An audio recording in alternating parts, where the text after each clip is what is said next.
Hey everyone! Tonight, I'm going to share a story that's straight out of a horror novel. I went to a nightclub with my best friend, and everything seemed normal until a charming stranger offered her a pill. I knew something was off, but it was too late. The guy turned out to be a vampire, and he attacked her. Just when I thought it couldn't get any worse, a werewolf showed up and saved us. But now, HES holding us captive and claims to be my fated mate. It's like I've stepped into a real-life nightmare. How did I go from a fun night out to being caught in a werewolf vampire drama? Chapter 1. A Girl's Night Out. Fiona's POV. A stranger was undeniably alluring. I couldn't help but notice.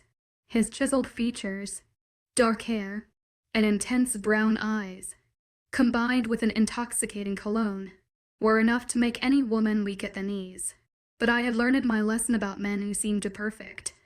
My cautious nature, born from past heartbreaks, kept me rooted to my spot at the bar. Mr. Sexy, as I mentally dubbed him, materialized from the pulsating crowd of the nightclub, his gaze flickering between me and my best friend, Katrina. His smooth, velvety voice cut through the cacophony of music and chatter, drawing admiring glances from every female within earshot. The women around us resembled predators eyeing their prey, their inhibitions lowered by alcohol and the electric atmosphere of the club. As the charismatic stranger engaged Katrina in conversation, I deliberately averted my eyes, focusing on the condensation ripping down my glass. This guy was exactly the type I needed to avoid, all looks and charm, with potentially dangerous intentions lurking beneath the surface.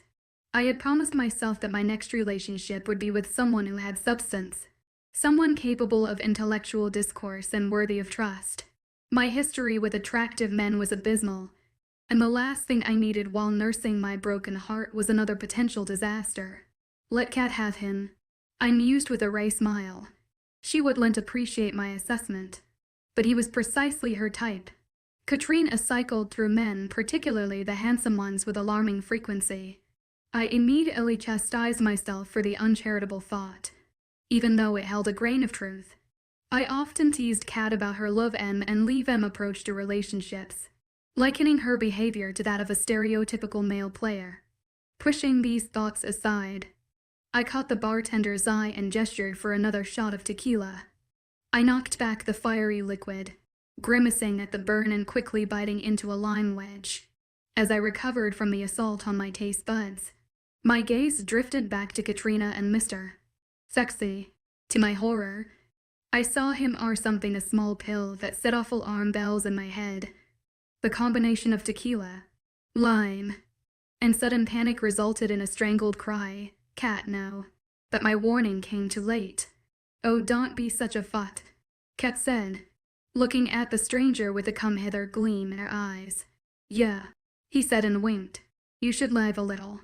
He held out his hand, where I saw several tiny pink pills resting. I couldn't help but notice his golden, smooth forearm. Focus, Fiona, I told myself. What is it? I asked, pushing my long raven-colored hair over my shoulder. I felt the unstickle my mid-back, right above the V of my little black dress. He chuckled, licked his perfect lips, and said, just a little something to amp up the fun.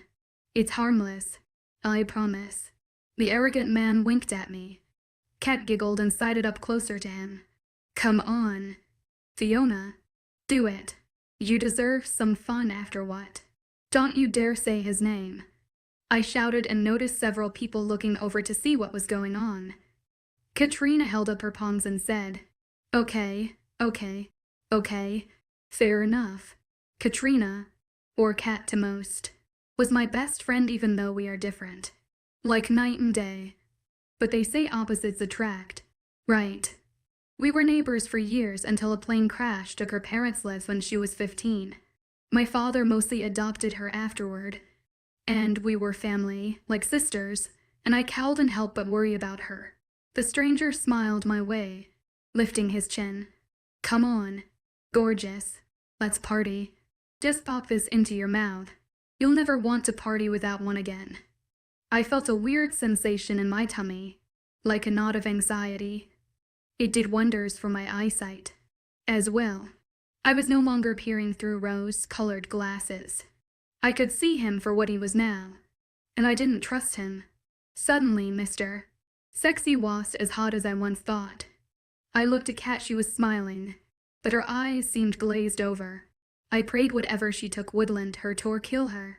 No thanks, I ventured, smiling. Your loss, he told me. Come on. Hot stuff. He put his hand on the small of Kat's back, urging her toward the dance floor. Let's leave Debbie Downer at the bar and go dance. I sighed, rolled my eyes, and watched as he led Kat into the throng of people dancing. Somehow, I'd have to keep my eyes on her. Can I buy you a drink? I heard from behind. I turned and stared at yet another gorgeous man. Great. They are out in droves tonight. I told myself, if I wanted to hook up, there wouldn't be a good-looking guy in sight. There was something different about this guy, though. His hair was darker than the drug-pushing idiot who led Kat astray. It was jet black, like mine, and his eyes were a clear green, or perhaps gray. It was hard to tell inside the darkened club. I looked away before getting lost in his gaze. I wanted to scream yes, but I remained firm. That's very kind, but I'm driving, I stated with a smile. Letting people down or hurting their feelings bothered me, and I hated it. Oh, I see, he said with a coy grin. It was a waste of time to worry over his wounded pride. I could almost smell his confidence. It oozed from his pores. You know, the designated driver and all that, I said, taking in his lean, muscular form, casual yet sophisticated attire, and almost folded. I was a sucker for a straight man with an eye for fashion, but I held my guard. He laughed. His baritone voice caused my flesh to pebble. Damn this man. Is that why you've been throwing back tequila shots? So you can safely drive your friend home. He raised his brows and grinned. His gaze landed on my empty shot glass. But I'd wager you'd still be in a better state to drive than your friend. He jutted his chin out toward the dance floor where Kat had followed the stranger. I sighed. And damn this man again. I'm so busted. I'm sorry. I began when he cut me off. Don't be. I was kidding about the drinks, but you were sensible and did the right thing by not taking what that guy was offering, he said, losing his smile and his tone now serious. You saw that? I asked in bewilderment. What was this guy doing? Was he stalking me? Or perhaps he was just observant. I did. He threw me a winning grin. It was like the guy was being cautious. I wager quite a few people saw him offering you and your friend a handful of his happy pills. It's normal nowadays, but that doesn't mean it's safe. Quite the contrary. So he's not a stalker, but something much worse. He's handsome and can carry an intelligent conversation. Attractive with substance is what I wanted in a man. But it was too soon. Do you know what those pills were? I asked, holding my breath. Yeah, a nasty little drug called sex flex. He managed the word like it was dirty. His lips curled in a snarl. Well, the name didn't surprise me. I never heard of it before. Is it dangerous? I mean, will my friend be all right? I looked over my shoulder to see if I could spot Kat among the throng of drunken dancers. That depends, he answered with a shrug. She'll be okay if you get her away from the creep who gave that shit to her and don't let her take any more. Right. Thanks, I said. I'm going to find her now and take her home. Thanks for the offer of a drink. Maybe some other time. And Fiona. By the way. I held out my hand. He took my fingers in his large, warm hand and a flush crept over my chest. Charmed to meet you, Fiona. I'm Rowan and I'll accept the rain check. And I'm holding you to it. Well, thanks for everything. I better dash. You know, drugged and drunk friend. I smiled and held his gaze a bit too long. Another time, perhaps. I said to myself, no problem. Please be careful. He smiled and left me staring after him. I turned away and made my way toward the dance floor. searching for Cat. Pushing my way through the swarm of sweaty bodies, I searched for a blonde in a short pink dress, before spotting a flicker of hot pink. People shoved, cursed me, and almost knocked me on my ass more than once. I stood on my tiptoes and saw her. I fought the crowd again, keeping my eyes focused on where I last saw Cat. She disappeared down a hallway with the stranger at the back lugged. I prayed they were heading to the restrooms. I said aloud to the empty hall when I noticed the bathrooms. The ladies were on the left and the men were on the right.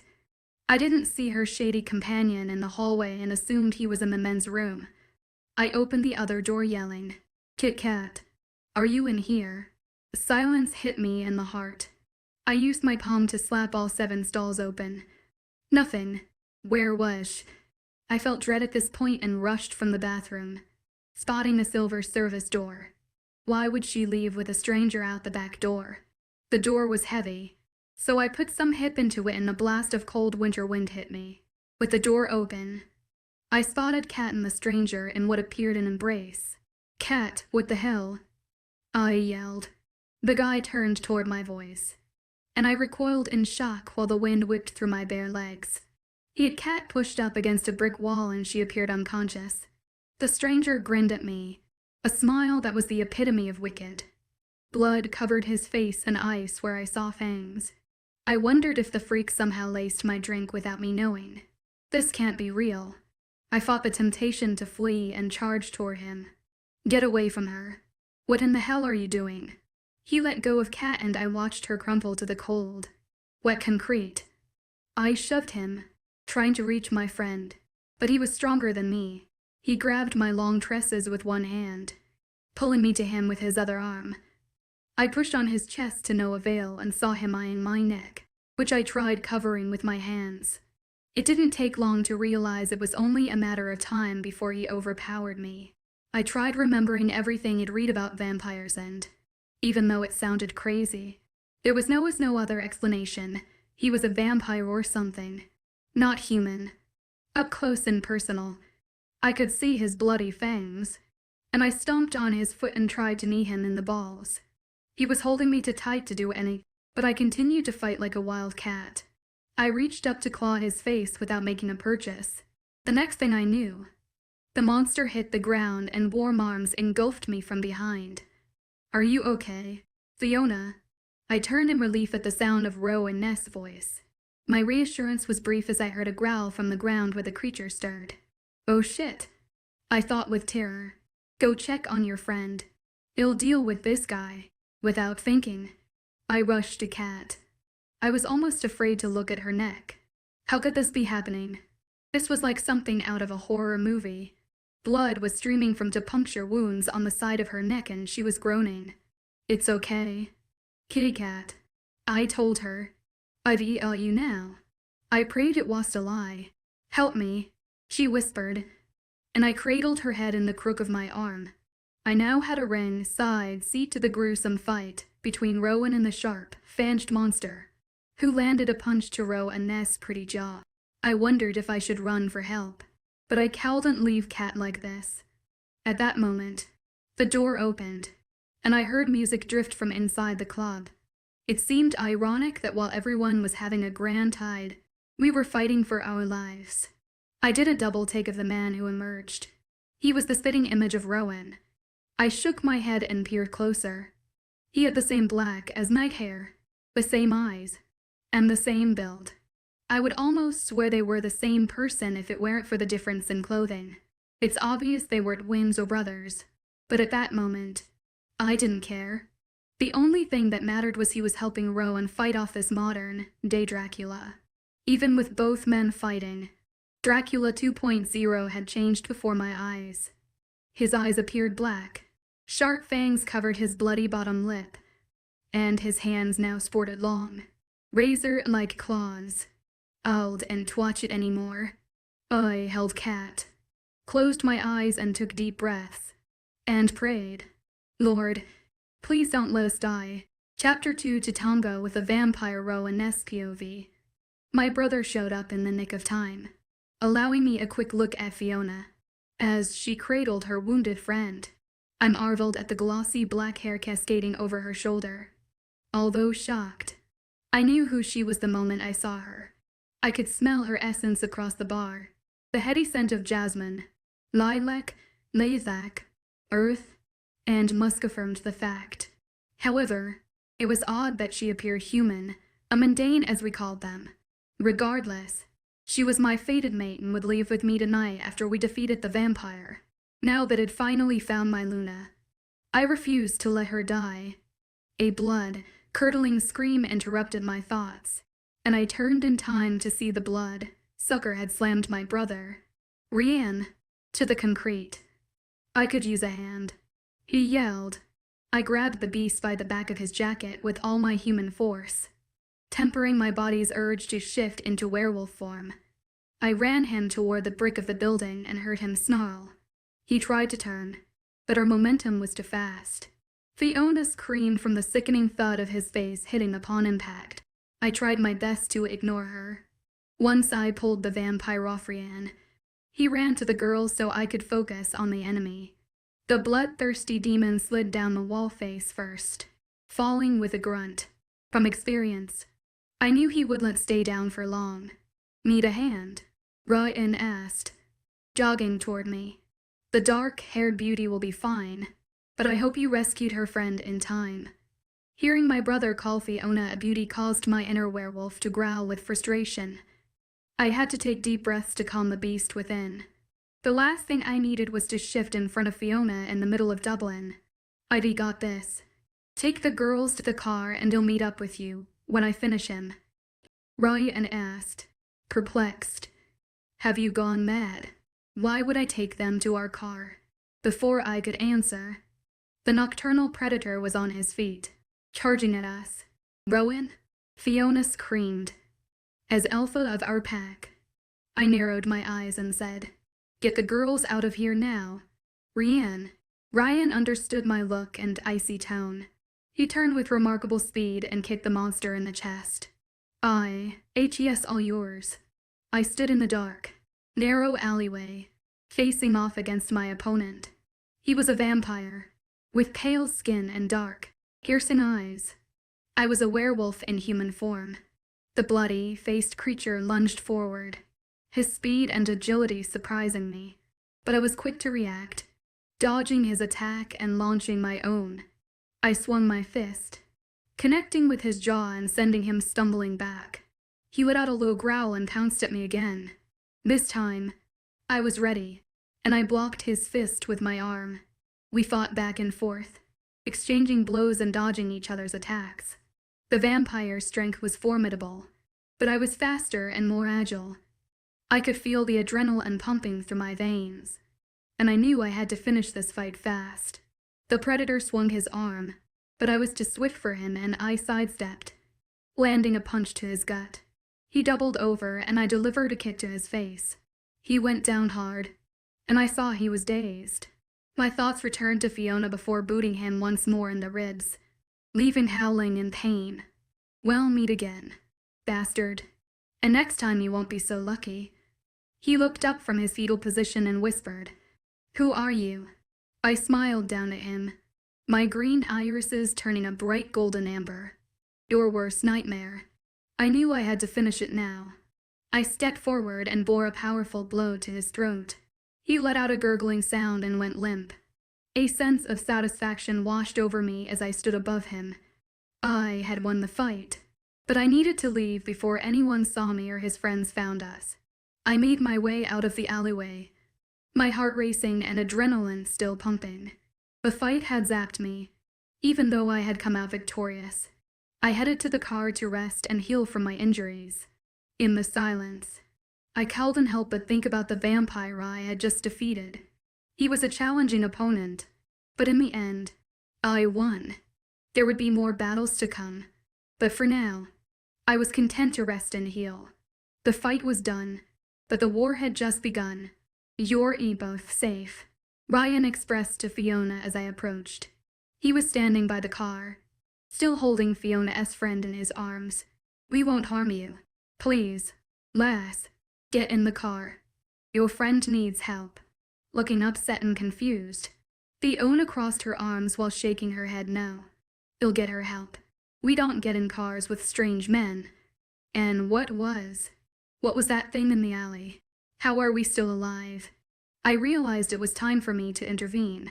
Fiona, I said in a placating tone. It'll explain everything soon. But we must go now before that thing's friends realize she's missing. If that happens, we may not make it out alive. Now please get in. We must get her help. I gestured toward the moaning woman in Rianne's arms. Ryan needed help, so I opened the back door and settled the girl on his lap. Fiona stared at me with something akin to fear in her eyes and held her arms across her body. She looked so small and innocent. I felt guilty that I was going to turn her world upside down. As a human, she wouldn't understand. I was preparing myself for the worst. She would detest me before realizing it was fate for us to meet this way, and I'd have to wither her hatred. I'd been searching for my mate for too long to let her slip away. Maybe it would be easier to call him a taxi and never think of her again. She was mundane. A human for God's sake. No as Alpha. I mean, human or not. It was a cruel twist of fate. Most mere mortals feared our kind or didn't believe in any form of the supernatural. The ones that did were different. If they believed, they never understood or were driven by fear or greed. Then there were the ones who hunted us down. It was a story as old as time, humans trying to kill the scary monsters roaming the night. But this was a gothic tale from yonder years gone by. This was my life. A life that just got more complicated by a beautiful human named Fiona. It's okay. It's okay. Love. Get in the car with Rowan. My brother is homeless. Rianne snickered from the back seat. She glanced in the window and frowned. But he winked. I didn't like how he flirted with Fiona, but I remained calm. I was on a mission and realized I couldn't admit the truth while coaxing her into the car. She's mine, but I can't mark her yet. After a moment, she narrowed her eyes at me and said, Fine. My father is well known in the community. If anything happens to us, you'll pay the price. The sound of her voice was soft but fierce, awakening a need in me I found hard to ignore. I opened the car door and smiled. Your chariot, my lady. My attempt at humor didn't work. She rolled her eyes and entered the car. I jogged around to the driver's side before she changed her mind. What's your friend's name? Ryan asked as I started the car. Katrina, but everyone calls her Kat, Fiona said, turning to look at her. Is she going to be okay? Ryan turned her head, noticing the blood and wounds on her neck. Blimey, the bastard bit her. Jesus? I exclaimed, hitting the steering wheel with my palm. How bad? Bad enough to transform her. No, but she's unconscious. Liam replied, What in the fuck is going on? What was that thing and what's gonna happen to Kat? Asked Fiona, alarmed. I saw Fiona shivering and turned up the heat. I forgot humans got cold. As a werewolf, the winter temperatures were a relief to my kind. I asked a question, severing my thoughts. I couldn't believe my brother hadn't jumped at the chance to answer. Perhaps he was getting the hints I'd been throwing. Sorry, your drug-pushing buddy was a dangerous supernatural creature. I'd explained, not wanting to scare her. Like a monster. Fiona asked and shuddered. Like a vampire. Rianne corrected. I looked at him through the rearview mirror, making my displeasure known. He shrugged and smiled. She needs to know the truth so she can protect herself from now on. Rianne announced. Fine. I conceded. You explain while I drive us home. Home, Fiona yelled. Just where the fuck do you get off? She was a tiny spitfire, and instead of getting angry, I liked her outspoken attitude. Listen, Fiona, how would you explain Kat's injuries? You are both coming to our house. My sister can help care for your friend, and then we will get her home when she's safe. We're offering our help. I exclaimed inside. I pray she didn't catch the part where I only mentioned getting Katrina home. Fiona was staying with me for life. It had hit me that as a human, I could outlive Fiona for hundreds of years unless I got killed during this dangerous drug war taking place. Ryan reached over the seat and patted Fiona's shoulder to calm her. It's okay. I swear we're not serial killers. Ryan had a way with people. He could put everyone at ease while I was the broody one. But Ryan was the alpha with the weight of the pack on his shoulders. And you're not vampires? She asked without humor. Dorian laughed. A touch of nervousness laced the word. He changed the subject and said, the pill he offered, the one Katrina took. Sectlex. She ventured, and I nodded. It's not your normal day trade drug, Ryan said. If you consume too much of it, you lose control of your mind and senses. I can see that, she said, looking at Kat, who was moaning. That's not the danger of the drug. It gets worse. Ryan grimaced and explained. Too much will transform a human into a dangerous creature like the vampire who bit Katrina. Fiona inhaled a sharp breath and covered her face. She rocked back and forth as a sob reverberated through the vehicle. My instinct screamed to pull over and comfort her or do something. My inner werewolf called for me to take her in my arms, kiss her lips, and mark her as mine. Instead, I reached over and stroked her glossy hair. Her tiny hand came up and grabbed mine. I felt my insides ready to burst as I held back a feral howl, trying to leave my chest. Thank you, she said. Thank you both. I felt Rhiann's gaze lingering on me, and a look passed between us in the rearview mirror that said, this will not end well for any of us. Chapter 3, Wolfsbane and a Dangerous Revelation Row SPOV. We pulled into the circular driveway in front of our grand, expansive house, and I glanced at Fiona to gauge her reaction. To my surprise, I saw none. Instead, she asked, are you sure Kat will be okay? Besides a horrible hangover, she'll be fine. But let's get her inside, Ryan said from the back seat. Do you have her, bro? I asked, holding the car door open. Just help me get out without banging her head. We maneuvered the groaning young woman from the car and Ryan carried her to the door. I unlocked it, standing out of the way, and glanced back at Fiona. She looked uncertain, walking with slow, measured steps, eyeing me with wariness. Come on in. I promise we don't bite. I grinned. Fiona faltered and a look of shock widened her eyes. Oh, you are kidding. I'm sorry. No, I'm sorry. I was thinking. That was too soon. Yes, after what I witnessed tonight with that. Whatever it was. Vampire. I told her, placing my palm on her back and guiding her inside. Ryan stood in the foyer, still cradling Katrina. Where should we put her?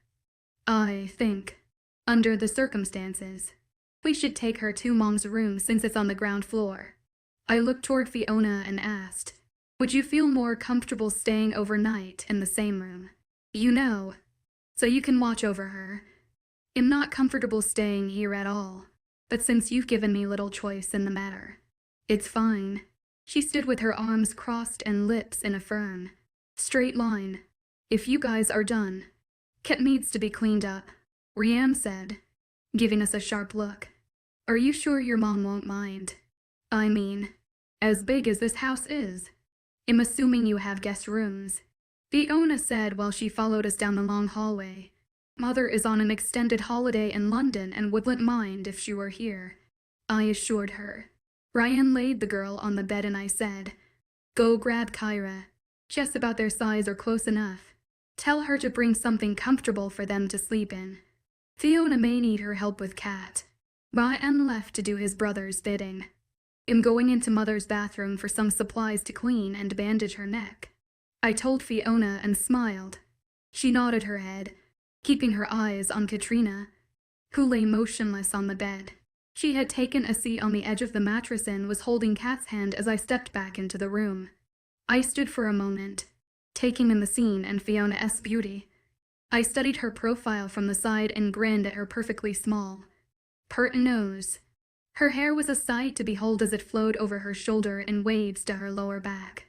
I wondered if it was natural. It never seemed hair that black or shiny. It was gorgeous and so was she. I cleared my throat, and she looked at me and smiled before saying, "I'm sorry for being so difficult, distrusting." I ventured with a grin. She stood. "Yes, but it's not wise to leave a club with strangers. So I hope you can understand where I'm coming from." Fiona arched her brows, waiting for a response. "I understand, but this isn't an ordinary situation." "Indeed," she agreed. "Now let's check out this wound on her neck, shall we? What did you bring?" I moved to the bedside table and placed bandages, a wet cloth, alcohol, and a secret serum from my mother's collection. She's a healer in our pack, and I learned a few tricks from her over the years. I knew this concoction would pull any impurities or poisons from the wound. "What's that?" Fiona asked, pointing to the jar containing the golden flake serum. "It's a natural remedy my mom uses. It will pull out any infection or poison from her wound." "That's great. Just let me unzip her dress so we can have room to clean and bandage it. She will have my head if we mess up this designer dress." I decided not to mention the blood speckles on the mini dress. The top part was tall enough to cover her neck, but it zipped from the bottom all the way up in the front, leading a round silver circle dangling. I watched as Fiona placed her finger in the loop and zipped the dress past Katrina's strapless bra. Out of respect, I turned my head and busied myself by handing her the wet cloth, and then I applied alcohol to a sterilized pad. "How bad is this?" Fiona asked. "I'm not gonna accuse you of being a perv for seeing cat's bra. I promise. Please, you seem to know a hell of a lot more about this than me." Before I could oblige, my brother and sister burst through the door, bickering as usual about something. "Quiet, you two," I whispered, piercing them with a look they knew well. "Lay the clothes on the foot of the bed. Kyra, Fiona, this is my little sister. Kyra, this is Fiona and her friend. Katrina, she prefers cat," Fiona said with a smile. "It's nice to meet you. Kyra, I'm sorry it's under such bizarre circumstances. And thank you for the clothes. Nice to meet you. I hope Kat is okay." When Rianne told me there were actual females here, I was so excited. At home, I'm surrounded by guys and Kyra. I warned and shook my head. I felt guilty because we kept her pretty isolated, but it was for her own good. I would protect her with my life, but at 15, it had to be this way. She was young and too enthusiastic. Times were dangerous for our pack right now. "Are you going to help or tell me what to do?" Fiona asked me. "Yes, sorry. Yeah," I said, handing her the pad saturated with alcohol. "Just clean the blood from her neck and you'll apply the serum when you're done." "Thanks." Fiona took the pad and, with caution, cleaned the area. "I need another one. The blood is dry." I handed her another pad, and when she was done, she got up from the bed. "Okay, use your magical healing stuff. I hope it works." I sat beside Kat with the serum ready. She turned her head, moaning, causing her long golden hair to fall over the wound. As gently as possible, I pushed the hair away from her neck. "Damn it," I yelled, jerking my hand away. "What's wrong?" Fiona asked, confused. I stood up and shook my hand. Fuck. "Oh no," Rianne said as he raced to my side. "What is going on?" Fiona screamed, backing away from us. "Her necklace," I declared. "What about it?" "It's just a silver necklace my father gave her." Fiona looked at me like it'd grown 3 heads and rolled her eyes. "Take it off of her or I can't help." I narrowed my gaze at Fiona, and she did my bidding with no further questions. It was silver, all right, but not just any silver. It had to be the purest form of silver to burn my skin. "Fine." Fiona muttered something under her breath and unhooped the offending chain. "See, just a harmless and pretty necklace," she said, letting its wing back and forth on her finger. "Holy shit," Rianne whispered. "Is that Wolf SBAN?" Kyra shrieked, running around the bed to get a better look. "Kyra, stay back." I roared while keeping my eyes trained on Fiona and wondering who or what were these women. Fiona looked taken aback as I continued to glare at her. Wolfsbane. What is Wolfsbane? This is just a necklace that No. I shouted as I stepped closer and watched her eyes widen. I didn't care if she was my fated mate or not. It's not just some pretty silver necklace from your father. I grabbed it from her hand, gritting my teeth to keep from crying out in pain. Do you see the pretty purple liquid inside the clear flower? Fiona stood like a statue etched with fear. Answer me. Damn it. She stepped backward until her legs hit the bed. Why, yes. That's Wolfsbane. This isn't just some pretty gift from your father. It's a weapon our enemies use against us. I bellowed as the pure silver continued to scorch me. Who is your father? I dropped the poisonous necklace and stalked toward her. Fiona looked at me with tears and terror in her eyes. I grabbed her upper arms and shook her for good measure. Who is he? Let her go. Kyra screamed, pounding me in the back with her small fist. Who is he? I snarled, my nose touching hers. My insides were churning with wanting and fear. Her smell tantalized my wolf senses while my logic screamed at the danger she presented. UNH in her. It's obvious she doesn't have a clue what's going on and you're east carrying her.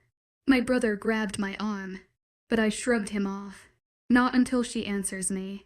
You will answer me or it'll let your friend die, I told her in a menacing whisper.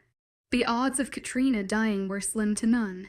But Fiona didn't know that and did use whatever means necessary to get answers. Without warning, Fiona kicked my shin and pushed me. Let me go. Asshole. You're hurting me. She stood panting and rubbing her upper arms. I'm leaving and taking Kat to the hospital. You are fucking crazy. She screamed. You're going nowhere. Lass, answer my question now. My inner wolf was close to exploding, and I could feel the hair sprouting along my spine. His name is Cormac Quinn. You prick. Ireland-renowned scientist. Now get it to my way. I'm calling for a ride. You can't keep us here. I shoved her onto the bed. Rianne, lock that door. Kyra, apply mom's serum to her friend's neck. I ordered while keeping my steel gaze on Fiona, who glared daggers back at me. She was feisty. I'd give her that. Ryan started toward the door and said, I don't think this is wise. Bro, just do it now. Both of you know why. So, the famous Cormac Quinn, I said, and smiled down at Fiona without mirth. Yes, and I'm Fiona Quinn. When my father and the Garda find out that you've kidnapped me and Kat, they'll be hell to pay for you. She spat, glaring at me with evil intent in her orbs. Blimey. This is terrible. Shit. Rian said as he stood guarding the bedroom door. My stomach churned at the thought of being paired with the daughter of Cormac Quinn. While most knew him as a brilliant scientist, the supernatural world knew him as one of Ireland's renowned hunters. He was a fearless killer known to the creatures of every race. He was a bloody monster. And his daughter, my fated mate. How's that for irony? As much as it would hurt. I should have let Fiona and her foolish friend die at the hands of that vampire tonight. Chapter 4, Captive Second Draft Fiona's POV. With his murderous gaze fixed on me, I pushed myself off my elbows. It surprised me when Rowan shoved me on the bed. But never again. I'll be ready in the future, while worried about her health. I cursed Kat under my breath for getting us into this mess. 8,000 thoughts clouded my mind, making it hard to concentrate. I only knew that we needed to get out of there fast. I didn't choose to leave with Rowan. He forced my hand, but I had found him appealing. Now he stood staring at me like I was pawn scum. And I still found him attractive. What is wrong with me? I need to stay away from men I find handsome and alluring. It always leads to trouble. Listen, I said with calmness I damn sure didn't feel. I don't know where you heard such horrible lies about my father, but they aren't untrue. He is a pillar of society. I raised my palms in a placating gesture and scooted to the edge of the bed. I felt vulnerable with him towering over me. He was a raging lunatic, and I hoped his brother and sister were sane. They seemed more amenable. At least, I appreciate everything you've done for us tonight. You saved our lives. Looking up, I had hoped to see his face soften a bit, but so much for hope. He looked at me with contempt and stone, cold eyes. But I continued, and I am thankful for. I glanced over at Kat as Kyra was taping a bandage over the wound on her neck, for the special care of Kat. Just so, can we forget all this nasty business? You'll call for a ride and never speak of this again. With a smirk, he placed his large hands on his hips. I just need my purse. I stood, but Rowan didn't budge. My first instinct was to sit back down, but I held firm. I'm sorry I threatened you. All right. I won't speak of this to anyone, not the Garda or my father. You can listen as I make that call for a ride. He pushed me back onto the bed as I stepped around him. I was tired of him shoving me around. What is wrong with you? Is saying sorry not enough? What would you like me to do? He laughed. My anger, which was brimming below the surface, erupted. I sat back up, gritted my teeth, and took a long breath to calm my nerves. My temper would only enrage Rowan more. He laughed again. You are so funny. You know, fucking hilarious. The mock humor disappeared as the words left my lips, replaced by his notorious scowl. I felt a spark between us at the club, but something had changed.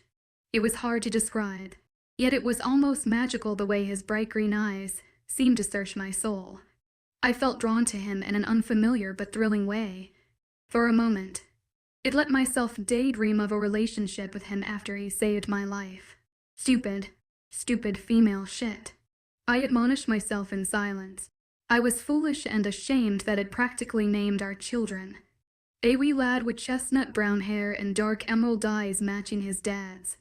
A wee lass with coal black curls framing a heart-shaped face with large blue eyes like mine. And even with everything that had transpired, I still felt something for him. Something besides the fear and hatred, something for a Nike Alden name. My brain was battling to take control of my ridiculous emotions.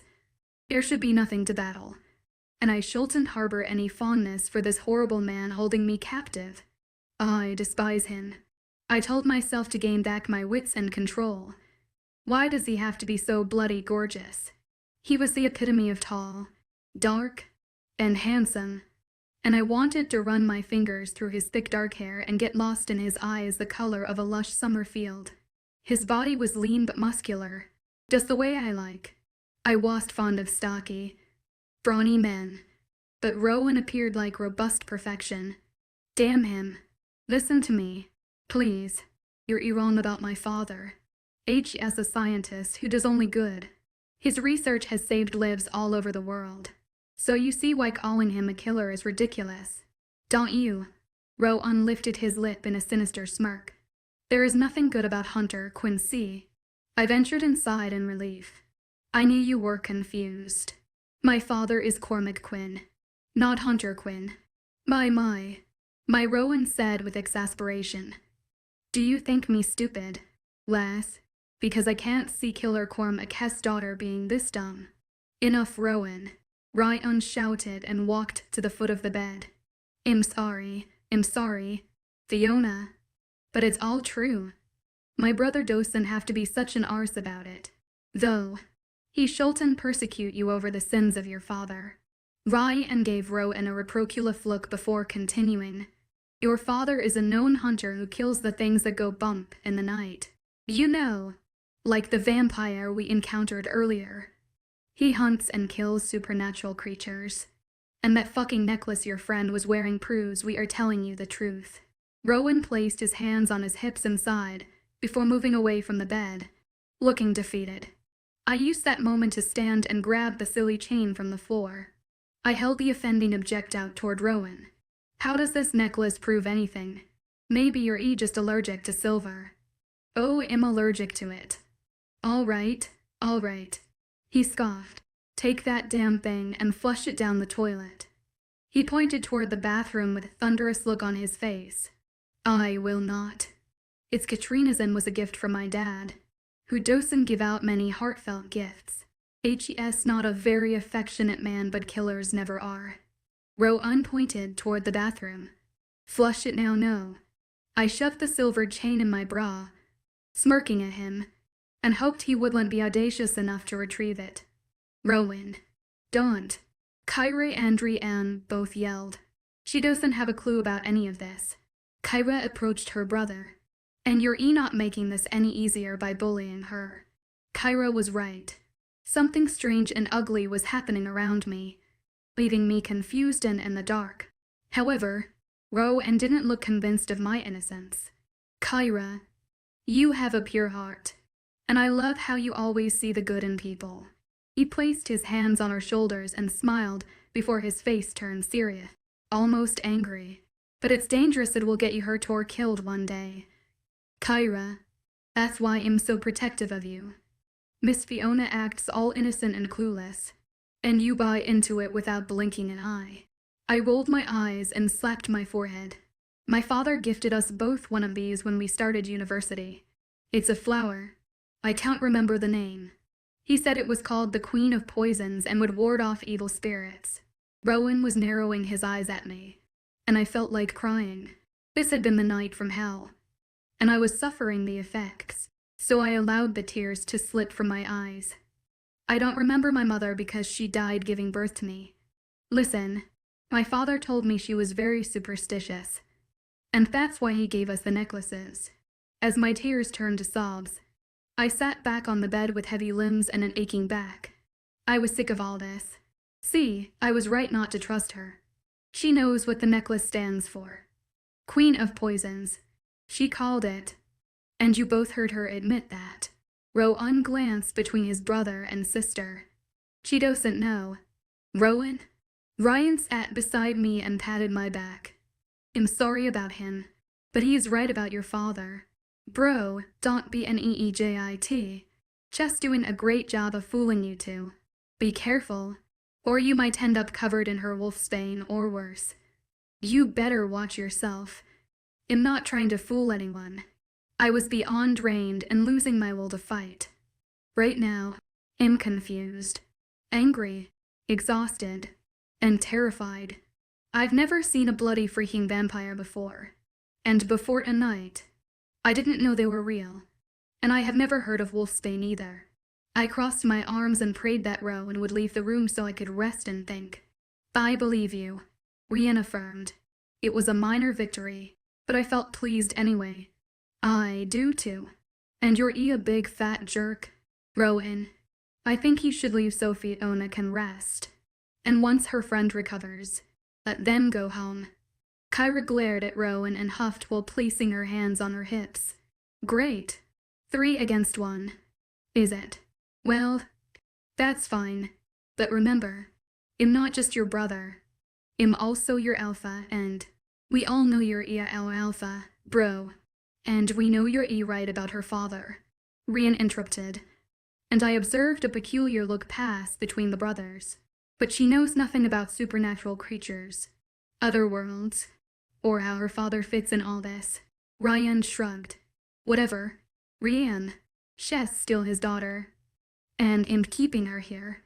You'll contact the bastard tomorrow and tell him where his precious Fiona is. He threw his head back and laughed, causing a chill to shoot up my spine. Ryan stood and grabbed my hands, giving me a sympathetic smile. I'm sorry. Love. And I believe you. But Rowan is right. You need to stay here tonight. We will contact your father in the morning and plan to get you and Kat home. You are safe here. Isn't she, Rowan? Rowan blew out a frustrated sigh. Yes, they're safe as long as neither tries to harm us. It was my turn to laugh, and I did so until I was weeping again. Harm you? How on earth could we harm you? He ignored me, and I shook my head. Your father has some important things I want back, and I bet he'll be happy to oblige now that I have you. The cocky bastard winked at me, with my heart lodged in my throat and mascara stinging my eyes from crying. I said, So you are holding me for ransom. My father will pay you whatever he owes. But I can't imagine him owing you money. We don't want or need his money. The things he is are priceless and belong to us. The venom in his voice shocked me. Fine, but my father is not a monster. You're the monster. Get out. I screamed and jumped off the bed, pointing to the door. Lock us in if you must, but get the hell out. I'm exhausted and can't take any more tonight. Come on, Rowan called to his siblings. As I watched them leave, Kai returned and waved with a sad-looking smile. Hey, don't do anything stupid. You'll be outside this door and have guards surrounding my house. Rowan scowled at me before slamming the door so hard I flinched. Despite my dirty, torn little black dress, I crawled up beside Kat and cried myself to sleep. Chapter 5, The Twilight's Own Fiona's POV. Although I still felt exhausted, I woke up several times before sunrise. It felt like I was living in an episode of The Twilight Zone. Every time I roused, I reached over to make sure Kat was breathing, relieved she was alive, but I wondered when she would wake up. I was alone and scared and needed her. Damn it, Kat could help me talk this through. We could figure it all out together like we always did. As I lay in the dark, I kept going over everything that had transpired and I had questions. Things were going to change when I saw Owen again. He demanded explanations from me, but now it was my turn. Why did his skin burn from the silver? And why was he so worried about Wolfsbane? He insisted my father hunted and killed creatures of the night. To why would he care? I sat up in bed and whispered, "Oh shit." A snippet of conversation stood out in my mind. I had asked if they were vampires and Dree denied it. It made sense. I suppose. Would they have still fought the guy at the club if they were vampires? Did all vampires get along? I didn't have the answers. But crazy as it sounded, I feared Rowan and his family were not human. The very idea was laughable and never in a million years would I believe something so absurd until now. After last night, I saw with my own eyes that other creatures besides humans exist. I saw an actual vampire. I thought and swallowed hard. My mouth was dry, and I was desperate for a drink. I didn't want to drink bathroom water, nor did I relish the idea of waking anyone yet. I wasn't sure how to face these people or things, whatever they were. They could be dangerous and I was terrified. I scrambled off the bed and padded to the bathroom to relieve myself. Standing in the darkened room, I closed my eyes and counted to 10. When I opened them, I could make out the room better. After using the toilet, I washed my hands and splashed cool water on my face, and that's when I remembered my purse. Where was my purse? I raced from the room, my gaze landing on the clothes Kyra had brought. I thought my purse was on the bed. Where's the damn light switch? I whispered and crept to the door in case Rowan was on the other side. My finger flipped the switch to the left of the door and I stood mumbling for a moment and listened for any sounds. Hearing nothing, I wandered around the large room looking for my purse. To no avail. I even checked under the bed. That bastard had my purse with my cell phone. I was furious and parched. Anger always gave me my courage, and I grabbed the clothes, picking out a pair of joggers and a Janis Joplin t-shirt.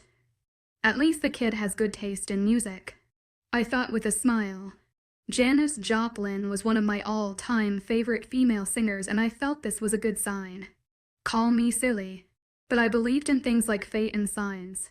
However, I needed to wipe the grin off my face, stop singing Bobby McGee in my head, and return to being bloody pissed off.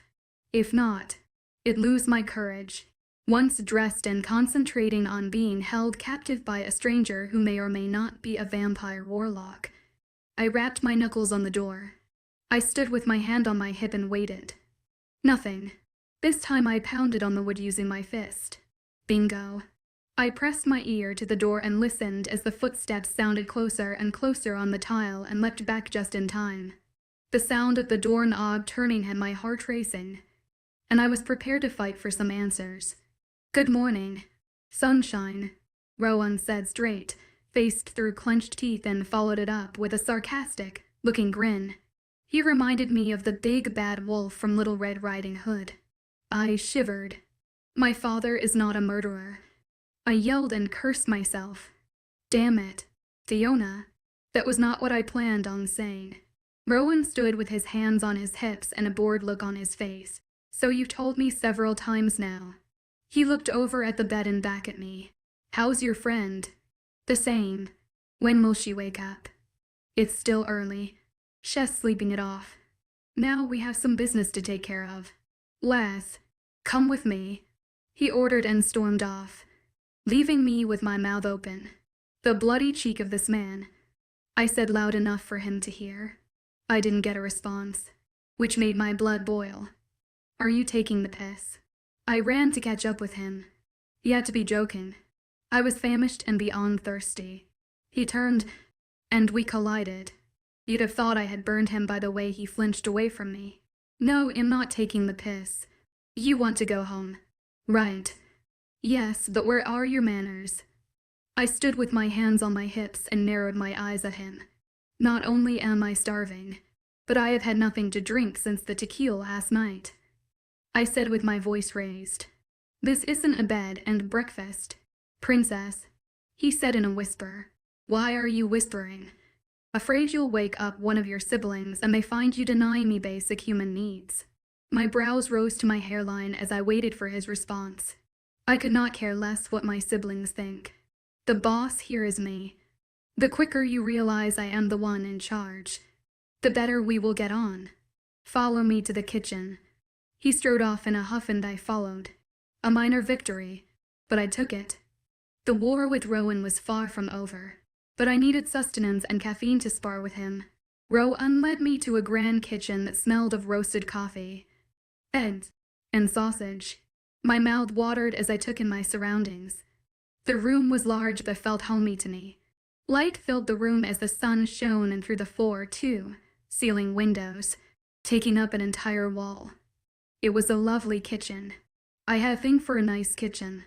Make yourself at home, Rowan said, holding out a hand to show a spread of food covered with silver lids on a long counter. Coffee or tea is over there. He pointed to a Keurig tea kettle beside the range. There's cream, sugar, and anything else you could want for your beverage and bottled waters in the fridge. Take care of your basic human needs and I'll be back soon. He glared at me and left. Thank you, I said with a sneer and rolled my eyes at his retreating form. Take care of your basic human needs. I mocked him with disgust before I did just that. I shoved the last of the eggs into my mouth and drank deeply from the coffee it loaded with sweetener and cream. I let out an audible groan and stretched, rolling my neck from side to side. I closed my eyes and did my shoulders too. It felt wonderful to stretch out the kinks in a full belly helped. As well, I opened my eyes and screamed. Blimey, you scared me. Rowan was leaning against the counter, staring at me. He licked his lips in for a moment. I forget to hate him. My mind took me to a place I had no business going. I'm just waiting for Rianne so we can conclude our business, he said, breaking my unwanted reverie. It was like having a bucket of ice poured over your head. I came crashing back to reality. Fine.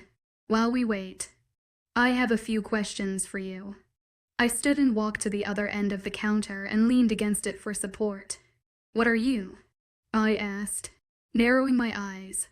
I was nervous but very curious to hear his answer and waited with bated breath.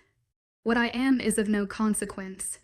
You've been living a lie your whole life with a father you don't know, and all you want to know is if I'm human or not. That's rather sad, Fiona, and I almost feel pity for you. The nerve of this bastard. Don't deflect. I know my father. You don't. Let's see, he said, stroking his chin like he was pondering something of importance. Mid to late 50s.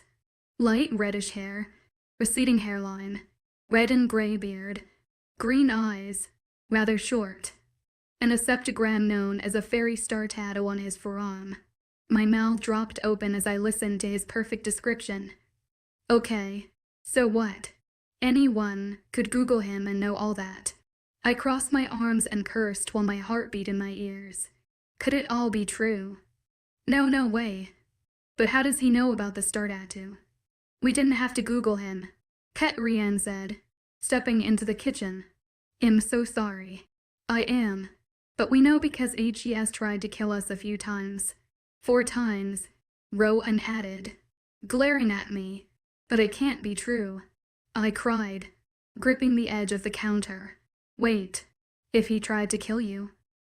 Rowan growled. Enough. Rowan? Rian whispered with harshness. Give the lass some time to work it out. The brothers standing side by side were blurry and distorted as tears clouded my eyes. If he tried to kill you. I choked out again. That means Yori. Yori. Werewolves. Rian answered. Werewolves. I whispered, swallowing hard, and wrapped my arms around my body. I am in the Twilight Zone, I thought as I stumbled toward the closest chair. Chapter 6, A Cruel Reality, Rowan's POV. I hadn't wanted Fiona to find out we were a family of werewolves this way. However, the words were out there now, but there would be hell to pay for Rian at a later date. Right now, I needed to figure out how to deal with her, so I could make that phone call to her father. I was itching to tell him I held all the cards and that if he wanted Fiona back, he would meet my demands. She sat looking at us, her face drained of color, and her mouth was slack. I worried she might faint. Nice. Rian, I told my brother, throwing him a menacing glare. What were you thinking? Look at her. She's in shock or something. Sometimes it's best to just rip the band-aid off. Besides, you've had ample time to tell her. Jan O. Instead, you put it off and she must have been wondering. He shrugged his shoulders. Fiona, pet, are you all right? I promise you are not in any danger from us. When she sat in silence staring at nothing I could pinpoint, I knew I had to do something. I approached her with slow steps, so as not to frighten her. Rian is right. We will not hurt you. And you have my word on that. She raised her dark blue eyes and met mine. I don't believe it. I don't believe any of this. This is all too much for me to take in. You expect me to believe that you are a freaking werewolf. She started laughing and didn't stop. She laughed louder, throwing her head back until it sounded like a crazed cackle. Great. Now she's hysterical, I thought, glancing over my shoulder and cutting my eyes at my big-mouthed brother. See what you've caused. Just having a hysteria breakdown or something. I'm not hysterical. She piped up, wiping tears of mirth from her eyes. It's just hard to believe. First a vampire, now werewolves. What's next? Witches and warlocks. She winked at me, the sarcastic wench. I hope not, I answered. We try hard not to mix with the other races. We don't all get along very well. Yeah, I noticed, she said in a dry manner. Did you kill that vampire? No, just maimed him pretty well, since the tools to kill him were not with me. I've scoured the bars, clubs, and pubs trying to gather information about sex flex to find out who created it and is distributing it. That bloodsucker might have been a human before. I told her. What do you mean? She asked, confusion marring her forehead. Someone could have given him sex flex, and it's very addictive. We've explained it. Fiona, after taking several doses, it turns humans into certain creatures. I'm not sure how it works yet. I don't know why it turns some into vampires and others into goblins. Hell, for all I know, it may turn people into werewolves, fairies, and witches. I don't know enough yet, but I intend to find out. I see. Fiona ventured. Well, I wish you luck. But I want to take Cat home. Right? I said, gritting my teeth. Although I planned on sending her home as soon as I got what I wanted from her father, my inner werewolf was protesting. I knew I had to let her go. Made or not. Still, the thought of releasing Fiona after finally finding my Lunaston, it hurt. Honestly, my heart ached, and I yearned for her. I stood and removed her cell phone from my back pocket. I'm going to call your father now. He's holding some of my pack prisoners and I intend to get them back by exchanging you. She hopped from the chair and it toppled to the floor. That can't be and I don't believe it. Fiona cried out. I watched her clear blue eyes cloud over as tears dripped onto her T-shirt. "Sorry, Fiona," I whispered, giving her a sad smile. I was too tired to be angry with her anymore. He has several adults and a few children as young as 4. Their parents are going out of their minds and, as alpha, they are relying on me to get them back. "My father has children held captive?" she asked with a sob. I can't imagine the man I know doing something like that. Sure, HE's never been affectionate, but HE's not cruel. HE's been a good father and has taken excellent care of me. Kat too. Her parents died some time ago, and he took her in. This is overwhelming. Why would he take them? He said he was a hunter, a killer. You didn't mention kidnapping. Think about it, Katrian said, approaching us. I knew he called and stay silent for long, and if he called her pet or love once more, I might not be able to control my actions. I called and keep her, but she belonged to me. If I told him she was my mate, he'd back off. But he would also badger me to death about sending her away. Plus, I knew him too well. If I sent her away, I feared he would mark her as his. Regardless, it was clear he fancied her. HE's not just holding them captive. Fiona, they're being used for bloody experiments. I roared. It was exhausting being harsh with Fiona, and I was trying to be more considerate. So much for that. However, her acting so Navi was getting old. "No," she yelled. He would never. Her cell phone rang in my hand, startling us all. I looked down and smiled at the contact name on the screen, Father. Well, speaking of the devil, I said and answered the call. Hello, Mr. Quinn. I listened to his confusion for a moment. No, you have the correct number. I'm assuming you want to speak to your daughter. Hold on and I'll put it on speaker. I hit the button and glared at Fiona. Okay, she can hear you now. What? Who is this? He asked. Father. It's me, Fiona, she said and cried, which suited me fine. But Bastard needed to acknowledge the dire situation he was in. Fiona, what is going on? Where are you? Is Kat with you? And who is that man answering your phone? I turned the speakerphone off. You don't remember me, but I remember you well. Listen up, Quinn. If you want your daughter back unharmed, you must release all the members of my pack you are holding hostage, and they best be alive and well. I growled into the phone, awaiting his response. Kat. Yes, we have her here. 2. I glanced at Fiona with a frown. I'm sorry, Quinn, but you'll have to speak with Fiona. Kat is indisposed at the moment. The conversation was progressing the way I imagined. The pompous prick seemed more concerned for Katrina than his daughter, so I put him back on the speaker. I will not release your precious pack members until I speak to Kat, he said, steel-laced his tone. I watched the range of emotions cross Fiona's face and felt pity for her. It was as if someone was squeezing the heart in my chest. She hadn't known about her father. After all, I felt like a real ass. She came at me with long, angry strides and snatched the phone from my hand. Kat will be fine. I can't believe you. Though, you really are the monster they said you were. I've spent hours proclaiming your innocence. How could you? She seethed and began sobbing. Kat will be fine, he asked. What do you mean? Fiona. And stop all that blubbering. You know how I hate when you carry on with such dramatics. My inner wolf was bursting at the seams, hearing the vitriol in her father's voice. I would relish the day when I could wrap my human hand around the bastard's neck. How dare he speak to my mate in such a way? It didn't matter that I would never mark Fiona as mine. Hearing him belittle her caused my blood to boil. I calmed myself by making a vow to kill him.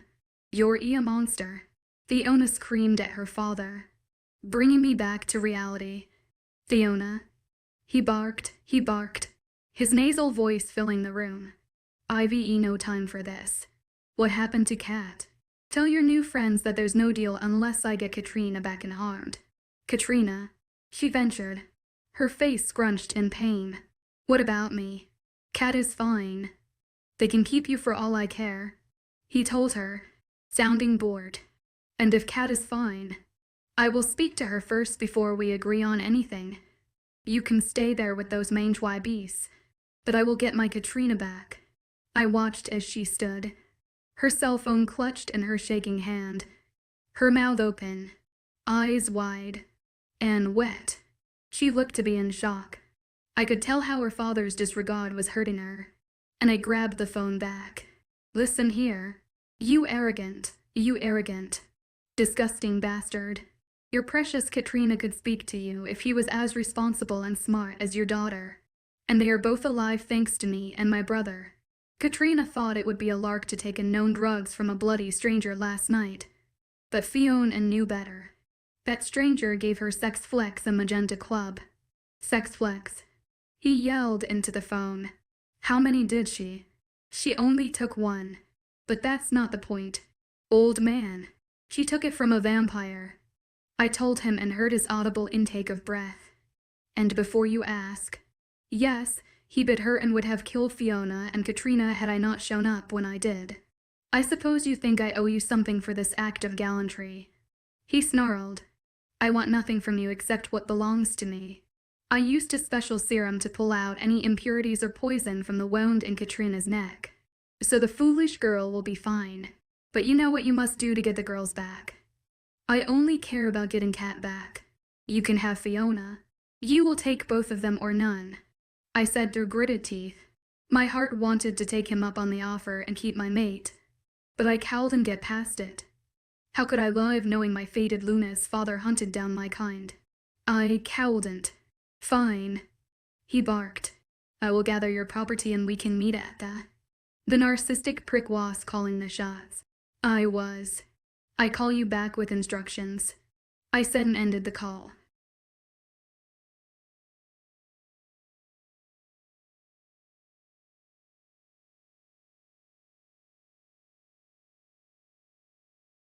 I used to think that werewolves and vampires were just creatures of legend, until I found myself trapped in a world filled with supernatural beings.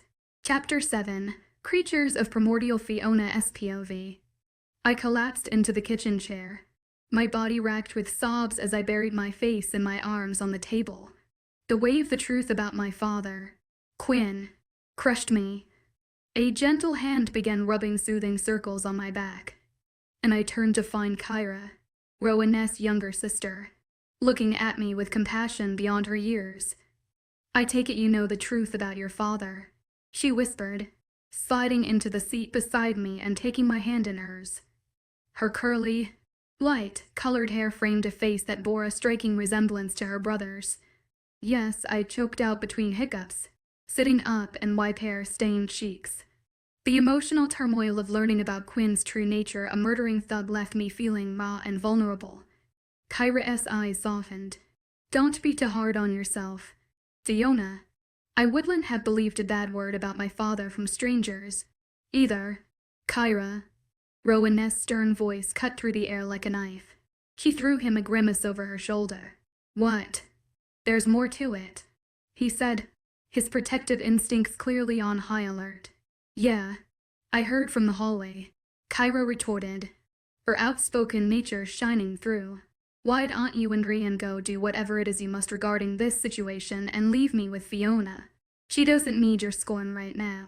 We're going to take out a tray of food and see if we can get her to come around. That's a good idea. Rian chimed in, supportive of his sister's suggestion. Rowan nodded, his brow furrowed with It is. Just be careful what you say, especially around Kat. They could go home and tell everything to that murdering thug. Quinn, and you know how dangerous he is. His words stung, reopening the wound of betrayal. After my father's harsh words on the phone, I couldn't believe Rowan still saw me as a potential threat. He'd proven my ignorance of Quinn's misdeeds, yet Rowan's distrust persisted. Part of me wanted to lash out, to make him apologize, but I felt defeated. Besides, Rowan didn't seem like the type to offer apologies easily. Whatever, Kyra muttered, rolling her eyes in typical teenage fashion. It was surreal to think that this seemingly normal girl was also a werewolf. As Rowan and Drian left the room, I found myself battling conflicting emotions. I should hate Rowan for his suspicion, yet I yearned for his return, hoping he might offer some kindness or comfort. Kyra's voice pulled me from my thoughts. Ignore my brother. Ever since our dad died, he's been an uptight wonker. I gasped at her profanity, eliciting a giggle from her. Well, well, it's the truth.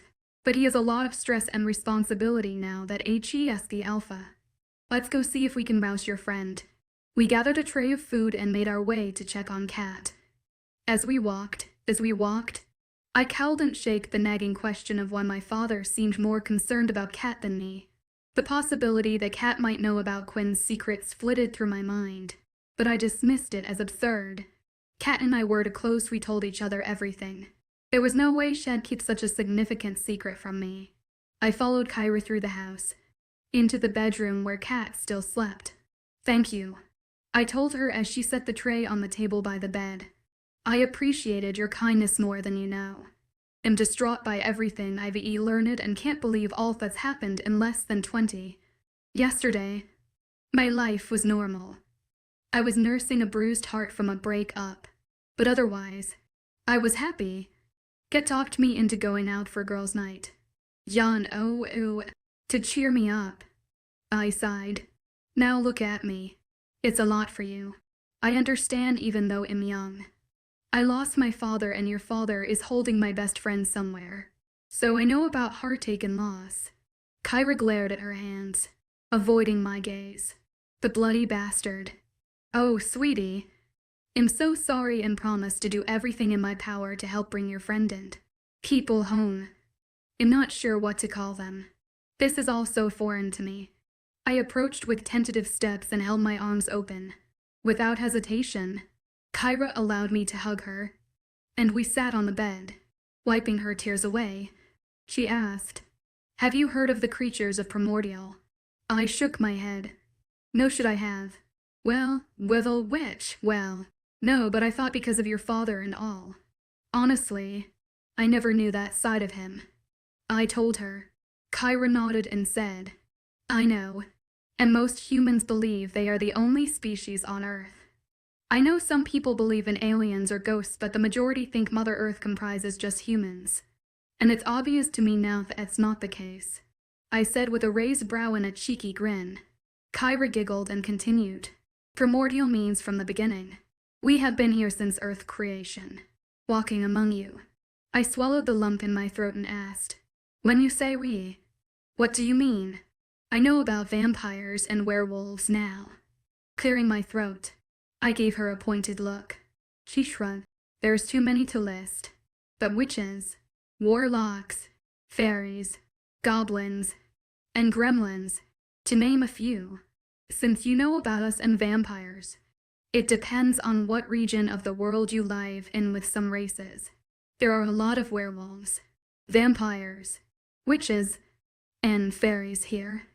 I've never seen gremlins, goblins, or vampires, but my brothers keep me on a tight leash. It's because they love you, I said. So you've seen a proper witch? My eyes wide and like plates, expecting her answer. I like the idea of seeing a witch, a nice one. Of course. I always loved watching The Wizard of Oz as a child. Oh yeah, Rowan has a friend who's a witch. I think she's pretty cool, but Ree and Osint like her. Kyra lifted her shoulders and let them drop. She's badass. Ryan not liking someone is hard to imagine, I declared with furrowed brows. I love the good witch, Glinda, in The Wizard of Oz. As a girl, I wanted to be her. I laughed at the absurdity of my statement. Well, she's not Rowan's friend. More like an acquaintance since all this unpleasant business with the sex flax drug. It's affecting all the supernatural races, and she has offered to help. It's not normal for werewolves and witches to get along. Oh, and sirens, she exclaimed. I've never seen one, but I would love to. Rowan says they are very dangerous. Sirens, I questioned. You mean mermaids? Do they exist? Yes. I think it would be so cool to be a mermaid. Don't you? A loud groan from Cat gained our attention, and I jumped from the bed. Kitty cat, I whispered, standing over her. I felt guilty that her breakfast and tea were cold by now. Kyra, please bring her some fresh food and tea. Or heat this. I fear we got carried away talking. What's all this about witches and mermaids, and where the hell am I? Cat asked, trying to raise herself on her elbows. Thank God you're awake and fine. I cried out as relief washed through me. Cat fell back against the pillows, grabbing her head. She whispered. I'm not fine. I feel like I'm going to die. You were drugged, Kyra told her, and you're fine now. I interrupted, for fear of what Kyra would tell her. I knew Kit needed to know everything, but she was coherent enough at the moment. I'll give you guys some time and go fetch Kit some fresh breakfast and tea. Kyra grabbed the tray and winked at me. Coffee, please, Kat said, sweet and creamy. And can I also have some water? Of course. And I'll be back in a flash. Thank you, Kyra. I helped Kat sit up and prop some pillows under her back. Where the fuck are we? And did you hook up? Kat asked with widened eyes. It's a long, unbelievable story, and no, I did not hook up. I was too busy fearing for your life. I'm so pissed off at you. Katrina. She looked taken aback with her mouth hanging open, her hand over her chest. Kat was used to me yelling at her or calling her by her birth name. However, a confused look replaced the shock. And she asked, "Where's my necklace?" Well, there was no time like the present. What's the last thing you remember? I asked while she stared down inside her dress and threw off the covers, looking for the silver chain. Calm down. Kayat, it's not there. It's gone. No, oh, God, what will I do? He will kill me. This will be my third strike. He will kill me this time. She sobbed too. My father. I asked. It's just a silly necklace. Catfigure that worried. I'll give you mine. Alarm bells were ringing in my head. What did she mean? He will kill me this time. Sounded literal. Yours is different, I'll know. She yelled and jumped from the bed, pacing the room. No, it's not. Our necklaces are identical. I told her, trying to calm her down. They are not the same. You don't understand. Diona. Then help me understand, Cat. Oh, how I wish I could. She whispered and sat on the foot of the bed, her face covered with tears and red splotches of color. Your father. H.S. not the man you think he is. I've already said too much. She placed her hands over her face and cried like a baby. My father isn't just a scientist. I know everything. Kavi a bloody monster. A villain straight out of a horror story. But if you knew he was a killer and a hunter, why have you kept it from me? I asked, keeping my tone gentle. A killer. A hunter. Kat lifted her confused gaze, meeting mine. What are you talking about? I slapped my forehead in frustration. What are you talking about? You just said he would kill you for losing a necklace. I sighed and sat down beside her. Tell me what you meant by that, Kat. It's imperative that I know because we are in a hell of a mess. I can't. Kat shook her head and scooted away from me up on the bed. Her body trembled all over. You must. I shouted and stood. Lives depend on it, Kat. I'm sorry if you fear him. But it's not just about you now. She looked at me and took an angry swipe at the tears on her face. So it's fine if he kills me the next time he does experiments on me. You're okay with that? My mind was whirling as my stomach churned. I stood stock still and felt the color drain from my face. I didn't know what to say or do. What's going on in here? Rowan asked from the door, with Kyra beside him holding a fresh breakfast tray. Chapter 8, a proposition worth taking Ro and Ness POV. Kyra busted me as I stood listening outside the door. I heard Fiona's voice rising with Kat's muffled cries, and my need to know what they were saying went out. And I pressed my ear to the door, feeling like a first-rate ass. after being admonished by my little sister. I explained it was important for me to know everything. She threw me her signature eye roll, held up the heavy tray she carried, and said, "You might as well go in. Geez, I know you're impossible sometimes, but eavesdropping is just rude." She was right. I opened the door and asked, "What's going on in here?" Fiona paced the room while Kat cowered at the head of the bed, and it was clear she was afraid of Quinn. It made sense why he insisted we return Kat to him, not Fiona. In exchange for our kidnapped pack members, the bastard was experimenting on her, and it sickened me. But I needed to know why. Why would he experiment with a human girl? I could only come up with two reasons. Either she was human or he was a sick fucker. Damn. I need more information. I now had extreme guilt at having to send them back to him. But unfortunately, I didn't have a choice. My priority was my pack, and it was my responsibility to protect them at all cost. And I couldn't let any feelings of remorse get in the way. My gut churned at the mere thought, and my heart ached knowing I was sending my mate back to a father with no regard for her. He was a complete nut job, and I feared what he may do to Fiona. He was using Kat for some unethical scientific experiment. Would he do the same to his daughter? Don't send your Luna back. My inner beast roared in my head. My demented father has been doing experiments on Kat. Pain and bewilderment marked Fiona's beautiful features. She raked a hand through her long, dark tresses. "We can't send her back to that brute. HES everything you guys said and more. Kyra, take the tray in. Kat has to eat after taking that sex flex pill," I said, trying to avoid the inevitable. "Thank you, but I don't think I can eat anything," Kat whispered, staring at her hands gripping the sheets. "Maybe just some water. Please." Of course. Kyra placed the tray on the table and handed Kat a bottle of water. "Drink that and try to eat the toast because you have to eat something," I told her in a stern but calm voice. Kat glanced at me, and her eyes grew large before averting them and accepting the water from Kyra. She looked back down at the bed. "I will. Thank you." Christ. She's petrified.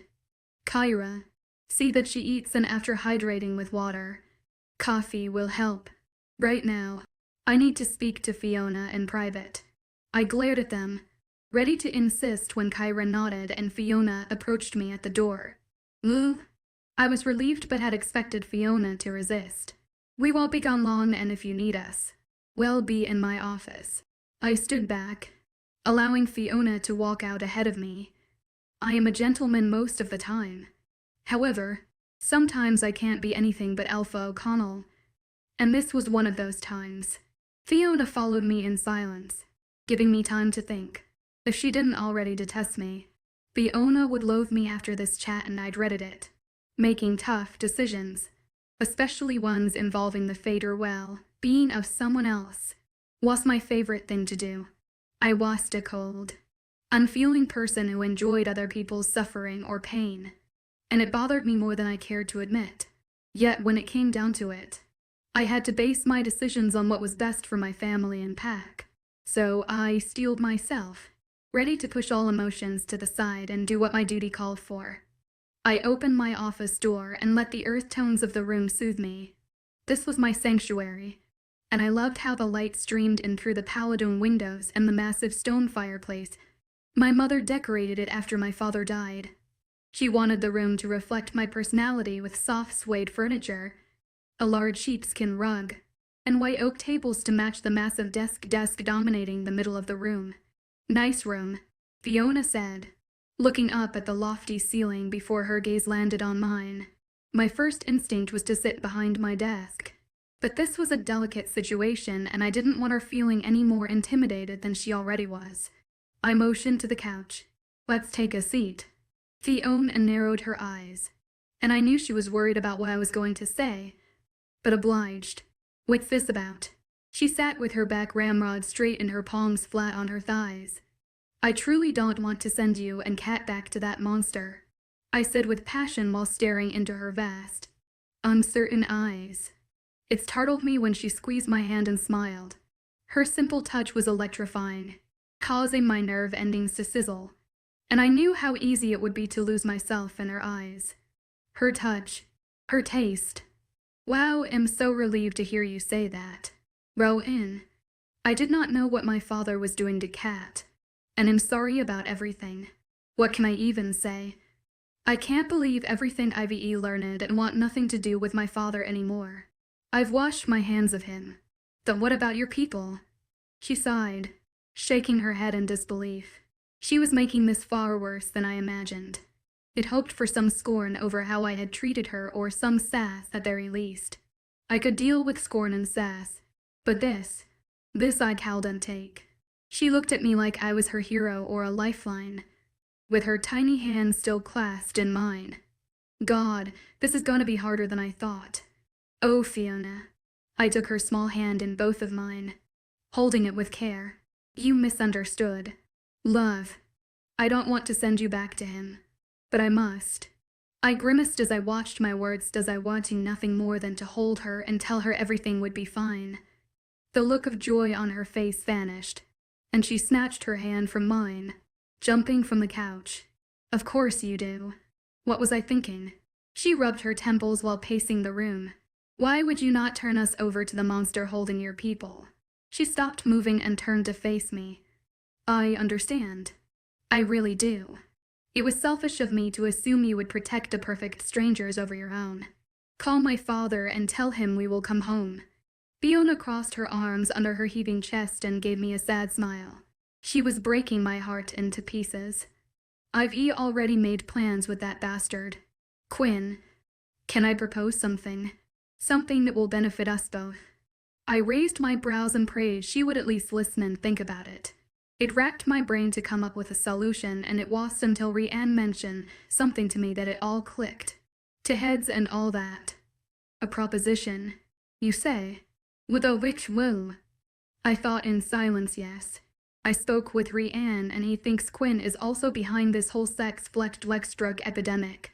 Look, I get it. HES a horrible person, but that doesn't mean HES responsible for every bad thing happening around here. She rolled her eyes and planted her fists on her hips. Think about it. Fiona, your father is a scientist. Right. You said yourself that HES saved lives. HES developed vaccines and, oh, shit. Drugs. Rowan. I am such a fool. Fiona's eyes grew wide, and she slapped her forehead before walking toward me. I'm so dense. He owns a pharmaceutical company or stock, I believe. I'm not sure. He either owns the company or is a major stockholder. She sat down hard beside me on the couch and blew out a breath. What's the proposition? Because I'm in. I smiled in relief and said, it's simple. Your father, don't call him that. HES no longer my father. HES nothing to me now. Okay. I proceeded with caution. Quinn thinks I'm more than willing to hand you both over. Right. We just need to be smart. So I need you to listen and do everything I tell you. Fiona nodded with enthusiasm.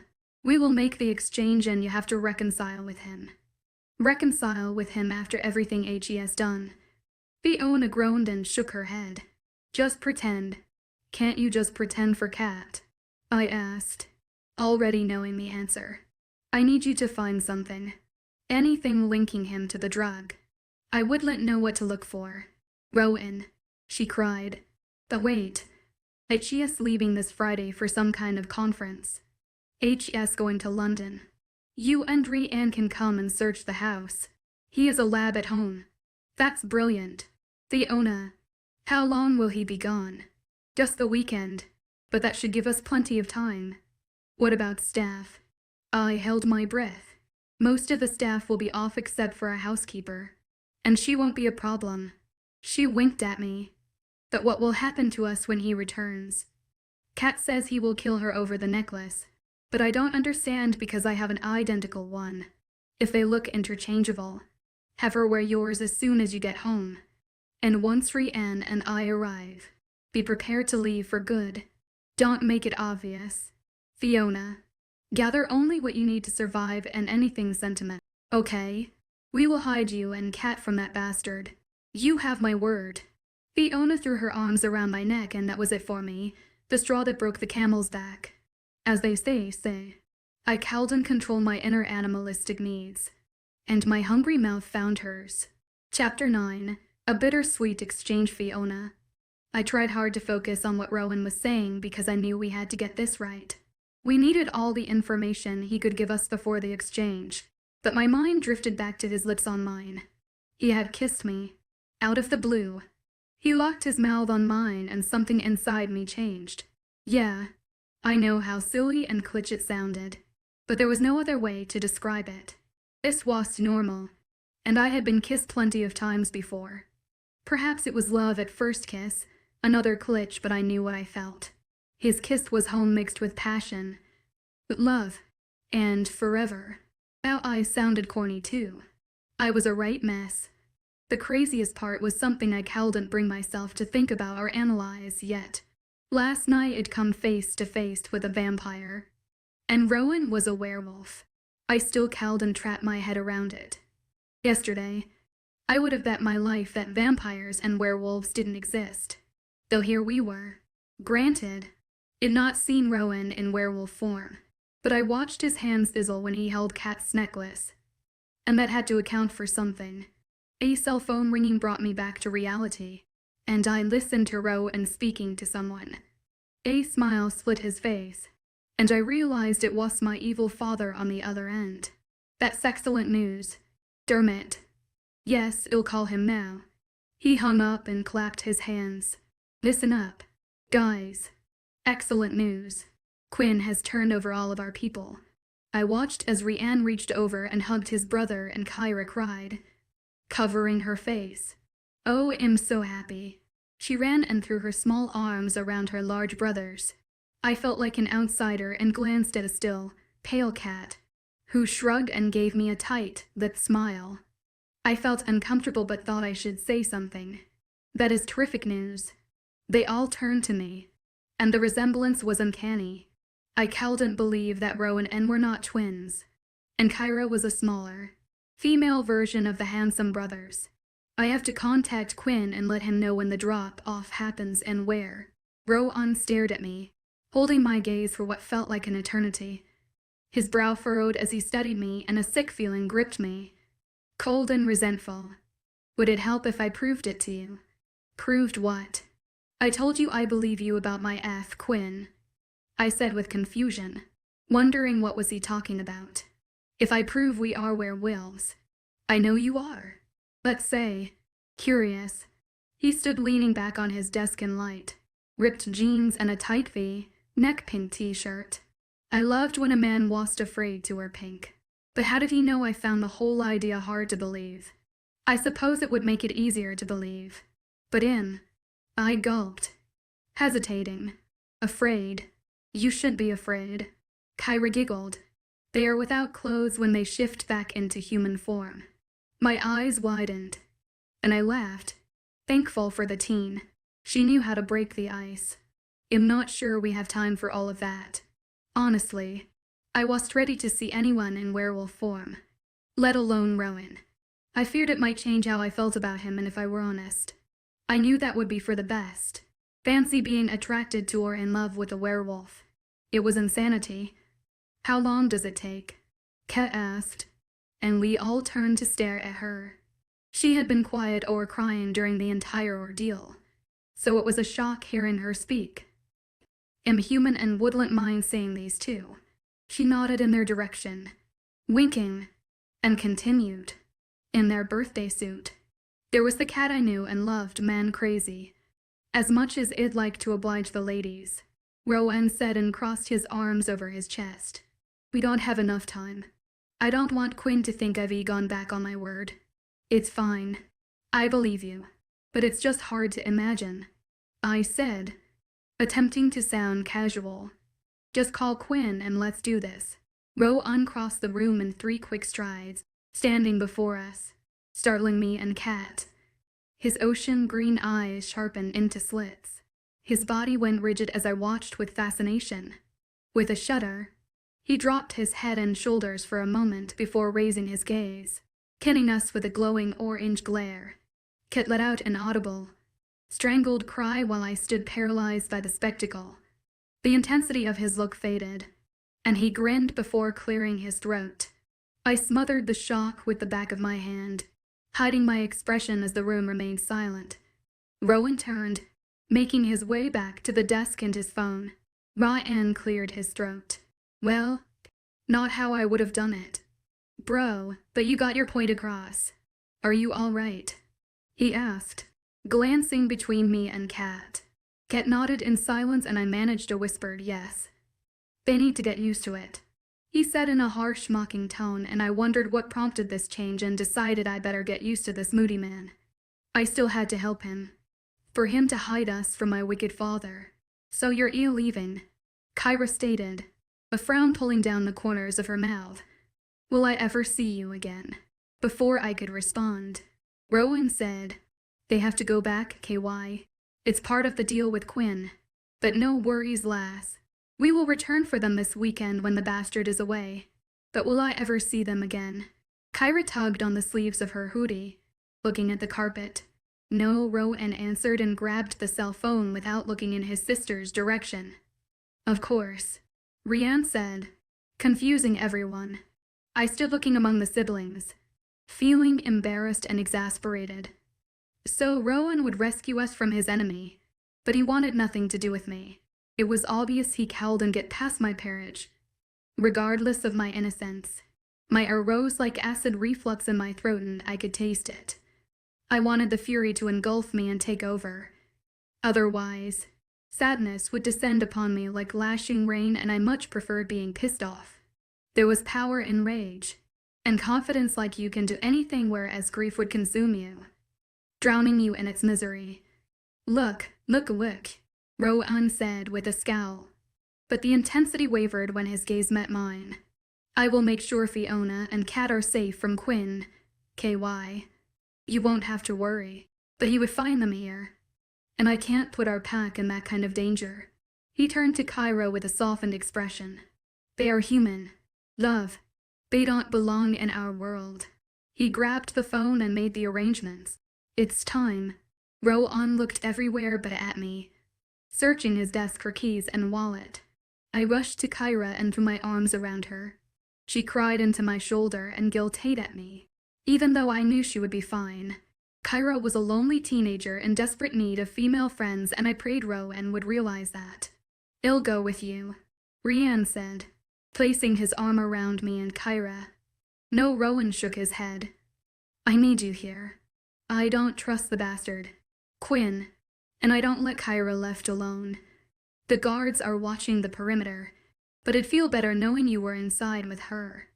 I watched Rianne suppress a frown before agreeing to his brother's and Alphys' wishes. You are right. Kyra's safety is more important. But I will see you two again. Rianne hugged Kat and then me. I'll miss you both, Kyra said with a sniffle before fleeing from the room. I wanted to run after her, but I knew it was time to go. Rowan was ready to get me out of his hair and life. We walked out to the driveway, and it was bitterly cold even with the jackets Rianne loaned us. Where's your coat? Are you not freezing? I watched Rowan hit the alarm, but not in all. Black Hummer parked right up front and wondered where the sports car was we rode in last night. I figured he had guards and people who worked for him, but I had seen no one besides the family. He remained silent until we were inside the vehicle, buckled in, and the automatic lock sounded. We don't get cold like humans do. He took off down the long driveway lined with tall trees and said no more. Well, this is going to be a long ride. I thought and sighed. You must burn up in the summer. Kat piped up from behind, and I was glad to have her with me. It was clear she was oblivious to the tension between Rowan and me. Or perhaps she felt Anne was doing what she could to make things easier for me. Whatever the case, I was pleased we were in this together. We prefer colder temperatures but adapt better to the weather than say you guys do. I get it, Kat said, kind of like animals or dogs. Rowan laughed, a deep baritone sound that reverberated throughout the large vehicle, and I found myself jealous of my best friend. I wanted to make him laugh and smile. Instead, he frowned or glared at me most of the time. Kat, I covered my mouth in shock at her audacity. He was a werewolf, a grumpy one at that. She had gotten very brave. Just slagging me. But I cat kind of like animals. He smiled at her through the rearview mirror, and my envy grew. There was so much I wanted to say, to ask, but I couldn't. Everything stayed jumbled up inside me. Why did he kiss me, and was it the same for him? Did he feel what I felt? Or was it just an ordinary kiss stolen in a moment of regret? I stared out the window at the passing scenery to take my mind off the hollow feeling in my gut. We were in what appeared as a normal complex of expensive homes, but I noticed in the distance a vast wall behind the dwellings and wondered if they all housed werewolf families. The silence was stifling, the air thick. So I said, "And you promised to come this weekend?" "Right." I regretted the words as soon as they left my mouth. He sighed like my question was an aggravation. "Yes, Fiona. You know how important it is to find out more about sex flex." What a fool I was. He didn't care about saving us, Rowan only cared about the stupid drug and his long-standing fight with his nemesis, my father. His words cut me deep and I felt like crying. But why should I care? He had been cruel to me since finding out I was Cormaquin's daughter. So I should be glad to get away from him. Why did I want this rude, moody man? But he wasn't a man at all. Not really. He was a bloody werewolf. A beast. It was official. It lost my mind and gone bar my. Well, he'd never know. And it'd get over him. Wait just a minute. I've never seen this culture before, I said, watching the changing landscape. We'd driven through a small, unfamiliar area until I saw the familiar sights of Dublin. What was that place? I turned in my seat. Looking behind me, Rowan sighed and sped up. Well, I glared at him, crossing my arms and waiting for him to answer a simple question. Why was he acting so dodgy? He cut his eyes at me before returning them to the road. "It's nowhere and doesn't exist for you." "Blimey," breathed Kat. "That's unreal." "What do you mean?" I asked in confusion. "Let's just say it's not an actual place." He shrugged. "You girls would never find it on your own, even if you retraced our route because you're e-human." Within 10 minutes, we pulled into an abandoned parking lot and I recognized one of my father's standing beside a grey Rolls Royce. "Well, here we are," Rowan said, staring straight ahead. I told myself he was watching to make sure my father wasn't around. To stay safe, make sure you find that necklace and give it to Kat to keep her protected from Quinn until the weekend. I heard Kat open her door to get out, but I couldn't make myself exit without saying something. I turned to stare at Rowan and glimpsed a muscle jerk in his jaw before he glanced at me, and I felt like my heart might burst.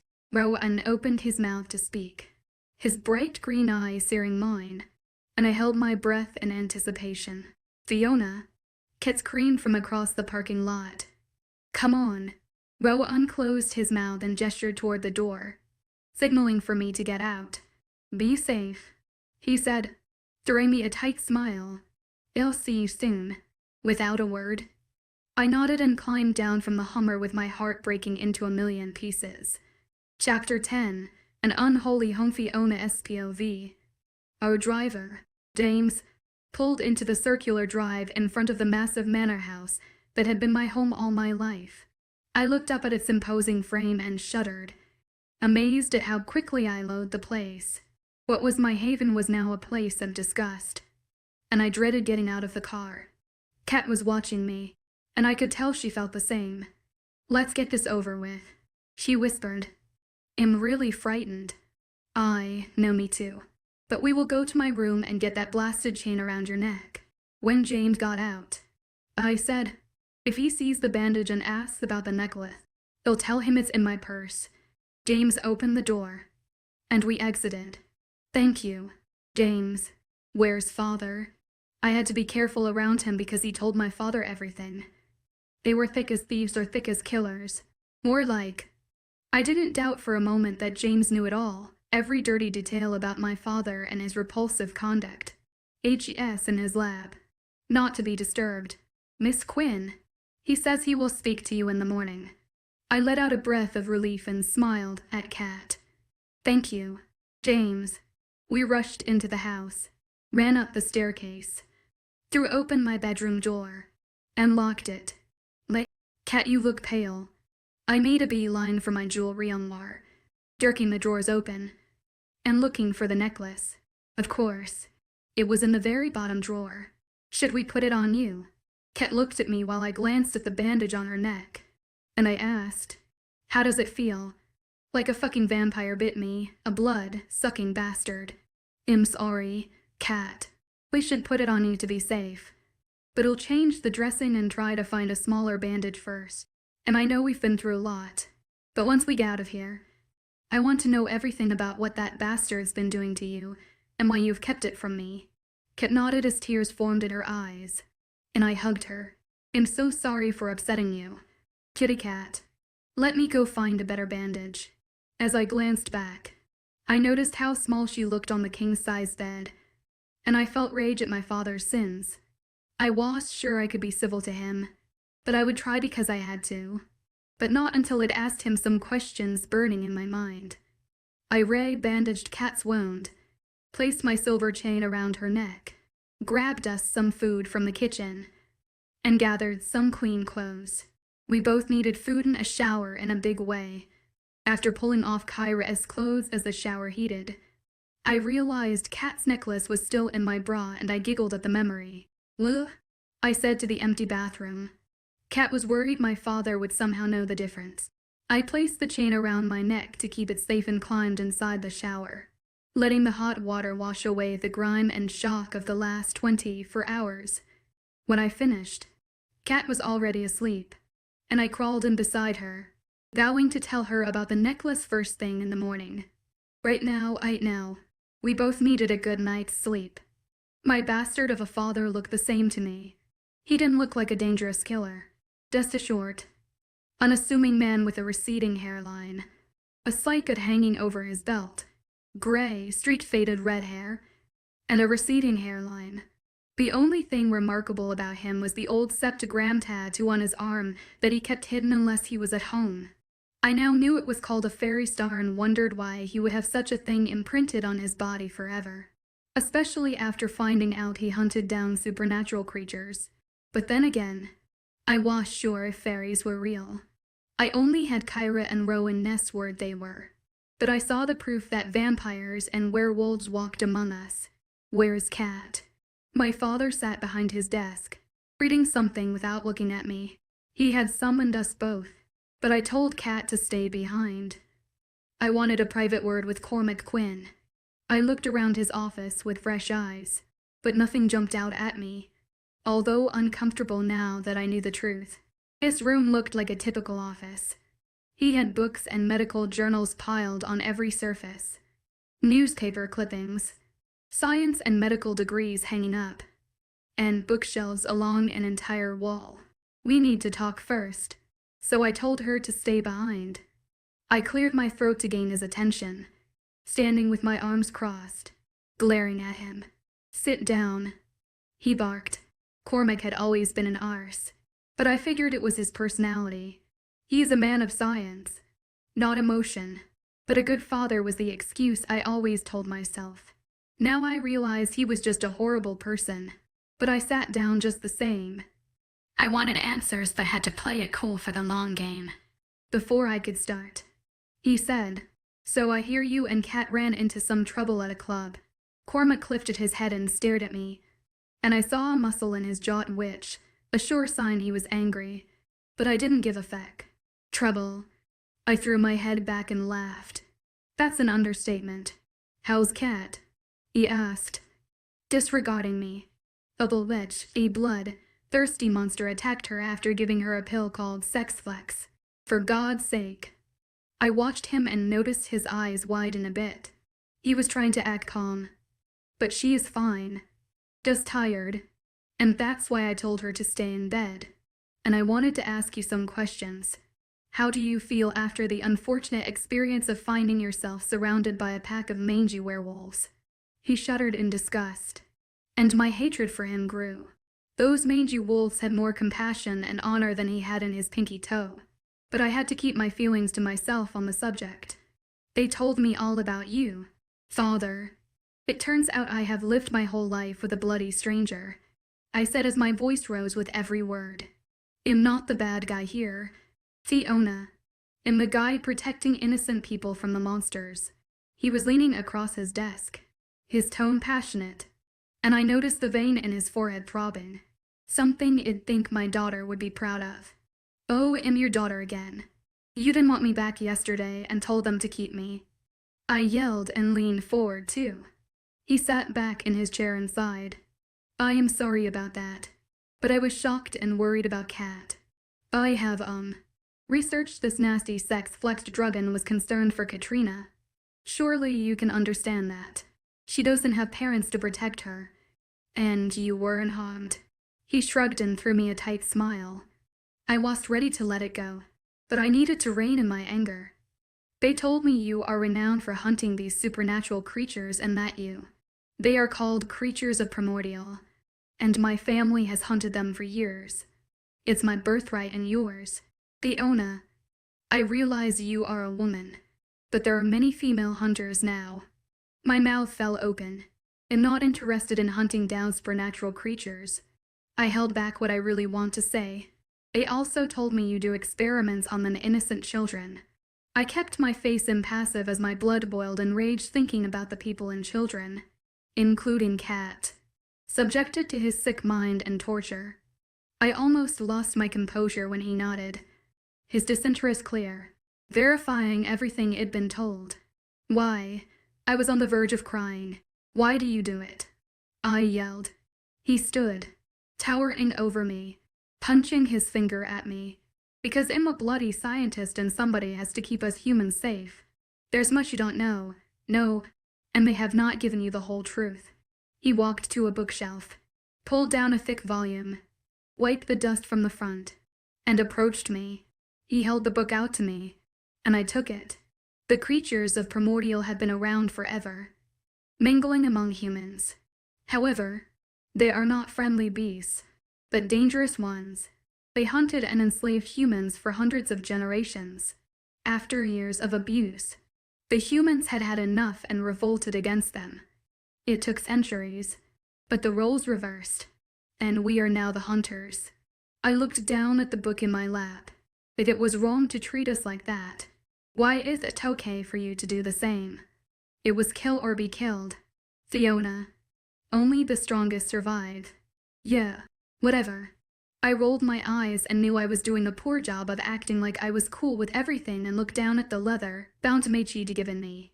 I wanted to read it, but not for the reasons my father would appreciate. He laughed, and I whipped my head up from the book. You are not only the spitting image of your mother, but you are like her in every way, he said, smiling and shaking his head. Rarely did he speak of my mother, and I held my breath, hoping to hear more. Besides telling me she died in childbirth having me, I knew little else. Judging from the small photo he gave me that sat on my bedside table, I looked like her. You are tender-hearted, just like her. And you have pity for those guys, the werewolves, that helped you last night. They saved us, and even knowing who I was, they were still kind. I didn't want to give him too much information to use against them, so I changed the subject. Unlike that vampire that offered the drugs to us and attacked Kat, I have no sympathy for him. The vampires. Cormac smiled and shook his head. Don't be too hard on Kat. We know vampires for their beauty, which makes it easy for them to find prey. They are all gorgeous, and people flock to them, making it simpler for them than any other creature. You act like they all just run around looking for people to kill or maim, because that's what they do. Fiona, they may appear normal, but they are the same creatures of time gone by and wouldn't hesitate to take over the world again. And I won't allow it. They would kill us off. Don't you understand? He said, raising his voice. And that's how you justify killing, kidnapping, and experimenting on them. They said you even use children. I said again, snarling my lips in disgust. So they told you about the kids. He looked unashamed like it was normal. And I felt sick. I will experiment on any creature I find, regardless of age. They are like animals who carry magic in their bodies and other amazing secrets. I've cured many diseases because of my experiments on them and saved countless lives. Fiona, shaking my head. I frowned. What you say makes sense. And I understand. I lied. I get it. But I don't like it. Next, I wanted to ask him about doing experiments on Cat. But I couldn't because it pushed him far enough. And I had to be civil. Good girl. He beamed at me, and I felt bile rise in my throat. I may hunt her out of you yet. I rushed from the room and made it to the half-bath on the ground floor and heaved my guts up. He was a vile man. Rowan had told me as much, but something about my father admitting it with a smile and pride in his voice turned my stomach, making it so much worse. Chapter 11, Wings of a Fairy Sec and Draftro and Ness POV. I had been on pins and needles since dropping Fiona and Cat off and champing at the bit, waiting for the weekend. While I was more worried about the girls, I still needed information on the drug. Sex flex, I knew the bastard Quinn was behind it. Fiona occupied my mind more than I cared to admit. And Rhiannon could tell something was off with me. We took a smaller vehicle that wouldn't stick out like the Hummer and jumped in an SUV our mother liked to drive. Within 30 minutes, I passed by the gated mansion high on a hill and stopped some distance away to be on the safe side. Once parked, we took our time, trying to look like everyday residents out for a walk.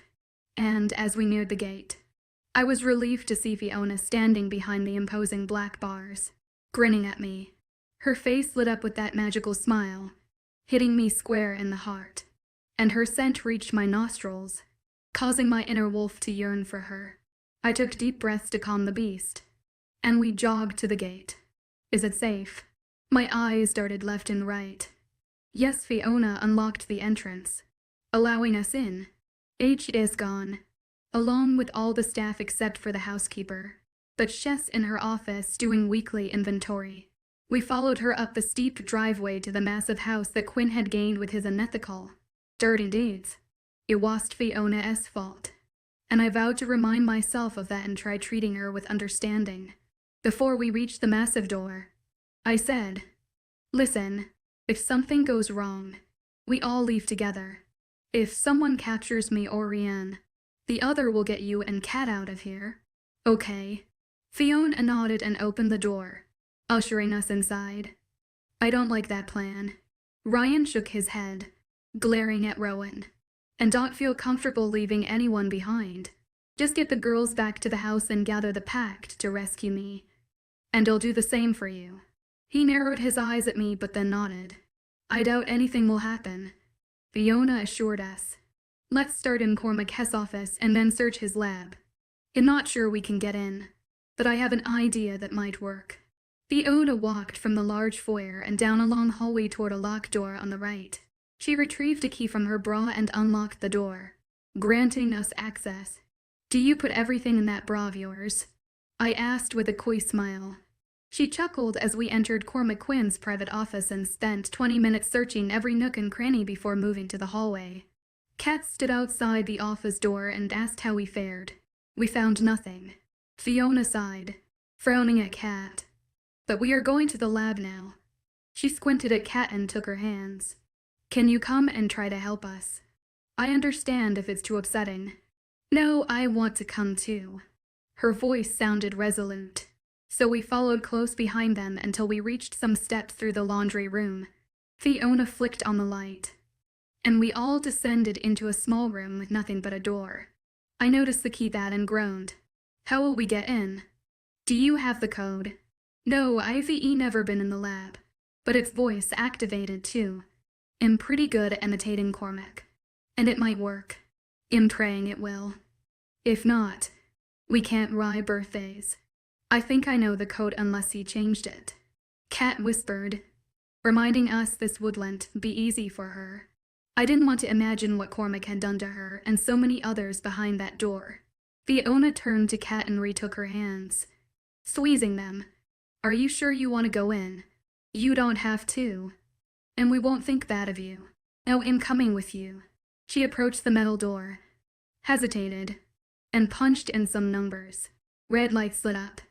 Shit. It's okay. I got this. Kat took a deep breath and repeated the process.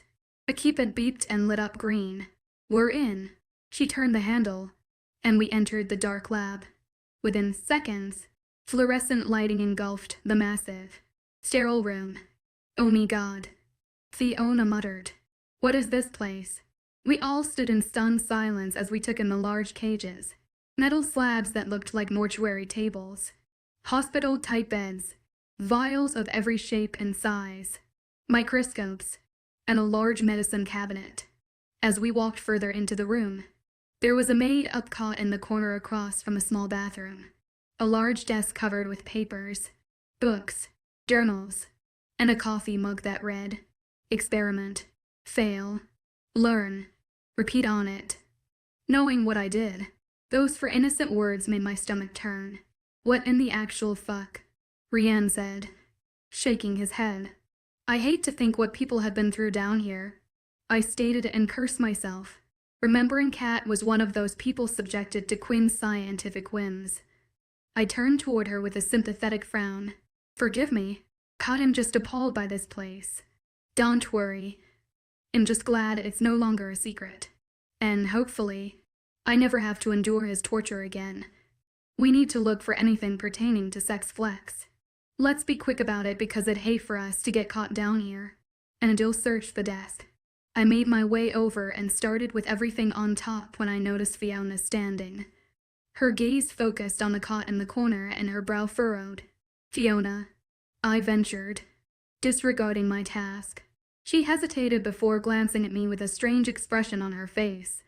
Sorry, she said, her mouth turned down in a frown, and my gut clenched, recognizing her dread.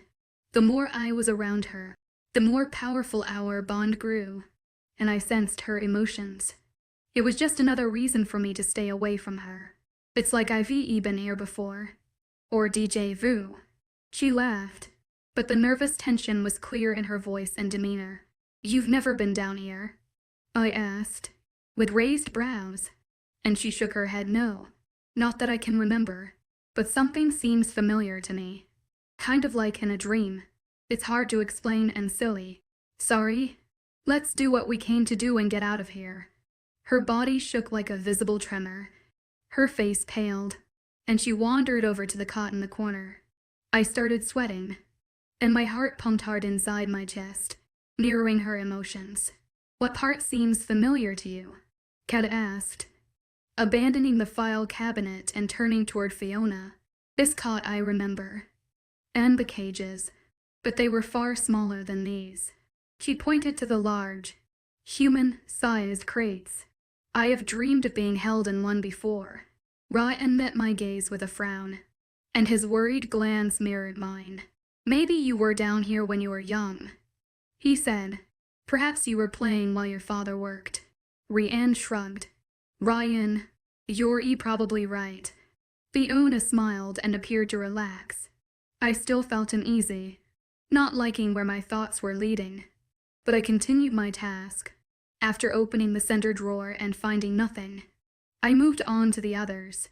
When I tugged on the bottom right drawer, it refused to open, and I knew it contained something vital.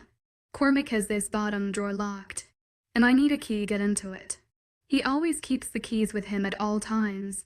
Kat informed me while approaching the desk. But it's your lucky day.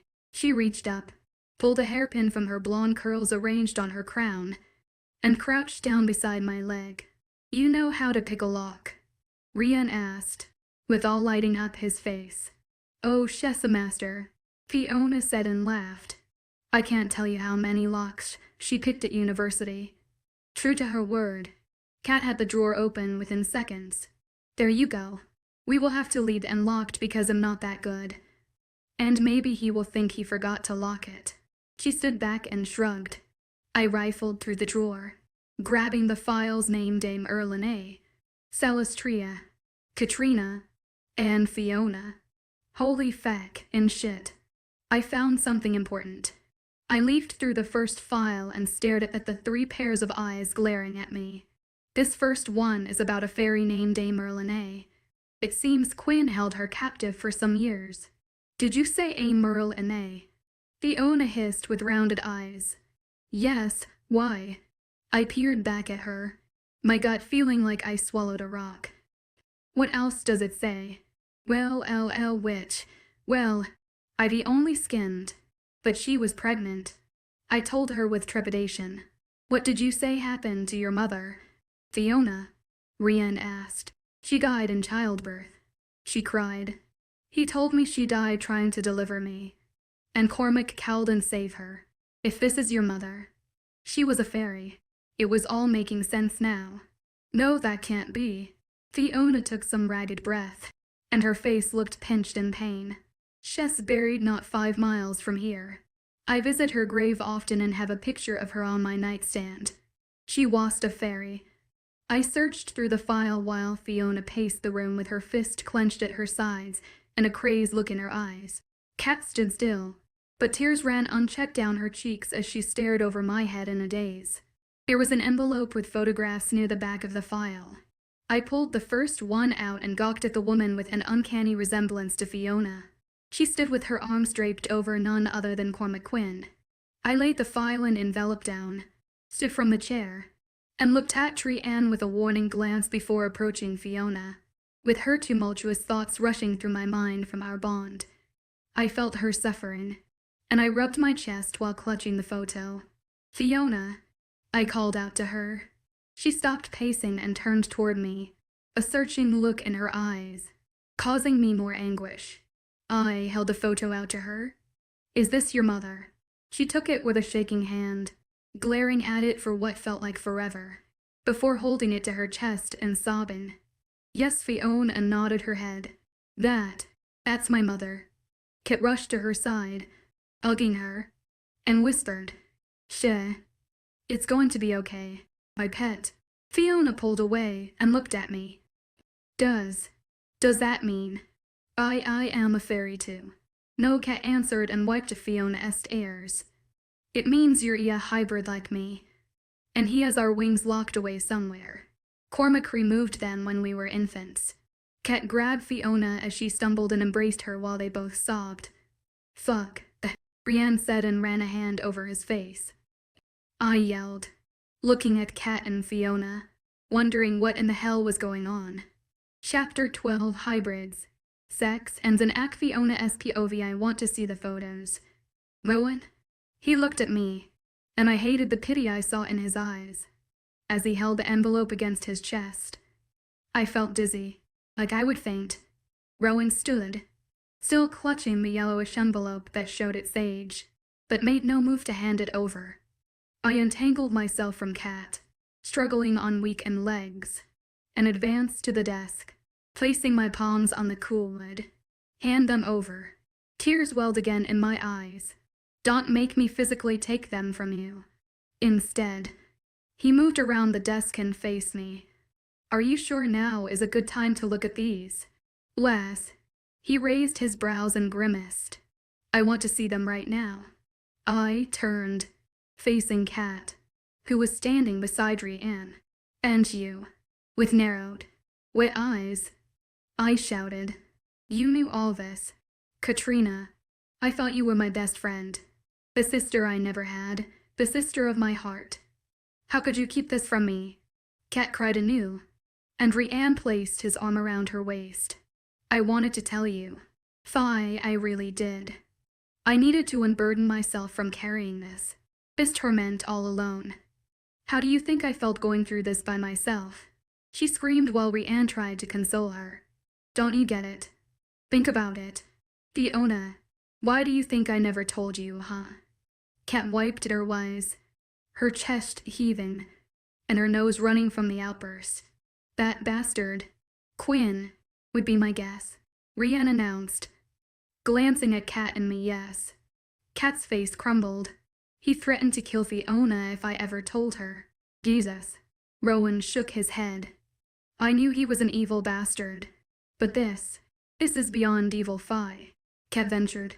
Please believe me, I sat on the floor and cried, sobs racking my body, and realized none of this was Kat's fault.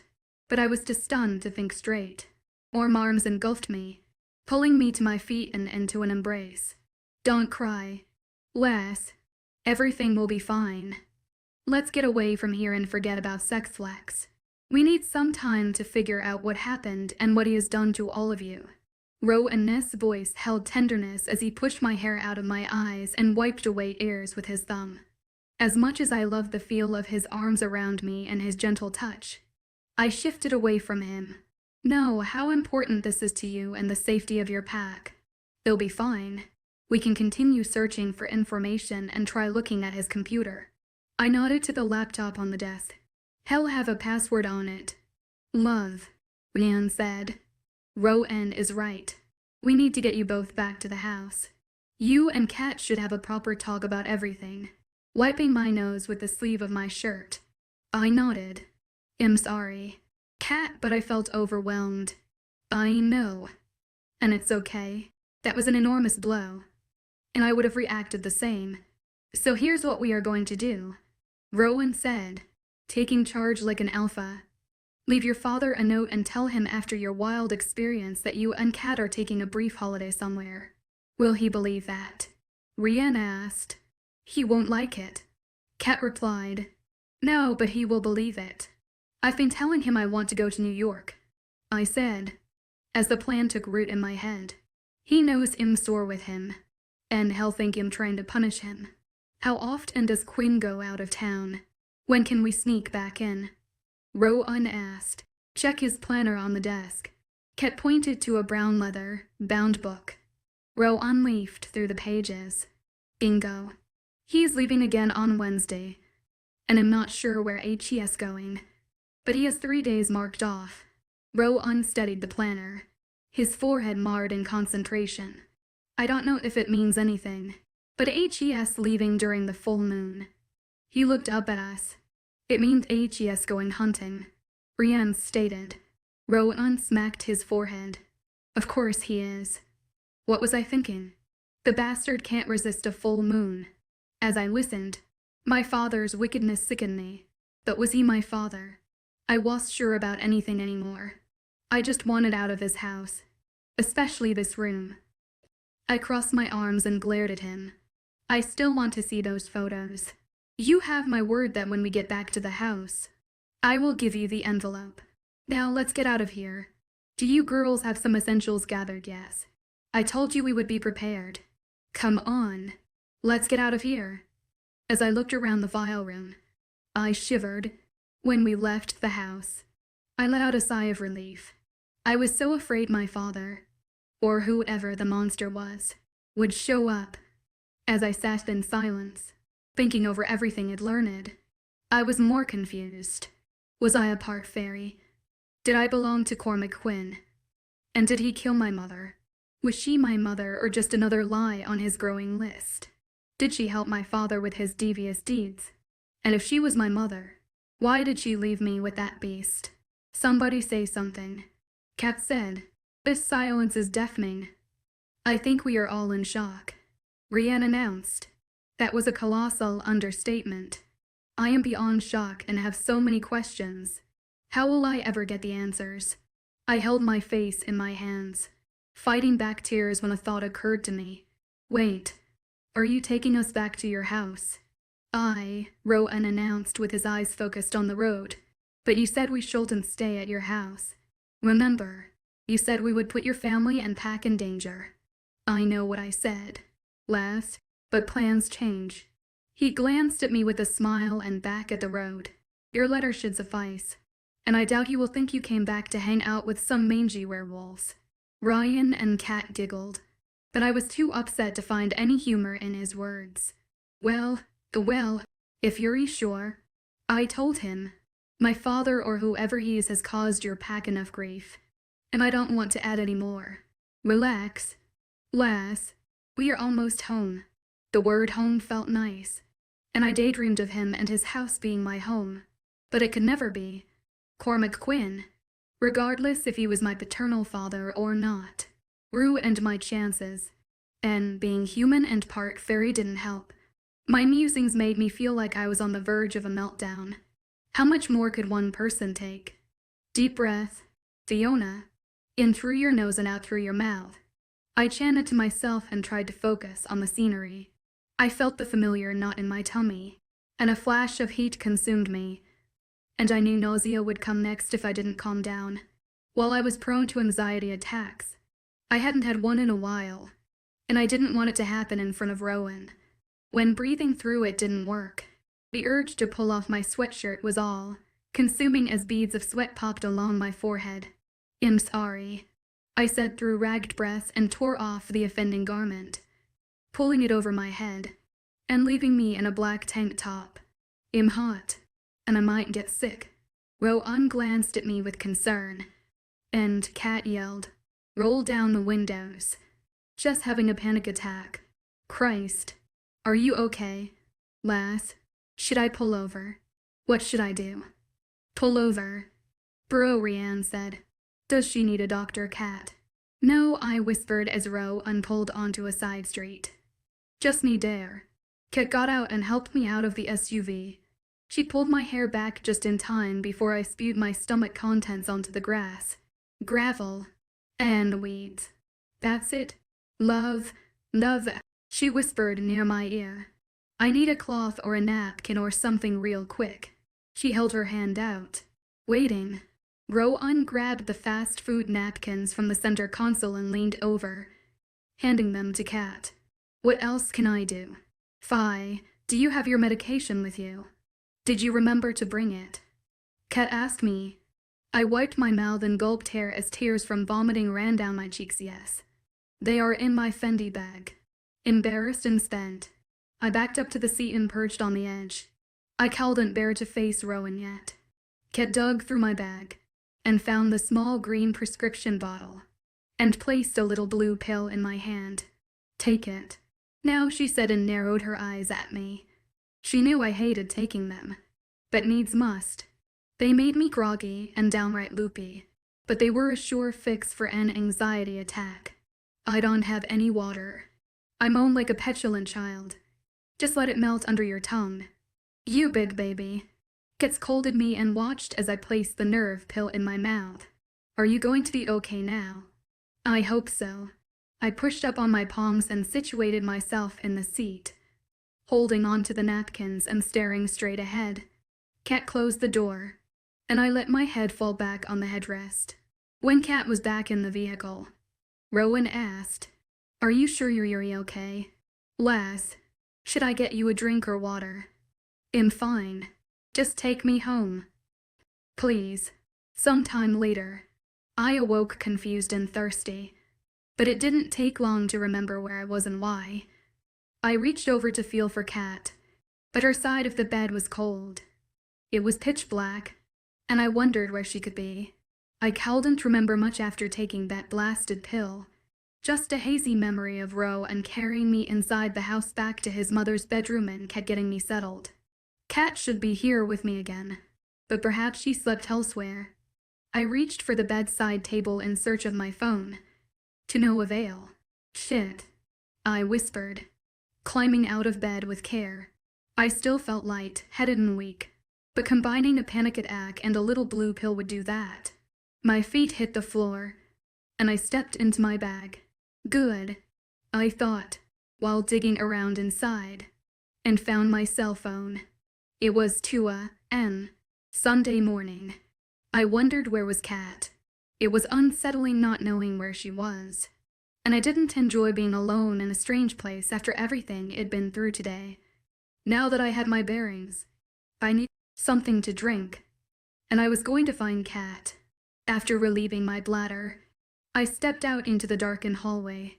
Although not familiar with the house, I knew where the kitchen was and tiptoed, quiet as a mouse, using my phone to guide me. The light switch was inside the archway, and I flipped it on as I entered. "Fiona," Rowan whispered, startling me. "Are you all right, lass? Can I get you something?" He was sitting on a bar stool at the island with his hands wrapped around a mug. "Gosh," I exclaimed with my hand over my chest. "You frightened me." The effect of the medication still had me drowsy, and I grabbed the counter to steady myself. I'm sorry, but I wasn't expecting anyone at this time of night. How do you feel? He jumped off the bar stool and strode over to me, his intense, penetrating eyes peering into mine. The concern seemed etched on his face, and it made me blush. I called at me Troa nest stare anymore. I saw too much in his expressive red, rimmed eyes and glanced at my phone. Much better. Thanks, but I woke up thirsty. With a gentle touch, he took my elbow, leading me to the table by the windows, and held out a chair for me. Sometimes he could be kind, causing me to fall for him again. Now, lass, you relax, and he'll grab you some water. Are you hungry? You missed supper. No, I don't think my stomach could handle food yet. That water would be grand. I said over my shoulder and glanced at the inky sky, noticing the twinkling stars and the moon so bright and beautiful, casting a peaceful glow. Rowan placed the bottled water in front of me and sat across the table. Thank you, I said before taking a large gulp of the cold liquid. I'm much better. I took a few more sips, feeling self-conscious as he stared at me. Where's Cat Kitty? He ventured, his brows knitting together in confusion. In bed, I would presume. Did you put her in a guest room instead of with me? I asked with a pout. No, Rianne put her belongings in the room while we got you settled, and she went to bed after we had Chinese takeout. My heart sped up at the implication, and dozens of dangerous scenarios entered my mind. Well, she's gone. Oh, what could have happened to her? Rowan. I jumped up from the chair, glaring at him. Don't just sit there. We have to find her. What if my father, take it easy. Lass, Rowan interrupted. Nobody has breached our security. Just somewhere in this house or the guards would have alerted me. My breathing and heartbeat slowed down, and I realized I trusted him. But where in the house? I don't know, but I intend to find out. Do you want to come or go back to bed? I'm coming, I told him and took a long drink from my water before following him. Let's wake Rianne so he can help us search. It'll be quicker that way. And you can get more rest. I can tell you need it. Bloody brilliant. I must look a right mess. At the top of the staircase, he stopped at the first door on the right and grabbed the handle. I pulled on the back of his shirt and whispered, Are you not gonna knock? No, lass. I'm waking him up so we can find your wayward friend. I shrugged. Well, that's rude. Rowan opened the door and flicked on the light. Oh, for fuck's sake. Rianne, he yelled. I gasped, placing my hand over my mouth, trying not to laugh. I didn't react as shocked as Rowan because I knew Cat. Jesus. Some privacy, man. Rowan growled and tried to cover himself in Cat, but it was too late. We had seen it all. Every dirty detail.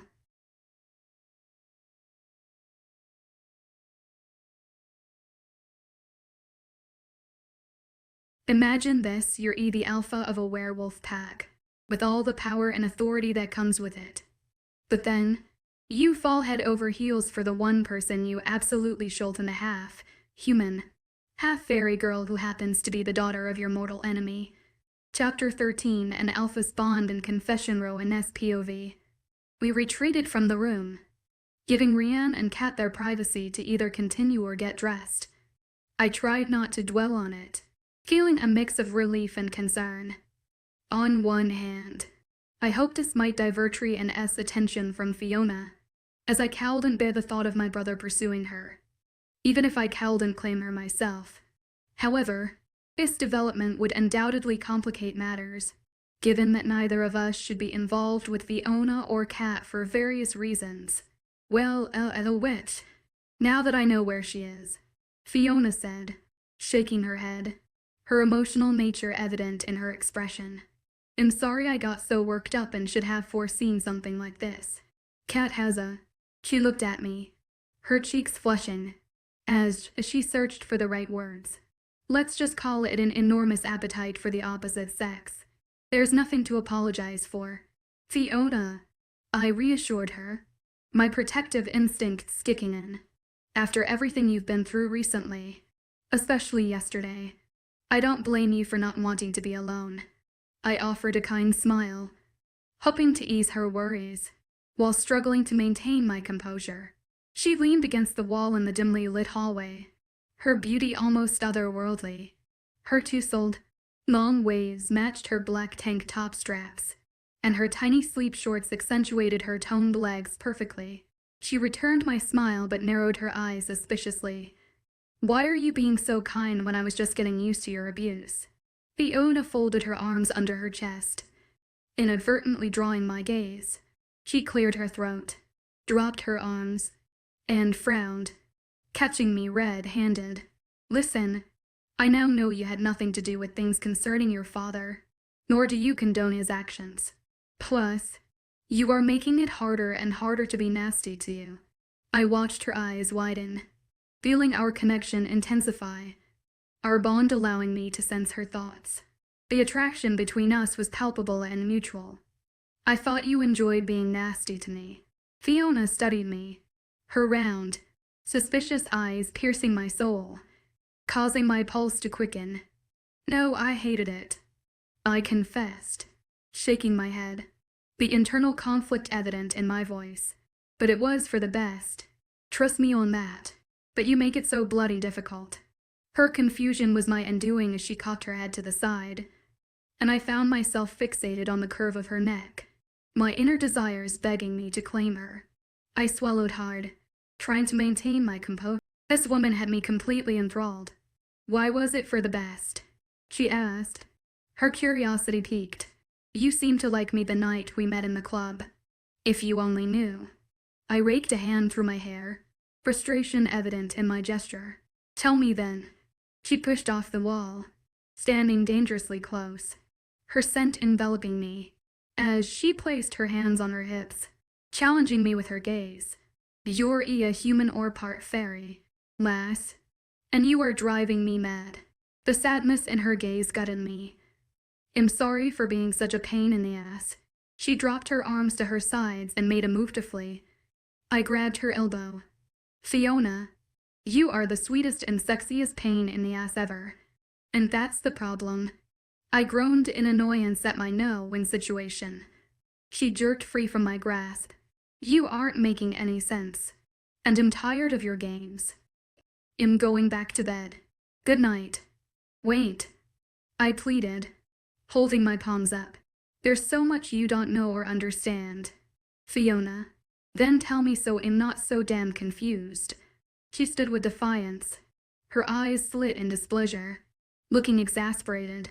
Don't you feel it? You are my. I bit my lip to keep from revealing the truth. I'm weak for you, lass, I admitted instead. If I told her she was my fated mate after everything she'd been through, I feared she'd have another anxiety attack. Fiona laughed and pointed at her chest. You are weak for me, why? Because I'm attracted to you.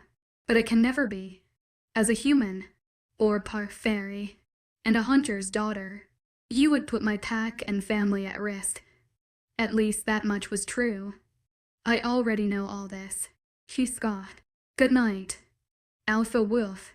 Again, Fiona turned to leave, but I took her arm and pulled her flush against my body, slamming my lips over hers as I backed her against the wall. She stiffened beneath the onslaught of my hungry mouth, and I heard the surprise in her intake of breath. I cupped the sides of her face, running my hands down to her neck.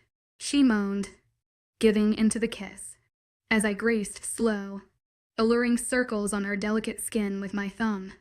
Her hands reached around me, fisting the back of my shirt, and she no longer fought the mutual desire.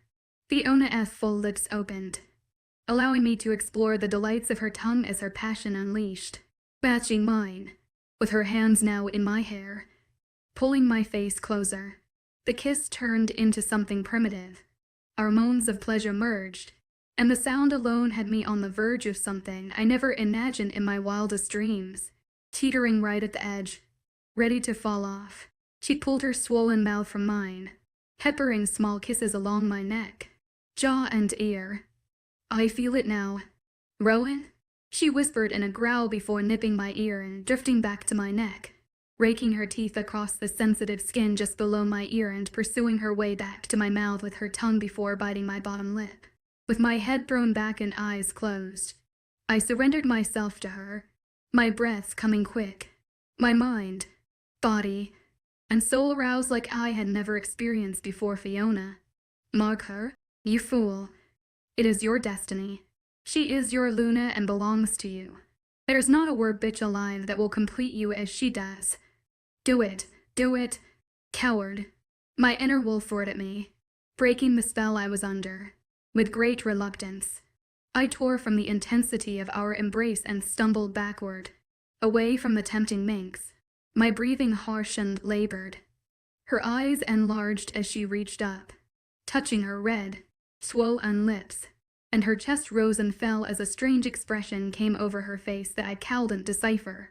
I shouldn't have done that, I whispered, glancing at her, noticing how enticing she looked with some color back in her face aglow from an amorous encounter that made me want to carry her to my bedroom. I stared down at the carpet. Fucking shit. I kept my voice low, unsure if she heard me, but Fiona remained speechless with her mouth agape. What the hell is going on out here? Ryan stood just outside his door with Kat by his side, gaping at the scene before them. Fiona and I breathing hard and looking disheveled. What in the hell were you thinking? I asked my brother the following morning as we sat in the privacy of my office. It's not like I gave it any thought. She threw me all the signs, if you know what I mean. Ra and Rin with a wink. Don't be a cheeky bastard.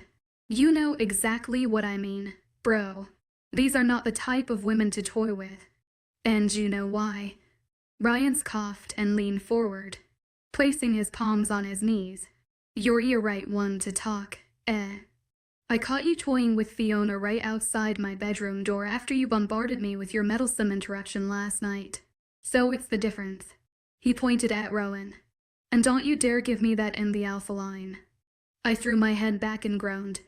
Listen, it was a moment of weakness on my part that resulted in a mere kiss. He shrugged his shoulders. I didn't bed her. So what? Ryan ventured. You are scolding me like a child for having a bit of crake with Kat. She wanted to give it a lash, and was more than willing since she started it. He wagged his brows before continuing. And if you haven't noticed, Shessa Colleen, a right bonny lass, what a load of bollocks. You could have your pick of feck and birds. Ryan, but these two are off limits. To us both. If I can resist Fiona, then what's the story there? Mate, I've never seen you act the way you do around her. 1 minute you're a right nasty arse, and then I find you playing it up in the hall. He raised, grinning. Not that I blame you. Mind. That's a special bird right there. Just the woman every man dreams of finding. He had a faraway look in his eyes, and I took a few deep breaths to calm my inner wolf, who was ready to shift and devour my brother. It was time for me to come clean and his unrealistic fantasies about Fiona my Colleen. My bird, my bonny lass, my Luna, and my mate. If I cowled and have her, he damn sure wouldn't. I knew he meant every word by the gleam in his eyes and how he spoke. Ryan held a torch for Fiona, and I was about to extinguish it. You're right, little brother. Fiona is special, but I'm not referring to your specific notions about her. I leaned back in my chair, steepling my hands under my chin, trying to gather my thoughts in order. I'm speaking to you now, not as your elder brother, but as your alpha. Any time I reminded Ryan of my rank, he hated it, and I kept my eyes focused on the ceiling inside before looking at him. Ryan crossed his arms, displaying annoyance, which was at odds with his expression of curiosity. Go on, Alpha. This is serious. Ryan, and I need your word of honor that this conversation goes no further than this office. I glared at him, and he nodded. It was enough for me. Ryan knew when I was being serious, and despite sibling rivalry, I trusted him more than anyone else. There's more to this with Fiona. More than her being a human, fairy, or hybrid. It goes beyond her father being an evil hunting bastard, as well. I stood and walked from behind the desk, raking a hand over my face and pacing the room. Ryan turned around, his gaze following my erratic footsteps. I had his attention, but he gave me the time I needed, remaining silent while I roamed the room. My hands were shaking as I made my way to the minibar to pour a whiskey. Yes, it's early, but care to join me? Jesus. Mate, if you're having a gargle this early, it must be serious. So stall the ball and pour me one, too. I peered over my shoulder and saw Ian was now on his feet, pacing as well. I handed him the glass, and he eyed me with wariness before raising it. SLNT. Mate. I raised mine as well. Yeah. Cheers. Bro werg I'ma need some Irish luck. We both downed the fiery liquid in one go. I said with a grimace as the liquor burned going down before I felt its relaxing effects and knew it was time to unburden myself. Well, lay it on me. Rhian's eyes gaped into mine, inquisitive and apprehensive. Fiona is my mate, I declared, my tone sharp and clipped, leaving my gregarious brother speechless. Well, things are getting intense and ready to take off. I hope you enjoyed the chapter. Here's a list of some Irish slang terms I used in this chapter. SLNT cheers Craig, a term used to describe a good time bird's a female colleen. A term often used to refer to a beautiful, charming woman having a gargle, to have beer or alcohol give it a lash, to give it a go or do it bonny lass. Chapter 14, Sibling Rivalry and Spiteful Witches Row and Nest. POV. I knew something was wrong.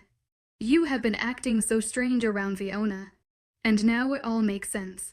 Ryan slapped his forehead. And just how would you act? Little brother. I arched a brow and gritted my teeth. It wouldn't do any good to be upset, so I tried to relax.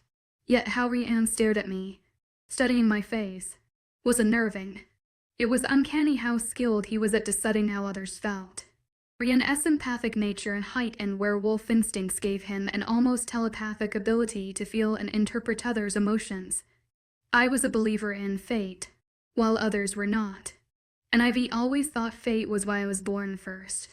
Ryan was strong, loyal, loyal, and capable, but far too sentimental to be an alpha wolf. However, he would disagree with my theory and opinion. I would have marked her as mine. That's what I would have done. Ryan scowled at me, and I saw a muscle in his jaw clench as he folded his arms across his broad chest, nostrils flaring. I laughed without mirth and stomped to my desk, and sat down hard. Yeah, mate. I know. You would have marked her without a thought or care. But that's the difference between us, isn't it? I can't mark her as mine. You bloody EEJIT. He advanced toward my desk and slammed his hands down, jarring the photo frames in my mug. That's right, game bro. You can't mark her, your own bloody mate. The woman fate has chosen for you. Why, one might wonder. He was leaning down eye level with me, and his face contorted in pure fury. Because you are the big bad wolf, Alpha O'Connell. It was getting harder to control my temper, but I tried. Listen, Rhian. I raked a restless hand through my hair and sighed. Just part human, for feck's sake. And her father is a notorious hunter and mad scientist, causing us all so much grief right now. I feel in my bones he was involved with sex flex. Hell, it bet good money he created it.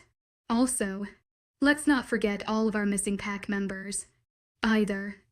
I gave him a sidelong glance and observed his breathing calm. We got some of them back, but still many are missing. H is responsible for most of them, and you want me to take his daughter as my Luna?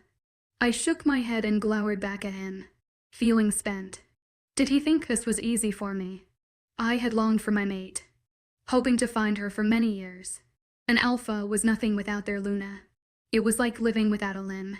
Rejecting her would be hell. Lady Fate had dealt me a bad hand. Indeed, so much for my loyalty to her. For werewolves are shifters. Our fated mate was the core of our existence, and they defined us. You could have all the lovers you wanted, But your destined partner was your missing half. The other part that strengthens you, making you whole.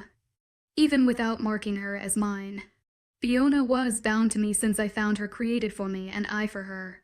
Destiny bonded us to one another, linked forever, until death. What a proper load of shite. Mate. Ryan shook his head, taking a seat in front of me. Perhaps he felt deflated now, too. Don't you understand how dangerous and complex this is? I asked, my tone subdued and careful. Ryan seemed calmer, and we both needed clear heads for this discussion. Regardless of your feelings on the matter, you know to keep this to yourself. He crossed one leg over his knee, nodding. You have my word, Rowan. It was enough for me because Rhiannon was keen on loyalty. Regardless of our squabbles, we were brothers. A mere 20 months apart, with disagreements, even physical fights, as all siblings do. But when it involved our pack, I trusted him with my life. If the others were to know that Cormac Quinn's daughter is my mate, and Shess not only human but part fairy, I lifted my brows and stared at Rowan, leaving the obvious, and said, it will cause unrest within the clan. Rhiannon ventured, his face falling. Unrest is putting it mildly, but if I leave her unmarked, we will be safe from the repercussions. You understand that I have to put the first right, as long as I remain focused, controlling my need for her. It would be a moot point, yet I knew it would be a difficult struggle. I would have to send her and Cat away as soon as possible, but I would still feel Fiona's presence, even from afar, and I would yearn for her at every turn. But it was the only way. After many sleepless nights, I couldn't find any other solution. Fiona and her father were clueless and would remain that way. It was hard enough for wolves to recognize, let alone humans. Unless I marked her, Fiona's emotional connection and attachment to me would not go any further. We never knew when fate connected us, but we realized finding our mate would end our suffering. However, my anguish would continue. But as long as we buried this secret, no one else would ever know. Yes, and I'm so sorry. Ryan glanced at me before averting his eyes, staring toward the window. I wish there was a way. There's not. And taking her as my Luna would endanger us all. I admire your responsibility to us, but having her by your side would make you an even, and you know it. He retorted with heat, his gaze back on mine. Yes, I know. But you forget I'm the new Alpha O'Connell and the risk is too great. The council has even sworn me in yet. For God's sake. When my father died, the Alpha title passed to me after his last breath. However, it wasn't official from the council, nor would there be a coronation while everything was on hold. Since the increase of missing pack members, the unusual amount of hunter attacks, and the new sex flex epidemic, we had been at a standstill for almost a year. I'd have to live a life filled with resentment and regret, giving up my Luna. But being Alpha O'Connell was my birthright and Fiona, my fated mate. Honor and duty took precedence over my happiness. True, Rhiannon ventured as a knock sounded on the door before he could say any more. It was Kyra and Maev, the healer. I had sent my sister to assist her since my mother was still in London. Maev bowed her head. My lord, how are the wounded faring? I asked, hoping for some good news. She shook her head. Physically they are improving daily, but emotionally, well, it's going to take some time. Maev blew out a long sigh. You can't imagine what that bastard has done to them. Please, excuse my language. My lord. Her withered face colored, and she stared at the floor. Maev, he is a bastard, and you are free to speak your mind in front of me. I gave her a tight smile, trying to control my twitching lips, while I found nothing amusing concerning Quinn's evil deeds. Watching Maev, who had tended to me as a lad, trying to control her tongue, was quite comical. They are all shattered inside from what that lunatic has done to them. When I think of those innocent children, the wee bairns, Maev choked up, and what they've been through, it sickens me. She shook her head, appearing to hold back tears. Please let their families know we will provide the best support money can buy, I assured her. And thank you, Miev, for all you have done. You're welcome, my lord. It is my pleasure. And Kyra has been an enormous help to me. She deserves your gratitude. As well. Such a fine, young lass. Miev turned to Kyra and winked. Kyra smiled with a blush staining her cheeks. Speaking of providing support, she seemed to falter, glancing at Miev, who nodded for her to continue. Well, wit. Miev and I agree we should contact the witches for help. I watched her swallow hard and knew she feared my response. But my brother beat me to it. Why in the hell would we call on those spiteful creatures? They are selfish, crazy women. He cringed and looked at me, shaking his head. I wasn't fond of witches, either. They were cunning and conceited individuals, but had immense power and effective spells. We need their magic to heal the wounds on the inside, Miev said as she tapped the side of her head. I fear the young may never be the same after what Cormac Quinn has subjected them to. The cruelty they suffered is unimaginable. The healer looked at the floor, wringing her hands. As I listened to Miev and watched tears well up in Kyra's eyes, they filled me with an intense rage. My hatred for Quinn grew by leaps and bounds and reiterated my resolve to stay away from Fiona, even though she was nothing like Quinn and held no responsibility for her father's crimes. My pack wouldn't see it that way. I'm sure you're right, Miev, but let's run it past the council first. I smiled, hoping to put her at ease. They have already agreed and think it's our best option, Kyra announced with a mischievous smile. But they are leaving it up to you. As Alpha, you have the last word. Ryan rolled his eyes, and I wasn't sure if he was upset about asking the witches for a favor or the council recognizing me as Alpha. Well then, I have the perfect witch in mind, and I'll see if I can get in touch with her, I said with a smile while Ryan continued to sulk and grimace.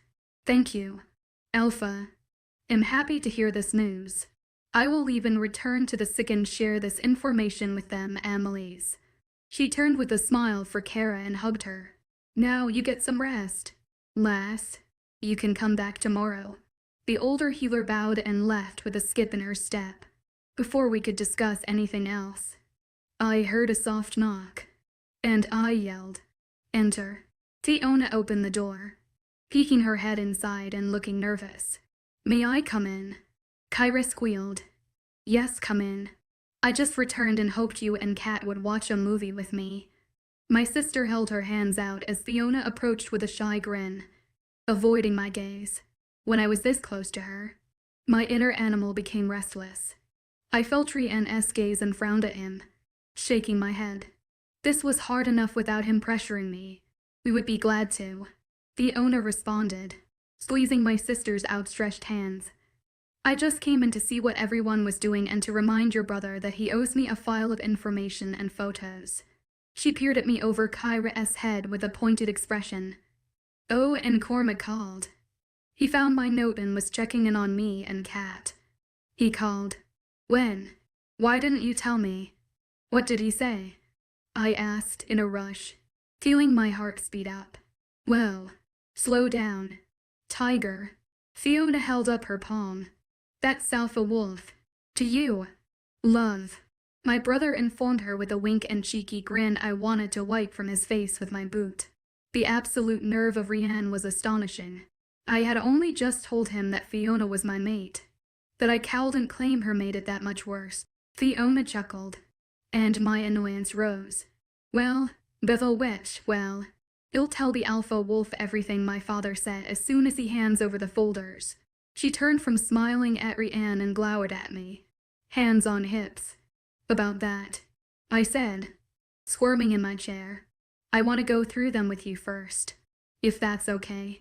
She nodded, and her face softened. Fair play. Her answer was quick and unexpected, catching me off guard. But when will that be? Fiona folded her arms and arched one perfect, dark brow. Soon, lass. But right now, Rian and I have to summon a witch. It was hard not to chuckle, watching her expression as it changed. She looked irresistible with her mouth open and her eyes wide as plates. Fiona uttered with a quick shake of her head from shock. I had to remind myself this was all strange territory to her. While Fiona stood there looking stunned, but curious, I suppressed the laugh bubbling up from my chest. And I finished my editing project last night around this time, and the publisher in China emailed me at midnight asking me if I could edit another one in 10 days. Yikes. Well, I have 10 days to get a ton of writing done. I hope you all enjoyed the chapter I threw together today. Cheers. Chapter 15. Imagine Hell and a witch named Vion Asek and Rafiona Spov. After that unexpected kiss from Rowan last night, my dreams consumed me once I drifted back to sleep. They were confusing, frightening, and more like nightmares. Something followed me as I ran through familiar forest, its footsteps deafening. The sound of cracking twigs and the grunt of the chase surrounded me. I tripped over a moss-covered log and went down, stopping my fall with my palms and spider, crawling to evade capture. Once back on my feet, I continued to race through the woods and glanced over my shoulder to find Rowan. Why was he chasing me? Stop.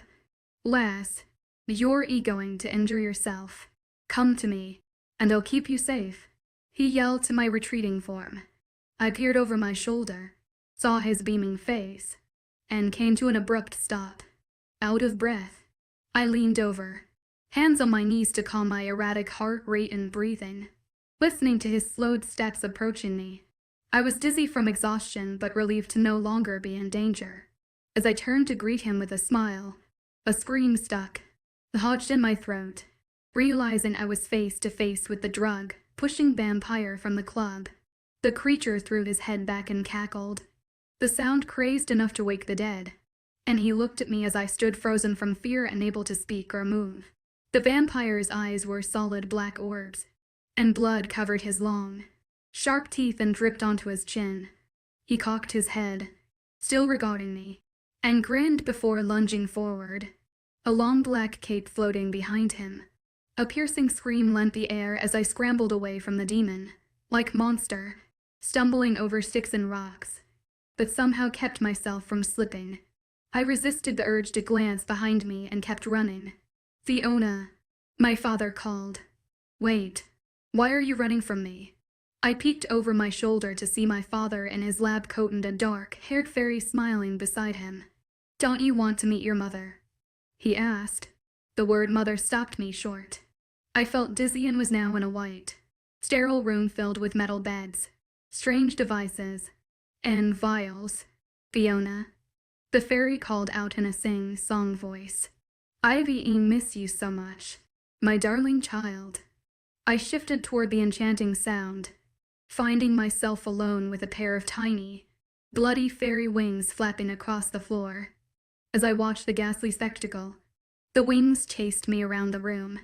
The phone ringing in the distance woke me from my imagined hell. As I sat up, drenched in sweat, I tried to shake off the nightmare, and the noise rang louder in my ears.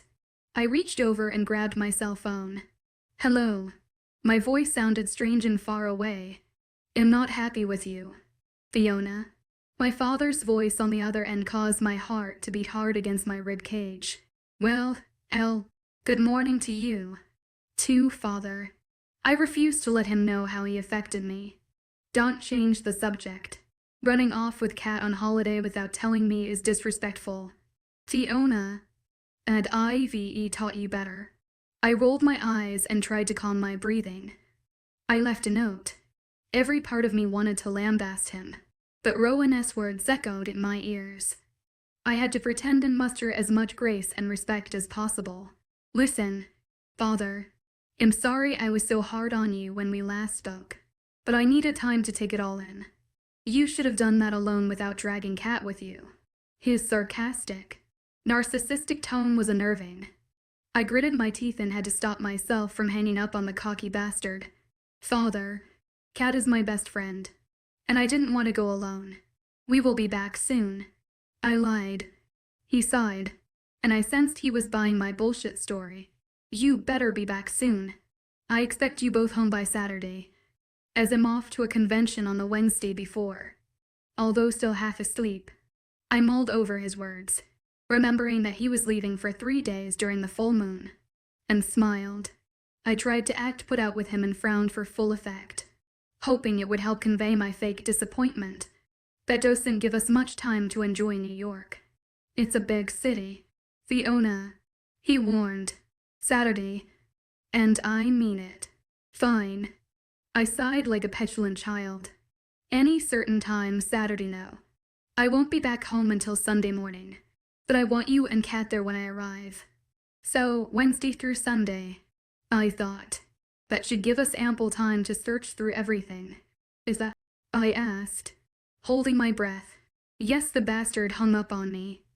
However, I now had proof that he would be gone, and we could all go back to the house and hunt for information about sex flex and perhaps more answers regarding my mother. I showered and dressed before looking for Rowan to tell him about my phone call from Cormac. But first, I wanted to see the files with those photos. But to my disappointment, I would have to wait. Again, when I found Rowan in his office with Rhiannon and Kyra, they informed me he was leaving to find a witch. My head was still spinning from that one. He said it as if he was going to the shops to pick up bread or milk. So, Kat and I found ourselves seated in a home theater with Kyra watching a movie. A movie turned into two, a chick flick and a comedy that had us all in stitches. It did a lot to improve my uncertain, anxious mood, mixed with the thrill of Ro and Ness' kiss. I wanted to stop obsessing over it. It was just a kiss. Right. Yet it felt like more. I couldn't explain with words what that simple kiss meant to me.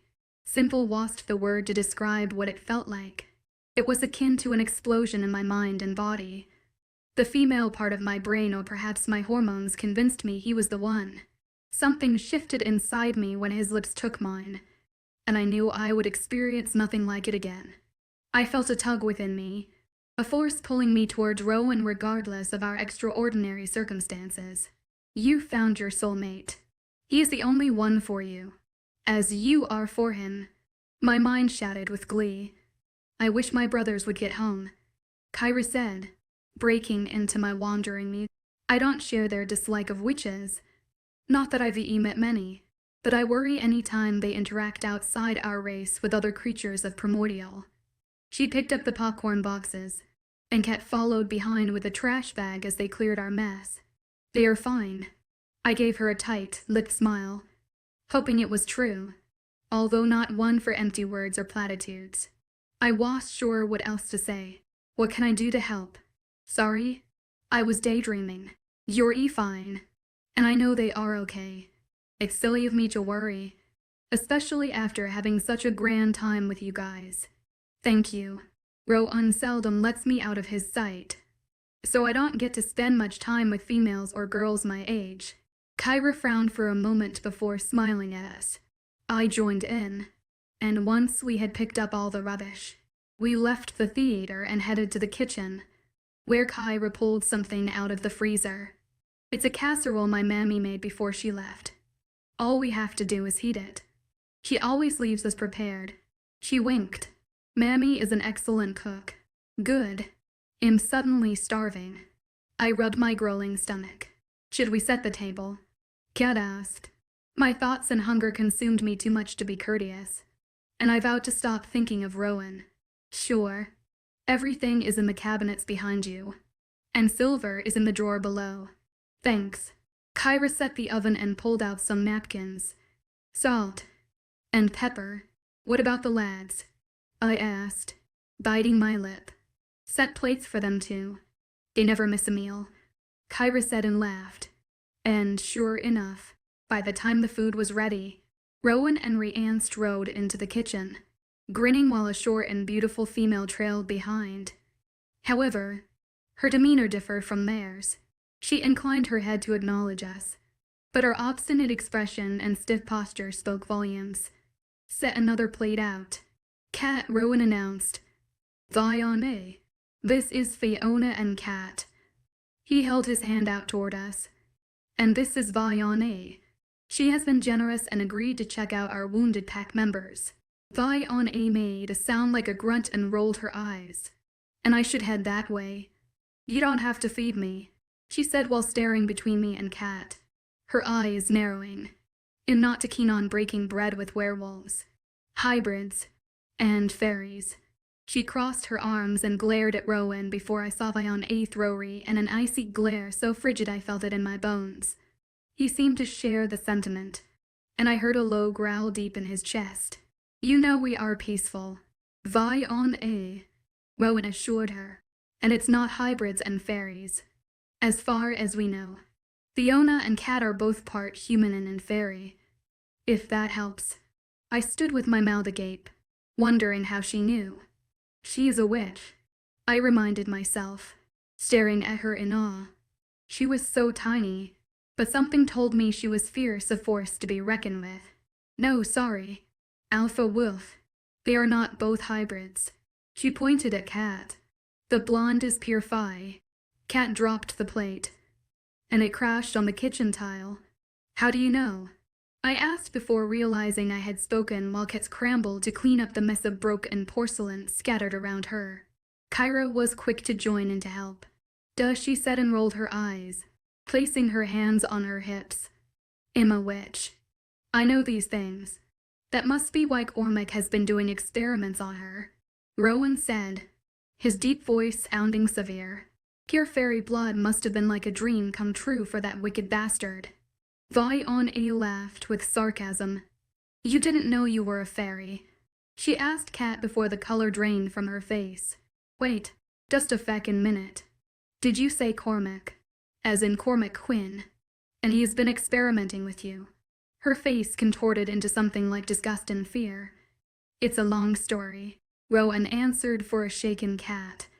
Fiona is Cormac's daughter and removed their wings when they were young. Probably babies. Or so it appears. But they don't remember. Vion A took several slow, cautious steps backward. I'm sorry, but I can't help you. She tossed her head, her long flaming red locks bouncing. I want nothing to do with this or Cormac Quinn. As she turned to flee, Brienne crossed the room into strides and grabbed her arm. Wait, this section by wait. Damn it. Since when are you afraid of? Before Rianne could finish his sentence, Vion A cast her eyes down at the fists surrounding her armament. In an instant, Rianne let go, jumping away from her. Fuck, he yelled, cursing in obvious pain. Damn you. Witch. She leaned in close, glaring at Rianne with eyes tinged a strange shade of purple and her chest heaving. Never touch me again, little spare wolf. Or next time, it'll cause you more than some discomfort. Vampire dissection. By Drake Mason and E.Y. Gwet, as an undocumented changeling and forced to cause as a low-level witch. I'm sorry about my brother, Vion A, but we meet you, and you owe me a favor. Rowan held up his palms and approached the witch with caution. Yes, and I will return that favor, but not when it has anything to do with that devil of a man. Cormac Quinn. Sorry, Rowan, but what kind of fool has the man's daughter over for supper? HES a notorious hunter. She shook her head and teased at Rowan. Meanwhile, Rian had moved away from the witch, cradling his injured arm and scowling at her. His jaw hardened, and his eyes held pure animosity. You will heal soon, young wolf. Vion A threw him a wicked grin, snapped her fingers, and disappeared, leaving behind a trail of purple smoke and a premonition filled with dread that had my hackles rising and my tummy clenching. Chapter 16, The Mean Fiddler Warning, contains graphic scenes Rowan's POV. Damn, Fiona said, her eyes wide, staring at the spot once occupied by Vion A and waving her hand to clear the purple smoke covering half the kitchen. Did that just happen? It didn't now well play hell finding her again, I announced inside, raking nervous fingers through my hair. Isn't anyone gonna address the fact that I'm a pure fairy? Kat asked, holding the broken shards of glass. A look of bewilderment touched on her face. I'm sorry. Kat Fiona reached out and rubbed her shoulder. I am still trying to process all this supernatural stuff. An actual witch just disappeared before our very eyes. Listen, Kat, it makes sense. I told her. Quinn would never pass up the opportunity to study and experiment with a pure fairy. At first, when I thought you were human, I figured it might have been one of his more noble ventures. But people frown upon using humans for research. But everything he does, I frown upon. I bet he removed your wings so people would mistake you as a human, and he could continue his sick experiments. But my parents, why would they allow him to do it? Ryan piped up. Think about it. Your parents were obviously both fairies, too, and they died in a plane crash. Right. Yes, but what does that prove? Kat asked, her voice cracking. Maybe Cormac had them killed. Ryan shrugged with a sympathetic grimace. Or perhaps he was blackmailing them and it forced your parents to give him permission. He stared at his feet, averting Kat's gaze. She stormed to the bin and dropped the broken plate inside and picked at her hands to remove the small pieces before glaring at Rianne. Well done. Rianne, bloody brilliant how you worked that out. Kat's eyes still rested on Rianne, but challenge in them. Our tumble in the sheets wasn't very memorable. Nor does it make you an expert on me or my family. Kat lifted her lips in a cocky sneer. Hey, that's not what Rianne attempted. Shut up. Rianne. Kat growled. So perhaps my parents didn't give a shit about me. That's what you're really saying. But they were selfish and cared more for themselves than their child. You have me pegged. Big guy. The unlovable Kat. She clapped her hands and stared at him with a deadpan expression. While my heart ached for Kat, my lips twitched, watching my brother with his enormous foot in his mouth. It seemed their romp between the sheets hadn't rendered Kat love, sick or impressed her much. I was enjoying her barbs piercing my brother where it hurt far too much. Ryan was used to the birds he bedded, falling head over heels. Not this one. Fair play, Kat. Ryan held out his palms, but I saw a muscle twitch in his jaw. She had wounded his ego. You and Fiona had a lot happen, and I was only trying to be helpful, and I'm sure your parents loved you. We know Cormac is a sneaky and evil man, and I'm sorry for speculating. His expression grew rueful. Don't worry over me.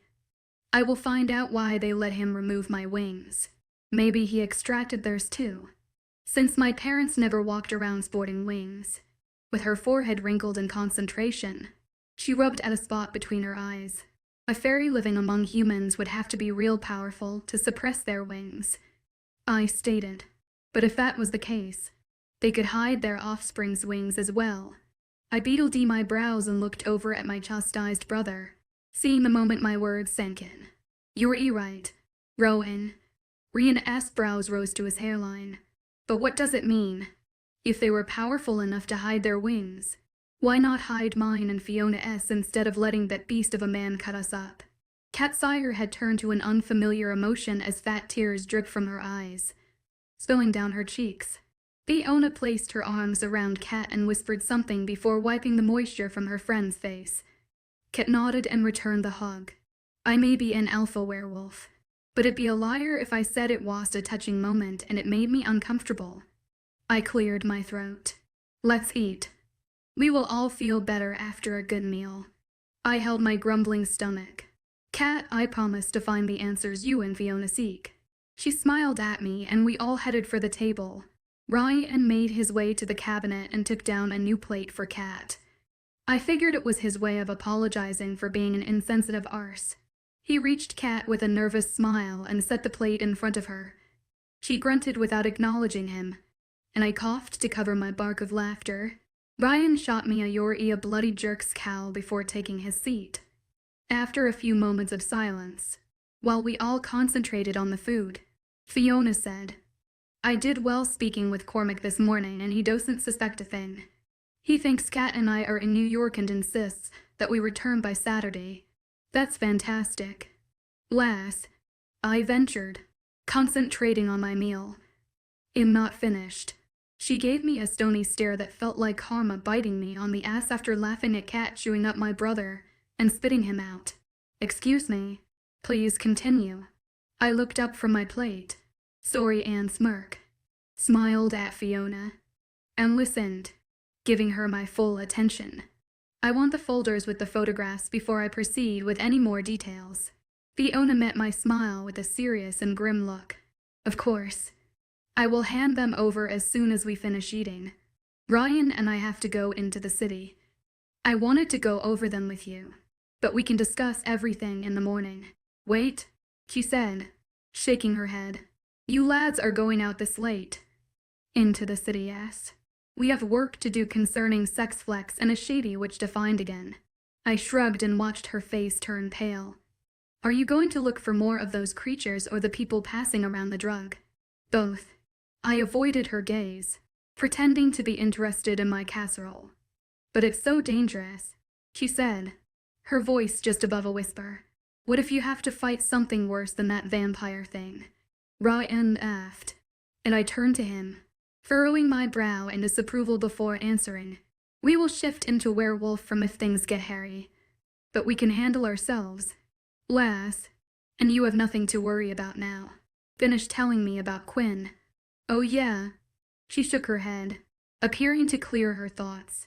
Cormac was angry with me for taking Kat, and he wants us home by Saturday because HES returning Sunday morning. He confirmed what we saw in his planner. HES leaving on Wednesday. That means we have 3 full days to search the house. Good job, lass. Let me grab the folders as soon as Rianne and I get changed. You ready?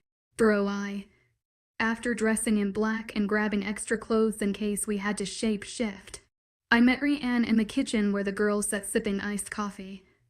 I watched Fiona stiffen as I neared her. Here, choir witch, here. Lass. I avoided her eyes as I held out the files. These are disturbing. She stared at the offering, appearing hesitant, then glanced back at me before taking them with a quick nod. The guards are outside and we will see you in the morning, I said with a weak smile. Please be careful. Fiona begged and stood to see us off. Walking around the table, Rianne explained. These humans turn into creatures from sex flex fike at night, and we must be there to hunt them down. It's how we've gained most of our information so far. He rubbed Fiona on the back as he passed her, steering clear of Kat. I wanted to punch his face in. We know what we are doing and will both return unharmed. He winked, and she smiled at Rianne, but it seemed strained. Enough flirting. Rianne, we've got work to do. Good night. Ladies, and Kyra, make sure they both have whatever they need. I strode from the room, vowing not to let Rianne under my skin. As we entered the city, I headed for the nightlife, especially the clubs, raves, and pubs where the young like to hang out. The zombies, vampires, and goblins liked fresh blood. And so far, those were the only creatures we found connected to sex flex, but most of them were zombies or goblins. The vampire at the club where I met Fiona was a first for me. However, they all had one thing in common. They liked to hunt in the dark, and once a human became addicted to sex flex, in time they turned into a bloodthirsty creature, and when night fell, they needed fresh victims to survive. We were on a mission to stop both the spread of the drug and hunt down these confused, insidious creatures. Unfortunately, they were pushing sex quicker than we could kill off the resulting monsters. The results led to a lot of violent, unsolved deaths in the streets and alleyways of Dublin. Holy feck, Rianne shouted, pointing toward an arc-side street near a pub called the Mean Fiddler where the late crowd comprised mostly university students. And before I could spot what HE'd seen, the dank smell of blood flooded my sensitive olfactory. I turned off the vehicle's lights and continued on before rolling to a stop, loading my dart gun containing a special poison and grabbing mesh metal gloves in my bag. Ready? I asked as Rianne pulled on his last glove. Let's do this. As we crept into the dark and alley behind the pub, the stench was overwhelming. We were close and it wouldn't be a pretty sight. Rianne ran ahead of me, shifting as he turned the corner. Now I knew it was serious. Transforming in the middle of the city was ideal as something we preferred not to do if we could help it. Once I rounded the corner, I saw the gruesome scene that caused Rianne to shape-shift without thought or care. A zombie and goblin fought over a woman whose limbs they had ripped from her body. For a moment, it satisfied the goblin to feast from her torn flesh, while the large zombie, gray, like death in ragged clothes, tore her chest open and I saw her still beating heart. The horrific spectacle made me slow to shift, but then I did so with urgency. Somehow the woman still screamed. A hair-raising sound filled with terror, and I wondered how she was still alive. While Rianne pounced on the zombie, I noticed her eyes meet mine, and the anguish I saw there caused a red, hot rage to overtake me. With silent, stealth-like movements, I stalked my prey. The goblin, oblivious to my approach, continued to feast on the woman's arm, and I glanced at her, realizing the light was now gone from her eyes. I opened my enormous jaw, exposing my sharp werewolf teeth, and grabbed the creature by his neck. The attack was quick, leaving the goblin unaware of the impending danger. It howled in pain as I thrashed it left, right, and left again before dropping it to the ground. Its cries ceased, and I used my massive paw to roll the beast over, verifying that it would never again harm another. However, Rianne was having a more difficult time with the zombie. I heard the crunch as his razor-like teeth bit into the monster, its putrid, smelling blood filling the air. Wry and wretched, and I didn't envy him for chomping into the nasty, dead flesh. I shifted back and scrambled without clothes toward my ripped, destroyed clothes and grabbed gun, hoping to stun the zombie so I could dig in my bag for the Glock. To kill a zombie, one had to decapitate or shoot them in the brain, but as the dart entered near its heart, it crumbled to its knees and rolled around, screeching in misery. "Damn," I whispered when I noticed the mangled wings on its back. "You can shift back, Rianne." I ran for my bag and grabbed a vial of lavender water and our clothes while the creature withered in agony.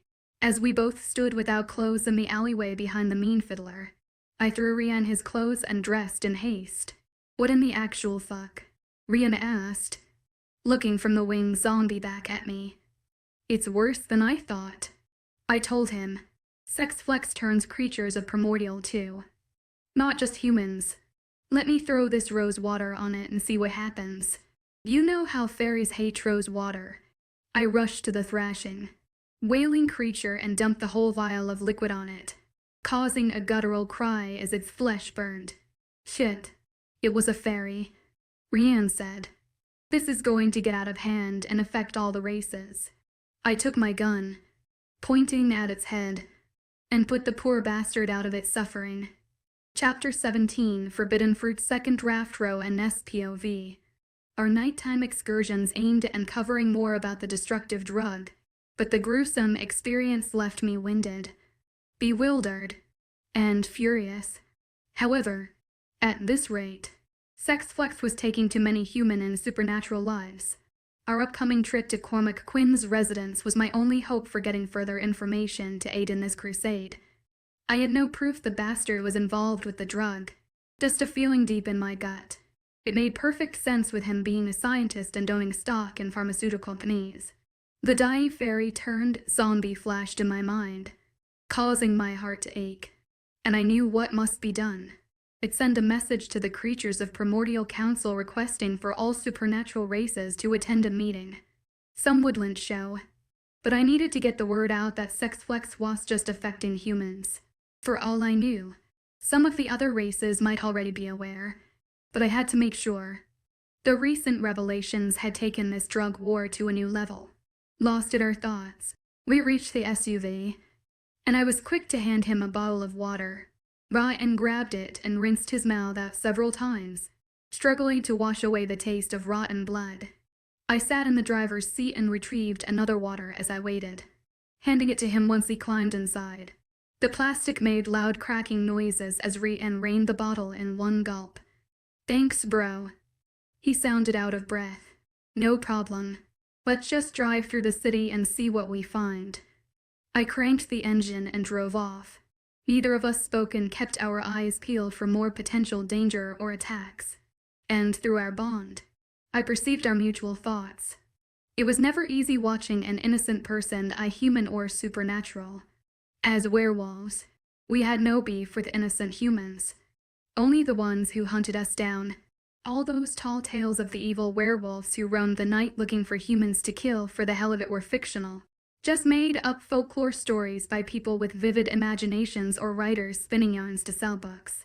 When in reality, we kept to our own and wanted to live in peace. In the past, the races were always at war with one another, but times had changed.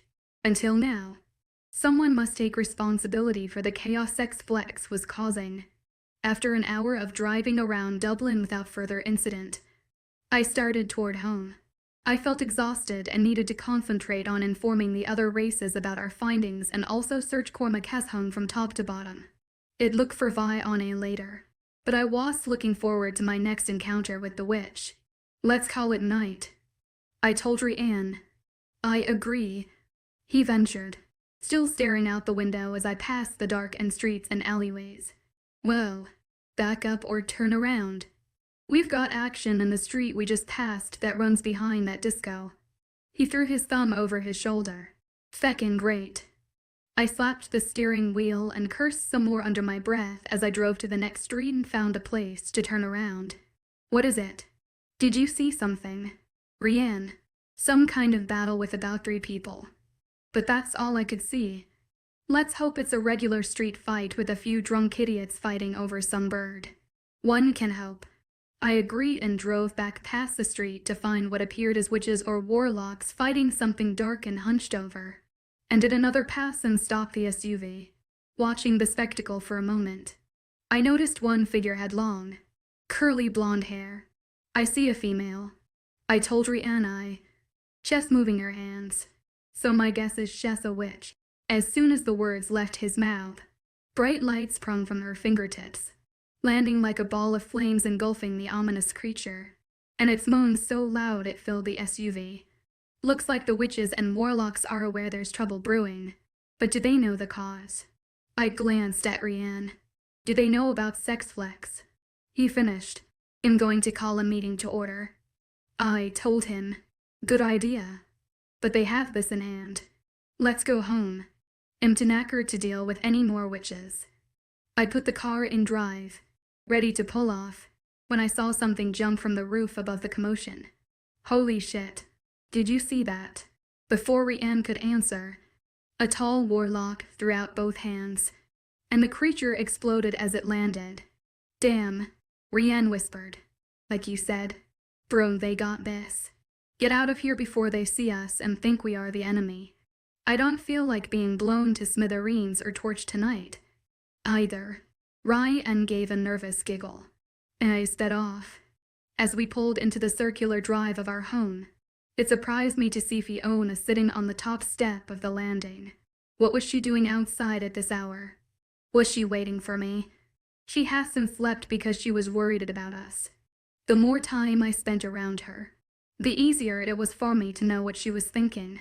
It was normal to read your mate's thoughts, especially after marking them. Even though I hadn't encountered marker, I still detected parts of her musings and emotions. The closer I got to the house and Fiona, the more I felt her anxiety. I swear I don't know how you have kept from marking her, Rianne said, looking at me as I rolled to a stop in front of the house.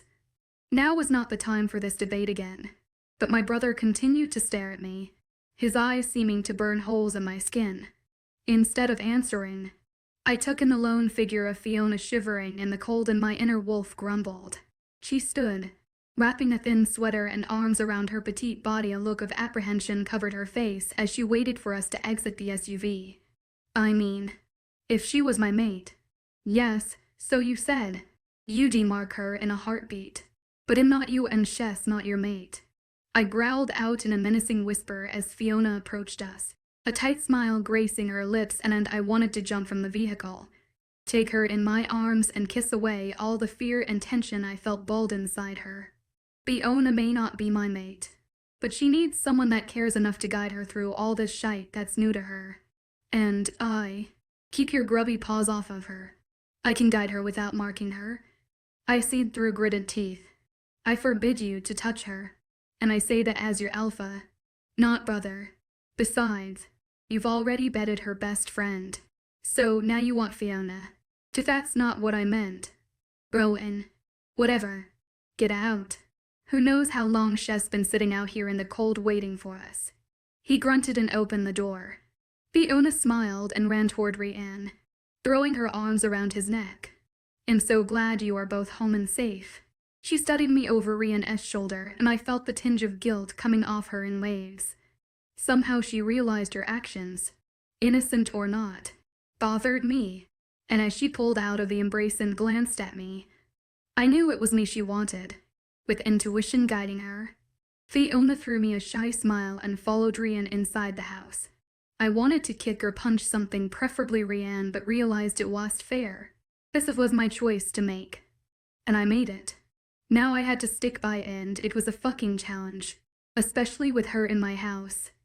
I vowed that as soon as we searched her father's property, I would find somewhere safe for her and Kat. Somewhere Cormac Quinn would never find them. But Fiona had to go. I couldn't bring myself to go inside yet. So I wandered the property and updated the guards on my findings of the night. Afterward, I approached the back door near the kitchen and hoped that Fiona had gone to bed. It was 3:30 in the morning, and I figured she was in her room and I could calm down and have a whiskey in my office before turning in too. The house was silent as I made my way toward my destination with deft feet, closing the door behind me with a sigh.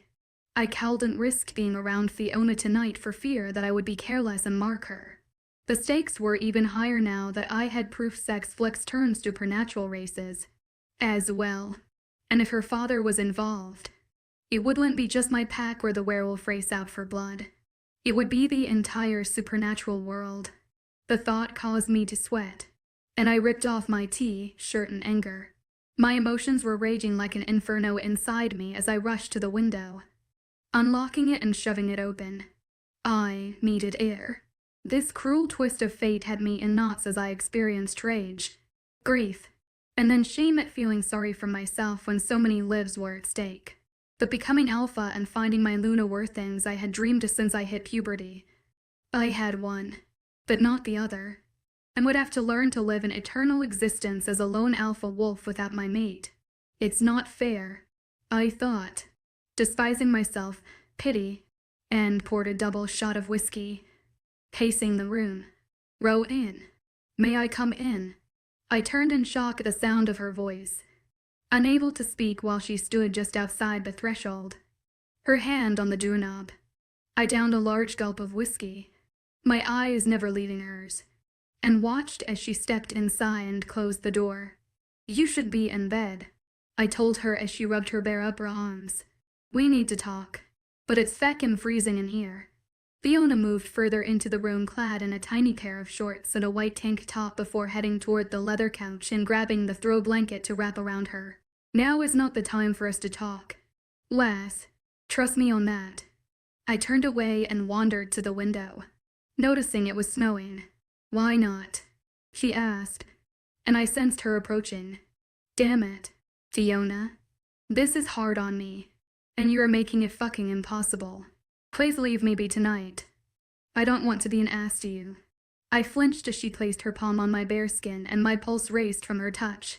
You are so warm, she purred, and I wanted to turn around, take her in my arms and carry her to the couch.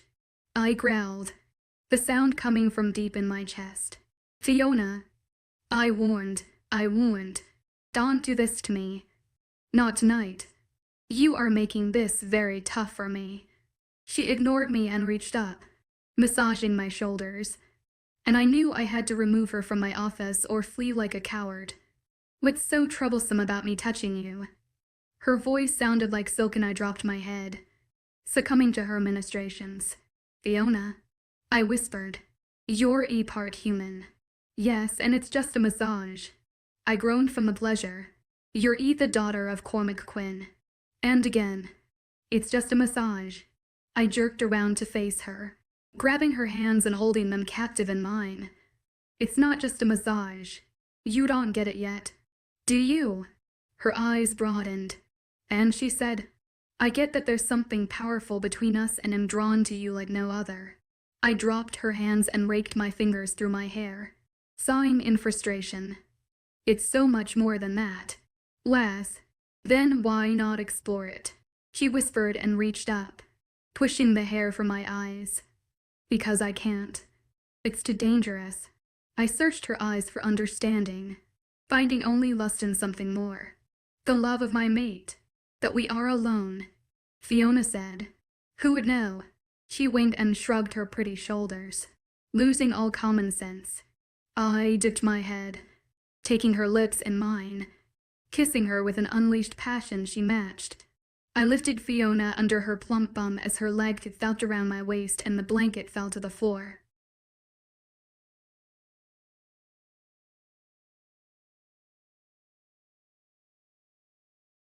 I once thought he was the best accident in my life. He kissed me gently and promised to protect me forever, but in the most intimate moment. He told me he couldn't give me a future, couldn't make me his mate. Chapter 18, Animalistic Desire. Fiona's POV. We collapsed onto the plush couch, our bodies intertwined. Rowan's strong hands found their way beneath my tank top, his touch igniting sparks along my skin as his fingers grazed the underside of my breasts. I let out a low moan, grasping his face and pulling him closer. I nipped at his bottom lip, eliciting a groan of pleasure from Rowan that sent shivers down my spine. Overcome with desire, I pressed against his broad, muscular shoulders, creating just enough space to hastily remove my top before guiding his face to my chest. The sensation of Rowan's mouth on my sensitive nipple was almost too much to bear. His teeth and tongue teased and tantalized, drawing out soft whimpers of pleasure. Don't stop. I breathed, raking my nails along the defined muscles of his back. When the intensity became overwhelming, Rowan captured my lips once more, swallowing my cries of ecstasy. I gripped his firm buttocks, pulling him flush against me, feeling the hard length of him pressed against my center as we rocked together in perfect synchronicity. My mind swam with unbridled lust, every coherent thought obliterated by the all-consuming need for Rowan to claim me completely. The world beyond this moment ceased to exist. All that mattered was satisfying the primal hunger that threatened to consume us both. I had never experienced such intense, uninhibited desire before, and it both thrilled and terrified me. Rowan's lips trailed a path of scorching kisses down my neck and past my collarbone, leaving me gasping for air. I guided his face to my neglected breast, throwing my head back in rapture as he lavished it with attention. A part of me marveled at my own boldness. I had never been so forceful with a man before.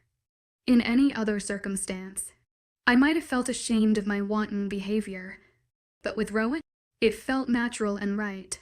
Still, a flicker of conflict lingered in the back of my mind. I longed to savor every moment of our exploration, yet simultaneously ached for him to take me and quench this burning desire. My body thrummed with need, making me both desperate and daring. I slid my hands between our bodies, fumbling with the button of his jeans. Rowan lifted his hips, allowing me to complete my task.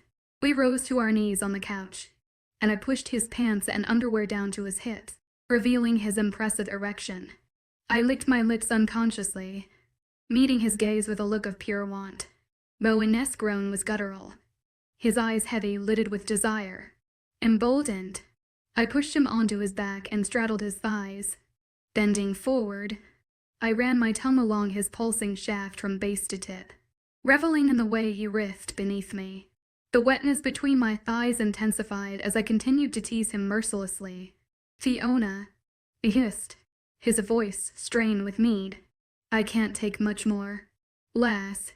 I captured his erection, stroking up and down before capturing his girth in my mouth, and his pelvis matched my rhythm.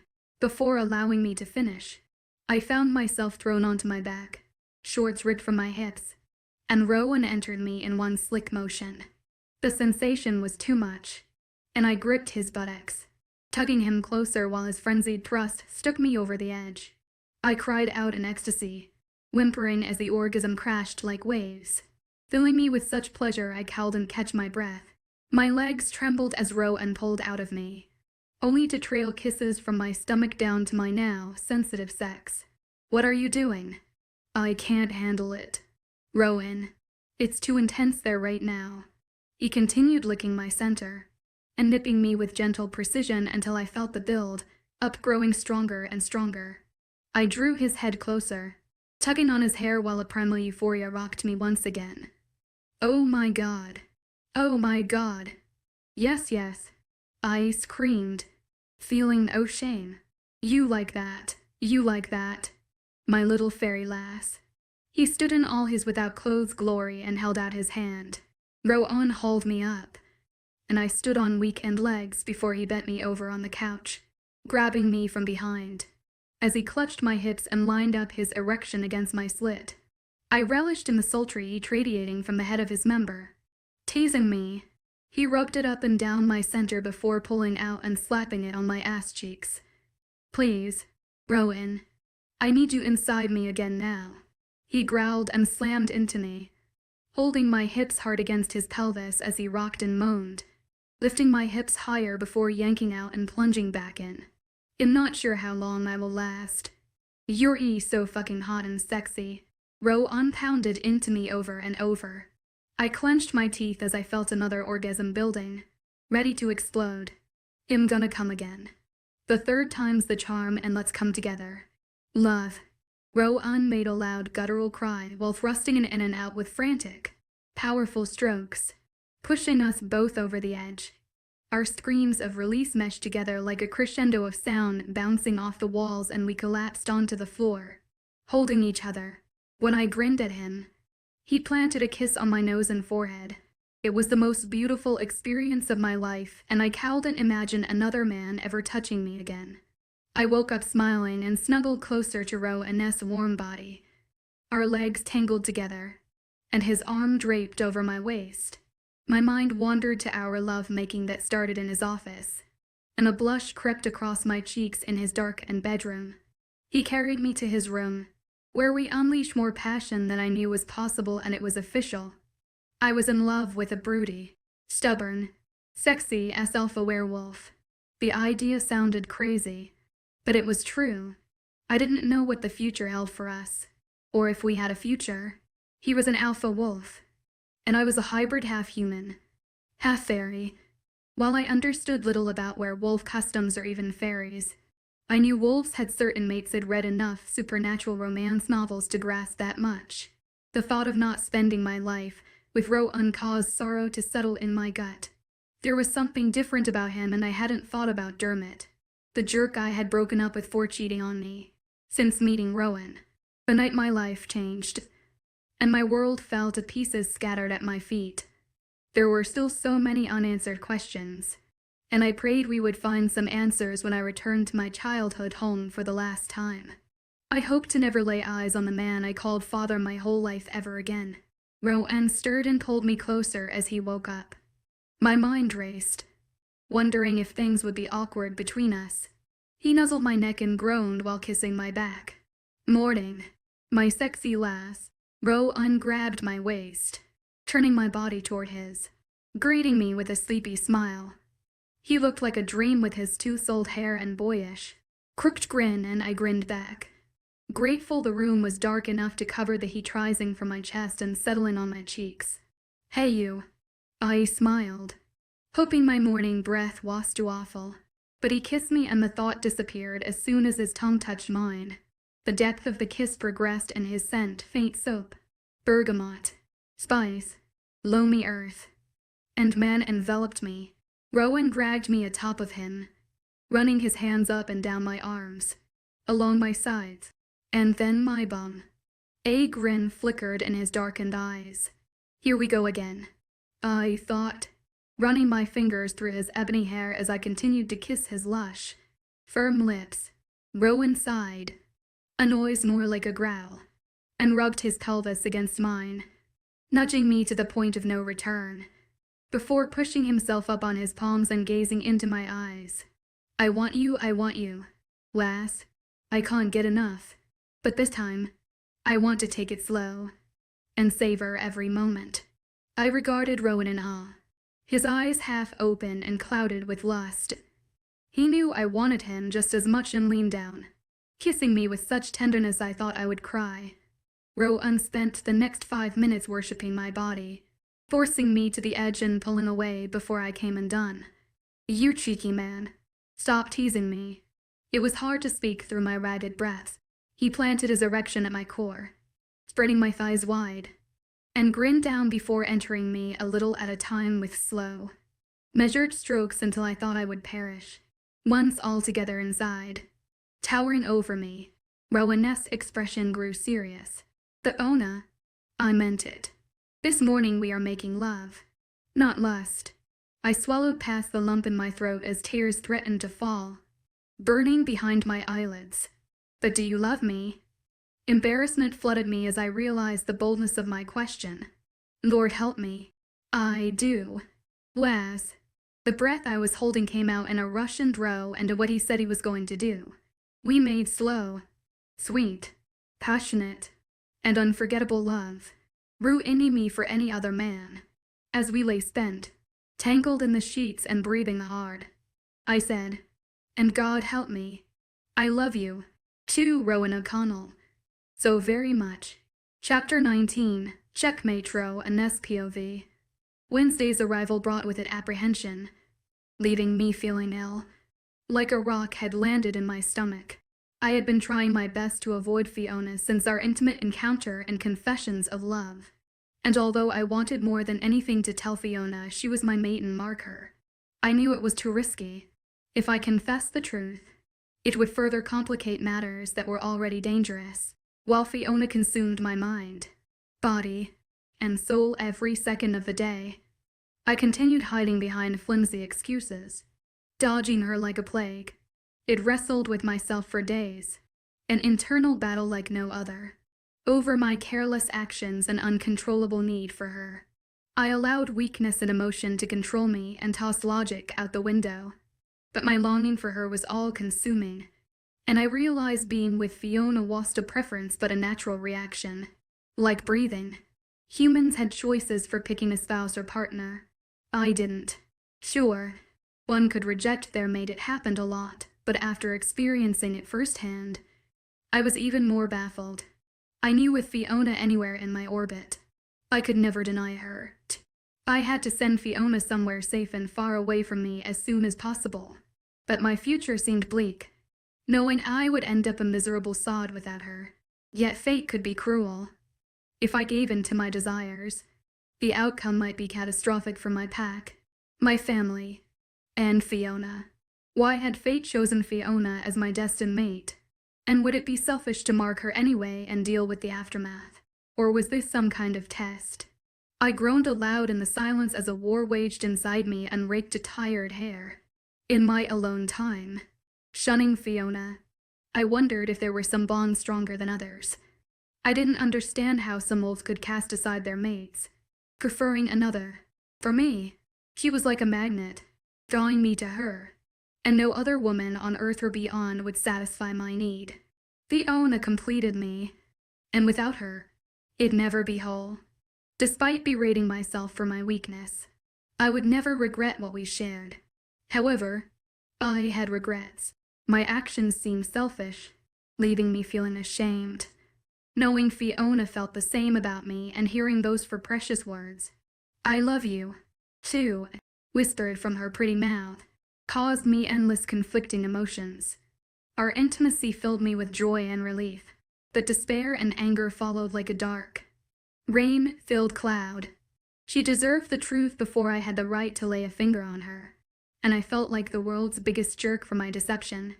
The only woman I would ever love could never be mine, and her affection would soon turn to scorn, maybe even hatred. I played out so many scenarios of Fiona's reaction when she discovered the truth, and each one seemed more brutal than the last. After learning her whole life had been a lie, what would this new revelation do to her? My stomach burned at the thought of causing her pain, and I despised my life, my responsibilities, my loyalty, and most of all, myself.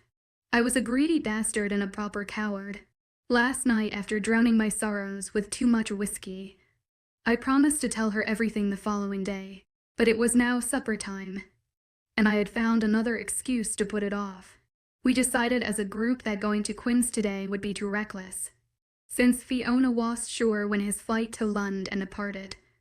Instead, we would leave early Thursday morning and begin an extensive search of the entire property. I hoped we would find everything the loathsome man had regarding Fiona, her mom, Cat, and sex flicks tomorrow, but no later than Friday. I knew in my gut that he was involved with the drug, but we had to be extra cautious, since Cormac Quinn was a clever and slippery man. I feared Cormac might know Cat and Fiona and ever left town, or he could return early, and I wasn't willing to take the chance of running into the evil scientist on his home turf. With potential dilemmas overwhelming me, I finished my stew and washed down my last bite with ale. I peered at the ceiling in my office and asked, why me? My nerves felt frayed, especially after glancing at the time on my phone. We would all gather in 10 quick minutes to make plans for tomorrow, forcing me to be in the same room with Fiona. My only saving grace was we wouldn't be alone. Imagine an alpha werewolf afraid of a mere lass. It sounded absurd, but my terror was genuine. The time had come. As we sat around the kitchen table, I felt Fiona's eyes on me, leaving my skin burning. So I kept my gaze on Rhiannon. I don't think Cat should come with us just in case Cormac turns up. I'm going, she spat, and I watched her flash fleeting eyes toward Fiona. To stay safe, we only have Thursday and Friday to search the entire place. So you need me. Thy ties and hands are better than 3, Fiona said, taking up for Cat. We are being extra cautious already, and I want her with me or I won't go. And if I don't go, Fiona threw me a wicked grin, knowing I couldn't get in without her. Besides, we know the place like the back of our hands. She spoke with conviction, her eyes filled with rage, and I realized I couldn't go on treating her like a stranger. Avoiding Fiona after what we shared was harsh, and giving her the cold shoulder was childish. I wondered when I had become such a coward and cruel creature. As I sat listening to the girls argue the benefits of Cat coming along, I knew it was past the time for complete honesty. I would explain and beg Fiona for forgiveness once we had searched Quinn's property, but right now, I needed my head in the game. What's the worst that could happen? Brre unshrugged and threw me a tight smile. I felt my eye twitch and a tick in my jaw. Great. It was 3 against 1. Unless I wanted to throw my weight around and use the alpha card, but I already felt like a wimp and a jerk. So pulling rank seemed like a real dick move. Sometimes people had to pick their battles, and this was one I didn't want to fight. Ryan, you know what could happen. I'm only trying to protect Cat, because Quinn has fascination with her. We still don't know why. And if he or one of his goons finds us while we are searching. I furrowed my brows but said no more. Thank you for caring, but I have lived through his abuse for years. I want to come, and if the worst happens, well, it's on me, not you. Fine. I let out a deep sigh, but I really could use you here. Though, to help with Kyra. What about all your guards? Fiona coughed, folding her arms under her chest. The guards will be here patrolling the house and perimeter, but your father has ways. I gathered sufficient courage to peek at Fiona and wished I hadn't. Her fury seemed palpable and alive, but I soldiered on, remembering it brought it on myself. Kyra has taken to both of you, and I thought to kill 2 birds with 1 stone by protecting Cat while allowing Kyra a chance to have some female company. I shrugged. Which is it? Fiona arched one dark brow, challenging me. Do you want Cat to stay behind for protection or to babysit Kyra? I knew she didn't care either way, but wanted to argue and punish me for hurting her. Fiona needed an excuse for her bitterness, since we weren't alone for her to say what was really on her mind. Some may deem her actions petty, but I deserved her disdain. Oh boy, she will flay me alive the moment we are alone, I thought, already dreading it. Listen, lass. I've agreed to Cat going. Now can we move on and finish this discussion about our plans? We all need a good night's sleep. Even though I spoke with softness to appease Fiona, it still enraged her, as suggested by eyes reduced to mere slits in her rigid posture. She huffed and gave me a quick military salute. Sure, Alpha Wolf. You're the boss and captain of this ship. I relaxed my gritted teeth, reminding myself that Fiona had every right to provoke me. I am not trying to boss anyone. Lass, let's work together as a team. Okay, whatever.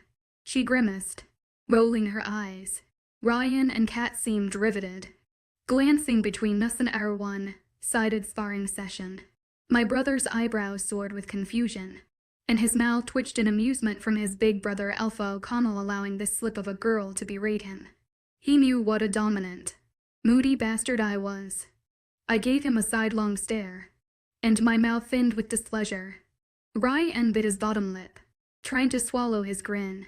Within minutes, we finished ironing out all the details, and I had never been so relieved to escape to my room for the night. Dawn was upon me in what seemed like a flash, and my cell phone sounded its annoying alarmist screeching noise that should be illegal at such an hour. In the dark, I smacked around on my nightstand to turn off the offending tone that was like a frenzied death in my ears.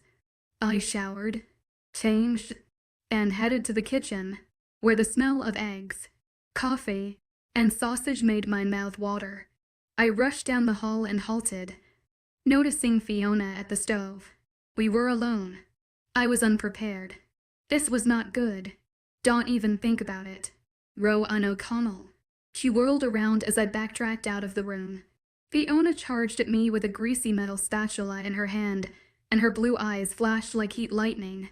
I put up my palms, surrendering, and stood still. Fair play. Lass, but put the weapon down. She snorted and looked at the greasy spatula. Weapon. Don't tell me Big Bad Alpha O'Connell is afraid of a little kitchen utensil. Fiona waved the spatula in the air, her lips trembling from suppressed laughter. Well, it's not so much the utensil as the Spitfire holding it. My mouth was no longer watering, quite the contrary, and I swallowed hard. Fiona, we need to talk, but her smile disappeared like clouds retreating behind the moon. Those famous for words. We need to talk. She shook her head in disgust. Forget it. Lover boy. I get it. So relax. It's my fault for thinking it meant something when. Damn it. Lass. It meant something to me. Just save your breath. Alpha. Yes, you hurt me. And I was angry. But I'm over it now. Let's just get the next few days over, and we can go our separate ways. Cuppage, no. We are discussing things as soon as return here today. Fiona stomped back to the stove. Cuppage, I growled. She ignored me, with an exaggerated sigh.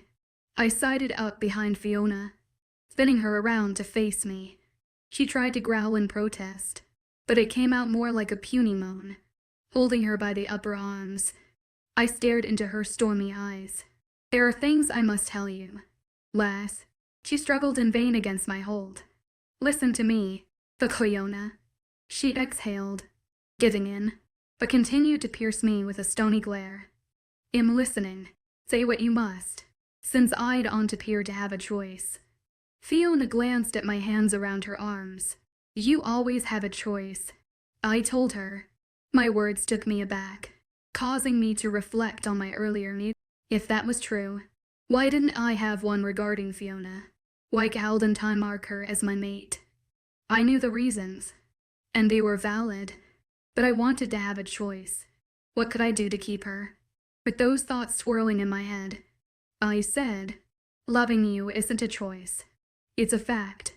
I watched the anger leave her eyes, replaced by shock or confusion, and I released my grip, rubbing her arms. But I want a choice for our future. Damn it. What does that even mean? She asked, her brow hitting her hairline. That I can't live without you, lass.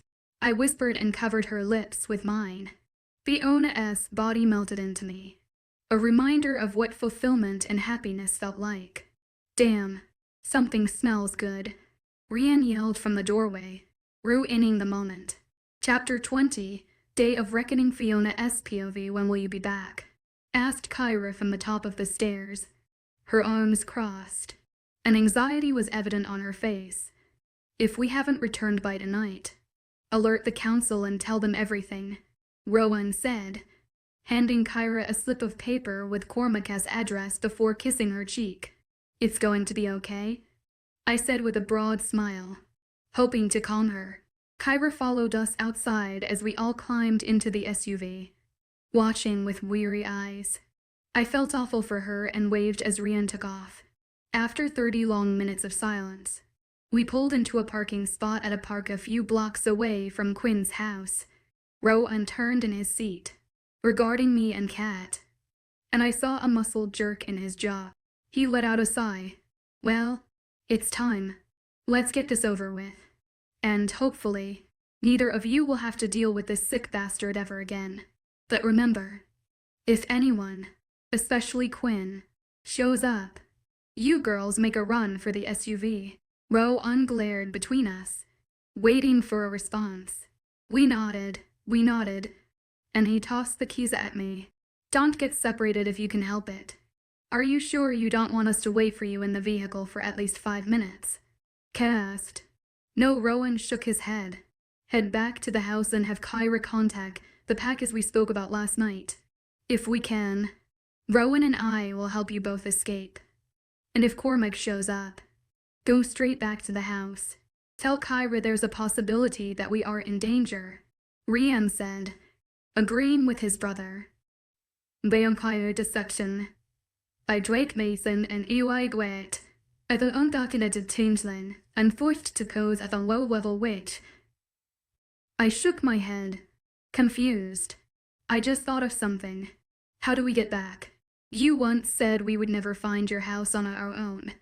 Rowan pointed at the GPS attached to the dash and touched an orange app shaped like a house. Just tap this, lass. My stomach twisted as beads of sweat popped along my forehead. Relax, Fiona. This is worst case scenario stuff. Everyone ready? Ryan lifted his brows and glanced at us. I suppose. I let out a ragged breath and glanced between the brothers. All right. Let's focus on any hardware and important paperwork first. We need computers, files, and anything tangible brought out to the SUV before we do a deep search. That way, if we get interrupted, it won't be all for nothing, Rowan said before exiting the vehicle. Once inside the gate, I stared ahead at the imposing home I grew up in. A chilling sensation, like little spiders crawling down my spine, almost stopped me in my tracks. I licked my top lip, tasting the briny sweat beaded there, and sensed the essence of malice before me. Listen, I have a terrible feeling about this, I mumbled to Kat. She grabbed my hand, giving it a squeeze. It's gonna be okay. You're each just nervous and so am I. Kat threw me a tight smile, but I noticed the uncertainty and fear in her eyes. Let's get this over with and behind us. Okay, yeah. After a fake smile, I released her hand, but the dread remained. The knowledge that something terrible could happen continued to gnaw at me. An odd premonition, like a slideshow of memories, played out in my mind's eye, but I shook it off and inserted the key into the lock. My hands shook, and the keychain dropped to the concrete. I wiped my wet palms on my jeans, licked my salty lip, and tried again. Do you need help, lass? I felt Rowan's approach. His body heat surrounded me, causing more undue anxiety. No, sorry. With a shake of my head, I uttered, got it. I pushed open the door, praying we made it out of here unscathed. No one spoke as we crossed the threshold, and I marched straight to my father's study. After collecting his laptop, several folders, and a few notebooks, Rowan sentry and back to the SUV with our findings. Wait, I cried out. Don't go out the front door. Let me show you a different door to use. There's a side gate as well, but it has a keypad. Just long press the 8, and the gate will open. Long press the 8. Rian rolled his eyes. I figured Quinn would have some crazy code, but whatever. Show me to the other door. 8 is his favorite number, I said, shrugging my shoulders. That doesn't surprise me. The number 8 is often associated with power, victory, and strength. And Quinn is a bloody cocky bastard. Rowan shook his head. And we left the study behind. I was breathing easier, and realized my earlier stress was silly. Cormac was in London, and we should be safe. I stood silent, clenching my teeth, listening as Kat and Rowan made small talk while we waited for Rianne to return. The sick, hollow feeling inside my stomach intensified being this close to him, and I yearned for solitude. I wanted a bed in a dark room to lick my wounds in private. My head was spinning, my emotions spent, and I didn't understand Rowan and his mixed signals. I had been such an idiot for giving into his charms and falling into bed with him. What had I been thinking? I hadn't. I failed to think things through, or else we wouldn't be in this predicament. I still cowled and trapped my head around the werewolf thing. Who am I kidding? I can't wrap my brain around any of it. Werewolves, witches, vampires, or fairies. And that's what I needed to focus on, instead of being Love-a-son, cover a man. A man who changed his mind like I changed underwear. One moment, Rowan was being nasty to me, and then we were rolling around in the sheets. Then he ghosted me before proclaiming his love.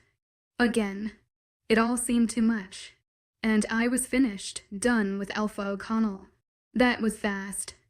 Kat's voice brought me back to reality. I don't play around. Rianne smiled. So what next? He rubbed his palms together, ready to get on with the task at hand. The lab, Rowan announced, and his eyes met mine. I held his gaze, my face void of expression, but sensed the color rise from my chest, settling on my cheeks and ears like fire. Damn him. Back in the lab, my body shuddered, and I felt sweat beating along my lip again. It was the room I dreaded visiting again, and the strange feeling assaulted my senses like before. The lost, long, buried memories seemed out of reach as I took in my surroundings. Even the room smelled like dread as I searched the reeks of my mind. What the hell happened here? Are you okay, lass? I turned toward the sound and found Rowan standing far too close, with his arm almost touching mine. My body jerked in response. I scrambled away from him, flashing a fake smile, and rubbed my upper arms. Yes, sorry. This room gives me the creeps, and I know something horrible happened here. Something besides Cormac cutting off my wings, since I was too young to remember that heinous deed. You're lucky you don't remember, Kat said. I turned toward her, and my breath hitched in my throat, taking in her paleness and the faraway look in her eyes. Kat shaking my head. I strode to her side and grabbed her hands. I am so sorry. That was insensitive of me. Please forgive me. Why are you apologizing? Love. Just because Cormac has subjected me to more of his vile treatment, and I remember does not diminish what he did to you. She stared into my eyes, and I blinked, letting the tears roll and check down my face. I felt her arms engulf me, and I welcomed the hug. Rowan cleared his throat. Ladies, I hate to intrude, but we really must, don't be a dick. Mate? Rianne seethed. I released Kat and wiped my nose and eyes. No, Rowan is right. We need to get on with it. Well, as a witch, well, yes, but that was uncalled for. Rianne shot his brother with a stormy glare. Look here.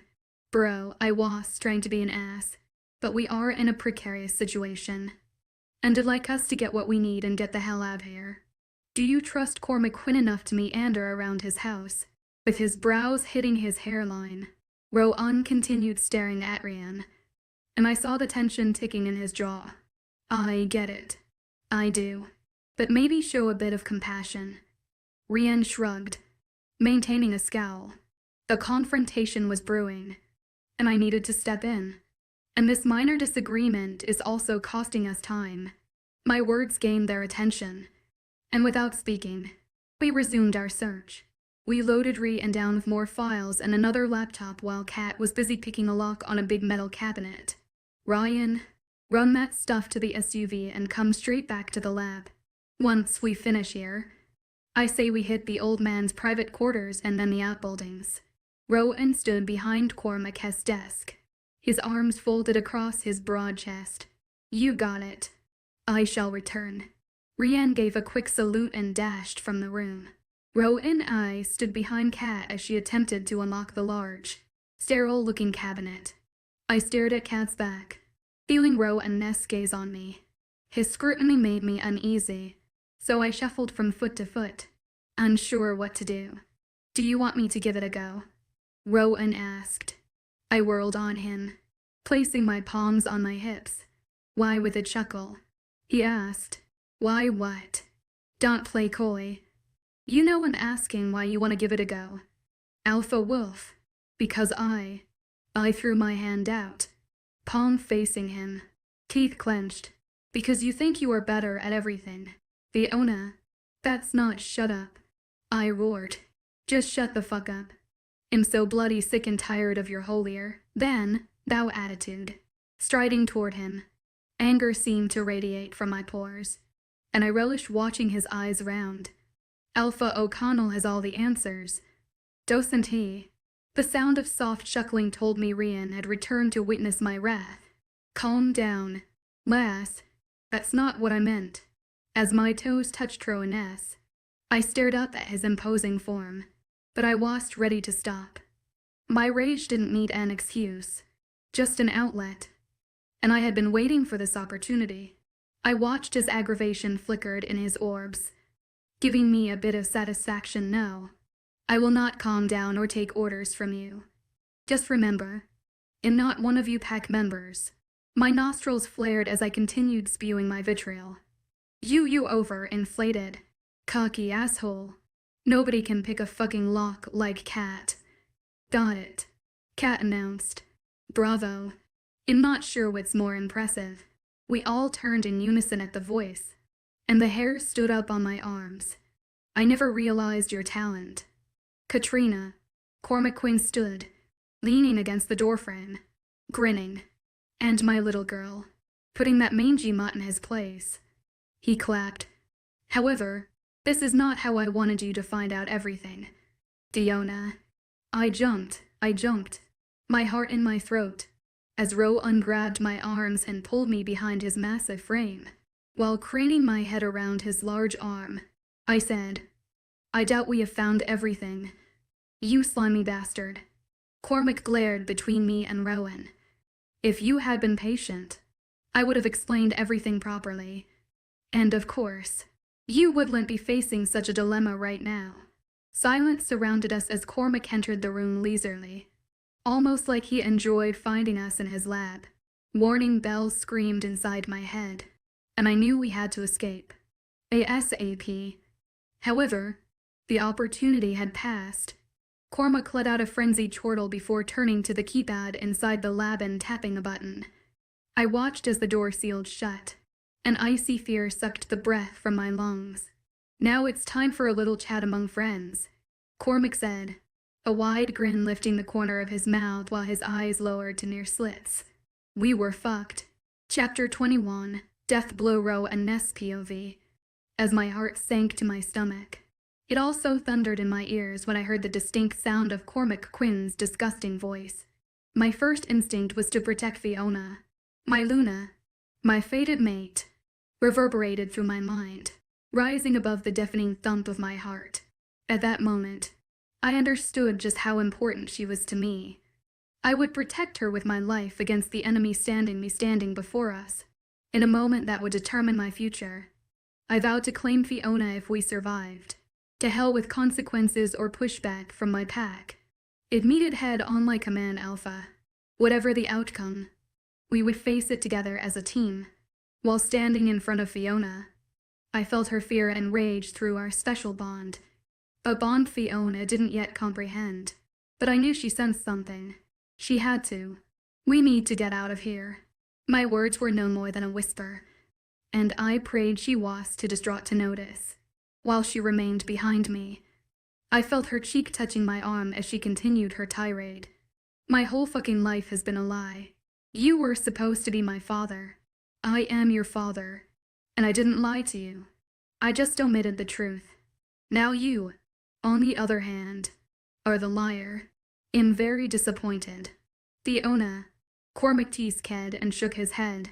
You were supposed to be in New York. Don't you dare deflect and turn this on me. Fiona's voice had cracked, and I knew she was crying. You told me my mother died giving birth to me. All this time, Ivy blamed myself. Well, hell, she's dead to me. He shrugged, appearing bored. I allowed Fiona to continue, but I could tell her words were hitting their mark. And Cormac seemed agitated. You lied. And why didn't you tell me my mother was a fairy? Fiona's that. She still is a fairy, Cormac announced. So, she's alive. My mother has been alive this entire damn time. Fiona stumbled and grabbed my arm to right herself. Cormac nodded. And you took my wings. Fiona stated in a choked voice as she moved from behind me, squaring off with her father. She took a step, and I followed close on her heels. I'm the daughter of a fairyant. You experimented on me. Did you experiment with her too? I already know what you've done to Kat. You sick bastard. Fiona was pacing in front of Cormac, and I stood on guard, watching his every move. I knew she needed this off of her chest. Cormac remained silent, and my disgust for him grew. The man looked so smug with a patronizing expression aimed at his daughter. The egotistical bastard cared for no one but himself. He would risk the loves of those he was supposed to love in the name of science or some sick obsession. Why don't we all sit down? Fiona, you're not being rational, he said, ignoring her question. That way, the five of us can communicate. Besides, it seems your new friends may be interested in this conversation. The bastard wagged his brows and winked at me. My inner werewolf was on high alert, and the air was heavy with tension. Ryan sided up to me, and I felt his presence. He was ready to fight, and so was I. Yet Quinn seemed serene, unaware of the danger ready to befall him. Stop deflecting and answer me, Fiona shouted, piercing him in the eyes with pure malice. We found a folder full of information and photos of my mother, and you removed my wings and calves. Fiona huffed and crossed her arms under her chest. Cormac shook his head and laughed. The sound grated, and I was ready to put my fist through his face. Answer her. Quinn, I demanded and charged toward him. All right, yes. A Merlin A is your mother and a fairy, which makes me a hybrid. So what? He lifted one shoulder. But I didn't lie about being your father and a Merlin A. Your mother. The possibility of Quinn forcing a fairy to conceive a child with him made me feel sick. Why did you remove our wings? Fiona asked, disbelief lacing her words. It was for the best, Quinn said, his tone condescending, like Fiona was a small child instead of an intelligent adult. I asked why, and I want the honest answer. Fiona barked. Why did you do it? What was in it for you? We all know you're a greedy, self-centered bastard, so don't patronize me, because I'm a bloody scientist, and I wanted haunted answers. Cormac raked a hand over his balding head, and it was the perfect way to get them. We have to get the hell out of here, Rian whispered behind me, echoing my earlier thoughts. While I felt his anxiety and knew Quinn could be a threat, I realized this was important for Fiona. She needed answers to move on and deal with the trauma. But survival must come first. What did you do with my mother? Did you take her wings, too? Fiona asked as tears ran down her pale cheeks. I grabbed Fiona's hand, pulling her toward me. Quinn raised his bushy brows at the prospect of me holding his daughter close. As I watched his jaw tense, I tried not to smile at the stupid bastard who should feel concerned in himself, standing before your werewolves. Your mother is alive and well but turned her back on us. A Merlin A only cared about herself, and she damn sure didn't care about you, kid.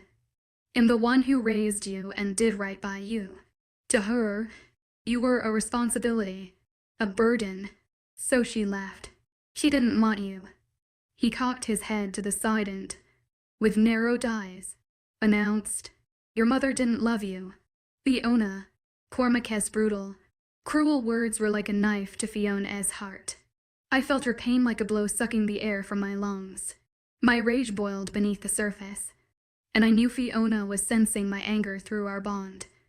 I wished to take away all her pain and fill her with love, humor, and joy, but I couldn't mask or control my true emotions.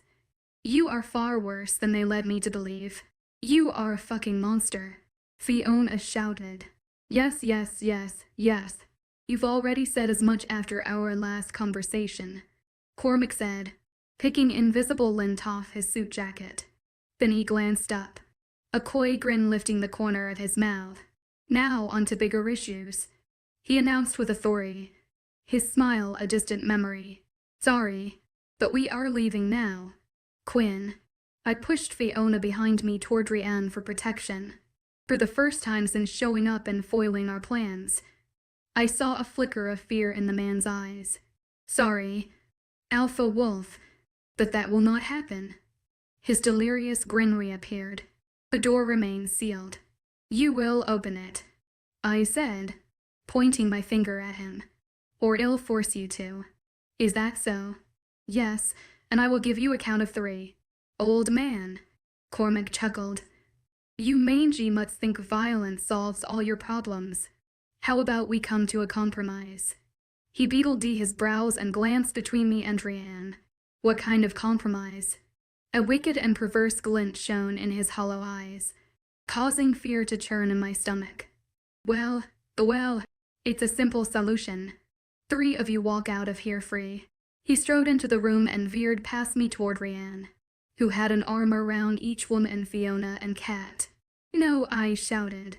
We came as one, and we will leave as one. I turned and watched him standing before Katrina. Damn it.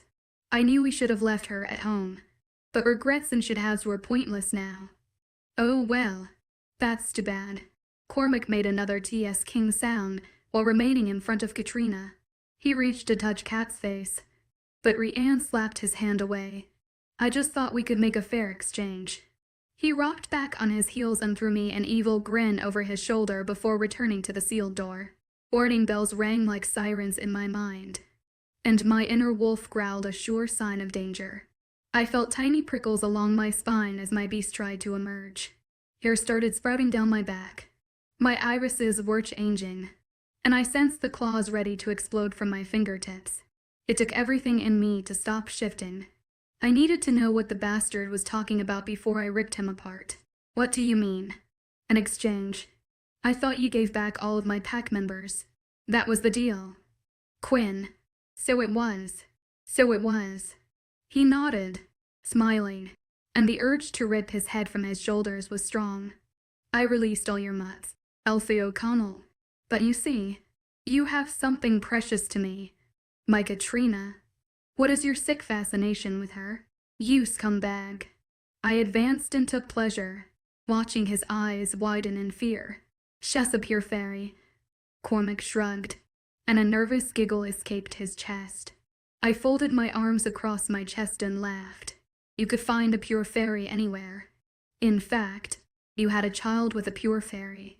Old man. I don't know the specifics, but bet you'll still find out everything about Fiona Esmond. See, I don't buy your bullshit story. I shook my head. Cormac held out his palms. Fine. Katrina's mother isn't just a pure fairy. He cleared his throat. She's a queen fairy. The queen fairy. Queen of fairies, if you will. A collective sigh lent the air. But I knew growing surprised around Quinn could be a fatal mistake. I kept my narrowed eyes trained on the evil bastard. You have been experimenting with the Queen of Fairies. Daughter, man, you have some enormous balls. Despite my burning curiosity, my primary goal was to secure Fiona and get Sexodon's caved. Get to the point. Quinn, who could you have that would make me want to leave Katrina behind? While he seemed nervous, Quinn threw me a sly grin. Why, you're sweet. Innocent little sister. Of course. It felt like a death blow, knocking the wind out of me, as the bastard wagged his brows. That Kyra is special. Just such a smart young lass. I think we are going to be good friends. You fucking prick. I'll kill you with my bare hands. Rian rushed past me, charging Cormac. No, Rian, I shouted. While nothing would make me happier than to tear the man apart, I needed him alive to find Kyra. But Rian ignored my warning, and even though Cormac Quinn had some years on us, it would be foolish to underestimate him. He was a trained supernatural hunter with years of battle experience under his belt. Before I could pull my brother away, I watched Cormac shove Rian, and a cloud of dust covered his body, filling the air. Rian screamed, falling to the floor, holding his hands over his eyes. As the dust settled around me, I coughed and fought the urge to close my burning eyes. Rowan? What's happening? Fiona yelled. Is Rian okay? Kat screamed, too, but I kept my burning, blurry gaze on Cormac, who was now rummaging through the metal cabinet that Kat unlocked. It's silver dust. I choked out while wondering how I would ever get us out of this predicament alive. Chapter 22 Tip 4F Fiona SPOV. My heart filled with horror as I looked at Rowan and Rian, who were both dazed and covered in angry red rashes.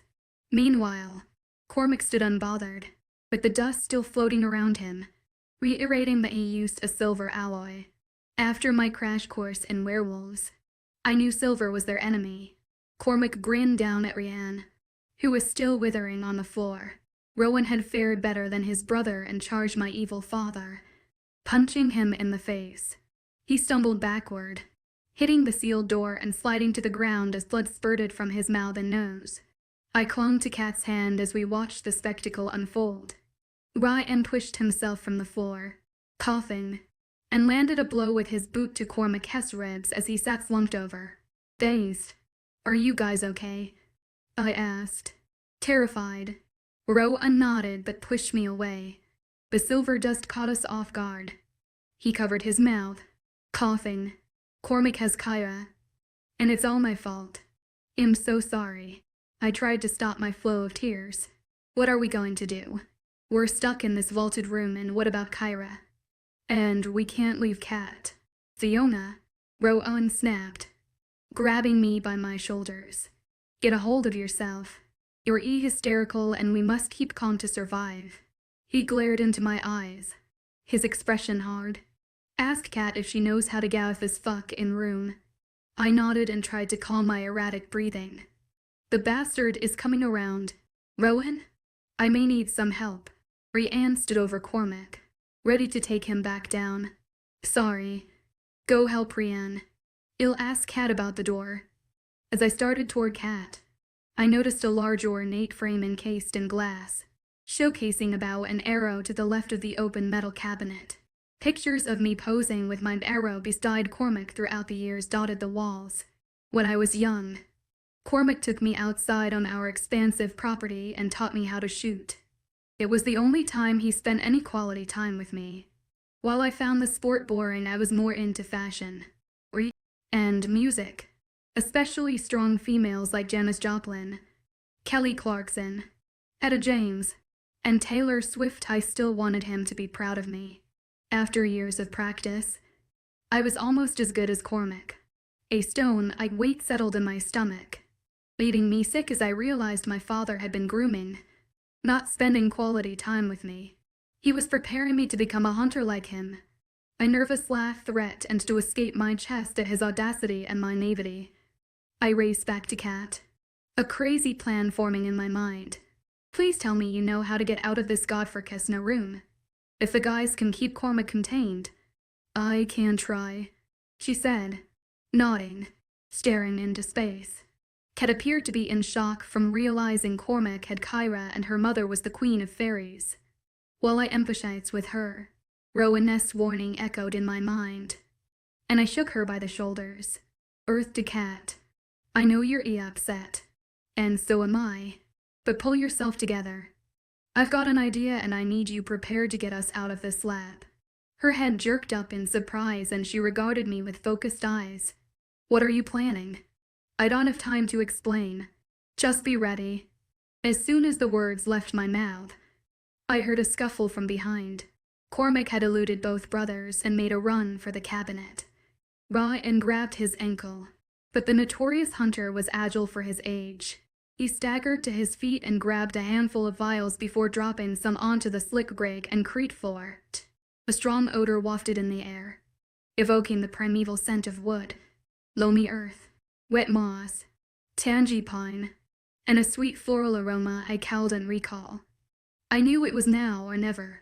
Grab him, I yelled and rushed to the bow and arrow hanging on the wall. Seems they don't like wolfsbane. Cormac gave a harsh, bitter laugh, his room-wide eyes flat.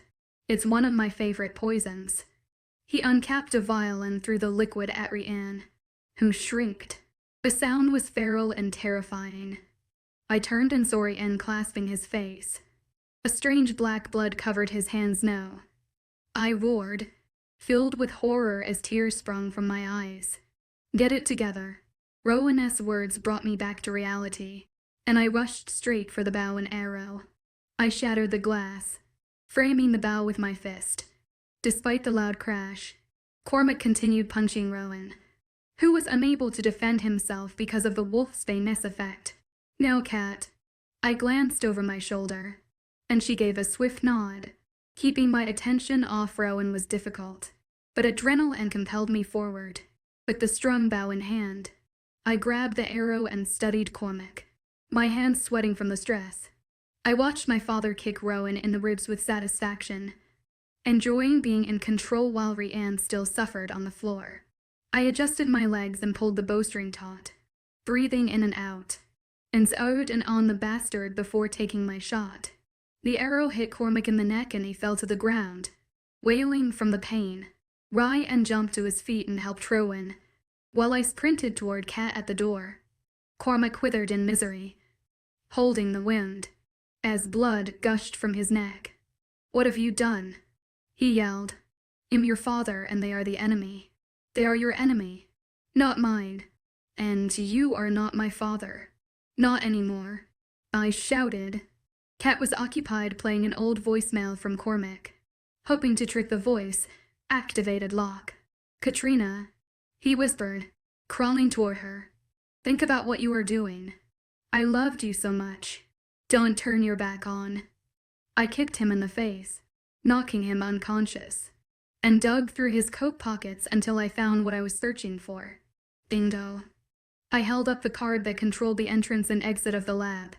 Let's go, I declared and caught the astounded expression on all their faces. Well, come on. We have to get you guys home and to the healer. I'm already healing. Rianne will be fine too. Rowan glanced at his brother, frowning, but he requires some help. We left the lab and Cormac behind. I peered between the brothers and noticed he was right. It's a werewolf thing, lass. I smiled and closed the door, locking Cormac in with my heart lodged in my throat. Whatever it is, I'm glad. I was so worried.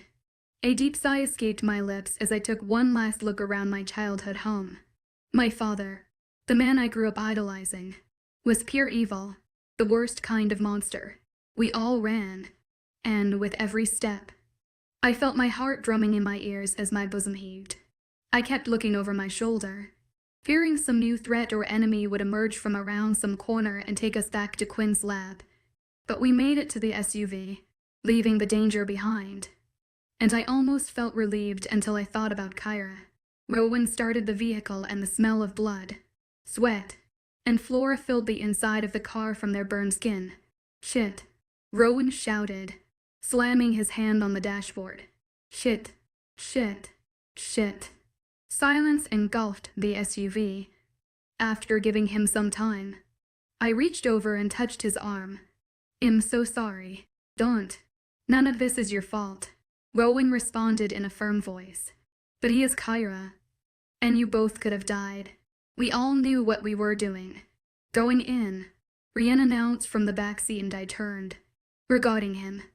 Even with the smeared black blood and red whelps covering his skin, he gave me a reassuring smile. Why didn't you guys want to search the house for Kyra? Kat asked, staring at Rianne seated beside her. He would never try hiding her there. Rianne answered, and the reason he was able to get to her. I should have listened to you and stayed with Kyra. Can you ever forgive me? I heard Kat sniffles and looked back, observing tears pouring down her flushed cheeks. Kat, if I wanted you to stay with Kyra, you would have stayed. It was my fault. Don't antagonize yourself over my shortcomings. Rowan slammed his palm on the steering wheel. We traveled on in silence until Rowan pulled into a long gravel driveway and the morning sun passed behind the clouds. What are you doing here? Rian asked and groaned. I will be fine. But you aren't healing, bro. You got the brunt of the poison and we need her help. Rowan peeked over his shoulder at Rian with a hard glare. Just wait in the car and I'll see if Elma is home. I can't stand witches. Elma's okay, but I despise her granddaughter. Vion A. Rian complained. Just that crazy one from the other night. Well, hell, we need a witch. We need a witch. Jackass. And Elma is an old, kind, and powerful witch. Plus, we need Vion A now more than ever. Rowan parked in front of a thatched roof cottage that looked straight out of a yonder-year fairy tale. Ivy covered most of the house, and weeds were taking over the garden, strangling the remaining plants and flowers. They'll be right back. Ryan, keep an eye out and honk the horn if there's trouble. Ryan's at up alert. My senses are still intact, despite my wounds. My ears perked, and I stared out the window, watching the sky turn gray. What's going on? Is someone following us? And why is it getting dark? It looks like it's about to storm, Ket said, gazing out the back of the SUV. There's nothing to worry about, but it's not a storm. Sit tight. It'll be back. Rowan got out and disappeared inside the creepy-looking cottage.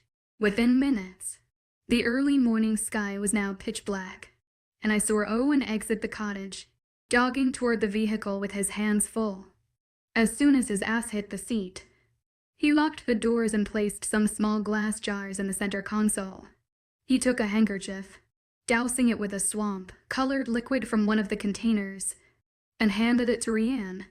Elma hasn't seen Vion A and doesn't know where she is, but I've alerted the pack about Kyra. Good. Ryan wiped his face with the wet cloth and a sizzling sound resonated throughout the vehicle.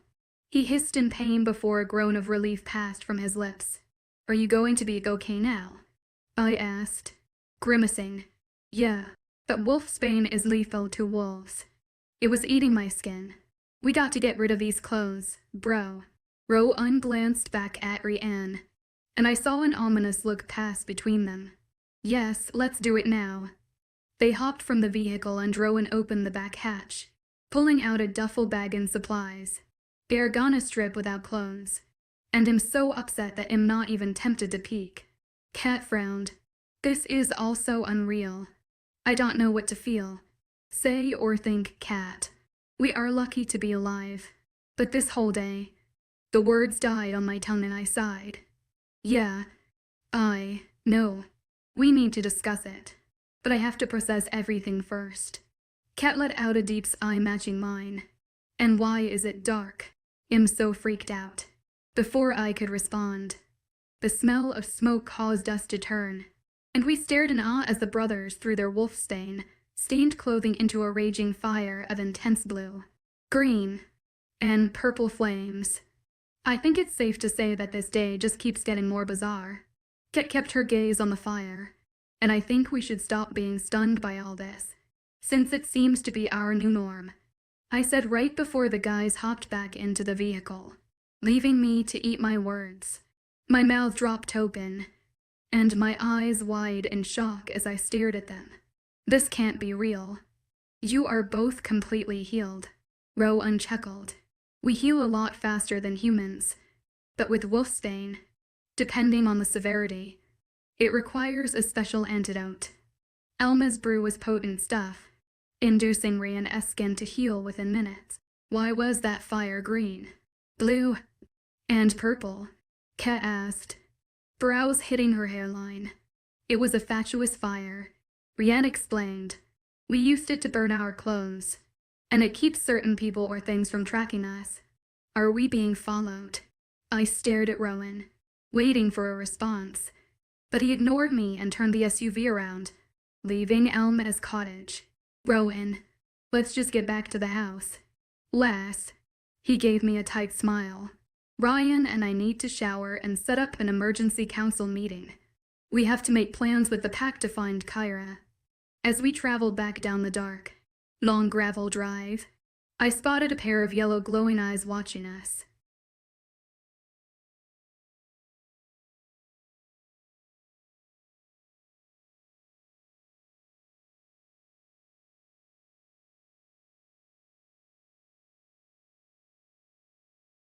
Chapter 23 Revelations. Love and Magic. Rowan. While Rianne meticulously scanned for any hidden racking devices, the rest of us delved into the confiscated materials.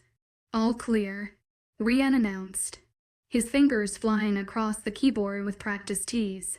I found myself engrossed in Cormac's meticulous notes, my stomach churning as I uncovered the horrific torture techniques he employed under the guise of scientific research. Each entry contained detailed summaries of the torment inflicted on his specimens, including age, sex, and race.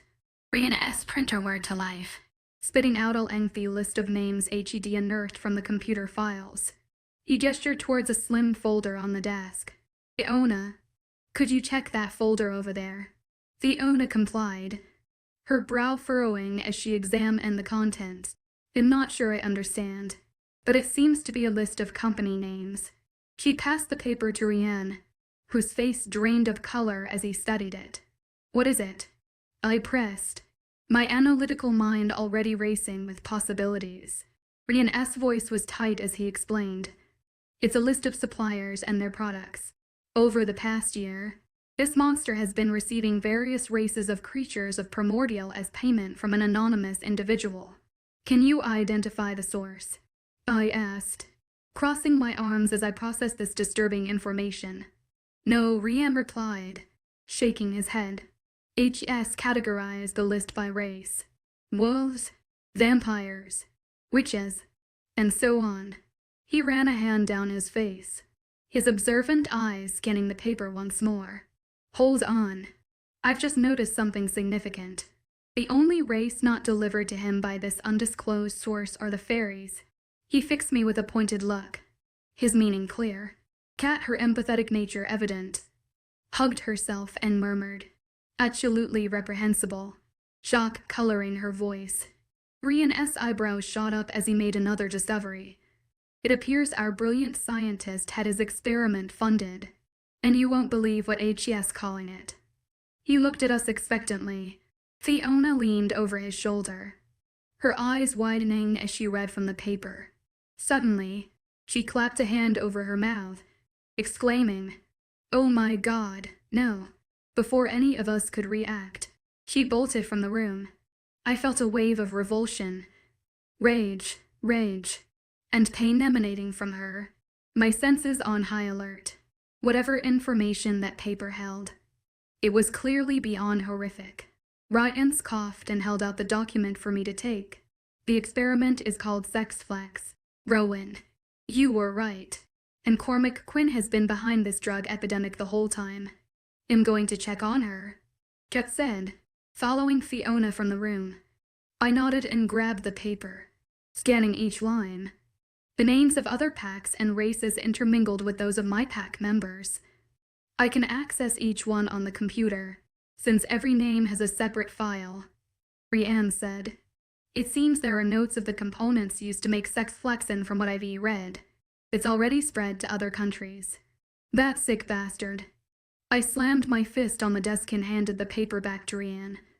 Fiona's pain was palpable, yet given the day's events. Her feeling of being overwhelmed was understandable. She appeared distraught, hurt, and wounded, learning what a monster her father was. Somehow, my hatred for the infamous scientist and notorious hunter increased. Okay, I say we call it a night. I told Rianne, we all need to rest up for the Wolf Council meeting tomorrow. Our discussion will cover the search and rescue of Kyra and a briefing on our discoveries. I think we should inform the other races and get their help to stop Quinn and his experiments before the situation gets any worse. Ba-en nodded in agreement. Yeah, that all sounds about right. But I'll kill that bastard if he lays a hand on Kyra. Okay. I'm going to check in on Fiona before going to bed. He yawned. Go to bed and I'll check in on her. No, Rian said, shaking his head. You've been a cocky asshole to her. And she doesn't need that shite tonight. I know how to be sensitive. Rian, everyone already knows you are the king of personality.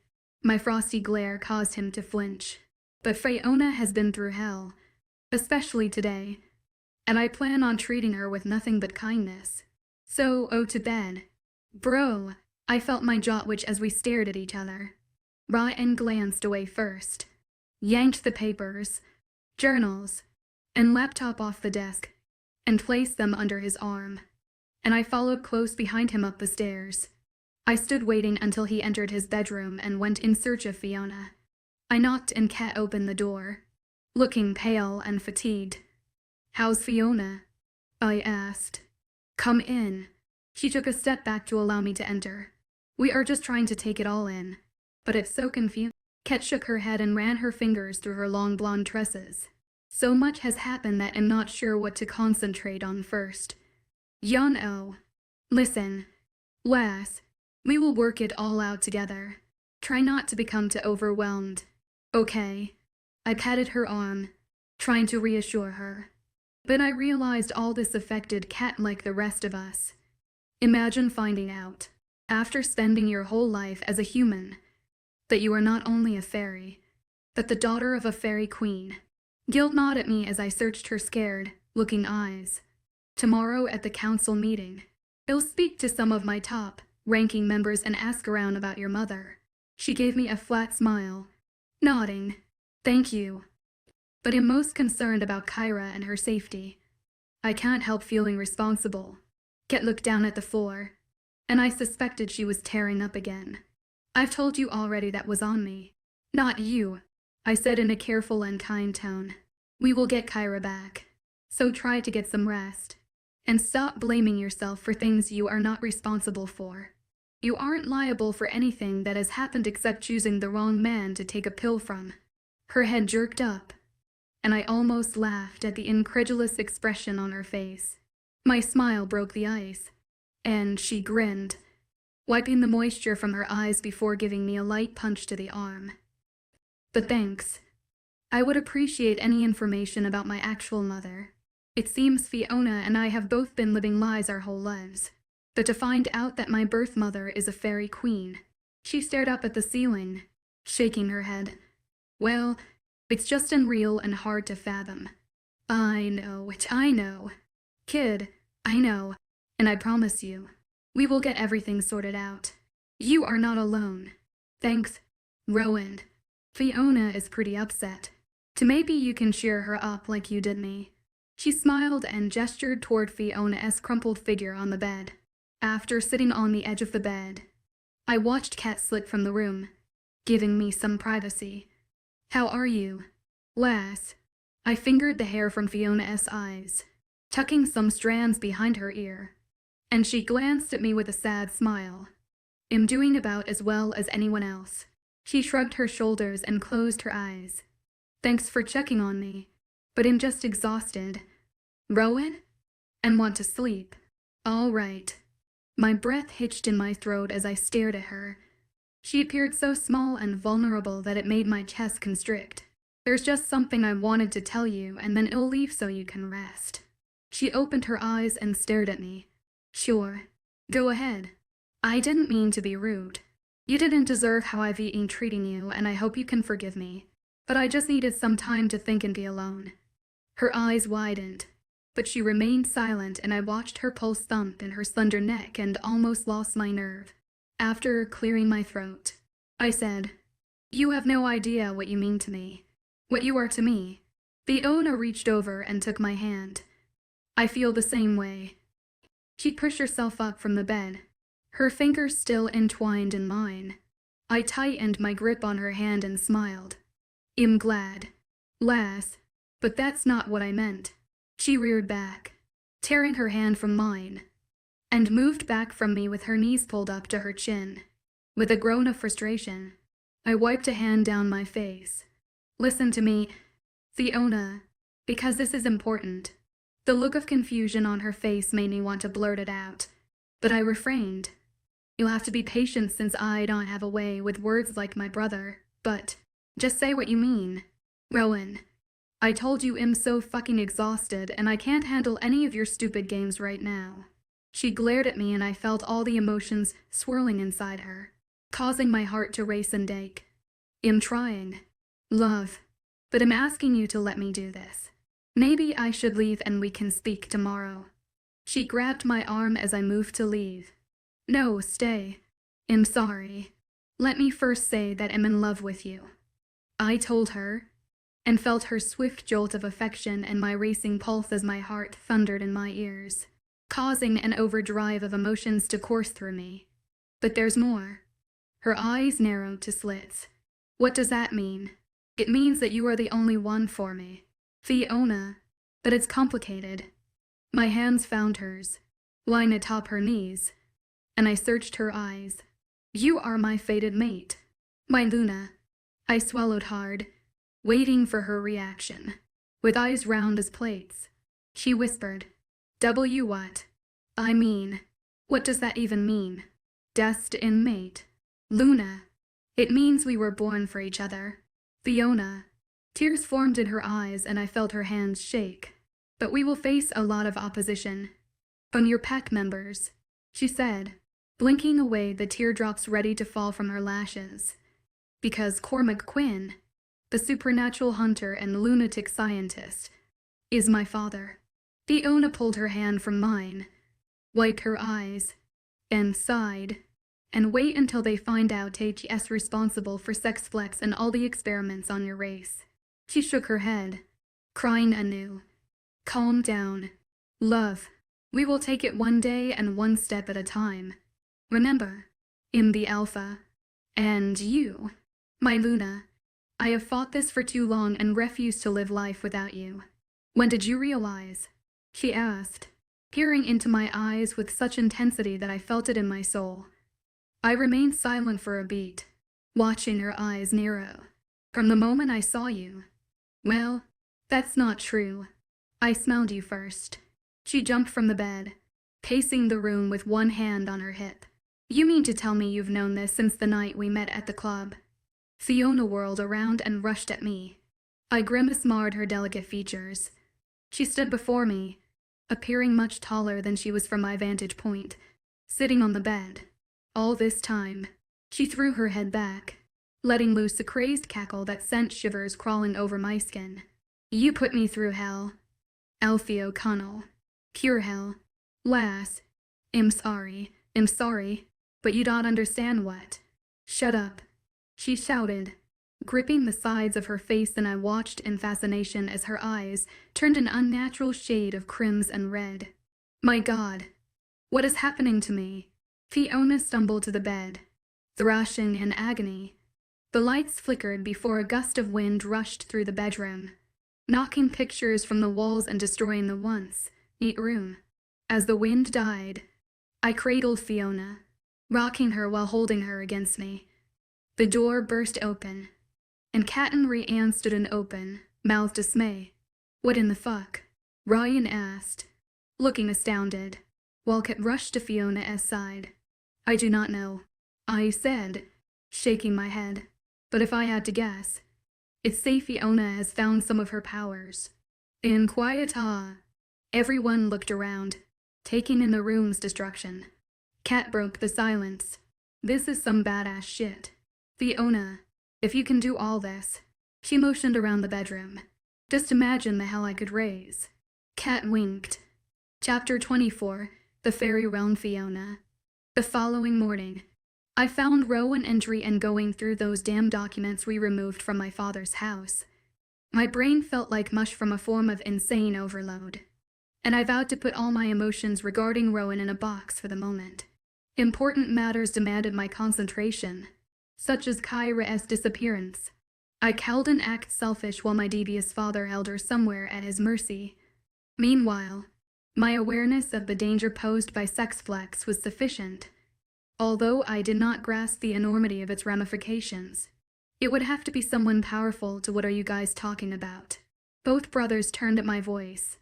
I felt foolish barging in and interrupting their conversation, but I cowed and helped myself. Rowan pointed at a chair. Have a seat. Lass, Ryan has done a deep dive on your father's computer and files. He cleared his throat as I sat. Both men looked uncomfortable, and I wondered what had stumbled upon.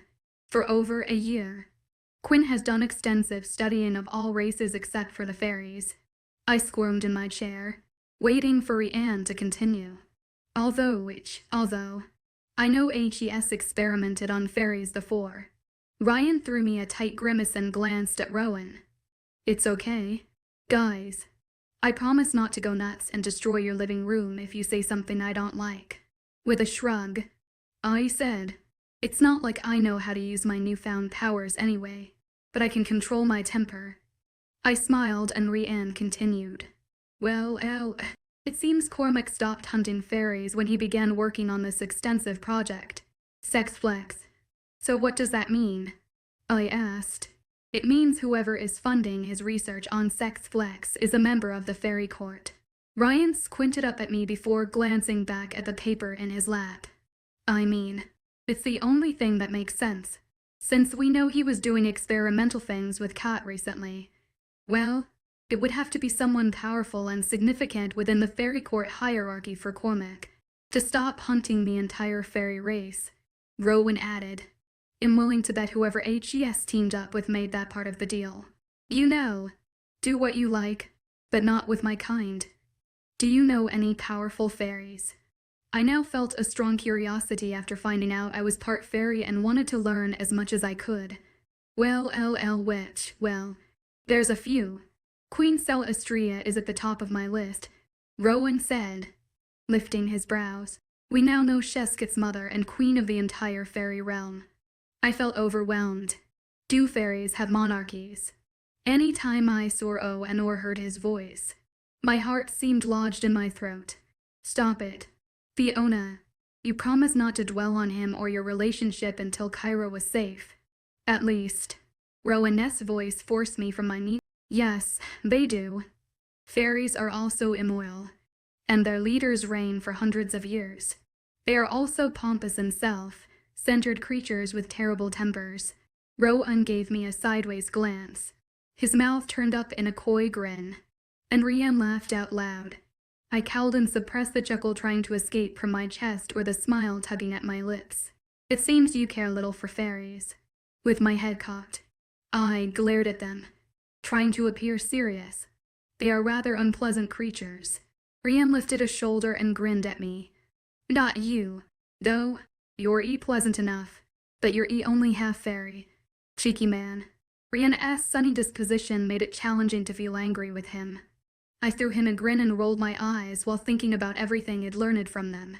So if fairies are immortal and in part fairy, the idea of living for hundreds of years stunned me something else to cloud my mind. You will live longer than normal humans, but not thousands of years like a pure fairy.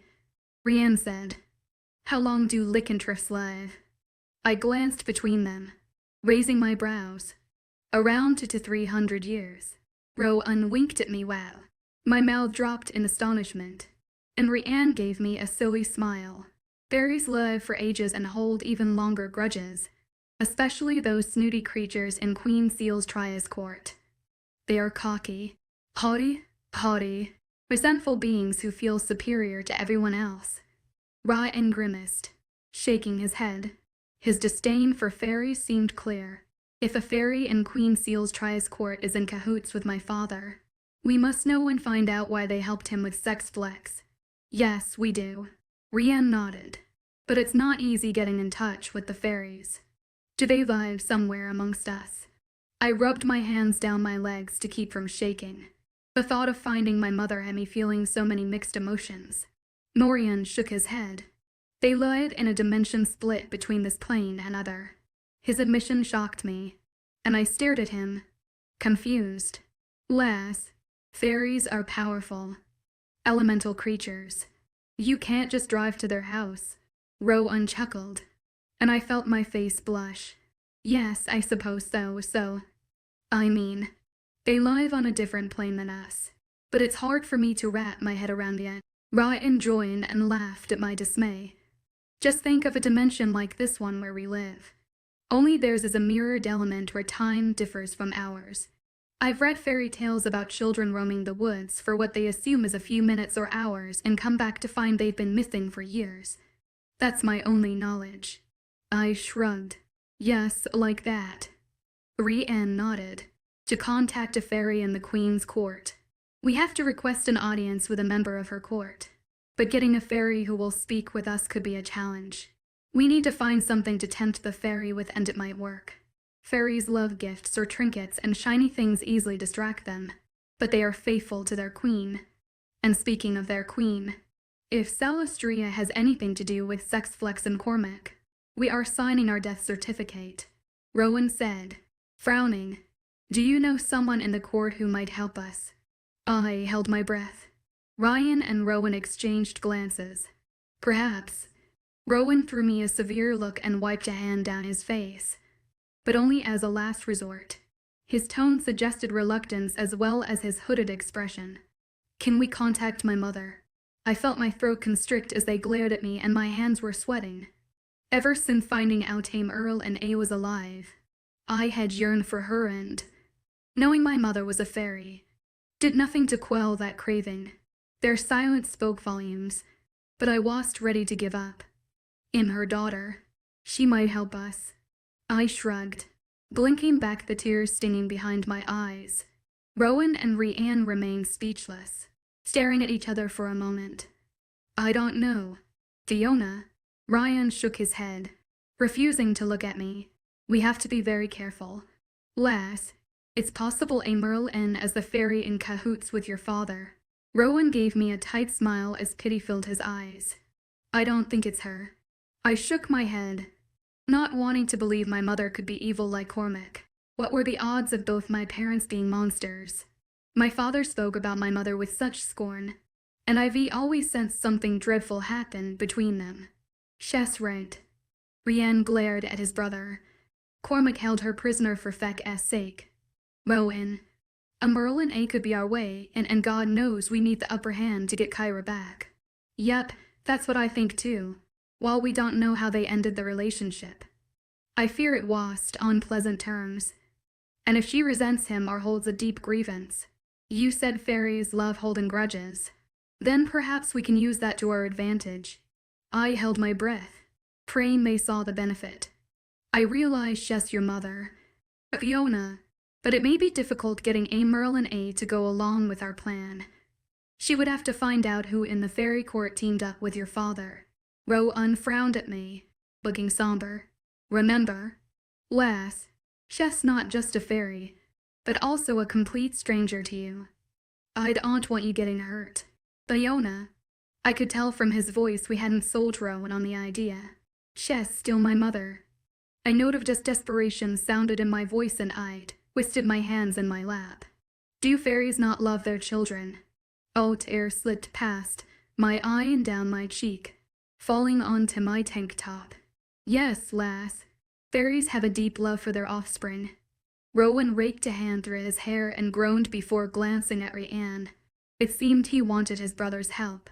Fairies are temperamental beings. Fiona. They see children as a part of themselves, but their love can turn to scorn in the blink of an eye, depending on their mood at the moment. Ryan shook his head, giving me a sad smile. I see, I whispered, thinking how awful that seemed and wondering if I could handle my mother's rejection. What if she's different and nothing like Cormac? What if she's longing for me too? Regardless, what other choice do we have? I still think we should at least try. I think it's worth a try. Rhiannon nodded at me, but we can't contact a fairy until the next full moon. Why during a full moon? I asked, shrugging. While I had heard many tales about what happened during a full moon, I disregarded them as folklore, because the pathway between our world and the fairy domain is only open during a full moon. It seals up with the new moon, Rowan explained, taking over for Rhiannon, who looked like someone had stolen his thunder. I think we must try. Rowan, if someone from the fairy realm is conspiring with Cormac, we have to find out. and Fiona's mother could be our only hope. Rian glanced at me before turning his gaze to Rowan. "Fine. We will try," said Rowan, with an exhausted but thoughtful expression. I bit back a grin at the thought of meeting my mother, since I couldn't remember anything about her. All I had were photos to cling on to. First, we speak to the council member thing we have found out. Then we must decide how to alert the leaders of all the other races as well. They have a right to know. Afterward, we can work on opening the portal during the next full moon. Ryan stood and stretched, running a hand through his tousled hair, and picked up the computer and files. "Are you guys joining me for breakfast?" "Sure, but give us a moment, bro." Rowan lifted his chin toward the door. As Rian left, Rowan jumped up. "We should eat, too, and you look like you need more rest." The memory of him holding me and his fingers stroking my hair after my strange experience last night flooded my mind. I rose and approached him, gazing into his eyes. "I'm so sorry about how I reacted last night when you confessed that I'm your destined mate." He beamed at me with such a smile that I wanted to kiss him, breaking my promise. "It's okay, Fiona." Rowan glanced around to make sure we were still alone. "It was a lot to take in, and you have been through so much in a short time." He rubbed his thumb along my cheek, and the hairs on my arms stood up. "I just wanted you to know. I thought at one time I could ignore it, send you away and live my life without you." Rowan let out a sound like a growl, staring at the ceiling before taking my upper arms in his warm hands. Then I realized, I'm not strong enough to resist you or our bond. I know you're not a werewolf, Fiona, but you must feel something between us. Rowan peered deep into my eyes. A look of agony crossed his features, causing him to appear humble and desperate. I swallowed hard and tried to keep from weeping. "Of course, I do." I felt nothing so intense and compelling. Ever. It's like a magnetic tug pulling me to you, or my heart screaming to my mind, saying you're the only one for me. But with all your mixed signals, I stared down at my feet, feeling self-conscious. "It's okay. I know," he said, dragging me into his broad chest and dropping a kiss on my head. "I am so sorry and regret playing with your emotions, but I've dreamed for years of finding my mate." Fiona, Ro, and Rue back and stared at me. I just never imagined my Luna as anything but a fellow wolf, and I certainly never expected a human or fairy. Despite my inner child wanting to take offense, or maybe my fairy genes were stirring, I took Ro and Ness' words at face value and recognized their innocence. To be honest, I could have said the same to him. In my craziest dreams, expected to be destined for a werewolf, Luna Fiona O'Connell, I thought, grinning. The name had a pleasing sound, and as Rowan kissed me, I sensed it was something I could become accustomed to. Chapter 25, Celestria Immerse, Queen of the Fae Rowan. The past few days passed in a blur, while the media and news reported on all the bizarre incidents caused by sex flex. The drug was becoming more potent and treacherous every day. Many experts cautioned about the danger of prolonged use, while journalists reported on its nationwide spread. Sex flex has reached across Europe and into North America, Rian announced with his eyes glued to the television screen. Kat sat next to him, dismayed, and shook her head before jumping up and switching off the TV. "Enough of that. You are becoming obsessed." She stood, hands on hips, as if challenging him. Things had been tumultuous in our household since I made a deal with Rian's favorite witch, Fiona, enraging him. He loathed witches far more than fairies, but he held a special hostility for Fiona. It felt safe to say Fiona had lost no sleep over it. She seemed to hold Rian in the same regard. I wasn't fond, per se, of witches, but they came in useful from time to time. Keep your friends close and your enemies closer, if you may. And if you needed a witch in your corner, Fiona was hard to beat.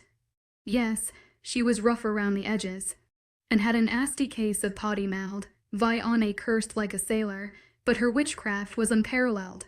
She also gave a new meaning to the term bewitching. Viola was a stunning beauty and drew men like moth. Then afterward, she squashed them beneath the heel of her stiletto. The little Spitfire was tiny but mighty. It was no simple task to persuade Vion to lend us a hand, particularly given her aversion to Cormac Quinn. Despite her power, Vion was afraid of the psychotic scientist with good reason. After 2 days of negotiating and a hefty sum of money, I tucked Vion away in our best guest suite and saw to her every need. The grand treatment I gave our guests had Rien livid with rage. I saw it as insurance and planned to keep her happy as the full moon inched closer. As werewolves, besides shifting into raging beasts, we had no mythical powers, and Fiona and Cat were of little help. Neither understood their magical gifts yet, and I didn't want to wait for the next full moon to attempt contacting the Fire Realm. I needed someone who could guide us to the portal. Time was not on our side, as Sex Flex swept the nation and my innocent sister was behind enemy lines. Still, Rien continued to grumble over Vion as presence under his roof. If the situation was dire, you find the entire ordeal hilarious. There was nothing better than teasing your younger sibling, and watching Rien squirm should have been fun. However, I felt like a dark cloud hovered above me. "Morning," Fiona said, smiling as she entered the living room. She looked lovely in an old sweatshirt and leggings, with her jet black hair pulled into a high ponytail with rebellious strands escaping at her temples. I smelled her before she arrived. The odor of sweet sweat, a winter storm, and patchouli wafted in the air. Fiona's cheeks were flushed from being outside, and I noticed a faraway look in her eyes. "Morning," Rien answered. "I was trying to watch the news, but somebody—" He coughed. "Somebody turned off my TV set. Well, we are sick of the gloom and doom. Damn it." Cat crossed her arms, glaring at Rien. "All right." Fiona glanced at me, her brows raised. "Kitty Cat, let's cook up a big breakfast and leave the guys to the gloom and doom for a bit." "Fine." Cat scowled at Rien before storming from the room. I looked at Fiona. "Do you mind making enough for our guest?" "I'm sure she is hungry by now, and this isn't a bed and breakfast." Rien spat, jumping up to grab the TV remote. "I swear, Rowan, you act like Queen Elizabeth is staying here." He shook his head, jutting out his chin in anger. "Guys, don't start trolling again." Fiona let out a frustrated-sounding growl. "Row in. Of course they'll make enough for Queen Vion. And Rien, stop bickering." She shook her head and retreated from the room. "She's right, bro. You have to calm down. We need Vion, and you know it." I narrowed my eyes at him, waiting for him to implode. Rien raked a hand through his hair and sighed. "I know we need her." He flicked on the television, "but that doesn't mean I have to like it." Soon after, Fiona called us to breakfast, and I prayed that Rien's mood remained civil. As I entered the room, seeing Vion seated at the table dashed my hopes. Oh boy, I thought to myself. I'd have everything ready for the summoning. Vion sit around bites of eggs. We shouldn't have any problems contacting someone from the fairy court. Fiona choked on her coffee and wiped her mouth. She stared at Vion with eyes as big as plates. "When are we doing it? How's after breakfast?" Vion shrugged. "But it's not dark. I thought it had to be a full moon." Fiona replied with a frown. "A moon is full. Just because it hasn't risen here yet means nothing." Vion winked, and I heard Rien's low growl. As I stared at the tiny witch and my bulky brother, I couldn't help but feel there was something between them. Something scary but magical. I could almost smell it. Fiona stood up, leaving her breakfast on the table untouched. All right, let's do it." Cat threw a dirty look and scoffed. "Can't we finish our food first?" "About that," Vion said, grimacing, "you need to stay inside. As a pure fairy, I don't think it would be smart to have you with us. It could fuck up everything." Cat's brows raised. Well, if you say so. I've screwed up enough as is undim hungry." She returned to her food. Mess it up how? Papa asked, appearing upset. I wanted Cat with me. She grabbed her napkin, wringing it in her hands. You're gonna have to just fuck and trust me on this. Viola gave Fiona a tight smile. I know you are new to all this, but I'm not. The fire precarious beings and offended by the smallest of matters. They are often jealous creatures as well, and with one look, they will know another Fi.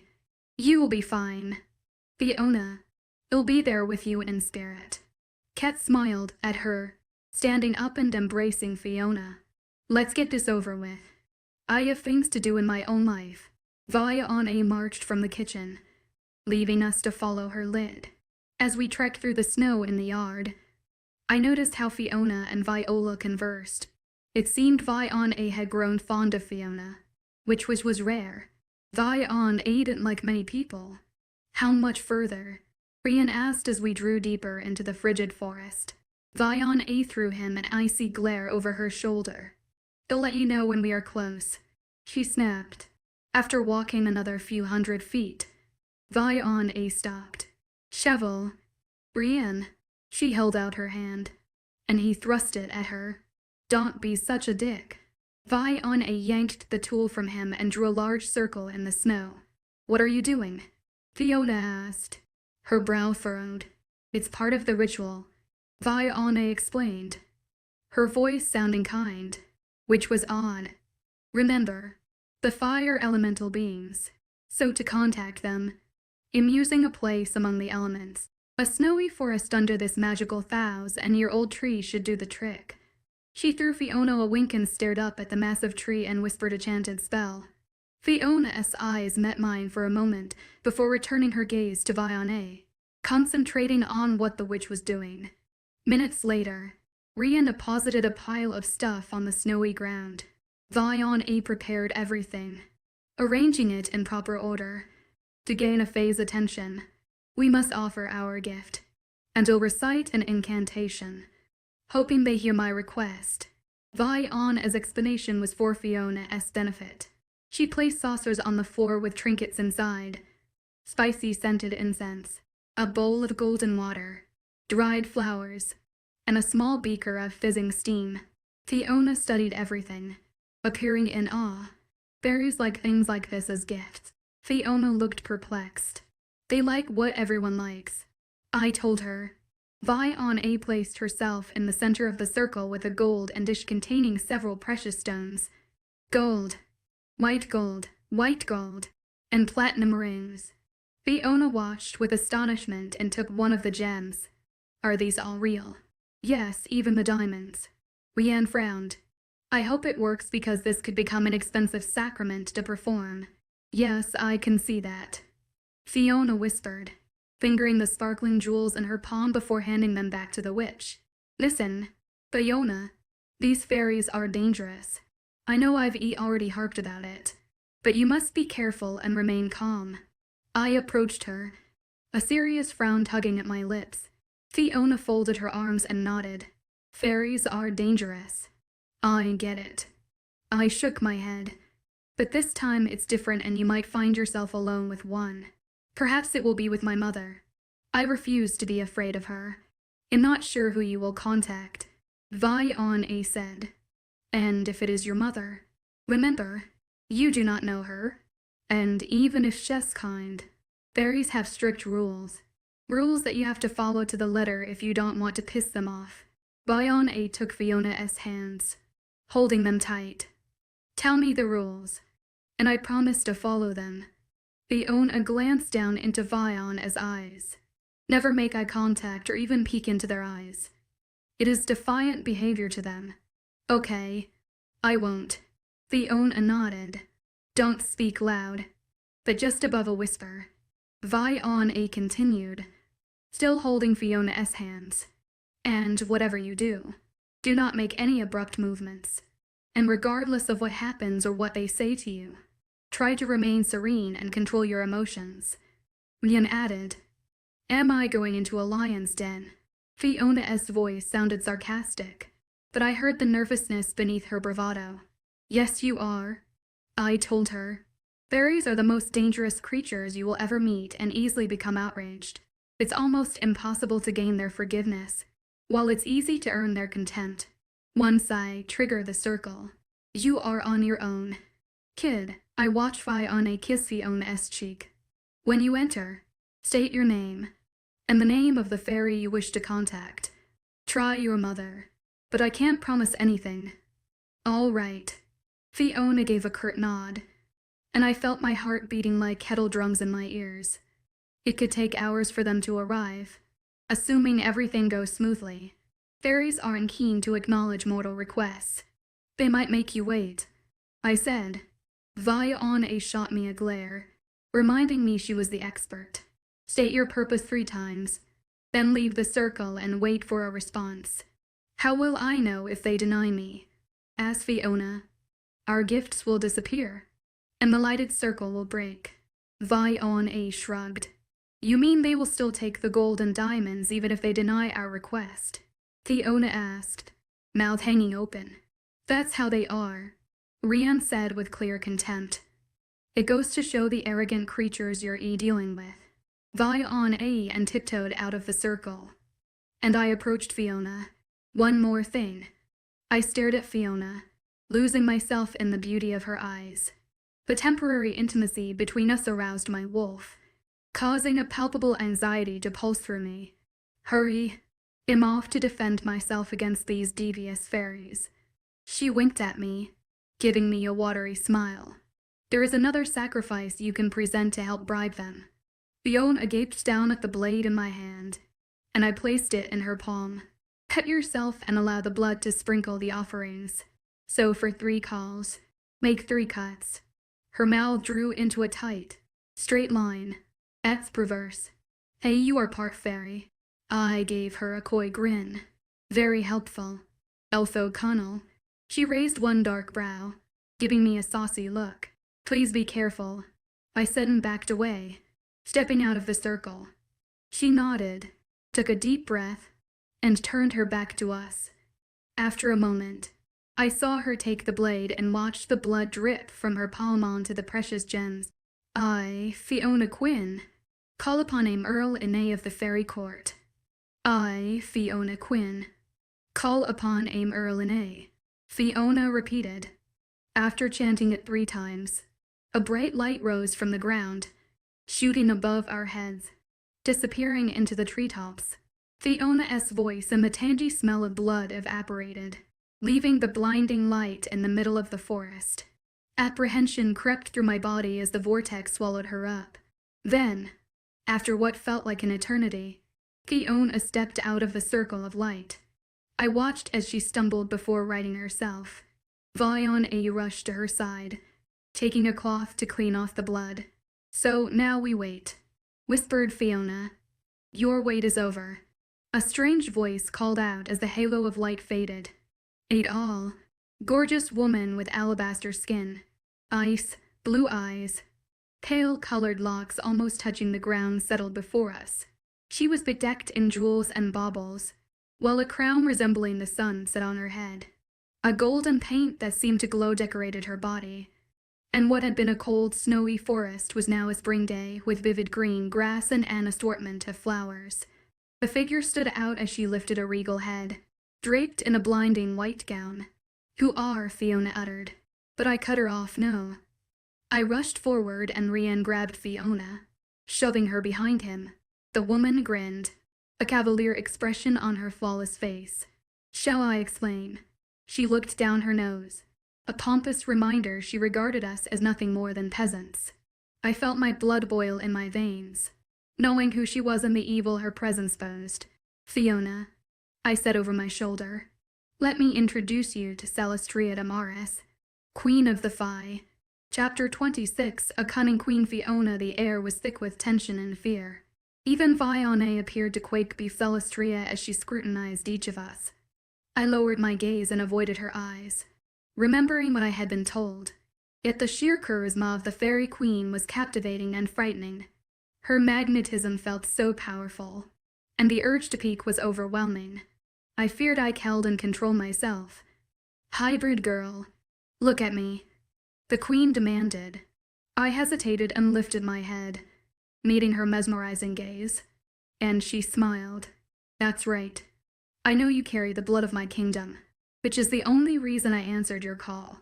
Rowan kneeled to her, eyes still focused on the ground.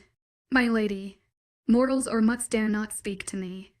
I will address only the girl, and that goes for the witch as well. Celestria turned around and peeked back at me. She wanted me to follow her into the light, and I took a step in her direction. Fiona, don't, Rian said. It's too dangerous. He shook his head, pleading with his eyes. I have to. I threw him a sad, looking smile. Remember why we did this. Think of Kyra and all the innocent people dying. We must know who is helping my father. I pulled my hand from his grip and accompanied the queen. As I glanced over my shoulder, I saw the tension, fear, and anxiety on Rowan, Rian, and Viona's faces. As Queen Celestria entered the light, she held out her hand, inviting me along. Once we passed through the rays, it felt like I stood under a shower with cold water pelting on my head, startling me. The light was brighter on this side, and I blinked, trying to grow accustomed to its intensity. The silence deepening as I found myself in the middle of an unfamiliar place. A light with vivid colors. Strange smells floated in the air, and weird shapes surrounded me. Queen Celestria seemed to float across the floor poised and regal. She held out her slender hand with long, pointed, silver nails, and I watched as tiny flowers sprouted from her hands. I stared in wonderment as she changed before my eyes. If possible, she appeared more beautiful and mysterious than before. As the flower buds fell from her fingers and into the smoky mist, vines grew and little flowers appeared over her body.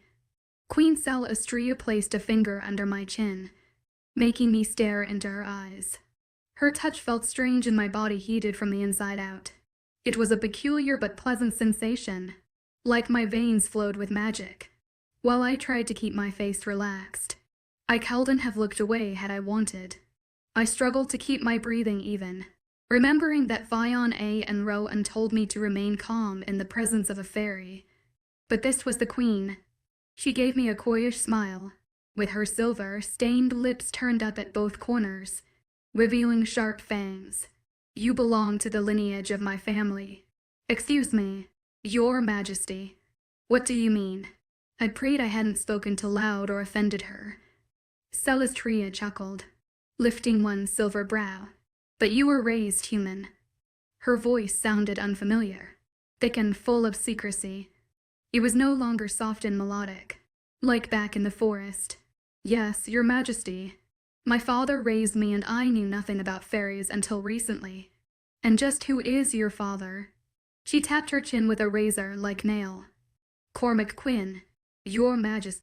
Celestria raised both eyebrows, appearing intrigued or surprised. I was sure which. Ah, you're the hunter and scientist's daughter, she said. I nodded in reluctance. I didn't know he was a hunter either. I blurted out. She nodded. Your father is a mysterious and devious man. Celestria released my chin, but peered at me like she was searching my soul. Yes, he is devious and has many secrets, and that's why I reached out to you. Or rather, someone in your court. She remained silent, but tilted her regal head, and I mustered the courage to continue my speech. There is a drug epidemic affecting the UK, parts of Europe, and even North America. Yes, Sexflex. Celestria interrupted, her tone sounding bored. That's why I have my subjects on lockdown, confined to my court in this realm. I refuse to allow some mortal drug to affect them. I nodded. That's understandable, Your Majesty. But we think my father has had help with the drug from someone in your court. As I watched her face change, I feared her wrath. Absolutely not. That's ludicrous, she said, her voice like ice. My subjects do not mix with the affairs of the mundane. She used the term mundane as an insult. And it worked. I thought back to everything I had learned about fairies and realized it was all correct. Although hearing her refer to mortals with such disdain bothered me, I kept my mouth shut on that matter. I realize you would like to think so, but we have investigated and even confiscated my father's computer and files. Forgive me if I'm not apt to concern myself with an investigation by a couple of mangy mutts. A lowly witch, a lowly witch. And you, child. The queen placed her slender hands on her hips, throwing me a smug smile. I took a deep breath to calm down. Just because we are not pure fairies doesn't mean we don't have brains.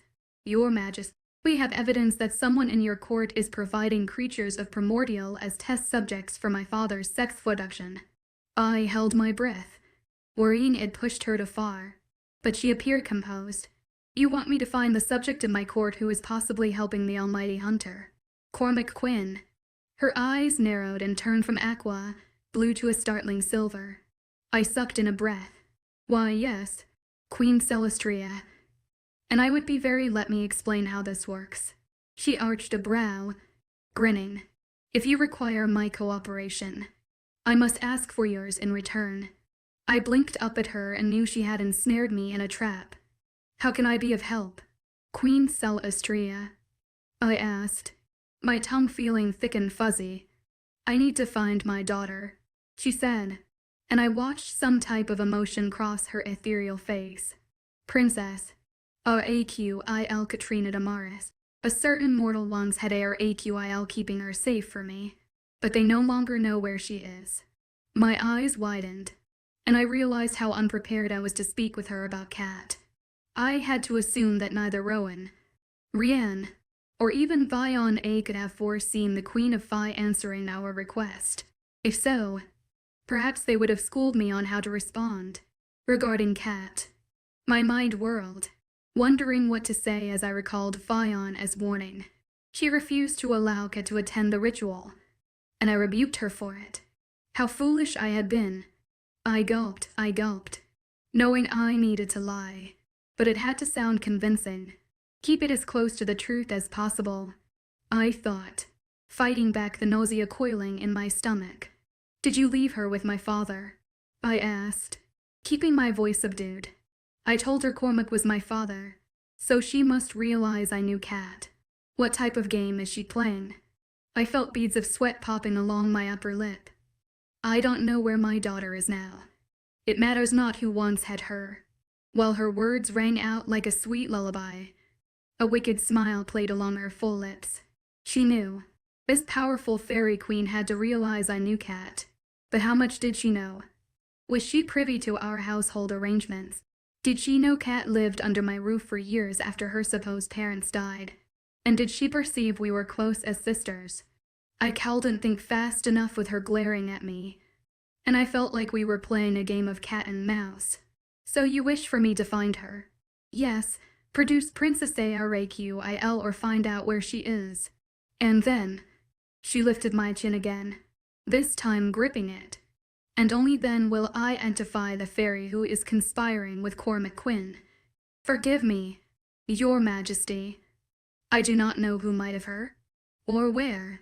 Seal's Tria's wicked grin turned deadly, and she squeezed my chin, causing discomfort and cutting off my words.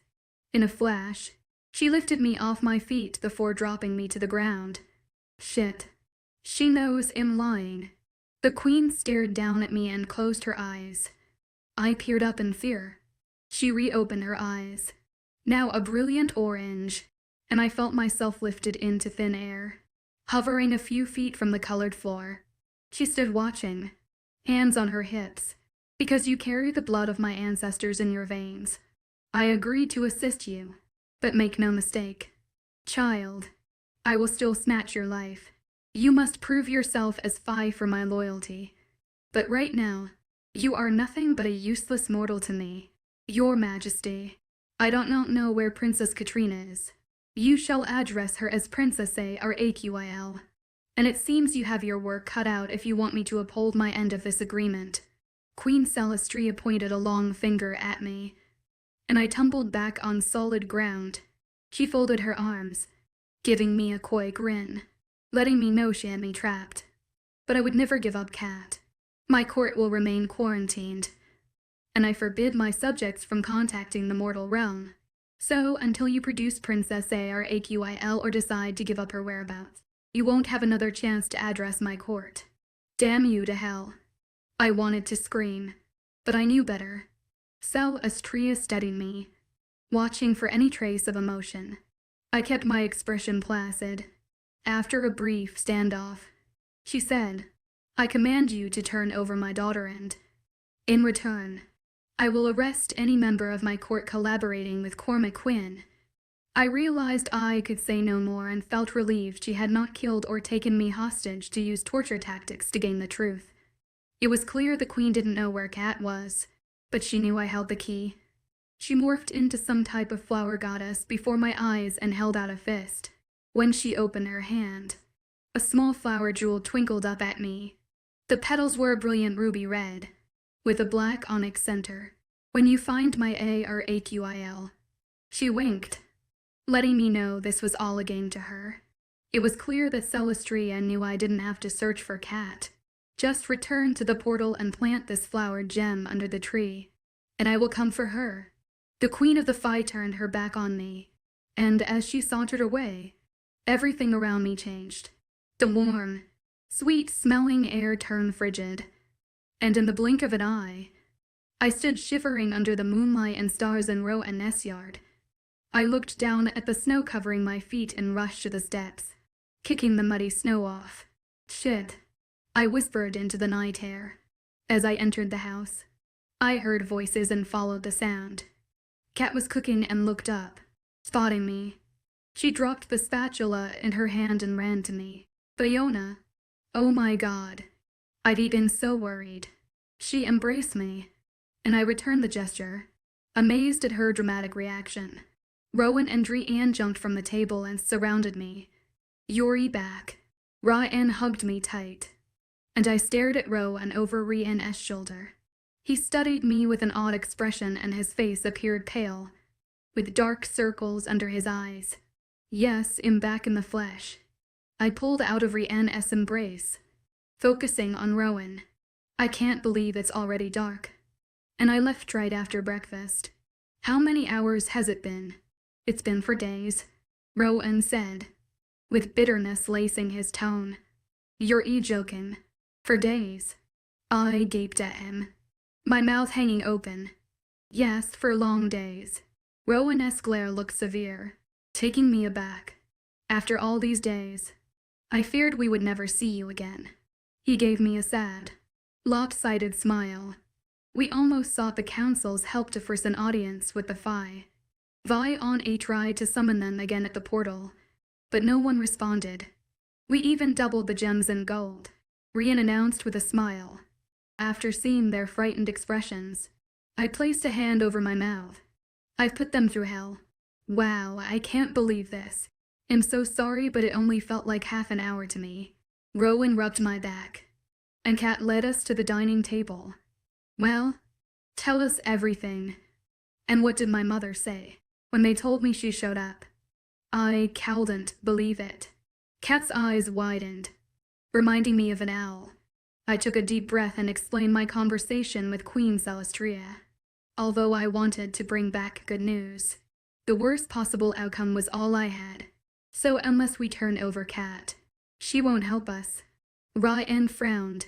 Rowan stared at his hands, and Cat let out a strangled, sounding cry. I cleared my throat to gain their attention, as if it couldn't get any worse. She already knew Cat had been with Cormac. She told me he was keeping Cat safe for her. I rolled my eyes. I told her Cormac was my father before she imparted this bit of information. So she had to know I was lying when I said I did not know where her daughter was. You are lucky to be alive. Rian shook his head. I'm surprised she allowed you to come back. Ro unpaced the room, agitated. I can't believe she didn't keep you as leverage to get Cat back. That was an accident. He stopped in the middle of the room, frowning. We have to hide Cat somewhere safe until we settle all this. Is there somewhere secure where Celestria can't find her? I asked, while Cat gripped my hand. Take me to her, and you'll find out who's helping Cormac. I think it's the only way we can get Kyra back. Cat announced. That's kind of you. Cat, Rowan said and placed his palms on the table. But I don't trust Celestria. No, I know just where to take you. And you will be safe.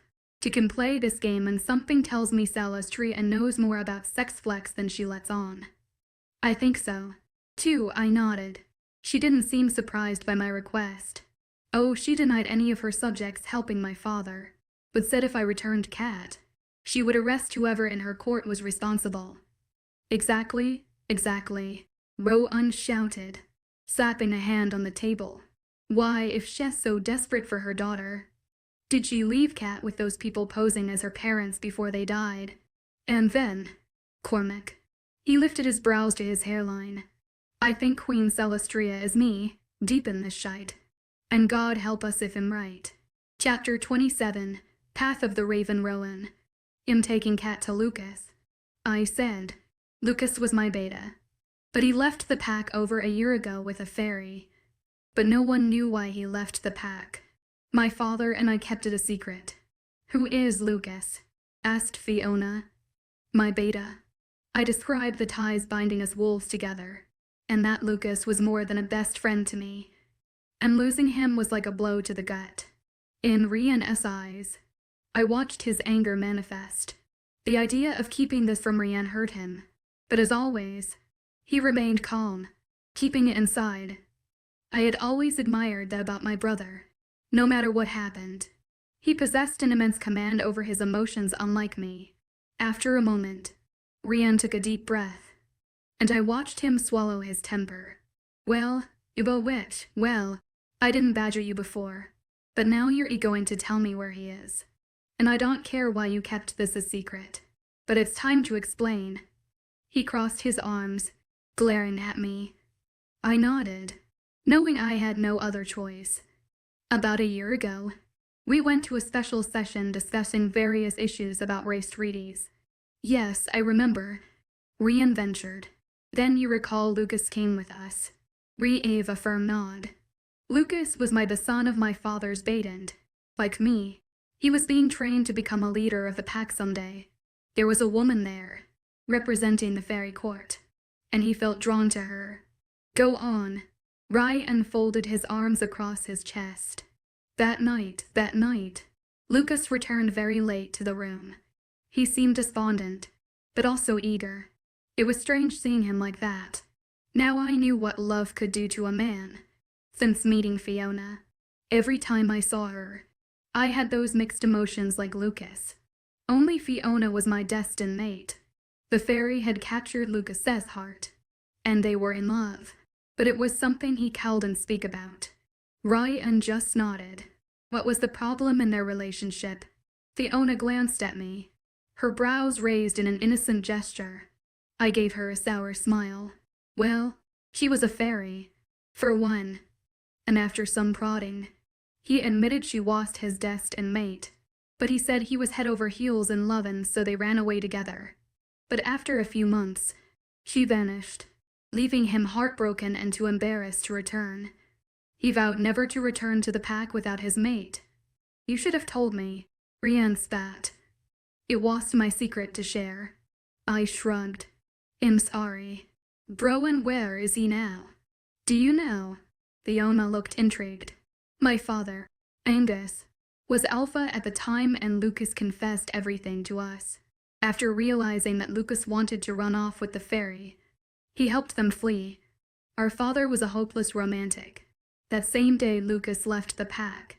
You knew all this time, and didn't tell me. The crestfallen expression on Rian's face was hard to watch. I'm sorry, Rian, but Lucas is my beta, and he asked me to keep the secret. My words fell silent, and I watched Rian stew in his anger. Rian, it was a necessary lie. Well, not a lie, but an omission to protect Lucas. But do you know where this Lucas is now? Fiona asked, still staring at Rian. Don't look at me. I don't know. Ryan raked his hands through his hair and threw himself into a chair. No, to keep his family and loved ones from finding him. My father bribed a witch to help move him using magic. All I know is if we can find him, Lucas will protect Cat with his life. I glanced at my sulking brother. But in order to find Lucas, he'd have to beg Vione for her help once again, which would piss Rhiannon off anew. The thing is, the Queen would kill Lucas if she knew he was hiding Cat, Rhiannon said. I don't think that would motivate him to assist us. That would only happen if we told the Queen where they are, and it would defeat the purpose. Anyway, I think we should try it. Perhaps Lucas would help us, Fiona said. Maybe she already knows where I am. Cat threw her hands up. Fiona thinks my mother knows more than she's letting on. And if you won't allow me to present myself to her, I need to leave this place. I don't want to put you guys in danger, but I don't want to put your friend's life at risk, either. Cat exhaled a ragged breath. Yeah, we're running out of options. I felt exasperated. How will you find him? Rhiannon looked at me and I noticed the outrage had faded some. You'll have to ask Vione for another favor. Rhiannon grimaced. Not her again. Can't you ask someone else? No, I can't. So much for dissipating anger. I mused. Fantastic. Rhiannon growled and stood.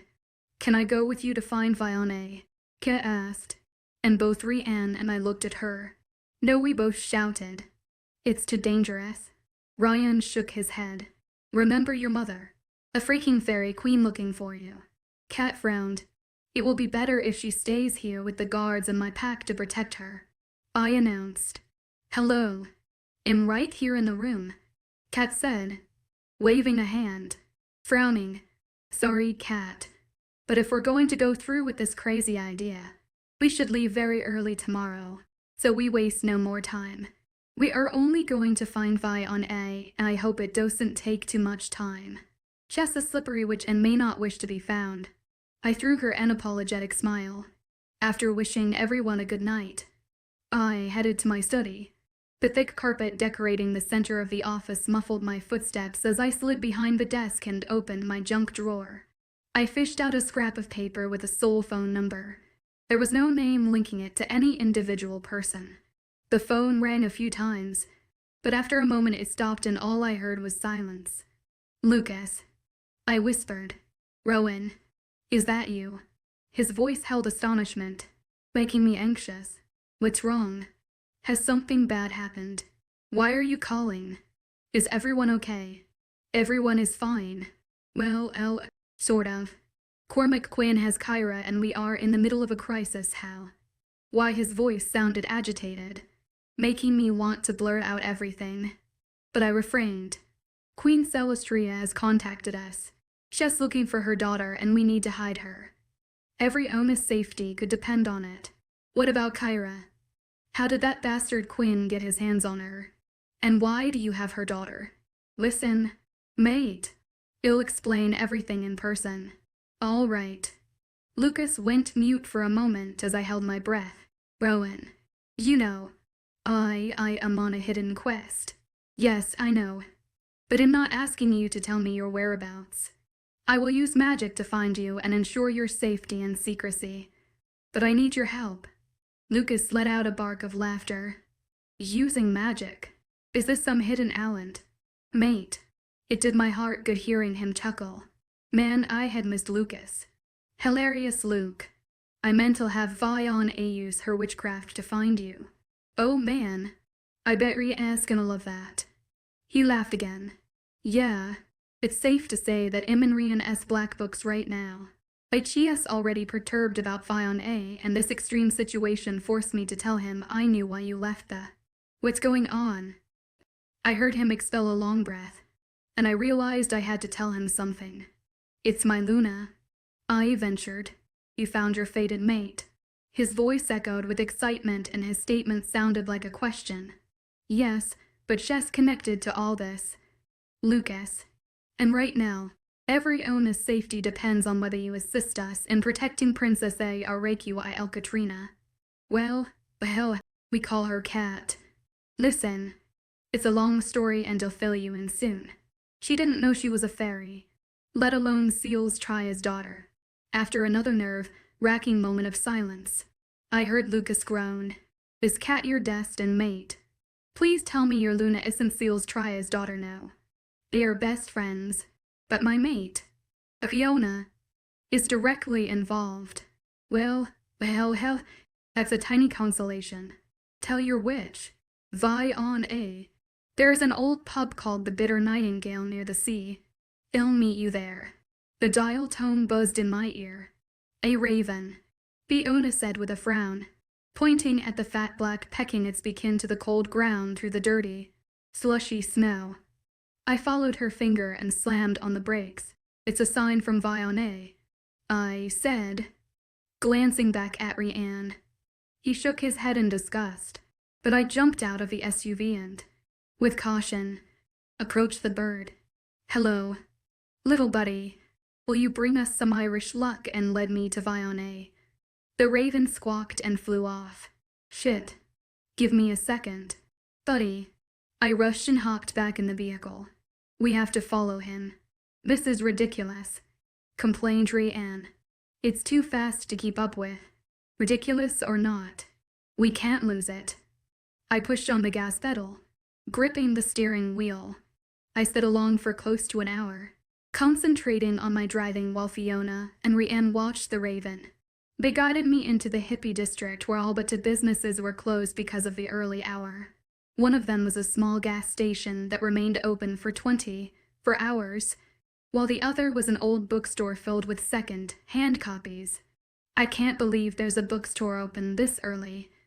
I heard Rowan as he grumbled from the backseat, and I was tired of his cranky-ass mood. I shrugged and got out of the car, searching everywhere for the bird. Damn, you guys wait here. They'll go see if anyone knows Vione. I strode into the gas station, manned by a guy with bushy black hair and headphones on his head. He yanked a bud out of his ear, rolling his eyes as if I was an inconvenience. Sorry to disturb you, mate, but you do work here, right? Yeah, Cha-cha need. I rolled my eyes back at him. Do you know a petite, pretty woman named Vione? He narrowed his eyes. Dude, this isn't an eating store.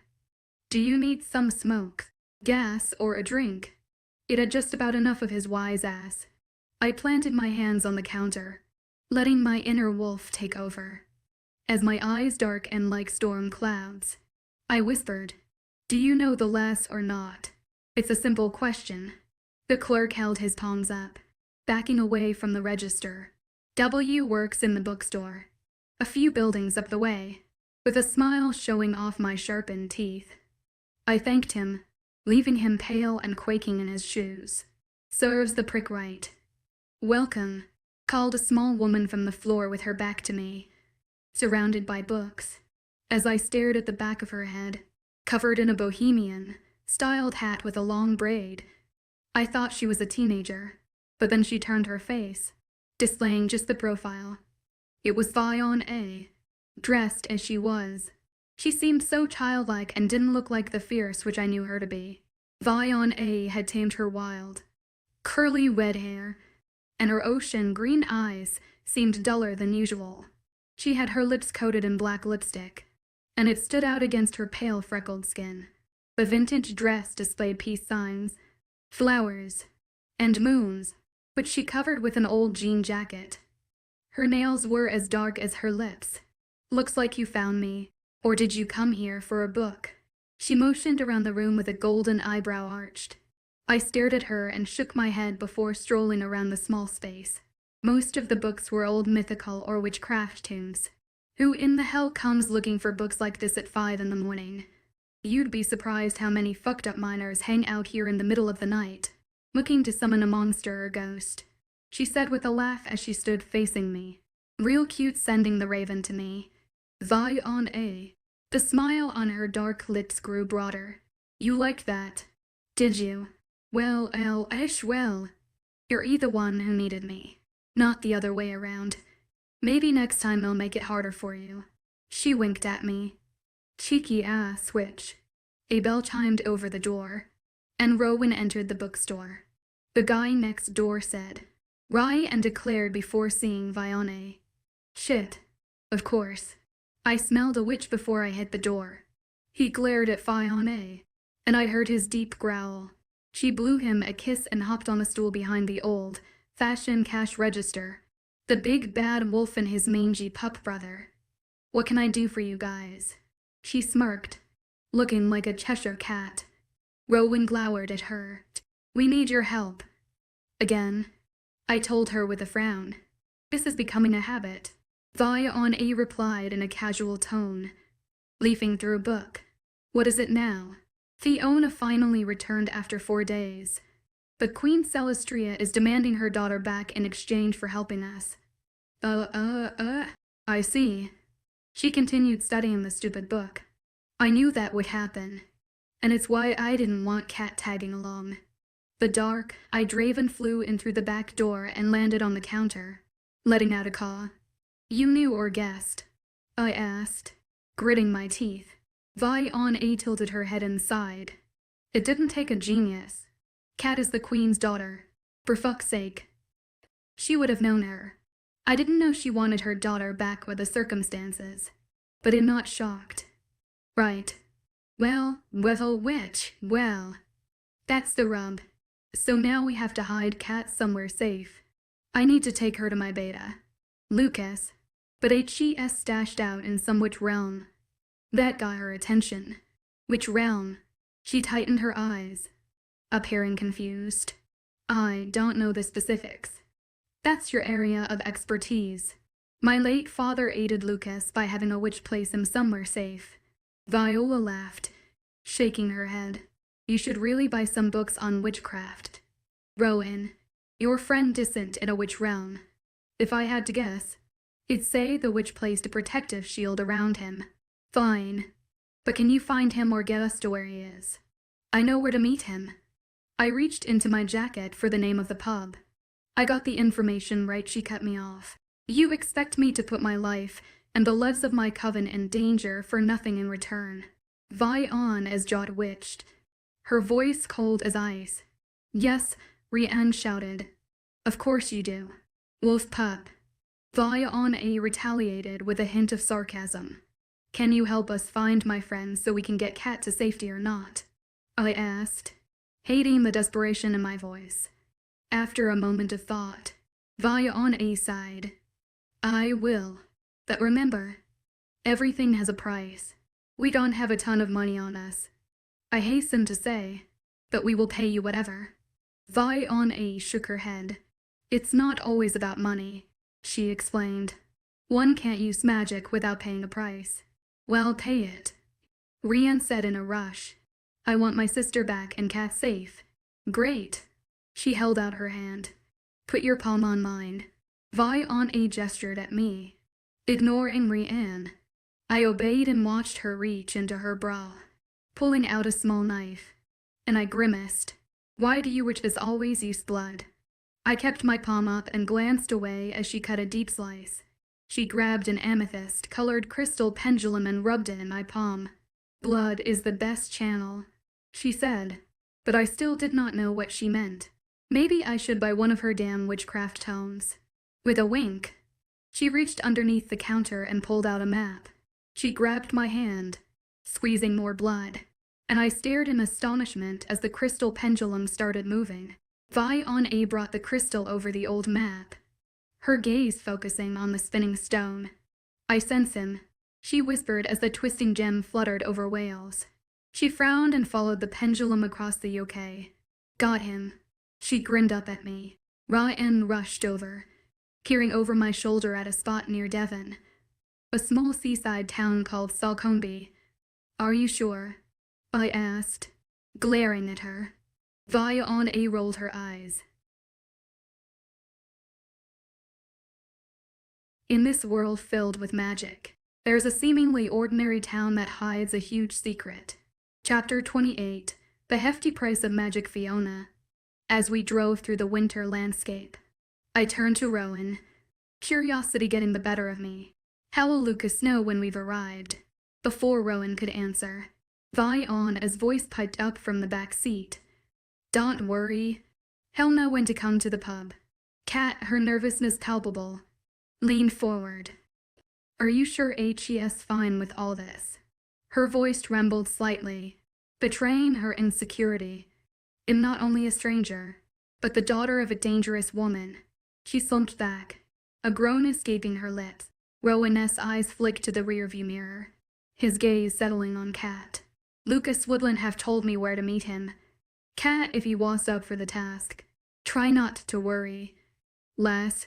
His tone was reassuring, but I could sense the underlying tension. This being a fairy princess seems like a horrible dream, Kat muttered, frustration evident in her voice. I mean, if I'm the daughter of this mighty fairy queen, where are my powers?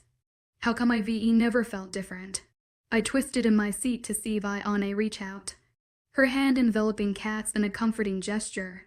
If I had to guess, the witch began, her voice uncharacteristically gentle. I would bet it has a lot to do with that rat bastard. Quinn, children are a product of their upbringing and humans raised you. Not to mention that sick fuck. Quinn, removing your wings. Viane's face contorted with disgust at the mention of Quinn. I nodded, offering Kat a sympathetic smile as I processed this information. The same questions about my own powers nagged at me. If we are successful at keeping Kat hidden, how will we ever find out who's helping my father with sex flex? How will we get Kyra back? Queen Salustria was clear that she wouldn't assist us unless we revealed Kat's whereabouts. As long as she has the entire court on lockdown, there's no chance another fairy will help us.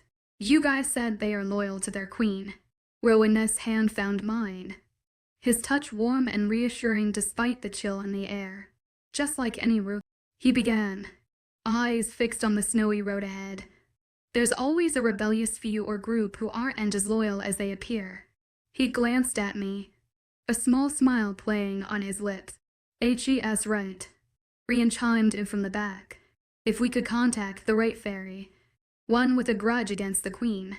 Viane's gaze was fixed on the bleak winter landscape outside. She's such an evil bitch. I'm sure there are many fairies who despise her in secret. We agree on something. Wonders never cease, Rian announced, a hint of amusement in his voice. As we continued our journey through the snow-covered countryside, the weight of our mission hung heavy in the air. A fave cat, Kyra, and countless others rested on our ability to navigate the treacherous waters of fairy politics and human cruelty. I couldn't help but wonder what challenges awaited us in Salcombe, and whether Lucas would truly have the answers we so desperately sought. It's a big if, Rowan said. Still, if we succeeded, we could gather enough concrete evidence and present it to the other races. The only way to stop Cormac Quinn is to have all the creatures of Primordial on our side. That would cause an all-out war, Viane stated. But it's the only way to stop Quinn. You'd like to know why this unknown fairy is so keen to keep sex flex on the market. I wonder if Quinn is blackmailing one of them. She turned from the window and exhaled a long sigh. That's a strong possibility. Make no mistake. It's blackmail, or there's something significant in it for the guilty party. Rian responded. The weather caused our drive to Salcombe to last almost 10 hours. Yet even in winter, the rugged beauty here captivated me. I peered out at the seaside village and imagined what it must look like during the spring and summer months. An urge to roll the window down and inhale the salty air was strong, but I refrained. Instead, I gazed at the stone cottages, the sea, the rocky landscape, grazing sheep, and lonely trees. The view left me mesmerized. Before long, Rowan stopped at the pub in the village called the Bitter Nightingale. We're here. Let's get a bite to eat while we wait. Viane sighed. Good. I'm famished, and my ass is numb. I never want to spend this long in a bloody vehicle ever again. You gonna fly back home on your broom? Rian snickered and hopped out of the SUV, stretching. Hilarious. Little wolf. She jumped out and threw him a glare accompanied by a smirk. Just remember I'm doing you guys. She advanced toward him, punching her finger with each word until she stood toe-to-toe with Rian. A favor. Viane slammed her index finger into his chest twice, scowling up at him. I could have been here in seconds with the click of my fingers. She snapped them for effect. So why didn't you snap your little fingers? Rian remained nose to nose with her, nostrils flaring and fists clenched at his sides. I tried not to chuckle at Fiona's audacity. Vian towered over her, but she had no fear. Fiona was an absolute badass, and had grown to like her a lot. I had a feeling that underneath her fierce exterior, and the vile words lay a wounded, delicate heart. Something was brewing between her and Drian. I just knew it. No way they spat that much vitriol at each other without an underlying reason. I wanted to ask Rian if they had some type of history, but feared his wrath. He seemed to take everything in stride unless it pertained to a certain fiery, tough, and gorgeous red-headed witch. Perhaps they had dated in the past. Yes, I was nosy and craving to know their backstory. I think after we eat, we should ask about renting rooms here. Rowan pointed to a row of 6 adjoining cottages beside the pub. Let's talk to Lucas first. Perhaps we can crash with him. Vion ate her gaze from Rian and glanced at Rowan. This looks like the perfect place to come and disappear, I said, pulling my coat tighter around me. You're cold. Let's get. Rowan placed his hand on the small of my back, leading me toward the door. We'll order something warm to drink and eat while waiting for Lucas. As soon as we entered the pub, it was evident that Lucas had been expecting our arrival. Only the barkeep and a tall, attractive man stood by the bar, his gaze fixed on the entrance. Rowan and Rian rushed to him, and I watched the bro hugs and several thumping pats to the back. I felt relief wash over me, noticing how kind Lucas appeared with his mouth stretched in a broad smile, reaching his honey-colored eyes. His chocolate brown hair was thick and wavy, almost touching his shoulders. Lucas was a looker with full lips, beautiful olive skin, and a buff yet slim build. Kat gripped my hand, and I heard her audible intake of breath and knew this could be a problem. Kat, I glared at her, frowning. I know what you're thinking, and while I understand, don't even think about seducing him. He has to be the most magnificent man Ivy ever laid eyes on. While she was speaking to me, her eyes stayed glued to Lucas. A still grinning Rowan approached us. Ladies, this is my beta and best friend, Lucas. Lucas glanced at me with a smile, but his eyes kept shifting to Kat, and he seemed anxious. You must be Fiona. I nodded, returning his smile, and shook his hand. Nice to meet you, Lucas. This is my best friend, Kat. He stared at Kat, and I watched his pupils dilate in Adam's apple bob as he swallowed. Oh shit, I thought. Looks like the feeling is mutual. Kat, he muttered, taking her hand.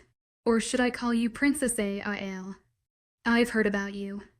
His nostrils widened as he brought Kat's hand up to kiss her knuckles, but I noticed he also smelled her hand. Just fucking grand. I rolled my eyes. No way these two were not hitting the sheets at the first opportunity. Rowan cleared his throat, and Lucas dropped Kat's hand as if it burned him, and I saw the smallest trace of pink on his cheeks. Please call me Kat. She dropped her eyes to the floor, appearing timid. Kat was not shy. Quite the contrary. And you already know. Vion A.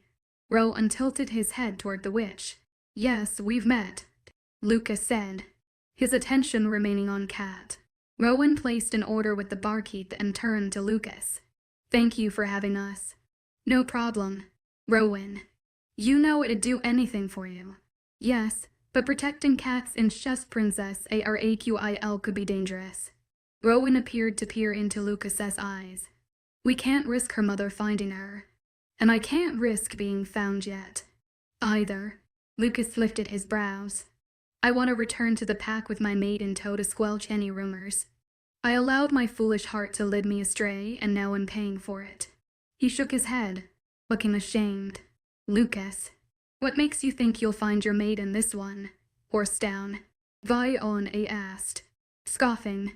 I didn't, he said, frowning at the witch.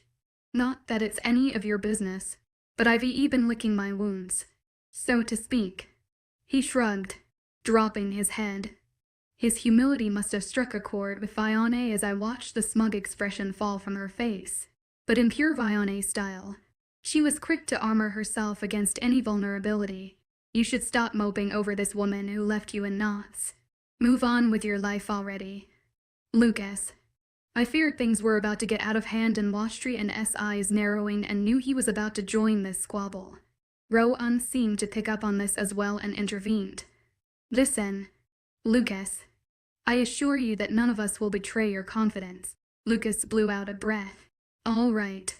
I'm choosing to trust all of you. He threw Vi on a skeptical glare. Good. We just want to identify who the fuck is conspiring with Quinn. And once we know, I think it will help us get Kyra back. Rowan frowned and my heart constricted in pain thinking about his baby sister. Yeah, and I want to know who my mother is. I whispered and slapped a hand over my mouth. Lucas glanced at me, and his brow jumped to his hairline. You don't know your mother. I felt my cheeks heat with color. I am sorry. I didn't mean to say that out loud. Don't apologize. Lass. Rowan grabbed my hand and explained to Lucas I was a hybrid daughter of Cormac Quinn and a fairy that I didn't remember. Fiona's father kept her mother prisoner, but she escaped, leaving Fiona behind. Quinn, the bastard, removed Cat and Fiona's wings. The barkeep deposited our order on the bar and moved away, giving us privacy. HS1 evil bastard, Lucas said before taking a sip of ale and digging into his food. Rowan caught Lucas up, everything regarding sex flex. Kyra, my mother, and our quandary with Queen Celestria as we filled our stomachs. It's too bad that Tiana left, Lucas said with a shrug. She might have known your mother. Tiana, an enemy of Queen Celestria when she ran away with me, abandoning the Phi realm. For all I know, she may have begged the Queen to allow her back into the fold. He glanced at me with a sad, looking smile. But Queen Celestria doesn't strike me as the forgiving type. Did she leave anything alluding to where she was going? Rowan asked. Or a Dear John letter explaining why she was leaving you? Vion leaned around me, looking at Lucas. Nope. I just woke up one day to find her gone without a trace. Poof. I doubt she's back in the Phi realm. I told him. Queen Celestria clarified she has her kingdom on lockdown because of the sex flex epidemic. So where would an ostracized fairy go if he knew she couldn't return home? Rowan scratched his chin, appearing to ponder. I can't believe I'm going to say this. Vion let out a dry laugh. I used magic, bringing you to Lucas. And with the snap of my fingers, I could be back with my coven. She shook her head, saying no more.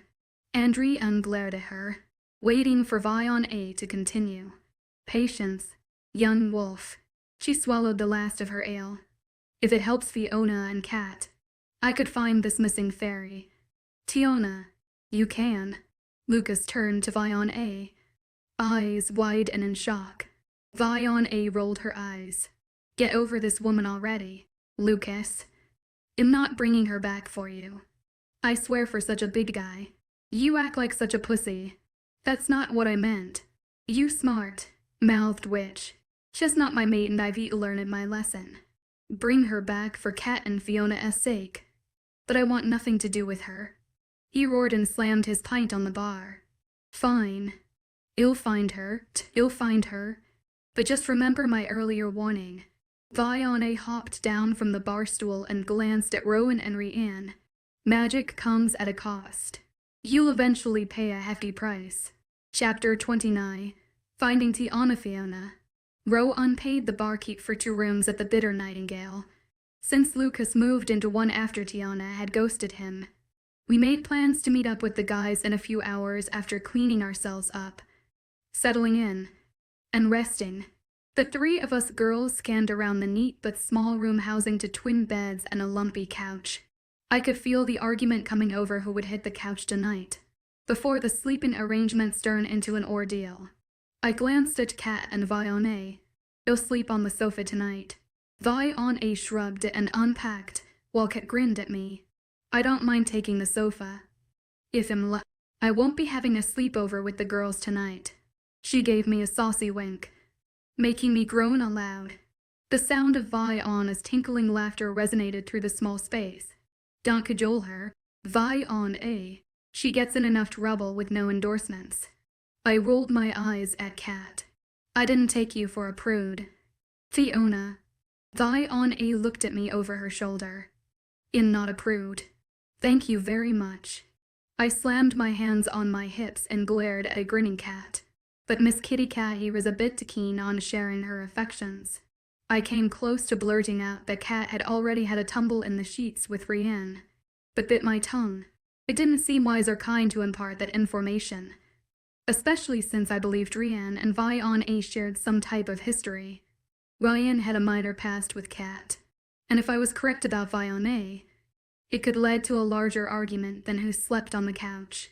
We had enough tension dragging us down. "I'll leave you two to argue about this. Be back soon."丨. winked and headed for the door. Vampire deception. By Drake Mason and E.Y. Gwet. As an undocumented changeling, I'm forced to pose as a low-level witch. "Where are you going?" I asked, approaching her. She spun around. "You want me to find this missing fairy who dumped Kat's new boy toy?" "Right."丨. lifted her brows, one hand on her hip, looking frustrated. Kat cackled, and I frowned, shaking my head. "Yes, but what?"丨. threw her hands up in exasperation. "Just relax. I'm getting the lay of the land and need some supplies. I didn't realize before we left town it'd me to find this fairy." She shrugged. "Be careful. Please. I've grown fond of you." I threw her a smile. "Believe it or not, I like you too, Fiona. The jury is still out on you. Fairy princess."丨. winked at Kat. "But you have excellent taste in men. That Lucas is a tasty-looking morsel for a mangy wolf."丨. lifted one shoulder, throwing me a grin before leaving the tiny cottage. After me and Kat showered, we hit the twin beds and fell asleep, exhausted from the long journey. The creaking sound of the door woke me up, and I rubbed my eyes. Time to wake up. Sleeping Beauty and Snow White.丨. called out, causing Kat to stir. "You're back," I said, sitting up to stretch. "What time is it?" "I'm starving." Kat muttered around a yawn. "It's time to find Tiana." "So,"丨. clapped her hands. Kat groaned, throwing the covers back. "Must you be a drill sergeant?" "Hey, you're the lass that always wanted in on the action."丨. lifted one golden brow. Well, today that big bad wolf, Alpha O'Connell, can't make you stay behind. But I will if you don't get your little fairy ass out of bed." Kat saluted the witch and hopped to the floor. Within minutes, we dressed and headed for the pub, finding the guys already there laughing over pints. "Glad you could join us." "Gels," Lucas yelled, holding up his ale. "Fabulous?" They seemed drunk.丨. approached the table, shaking her head into a purse she had crossed over one shoulder and between her breasts. "This is not the time to get pissed." She sprinkled something into Lucas's beer. "I need you to drive because you know the area best." "Hey," he shouted and stared down into his mug. "What did you put in my ale?" He slurred. "Drink up." "Lads," he pointed at the beer. Lucas shook his head, crossing his arms across his broad chest. "Nope, not until you tell me."丨. pointed her index finger at Lucas's hand, and I watched in fascination as he seemed to go into a trance. Lucas lifted his arm and, in slow motion, picked up the glass, draining it dry. "That's a good lad."丨. pointed again, and he set the pint back on the table. She whispered some kind of chant, and Lucas shook his head, staring down at his hands. "What just happened?" he asked, appearing confused. "Just sobering you up, mate."丨. took a seat and gestured for us to follow. "After eating, we are taking a short drive." She grinned as we stared at her in awe. Even Rianne kept his lips shut. For once, Lucas followed丨.'s directions on a secluded road away from the seaside village. He drove through a deserted-looking wasteland until we lost sight of all traces of civilization. The ocean running to the left seemed to indicate our direction. The gray, cloudy sky above peppered down snow and covered the road, making it impossible to note any landmarks. When the road opened up, I noticed a gravel driveway. "Turn there," "V'On," said to Lucas, pointing. After what felt like miles, we came upon a small but pretty stone cottage with a garden in full bloom. I shook my head, dismayed. Where did the snow go? Why does it look like spring here? I glanced behind me out the back window and saw the gray sky and snow. As I faced forward, the sky was clear, and flowers and vegetables seemed to mock me. "How is this possible?" I asked in awe, stepping out of the car and taking in the perfume, scented air. "It's magic," V'On said, shrugging. The door of the cottage opened, and a woman hesitated, glaring at us. She looked like a beautiful young woman, though her beauty differed from what one would call traditional. It seemed more natural. I realized this must be Tiana, but she appeared very young, almost childlike. Her short, curly hair, as black as coal, accentuated her heart-shaped face. She had dark caramel-colored skin, and her eyes were round and filled with expression, reminding me of a fawn. As we drew closer, I noticed her full pink lips, dark eyelashes, and freckles crossing her upturned nose and cheeks. She stood barefoot in a jumper with an apron tied around her waist. Once we reached the steps, she hugged her body, appearing apprehensive. I smiled, hoping to reassure her, but her gaze lingered on Lucas. "Tiana, we come in peace." Lucas kept his hands in his jeans pockets and seemed as nervous as Tiana. "These are my friends." He introduced us. "It's nice to meet you." She bobbed her head and wiped her hands on the apron. I wasn't expecting any guests. Her eyes jumped from Lucas to me, then Kat, and I noticed them widen. "The pleasure is ours." "Tiana," Rowan said in a polite voice, "won't you come inside?" She stepped into the cottage, holding out her arm for us to enter. "Let's go into the dining room, and you can explain this unexpected visit." I watched her confused gaze land on Lucas and his cheeks reddened. Although the cottage appeared homey, I felt the tension between the old lovers. Once we seated ourselves, she stood at the range, hand on a kettle. Would anyone care for tea or coffee? We all accepted her offer. I had always heard that a good cup of tea could fix anything.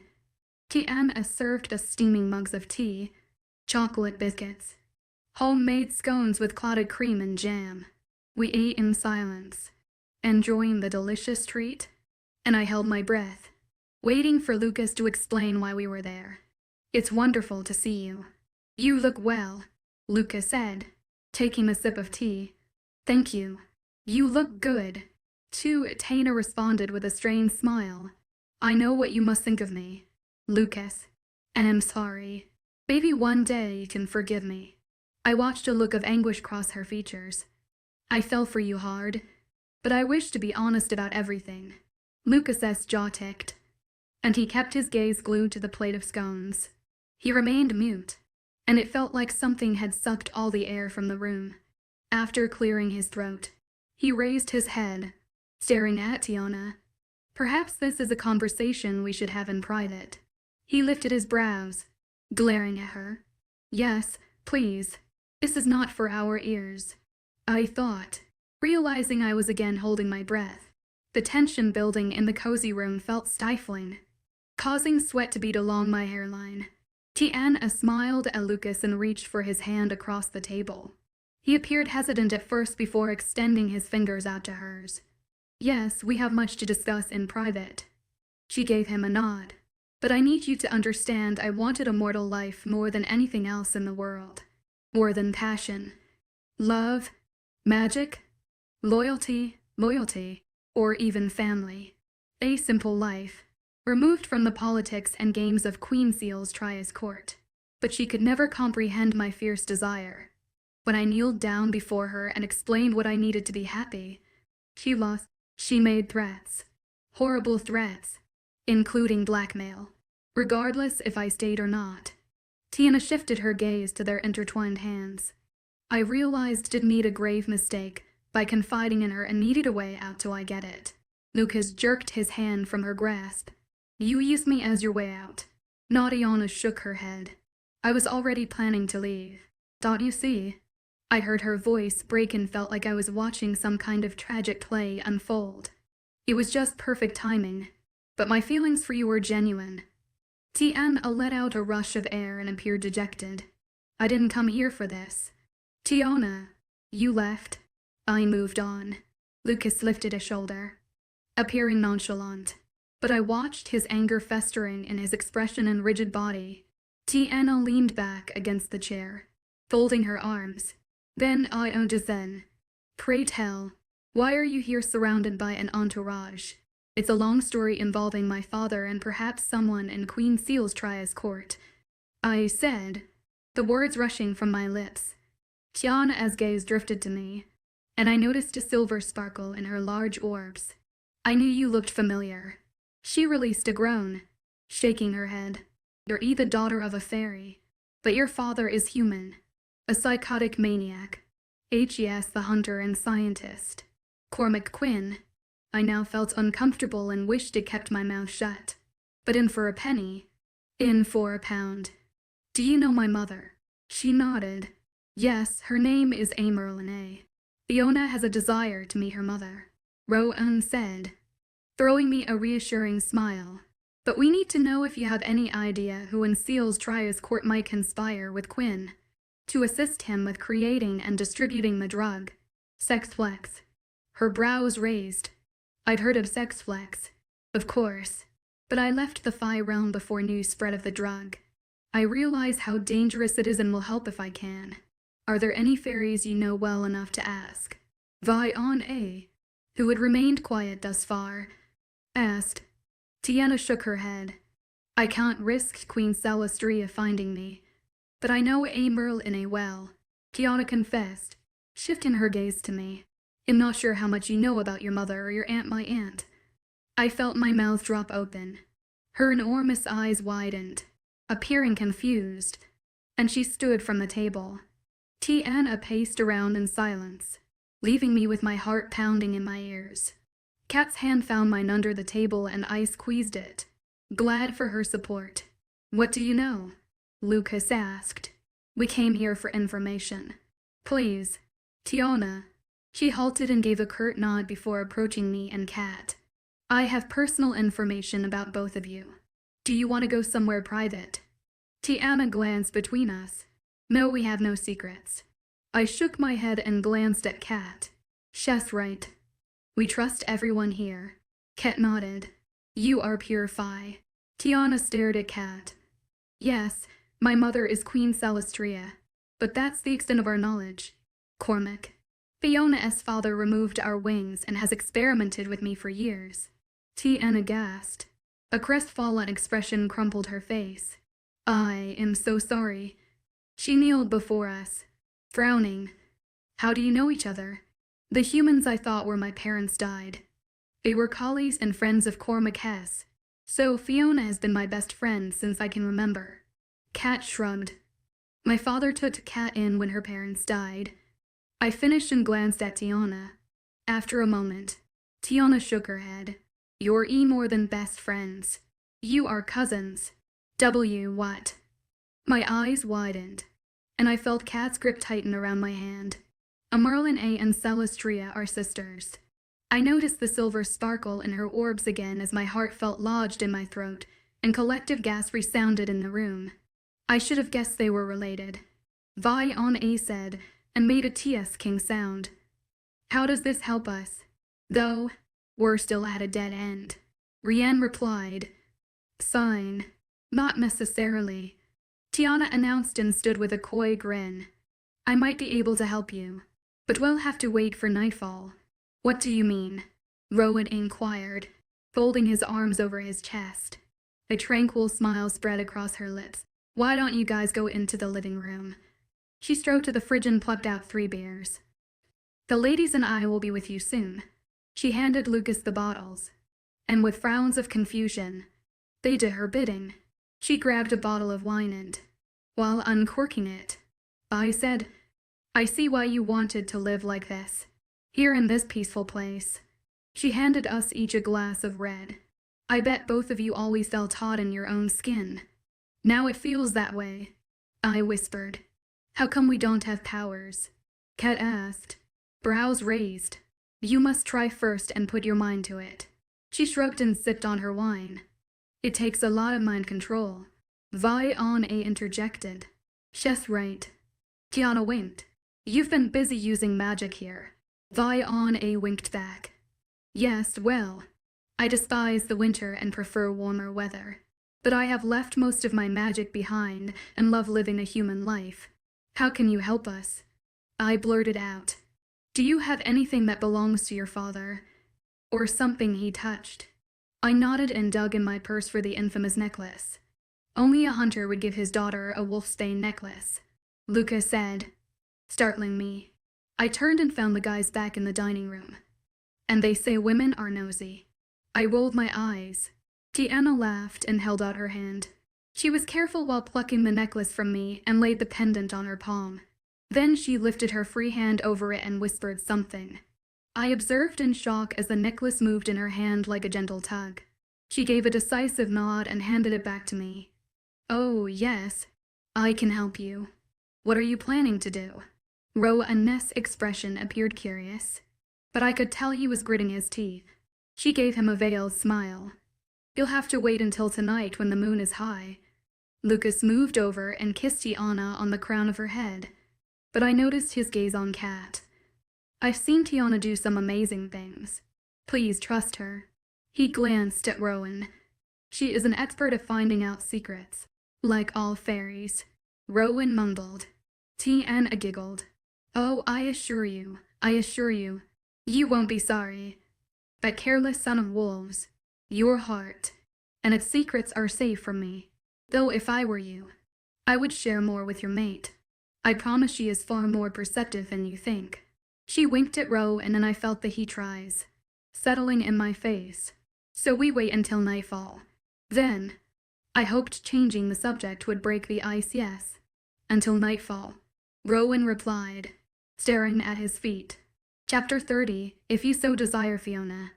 As night fell, Tiana studied me with a knowing smile, almost like she knew my thoughts and fears. I was still overwhelmed finding out Kat was my cousin and our mothers were sisters.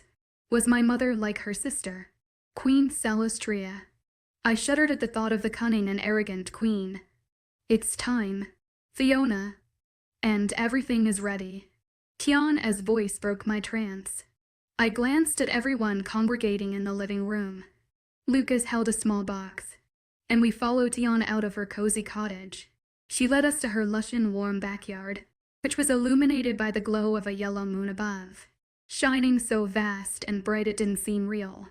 I'd never seen a moon light up the night like this one, but then dark shadows sprung up along the path. I inhaled an audible breath, watching Tiana as she whispered something that sounded much like a song. Then she waved her hands in the air, grabbing the shadows surrounding the path, and causing them to evaporate. Wow, I whispered. How do you do that? I'm wondering the same. Kat said, I want to find my powers like this. Tiana turned to us, smiling. We will need the shadows to create a circle. She shrugged, although confused. I let the magical scene unfold and followed until we arrived in the middle of a guard and narrow arch pond sparkling in the moonlight. Do you have everything? Tiana turned to Lucas. Yes. Lucas grimaced and glanced down at a cut on his hand. Some of the ingredients were tricky to come by. What a shame. Tiana shook her head. I wasn't sure if she was being sincere or facetious. She took something from the box Lucas held. Have no fear. I will heal your little boo-boo later. After a few chuckles at his expense, we trailed her to the edge of the water. Tiana kneeled by the pond and dropped something like a black, distorted ball. I couldn't discern its identity, but I witnessed it move. She then sank her hands into the water, and the black object dropped below the water's surface. In an instant, the water turned obsidian and then jet black. What was that? I stood open, mouthed and flabbergasted. The shadows I collected along the path, Tiana wrung her hands over the water. Dark drops, like ink, dripped from her fingers, falling into the twinkling pond. Tian is very skilled at manipulating shadows and darkness, Lucas said, glancing at us. We stood in silence, not clear what that meant. Tian paid us no heed and chanted a whispered song. Each word seemed to fade into the air. She then pulled out an opaque, glistening dagger and sliced her palm. I held back a strangled cry and stared in disbelief, watching her blood flow from the wound. Blood that was silver, not red. As the silvery drops sailed on the water, Tiana held her hand toward me. Give me the necklace. I obliged, and Tiana dabbed something that smelled like rosemary on the necklace. She recited a whispered spell and released it into the pond. The water gurgled, and Tiana rose with a frown. I'm sorry, Fiona, but I need your blood now. I stood beside her and offered my palm. She made a swift cut while I gritted my teeth. Tiana submerged my hand in the inky pond, and I felt trapped, as if the water was alive and draining my veins. The emotion was painful, but it caused me to panic. After a moment, Tiana jerked my hand to the surface. Lucas, give me the staff. He handed her a wooden object. Tiana wandered into the water up to her calves and spun around, drawing a circle on the water's surface with the staff. After 3 times, she called out, Lucas, I need the vial. Tiana leaned down and corked it, holding it above the water. I paused in shock, watching a circle, appearing like blown glass before my eyes. The contents of the vial shot out and rose like smoky steam. She turned to me with a nod. It's time, Fiona. Tiana held out her hand. Stop. Rowan jumped in front of me, glowering at Tiana. What the feck is all this? I won't put Fiona in danger. His apprehension caused me to fret as I glanced between them, not knowing what to do. Relax. Alpha. It's a circle of visions, allowing us to see into her father's memories. It might lead to who's helping him, Lucas said. Remember, Rowan, you wanted Tian as help. There's nothing in it for her. Fine, Rowan said through gritted teeth. Can I go too? Sorry. Naughty Anna shook her head, shooting Rowan a thin smile. But I will keep her safe. You have my word. Rowan stared at me. His lips tugged into a frown. I grabbed his hand and stood on tiptoes, kissing his cheek. It'll be fine. We must trust Tiana. He peered deep into my eyes before nodding. As I moved toward Tiana, I felt his fingers grazing my back. I held Tiana's hand and entered the water, which was icy cold. I glanced over my shoulder at Rowan. Rianne, Lucas, Kat, and a grinning Vion A, giving them a wan smile. Tiana coaxed me inside the circle, and just as I was adjusting to the frigid water, I heard loud cries. Then I noticed Tiana didn't look the same. While I could tell she was the same person, her hair was now long and straight. A silver sheen covered her face and her ears were tall and pointy. The silver circle I saw around her orbs earlier covered her irises, and a strange but lovely scent floated from her skin. She smiled, and I watched wings protrude from behind her.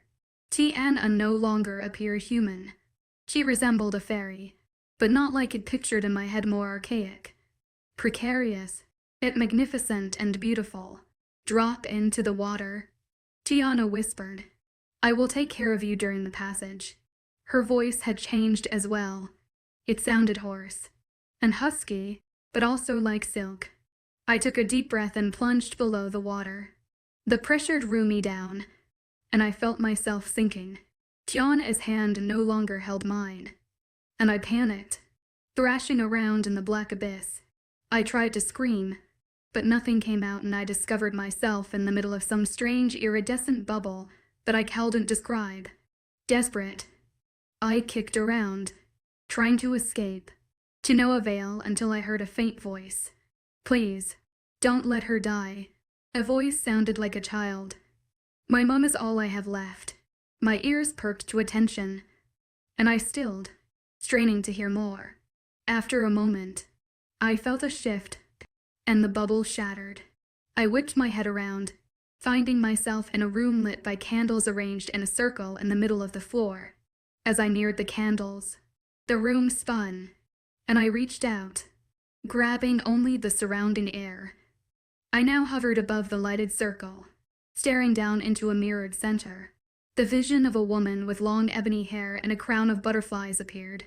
Her wide, striking turquoise eyes shone, startling me. I had never seen eyes so bright and green. She stood tall, chin lifted, looking noble, looking noble, with unblemished pearly skin, and I inhaled a sharp breath, realizing this beautiful goddess was my mother. Before I could regulate my breathing, a little boy not much older than 6 appeared, peering at the woman with tears streaming down his face. The sight of him confirmed it was my father. "Please," his pleading voice sounded broken. "Please save my mom. And what will be my reward?"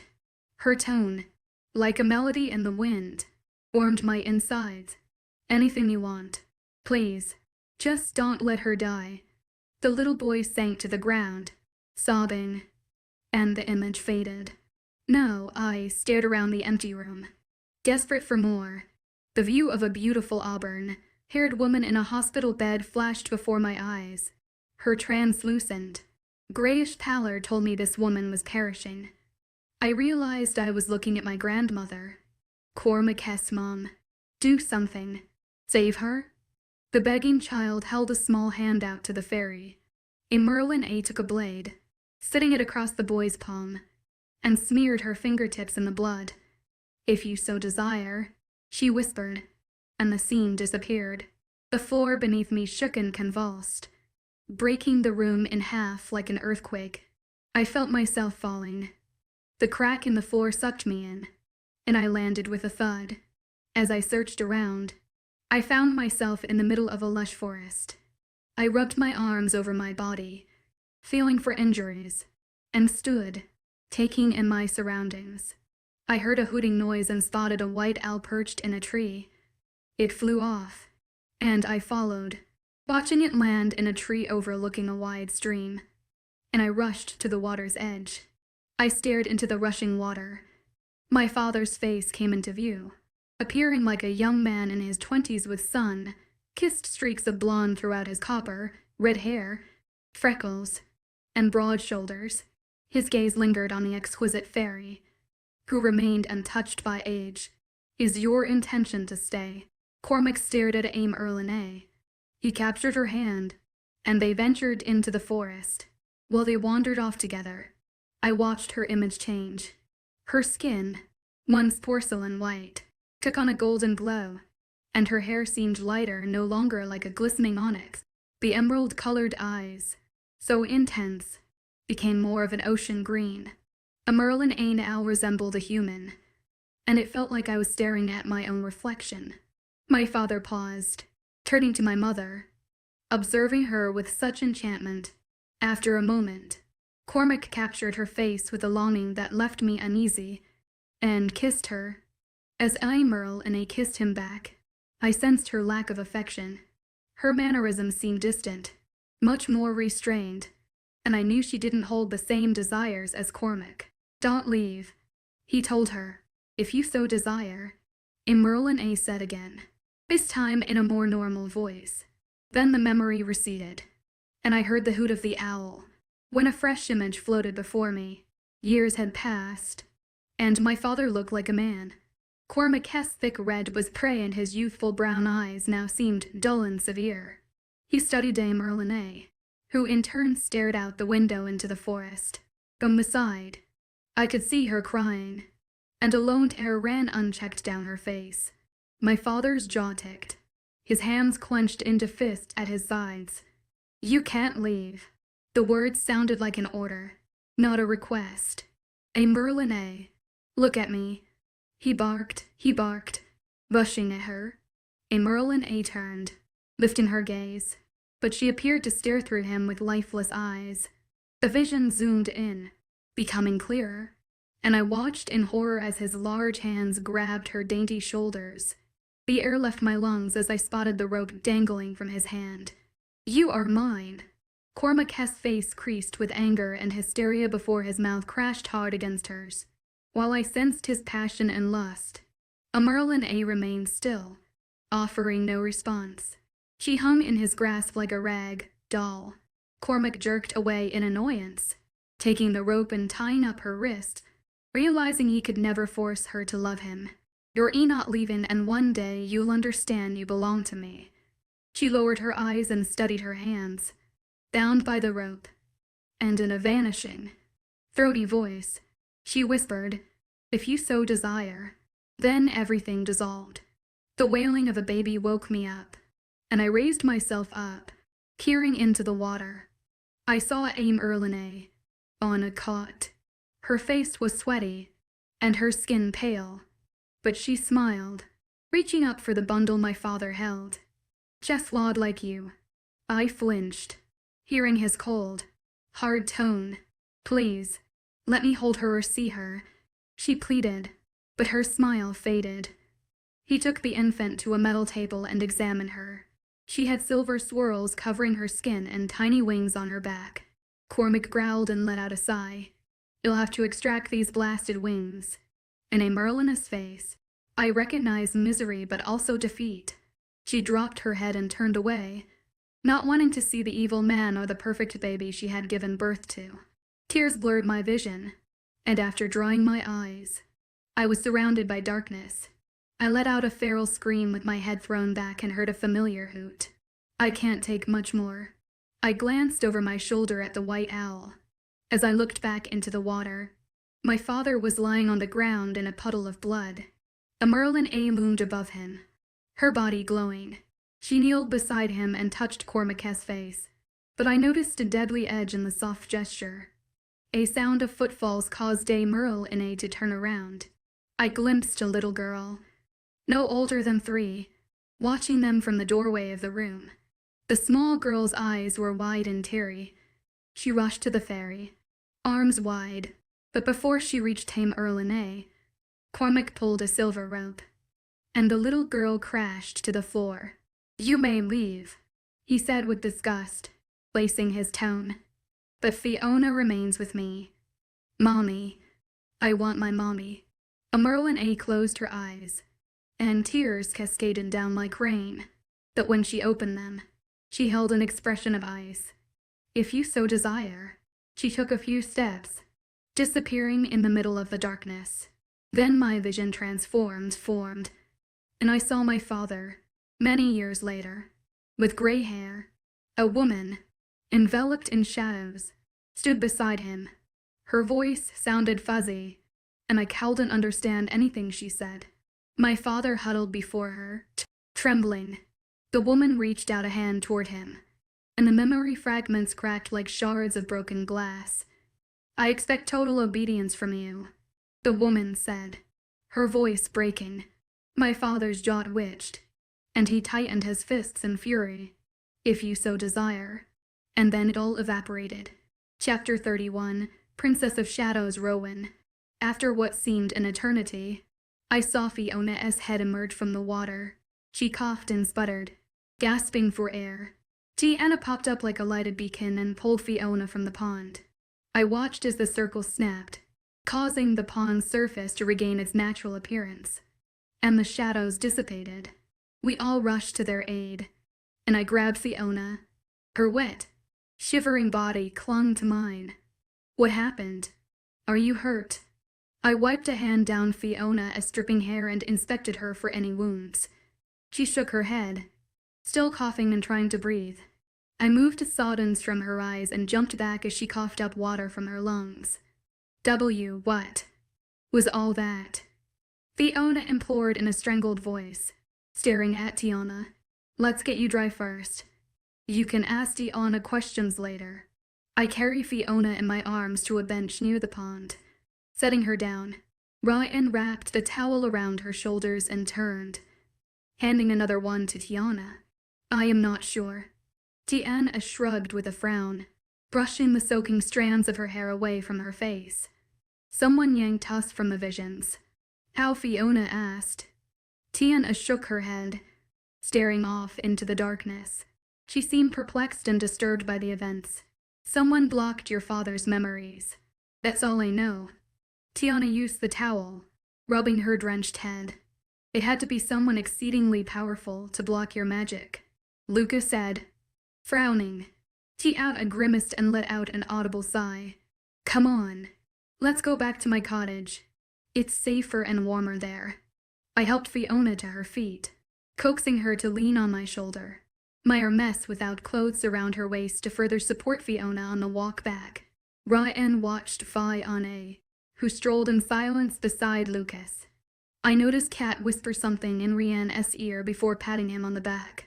Not that I was nosy, but if I hadn't been so fixated on Fiona, I'd be interested in knowing what was going on. Because something was going on. The air felt thick and charged with tension. A tension that had nothing to do with the current problems we faced. Once inside, Tiana and Fiona removed some of their wet clothes. Come on, Fiona, Tiana said, taking her hand. Let's go upstairs for something dry to wear. We will be right back and then we can discuss things. Everyone seemed restless, and I noticed the furtive glances between Lucas and Kat. It made me feel more bewildered than ever. Still a holy section. There appeared to be a lingering affection between Lucas and Tiana, despite their negative history. Yet, the way Lucas gazed at Kat said otherwise. The last thing we needed right now was a love triangle. I had enough to worry about. Plus, I knew a storm was simmering between the sworn enemies Rhiann and Fiona. After the girls came downstairs in clean clothes, we seated ourselves in the living room. Tiana, do you have any ideas about what happened? Fiona asked. The only thing that makes sense is that someone experienced and adept at magic manipulated your father's memories. The person who did it wanted nothing revealed beyond what you saw. They don't want us to know who's involved with sex flex, and created a barrier to hide those visions. Can you break it? I asked. As a daughter of the Queen, there are very few fairies more powerful than Kat. Tiana glanced at Kat and shrugged.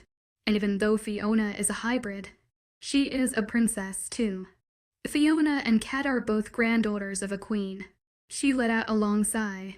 Celestria is the queen, but Immerse is almost as powerful. What we know is it was Fiona or Kat. Tiana paused, allowing time for her words to sink in. That only leaves to fairies strong enough to block Quinn's memories. Do you think it was my mother? Fiona peered at Tiana. Eyes widened, though she shook her head. While your mother is capable, just not powerful enough to block me who? Fiona reared her head back, brow furrowed. Yes, I'm confused. Too, Kat said. I realize we have more important things to discuss, but how can I be one of the most powerful fairies? I don't even know how to use my magic. I understand. Tiana nodded. But just because you don't know how to use your mysticism doesn't mean it doesn't exist. And that magic is powerful because you're Epir and Seal's Tria's daughter. I interjected and turned to Tiana. But how are you as powerful as Immerse, the Queen's sister? My brow shot to my hairline. Tiana placed her hands over her face and groaned. I suppose it is time to come clean. Ryan cleared his throat, narrowing his eyes. I'd say it's past the time. We trusted you. Tiana, what are you hiding? Lucas jumped to his feet, glaring at Rhiann. Easy now. I won't allow you to berate Tiana. Sit down, Lucas. I threw him a warning glare before frowning at Rhiann. Nobody is going to berate Tiana, so let's all calm down and let her speak. Thank you, Rowan. Tiana folded her hands and shifted in the chair. My father was Immerse and Seal's Tria's older brother. It felt like something had sucked all the air from the room. He was the only son and heir. She shrugged. But someone betrayed and killed him. Immerse was next in line for the throne, and I've always wondered how Celestria became queen. She lifted a shoulder. The whole subject is taboo. Nobody dares to speak of it, fearing Seal's Tria's wrath. I glanced at Fiona, who appeared pale while sitting silent and still. I am Tiana, Princess of Shadows. So you are a cousin? Kid asked, brows touching yes. Tiana nodded, throwing her a tight smile. This is fucking rad as hell, Fiona said, shaking her head. If we could help Fiona and Kat tap into their powers, we would be unstoppable. She grinned, her face beaming. Maybe, but right now, we've hit a dead end. I reached over and grabbed Fiona's icy hand. Her silence was unnerving. Then I felt her squeeze my fingers. Tiana, she said, cocking her head, do you remember that phrase my mother always said to my father? If you so desire. Tiana repeated it in a somber voice. It's like a vow between the for fairies. It holds great influence and significance. But with humans, it's like sealing a pact. We recite the oath as a ritual when we grant wishes. But the wishes or favors come at a price we secure at a later date. So those visions. It was Cormac debating a deal with my mother. Tiana nodded. From what I assumed, your father petitioned her to heal his dying mother. Then he fell in love with a Merlin and continued to summon her. But what did he offer her in return for a child? She tapped her chin and let out a sigh. Sorry, I couldn't be more helpful. Vampire Deception by Drake Mason and E.Y. Dwight. As an undocumented changeling, I'm forced to pose as a low-level witch. I have an idea. Perhaps there is something else you can help with. Fiona glanced at me and her eyes seemed to blaze. Do you have paper and a pen, yes? Tiana rushed to a desk, yanked open the drawer, and returned, handing Fiona a pen and pad. Fiona opened the notebook and started drawing. After a few moments, I realized she was sketching out the layout of the lab in her father's basement, but it looked somewhat different. We've been in a room similar to this, and I recognized it in my father's memories, but the room in the visions was bigger with far more cages. Fiona glanced up at Tiana and held out the drawing. Tiana took it and studied the room. Yes, I remember seeing it in the images from his memory. Well, the witch, well. I have a gut feeling my father has imprisoned the missing creatures of Primordial there. Fiona tapped the paper, pointing to the sketched room. I peered at Tiana, desperation in my eyes. Any chance you could help us find it? My heart fluttered thinking about Kyra, but bastard Quinn might have her stashed there in a cage.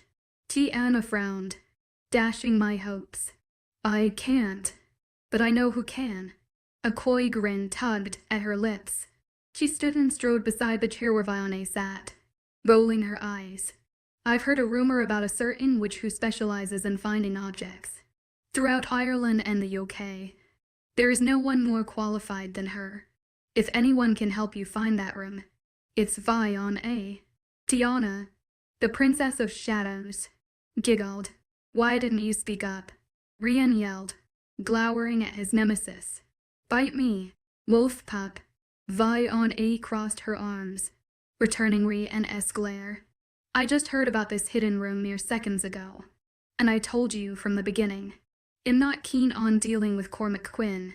H.S. an evil bastard. He is my little sister. Which?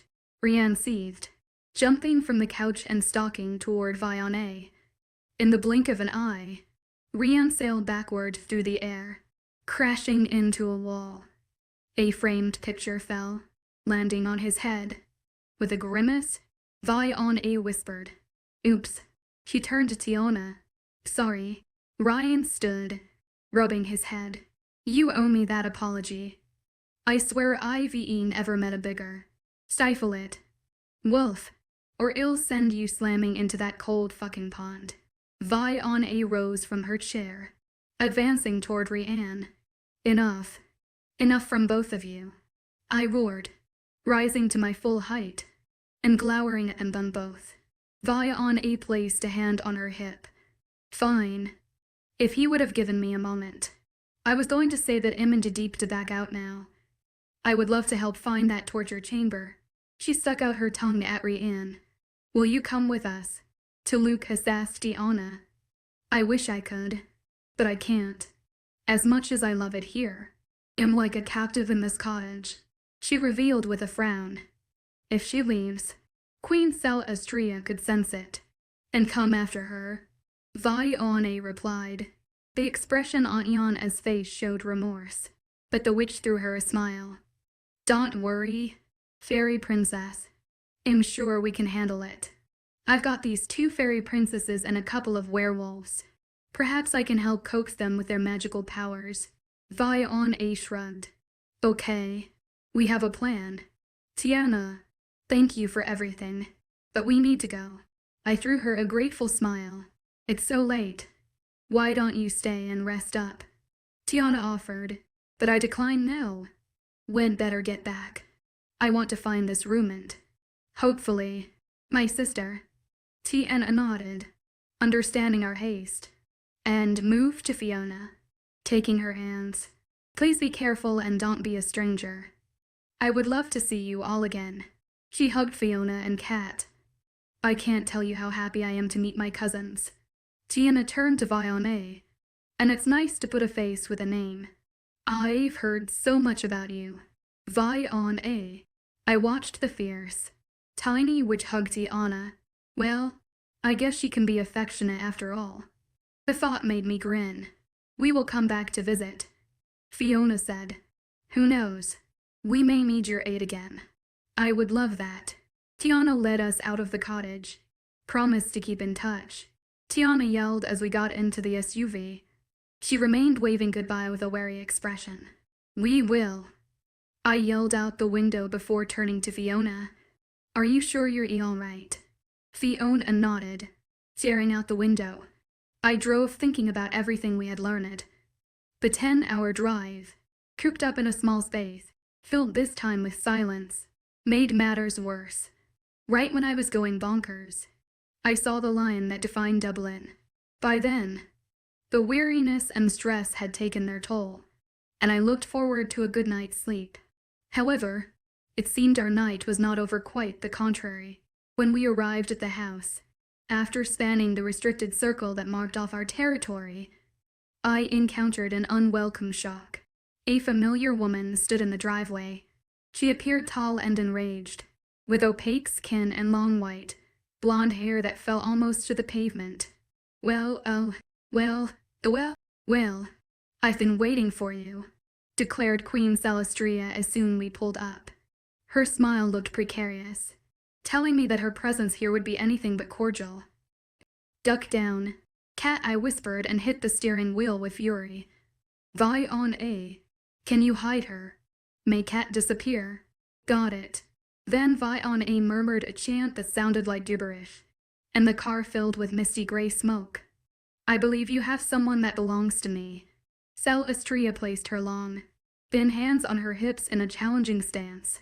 "Shit," Ryan whispered from the back seat, announcing my exact sentiment.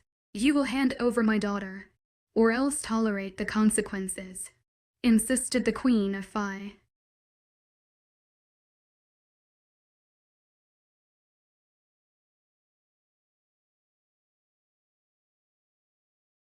Imagine this: a daughter, at a crucial moment, mercilessly imprisons her own father. What secrets lie behind this? Chapter 32, a true Queen Rowan right on time. Mutt. I've been awaiting this little reunion. Cormac Quinn sneered, his sadistic laughter echoing through the cell. I growled, my wolf form salivating and ready to sink my fangs into his neck. With fierce determination, I threw myself against Cormac, shoving him away from Fiona and my vulnerable brother.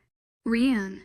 The cunning scientist reared his head back, chuckling, and plunged his poisonous, bladed gloves down my hide. But to my delight and his surprise, Vion's protective potion worked. He yanked his hand back with a hiss, staring down at the razor like glove in confusion before glancing back at me.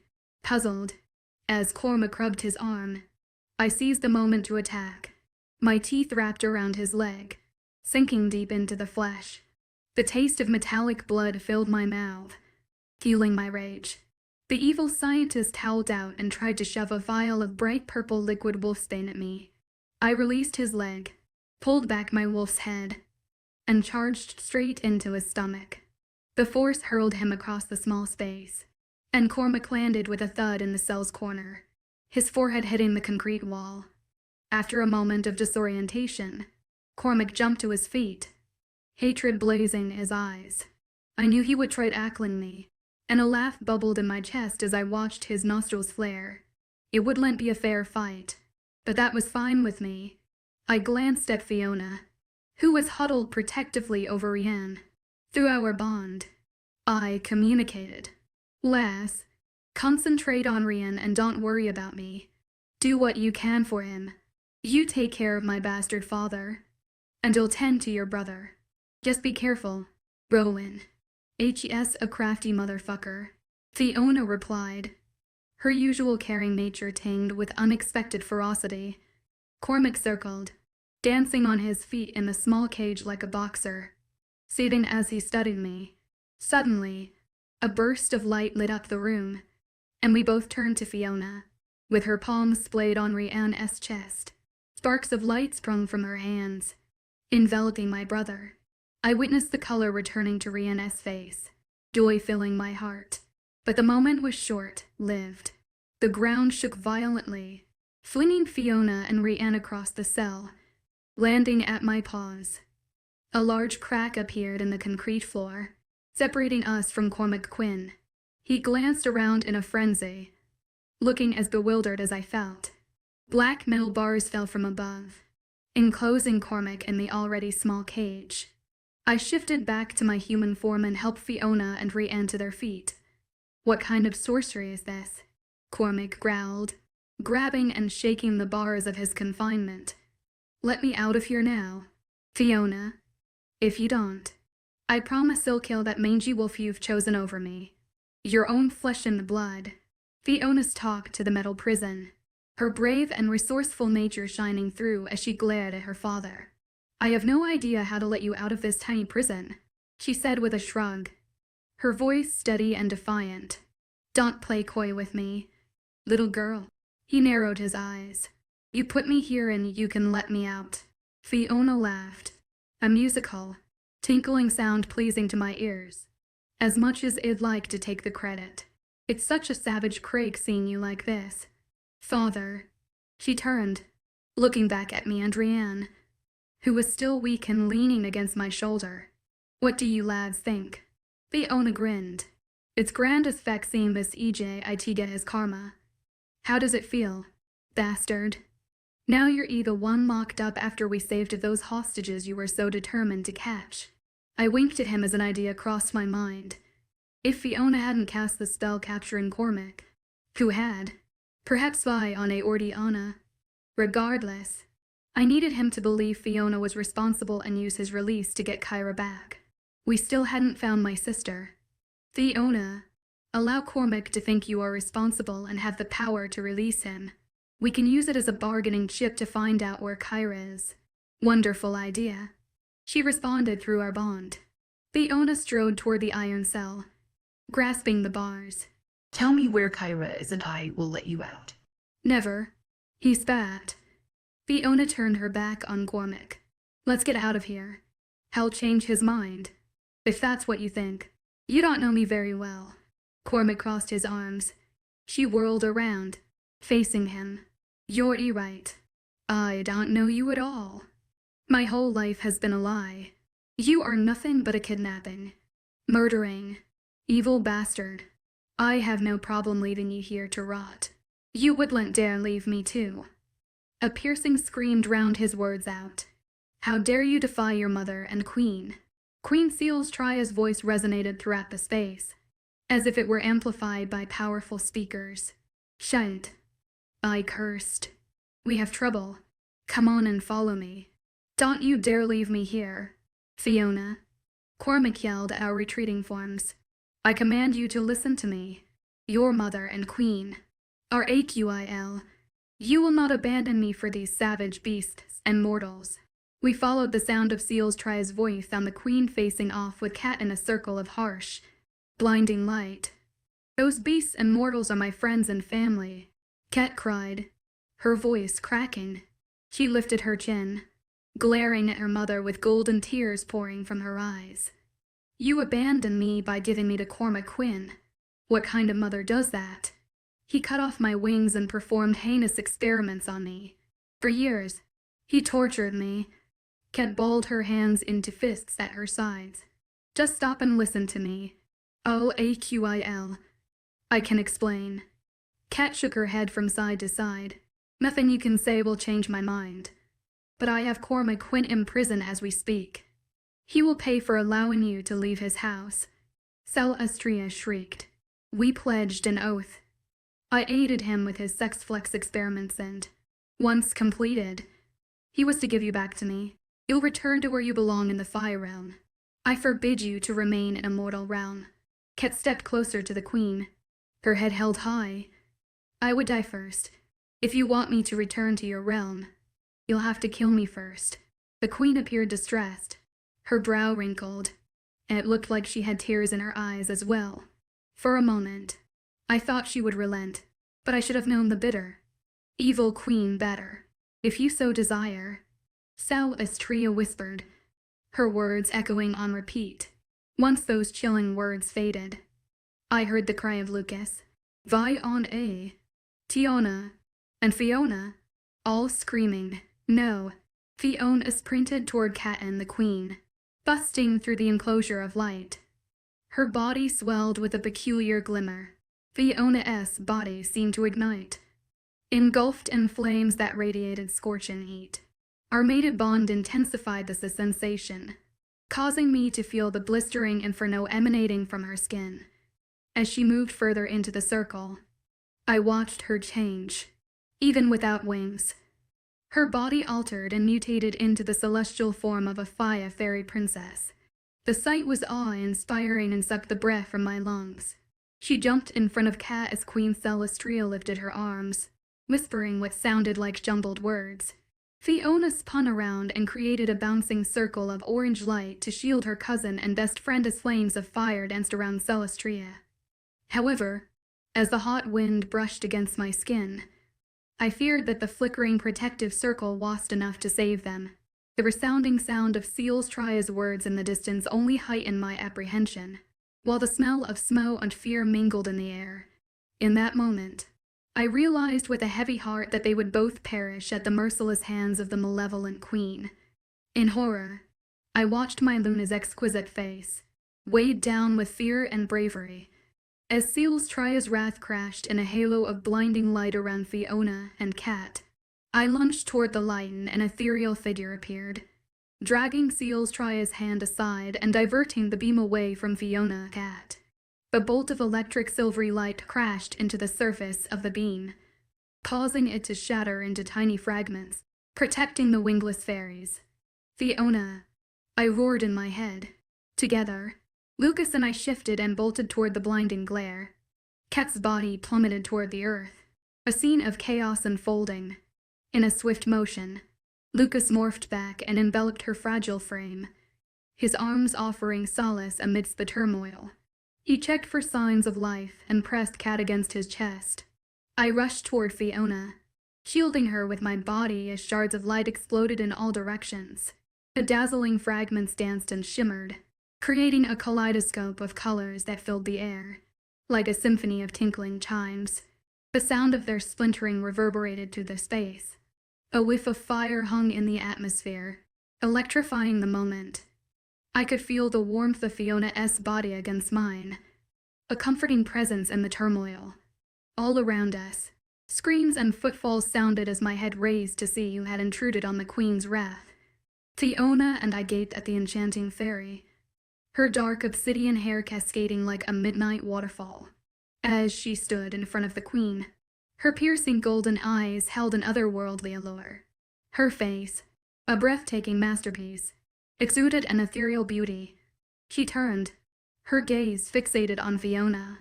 At that moment, the emotion in her expression spoke volumes, conveying a profound understanding that resonated between us. Mother, Fiona cried, fat tears dripping down her face. Run, she yelled. I love you, Fiona, Princess of Fire, and proper heir to the Fire throne. The majestic fairy turned to the queen, narrowing her eyes. Celestria, you killed our brother and made a vow with Cormac Quinn, helping him kidnap me to take my place as the Queen of Fire. You gave away your own daughter for a throne. You are despicable and a fraud. A Merlin as hands ignited in red light as she flew toward the impostor queen. She threw out her hands and a glittering purple cyclone engulfed Celestria, as a piercing scream wafted through the air. Thalion yelled, "We have to get out of here." She grabbed Kat's face and inserted something between her trembling lips. A thick, pink liquid stained the princess's mouth. Thalion stared at her in desperation. "Find your powers. Kat, you must help Tiana get us out of here." Kat nodded and grabbed Valiona's hand. They locked eyes, and Kat stood up, surprising everyone. Her body transformed, glowing bronze as her eyes turned to saffron copper. Tiana then produced shadows all around us while Kat lifted her hands and spun around, making me dizzy. I watched as Kat connected Tiana's shadows, covering the entire compound. It created a safety net, surrounding all the creatures of Primordial. Fiona turned to her mother before the twilight engulfed us, and I sensed her anguish and worry, as the women exchanged a bittersweet smile. I glanced at my brother, feeling Rianne's fear, hearing the name Kyra flashing through his mind like a gutted cry. Seconds later, everything collapsed, fading away and ejecting us all from this place. We plunged into the black abyss before landing on the cold, snowy earth, and I glanced around, looking for the others. I noticed Tiana was missing among all the bodies scattered on the frozen ground, and realized she must be back in her quaint, hidden cottage. The creatures of Primordial all sat stunned with a look of panic as Fiona clung to me. Trembling, I held her and peeked at my brother, whose expression mirrored my concern. Kat then collapsed, and Lucas enveloped her as the shadows vanished. Thalion ascended above all the fallen. Her hands, erected with magical energy, passed above her head and launched a beam of light, consuming us all. She crashed to the ground, drained, and her sister witch rushed to her aid, while all around us the world filled with a whispered chanting sound. Thalion, her body weakened to the brink, summoned her last reserves of energy to present her final gift before she exhausted her last ounce of strength. What did she do? Rianne crawled toward Fiona and me. That damn witch. First, she ruined our only hope of getting Kyra back, and now look at her.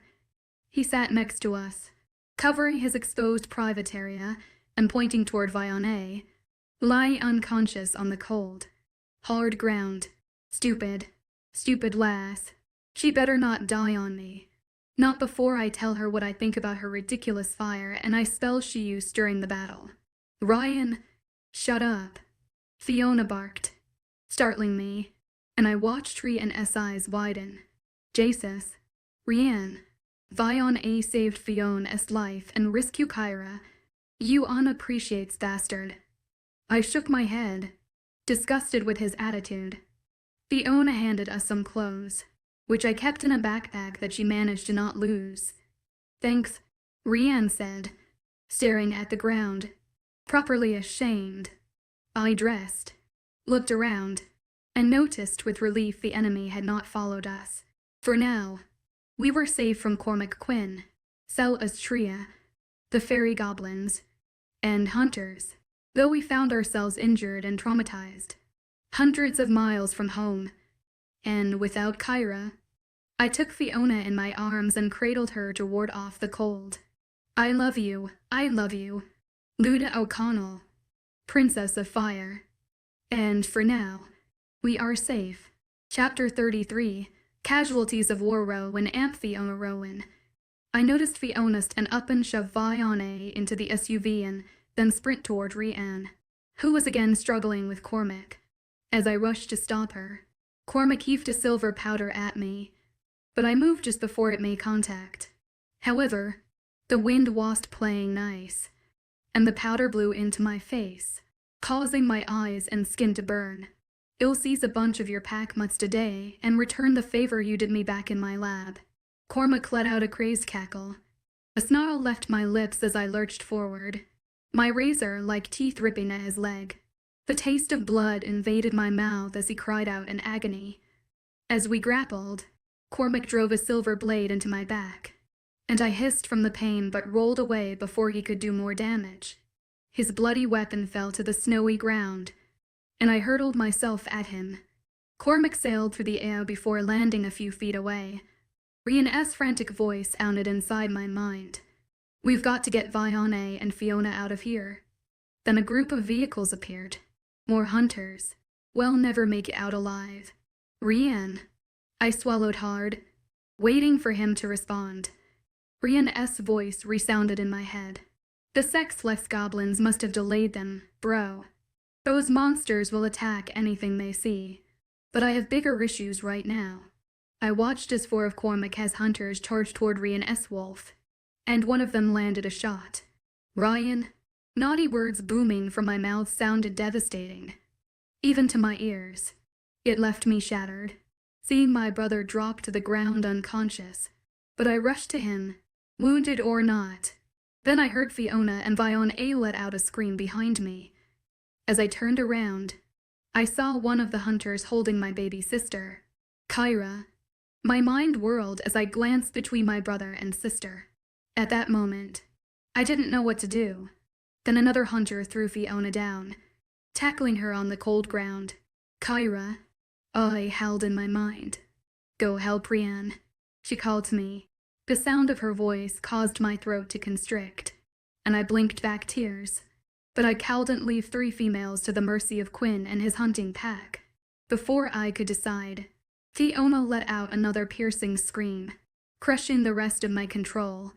Then the deafening sound of an explosion rocked beneath my feet and smoke engulfed me. As the air cleared, I noticed Vione throwing out her fist with balls of bright red and orange fire. Most of the hunters scattered, and I breathed a sigh of relief when Fiona jumped to her feet. Vione had saved Fiona's life by sending the hunter running for safety. "Get in the car while I help Rhiann and Kyra," I told Fiona through our bond. I watched her turn to Vione and yell something at the witch, but it seemed Vione still had work to do. She scrambled toward Rhiann's slumped form, throwing balls of fire and ice. Vione raised her arms, screaming a chant of jumbled words. The wind picked up, knocking me over, and my eyes wide and witnessing a tornado taking out the goblins rushing toward us. The tiny witch was fierce. When I whipped my head around, I stared in horror as 2 hunters drug Rhiann away, throwing him inside a black van. "Ryan." My words fell on deaf ears. All the while, Vione continued to wreak havoc. I searched through the smoke and debris, my eyes blurry and burning from the silver dust, to find Cormac holding Kyra in front of him like a human shield. My vision turned crimson as rage washed over me. "Where's Cat?" Cormac's expression now appeared stony. "She's not here." "Quinn," I shouted. "That's too bad." He stroked Kyra's hair, grinning. "Looks like you won't be reunited with your sister after all." "I can't do anything, Rowan. To do so would put Kyra in danger." Vione yelled. "We would want that. How would we?" Cormac passed Kyra to a large man behind him. I stood helpless, hearing her cries as she kicked and squirmed in the man's tight grip. Filled with indignation, I lunged at Quinn, knowing he deserved something worse than death. While we fought, I monitored Fiona, who had followed Vione to the SUV. All around me, I recognized the chaotic roar and the frenzied cry of the fallen. You could smell it in the air, the essence of burning flesh and the blood covering the frozen, snowy ground. Death clouded my vision as I slung Cormac Quinn left and right before dropping him and rolling to avoid bullets coming from the few remaining hunters. My warrior's heart growled out from my siblings and wounded or dead pack members. Then the sound of guns and Rose's singing civil war wafted in the air, and I saw the SUV barreling toward me, running over all in its path. The vibration of the vehicle and music silenced the shouts of the surrounding battle, and the remaining goblins and hunters fled. I rolled away just in time, but Cormac was as lucky. He staggered to his feet, trying to dodge the SUV, but Fiona sped up, striking Cormac and sending him flying before he landed with a thud in the bloodied snow.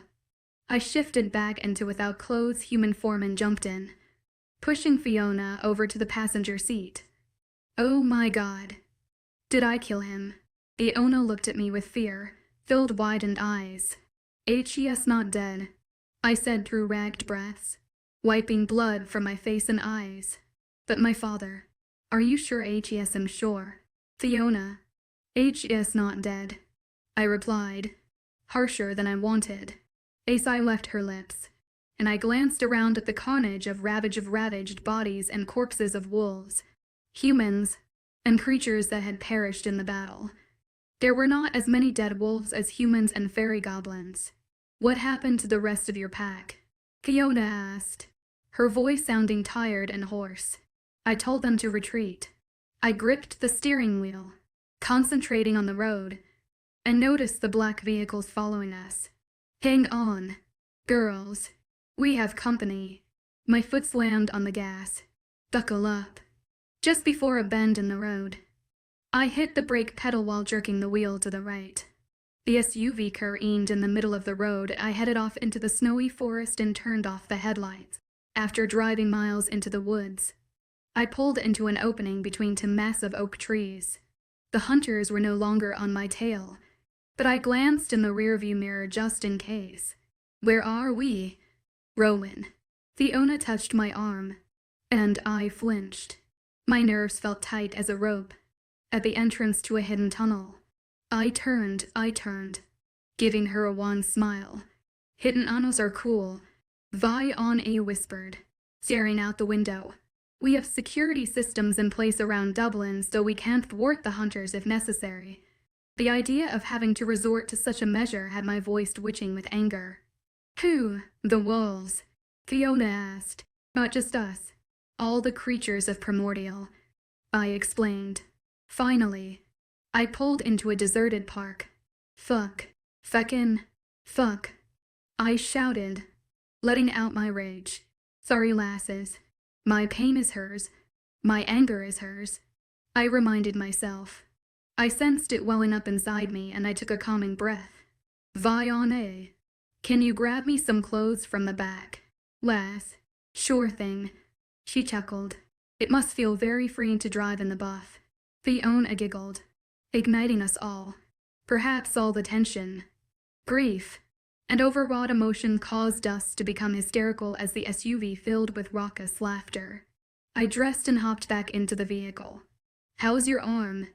I glanced at Fiona, taking in her face, bathed in blood and her rumpled hair. Fiona glanced down at the bullet wound. "Fine. It's fine."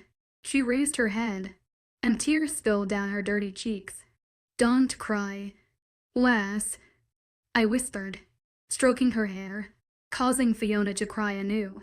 "Too many have died," she choked out.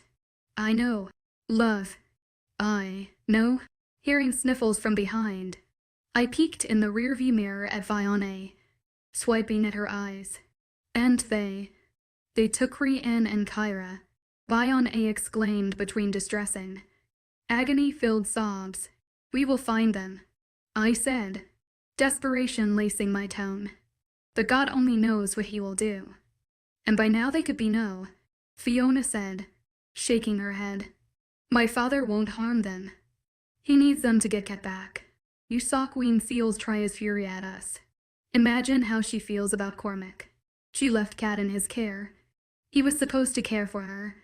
She gaped at me with rounded, wet eyes. "It's crazy. I've been living with kidnappers and killers. Take it easy. Love. Breath." I grabbed her hand, placing a gentle kiss on her knuckles. "I can't try to find them," Fiona announced. "Let's go to my apartment. It's above the bookstore." "You can?" I asked, looking at her over my shoulder. "Remember what Tiana told you. There's not another witch who can find or hide people or things like me." She winked. I wasted no time driving to the bookstore in the hippie district. "Let's go in the back way just to be safe." Fiona led us through a small door and up some narrow stairs to an apartment that made up the entire second floor. The place was nicer than I imagined, given the threadbare appearance of the crowded bookstore. Fiona guided us into a sunny kitchen filled with plants. She ordered us to sit down before brewing tea. "Drink this," she said, placing a mug in front of Fiona. Is this some kind of magical tea? I asked with a frown. Fiona glared at me. Yes, it's a hypnotizing tea. She rolled her eyes and sat a cup before me. Fiona blew on the hot brew and took a sip. That's it. Drink it all down. Fiona patted Fiona's back before grabbing things from the fridge and making breakfast. We don't have time for this. I let out a frustrated growl. We have to find Rianne and Kyra. I stood, but Fiona pointed at me and my arse hit the chair. I hated when she did that shite. We have to arm ourselves. Alpha Wolf. And I have to prepare and gain back your strength. I don't get it. I frowned. At first you refused to help us with Cormac. So why are you so keen to help us now? The acidity in my voice rang clear. Fiona smiled, shrugging. It's not up to just one race to destroy Cormac's hideout and liberate those prisoners. She snapped. But this plan is risky, and I feel responsible. She lowered her head. I tried to rescue Kyra, and now Rianne and your sister are both captured. You were brave. Fiona stood and grabbed her hand. And I appreciate your efforts. They could have killed you. Fiona. You also saved Fiona's life and Dimon your debt. But I can't risk any more of my pack members. I raked a hand over my face. We have lost too many, and the survivors are trying to heal the wounded and protect the helpless. I know, but we don't need many wolves for this. Fiona winked. She pointed to our plates. Eat and I'll ready myself. Well, even a couple of hours. Fiona. After a short time, we finished our meal and tended to our injuries. We needed the food and rest, but neither of us wanted to talk about the elephant in the room. Yet since Rowan gave in and accepted me as his mate, it was difficult to hide our mutual thoughts. This was all my fault, thanks to my father. And I realized the council only accepted our moon, blessed union, because Rowan was their alpha. Now they had even more reasons to oppose and hate me. Luna O'Connell or not. Rowan hesitated, but after a moment, he stood and placed a hand under my chin, causing me to lift my face. His lips crashed into mine. His kiss tasted of tea, blood, and suffering. When this is behind us, we'll talk about it. I promise. Rowan cupped my cheek. I nodded, breathless and unable to look away from those captivating stormy eyes I'd been obsessed with since we met. Fiona strode into the kitchen. Oops. In disturbing something. She stood dressed in all black, looking ready for battle, with military boots, black cargo pants, a Metallica t-shirt, and a black leather jacket. Fiona grinned, reminding me of a rebellious teenager, but as I studied her eyes, I saw wisdom beyond her years. She placed a bag loaded with stuff on the table and held out items for each of us. It's time, she said. Fiona handed Droid a small jar, and he looked at it with skepticism. What the feck is this? He grimaced. Must you always doubt me? She sighed and shook her head. You are reminding me of that wolf pup. Rianne. Her tone was sarcastic, but I watched her face fall. We will get him back. With a smile, I reached out and squeezed her hand. I know, but Rianne isn't here for me to taunt, she announced without a drop of smugness. Instead, she just appeared somber. She pointed to the jar in our Owen's hand. That is a special oil to repel silver and other poisons, such as wolfsbane. So slather it all over yourself. Fiona then gave me a small vial of cloudy liquid. You're allergic to metal, she added, with a decisive nod. I inched my brows together.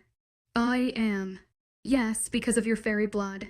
Metal affects the Fae by weakening their powers. That's why most fairies don't leave their realm. Do I put it on my skin? I asked, taking the vial. No, drink it to enhance your magical abilities. It will suppress the effects of the metal and boost your powers. But I don't not use my powers. But you still possess them. She smiled. I heard a pecking sound and turned to see the black raven standing on the kitchen windowsill. He let out a loud caw, and Fiona strode to the window and opened it.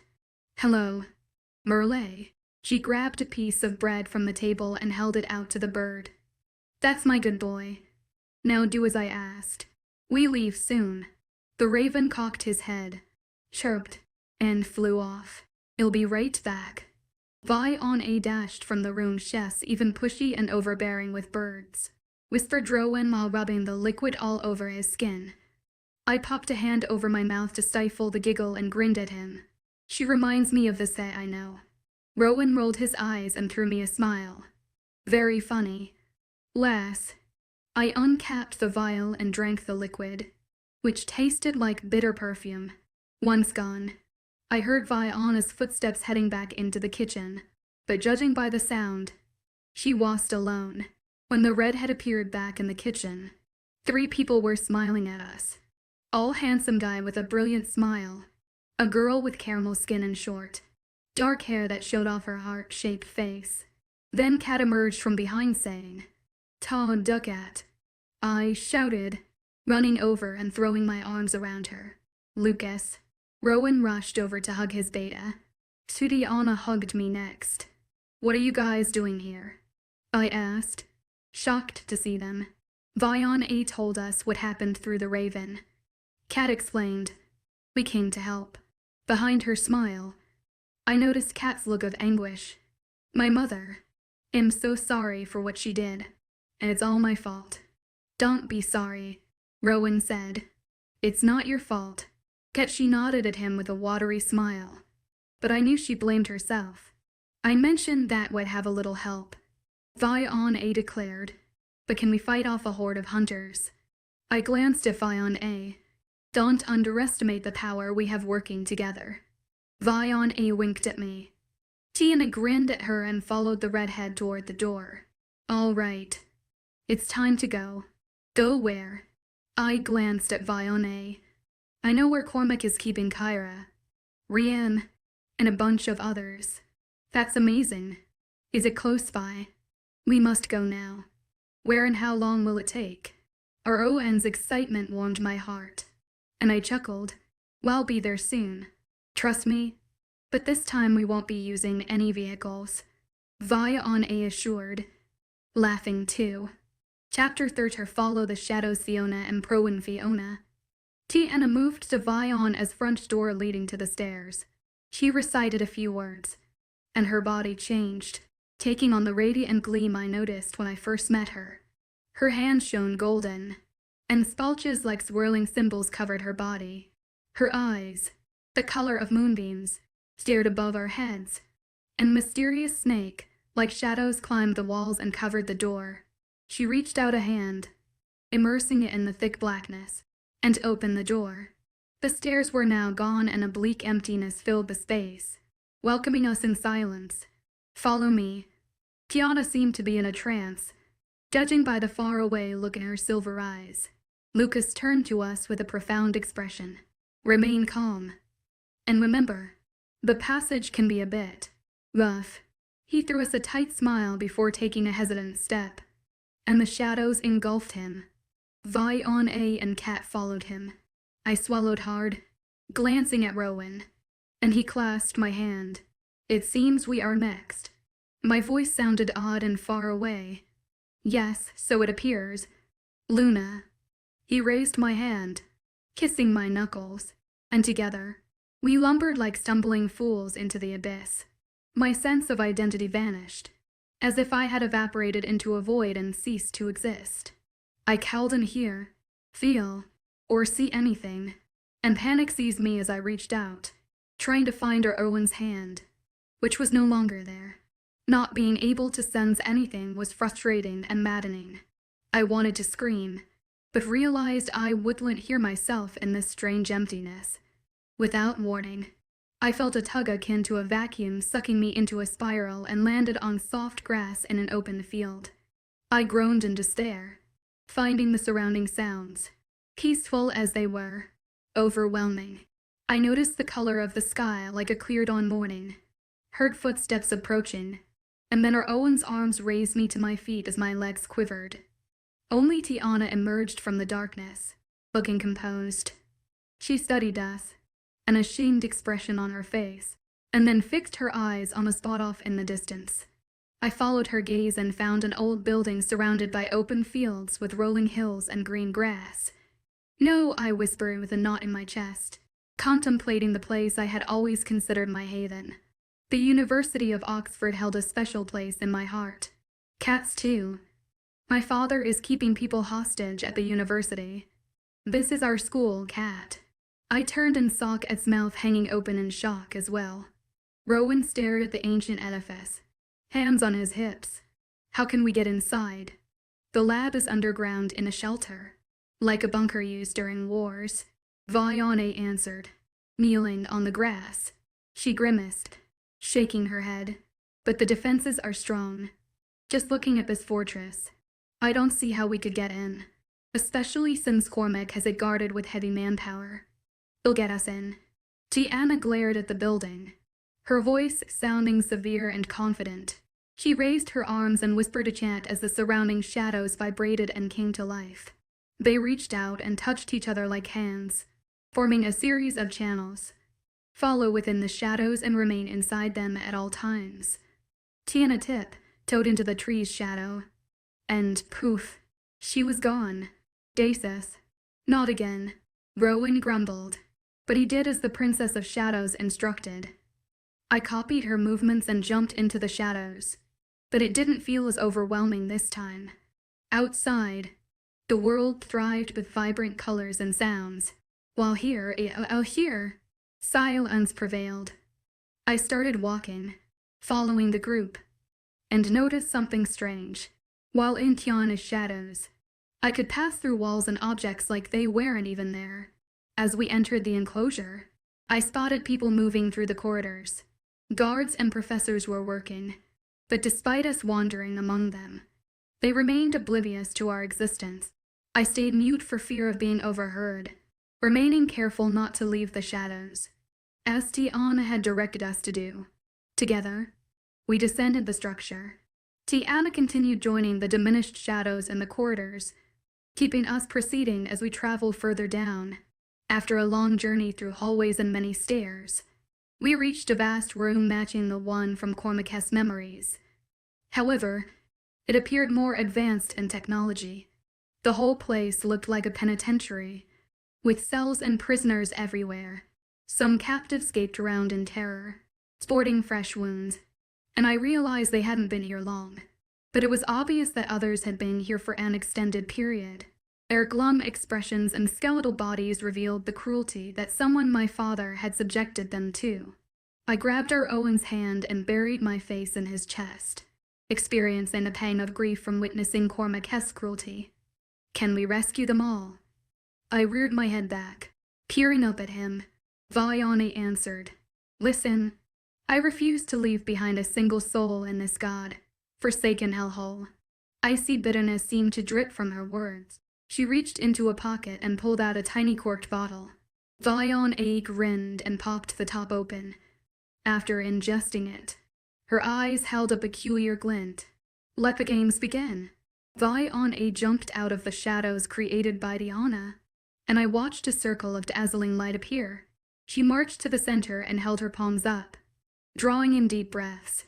Soon, her face writhed into a grimace and she released a deep moan. And then I heard something break. Madness ensued as everything cracked, bulbs, cameras, and even the silent alarms. Vaiana then closed her fist, which flared with a remarkable energy sizzling from her fingers.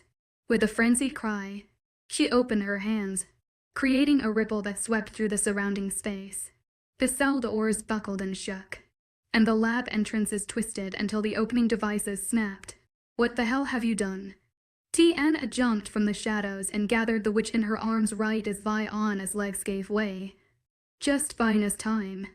Vaiana lifted her head and smirked before it dropped back on Tiana's shoulder. "Can you create an escape from this fucking hellhole?" Tiana nodded. "Yes, excellent." Vaiana removed another vial from her cargo pants and gulped it down. It seemed to have an immediate effect. She stood on her own and grinned. "Cover this place in your protective shadows so we can free these hostages as soon as possible. Cormac Quinn is one evil, sick bastard. I'm on it." Tiana jumped back into the shadows while Rowan and I took off running. Open the cages, Rowan yelled to Vion, Cat and Lucas. Then dispatch all the wolves to me. Send all the witches my way. Vion winked at Rowan. We all split up and began smashing the locks on the cages, freeing the captives from the cells. They all appeared dazed, and some were too weak or afraid to fight. Take the sick or wounded to Iana, Rowan yelled. I agreed and continued demolishing the locks on the cells by hitting and kicking them. As soon as I freed each one, I showed them where to run. Go to the shadows. My heart pounded like drums in my ears and sweat beaded along my brow as I tried to calm my erratic breathing.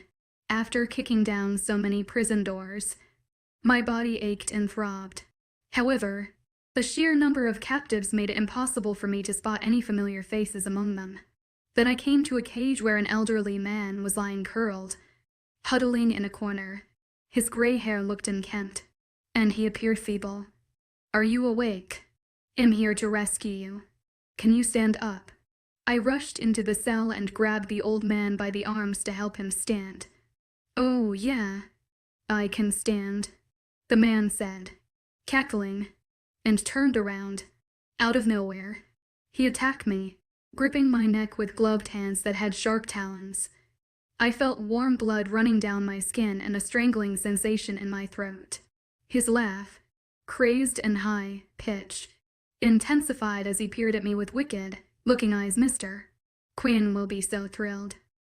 My father's driver, as he straddled me and raised his hand, ready to deliver the final blow. Rowan Fiona's pain was an obvious warning that something dreadful was happening to her. The instant I felt the tightness clouding my senses and choking me, I knew I must go to her.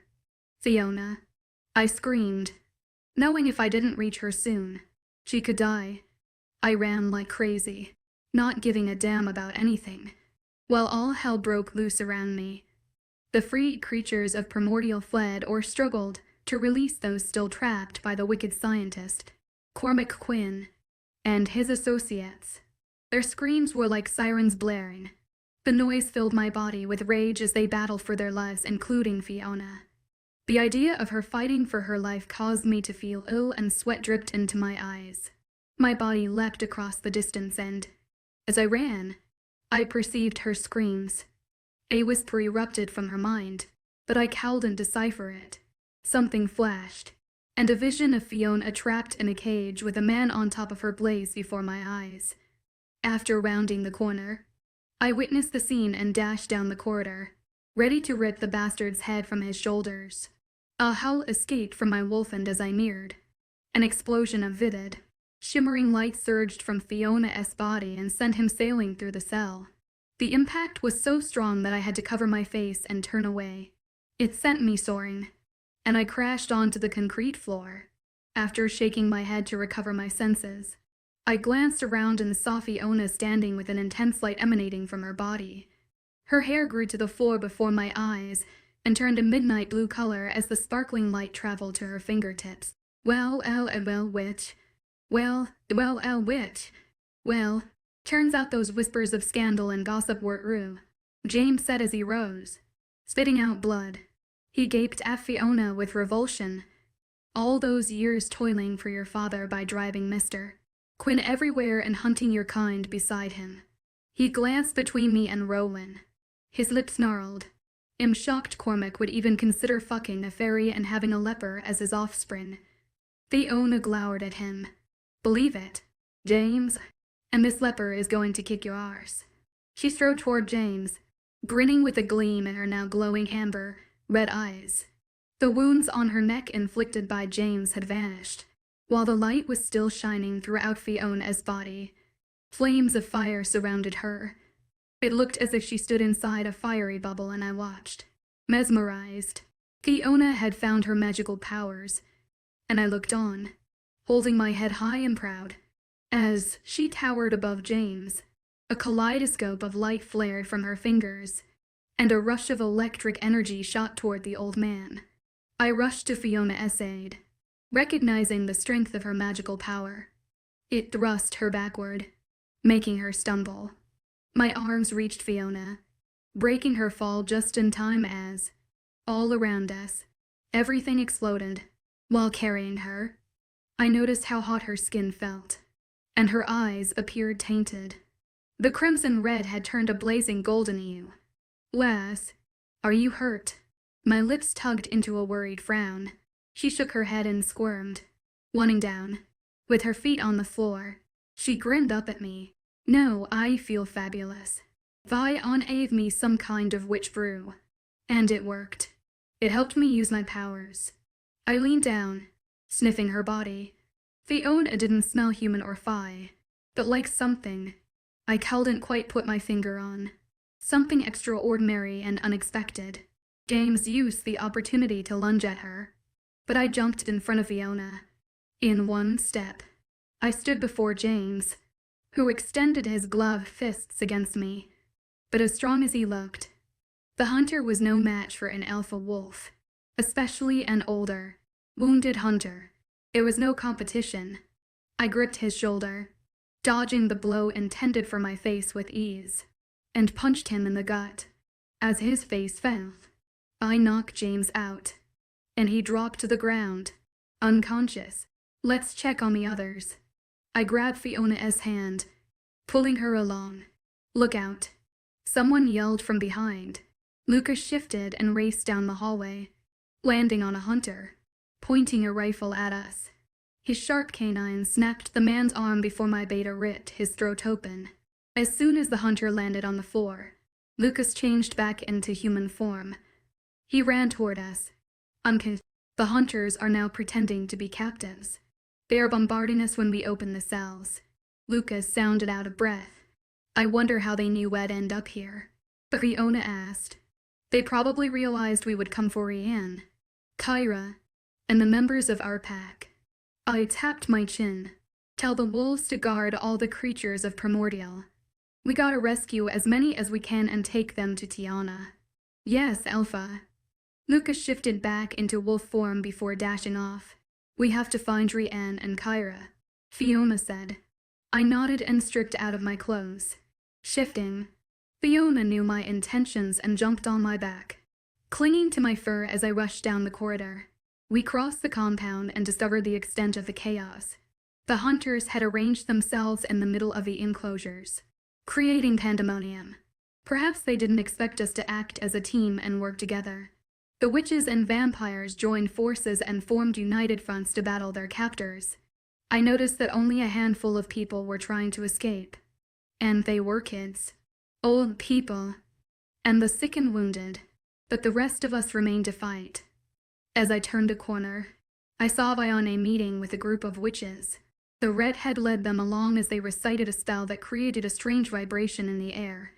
Her ball of purple energy formed between Viona's hands, and she hurtled it toward a group of hunters, who wailed as some kind of booby trap swallowed them. I ran without stopping, with Fiona on my back, checking every cell until she shouted, "I see him. It's Rianne." She didn't have to point it out. I smelled my brother's unique scent. I zoomed ahead and Fiona clung on as I smashed through the gate with my muzzle. We crashed into the cage and shards of glass covered everything. Fiona rushed to Rianne and cupped her hands around his face. My brother was pale and unconscious. "Thank goodness HES alive." Fiona glanced at me, but his pulse is faint and his lips are blue. "Rianne's not well and I must help him." She placed her hands on Rianne's chest, and her palms blazed with golden light. I stood stupefied, as tiny flickers danced between her fingers. "Rowan," Fiona screamed, and my fur rose along my spine. I whipped around, anticipating danger, and collided with Cormac Quinn. Chapter 35, Drug War Rowan. I glanced in the back seat, staring at the spot Kat had occupied, and exhaled, finding it empty. I owe you. Vion. Where did you send her? Do you see the look on that evil woman's face? We don't have time for small talk. Alpha Wolf, Vion whispered through clenched teeth. "She's safe." I sent her back to Lucas. "Exit the vehicle." Queen Seal's Tria's voice boomed, sounding like she was in the SUV with us. Can she hear us? Fiona asked, peering at me with widened eyes. No. Vion leaned up between the seats, keeping her speech low, but she can project her voice. Listen, Kat is fine, and I bet thrilled to find herself with that hot wolf. Lucas. I heard Rianne's cough from behind. That's what you are worried about. Leave it to a woman to care more about stifle yourself. Wolf pup. We all best start worrying about ourselves. Powerful. But I can't fight this evil creature alone. Vion leaned back and shot Rianne with a venomous glare. Chest right. We can't put it off any longer, I said, watching the queen striding toward the vehicle. Why are you here? I asked, exiting the SUV and keeping my gaze on Fiona. She, along with Rianne and Vione, met me in front of the SUV. Celestri appeared at us before studying her fingernails as if she were bored. As we neared, her gaze zeroed in on Fiona. We had a pact, she said. I'm ready to uphold my end of the bargain. Are you? Her pale blonde brows raised, and she cocked her head to the side. Tell me where Princess AQIL is and I will inform you who, in my court, is helping your father with sex flex. You know who aided my father. Fiona made to move toward the queen, but I grabbed her.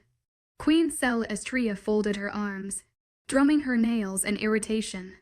I know everything, secret or not, that happens within my court. I bit back a curse. So you made a deal with Fiona to find your daughter in exchange for information you already had.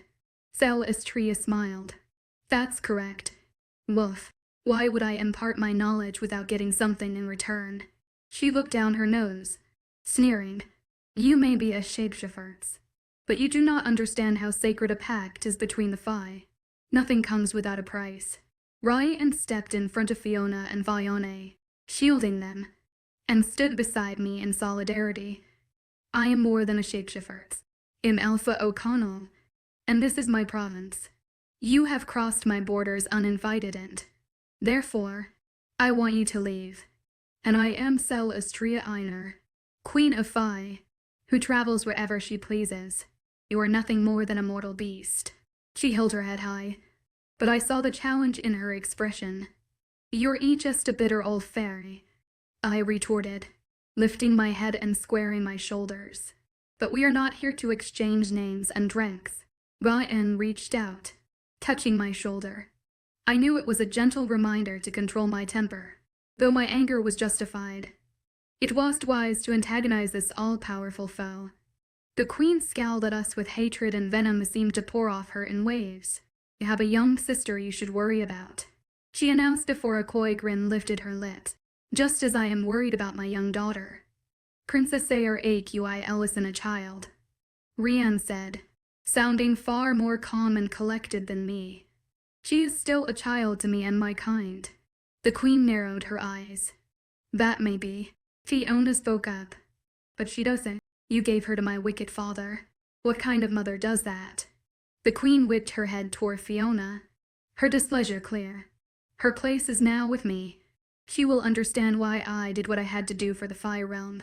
Being a queen forced me to make sacrifices, but I don't intend to lose her because of those sacrifices. And if she doesn't want to be with you now or forgive you, Fiona lifted her shoulders.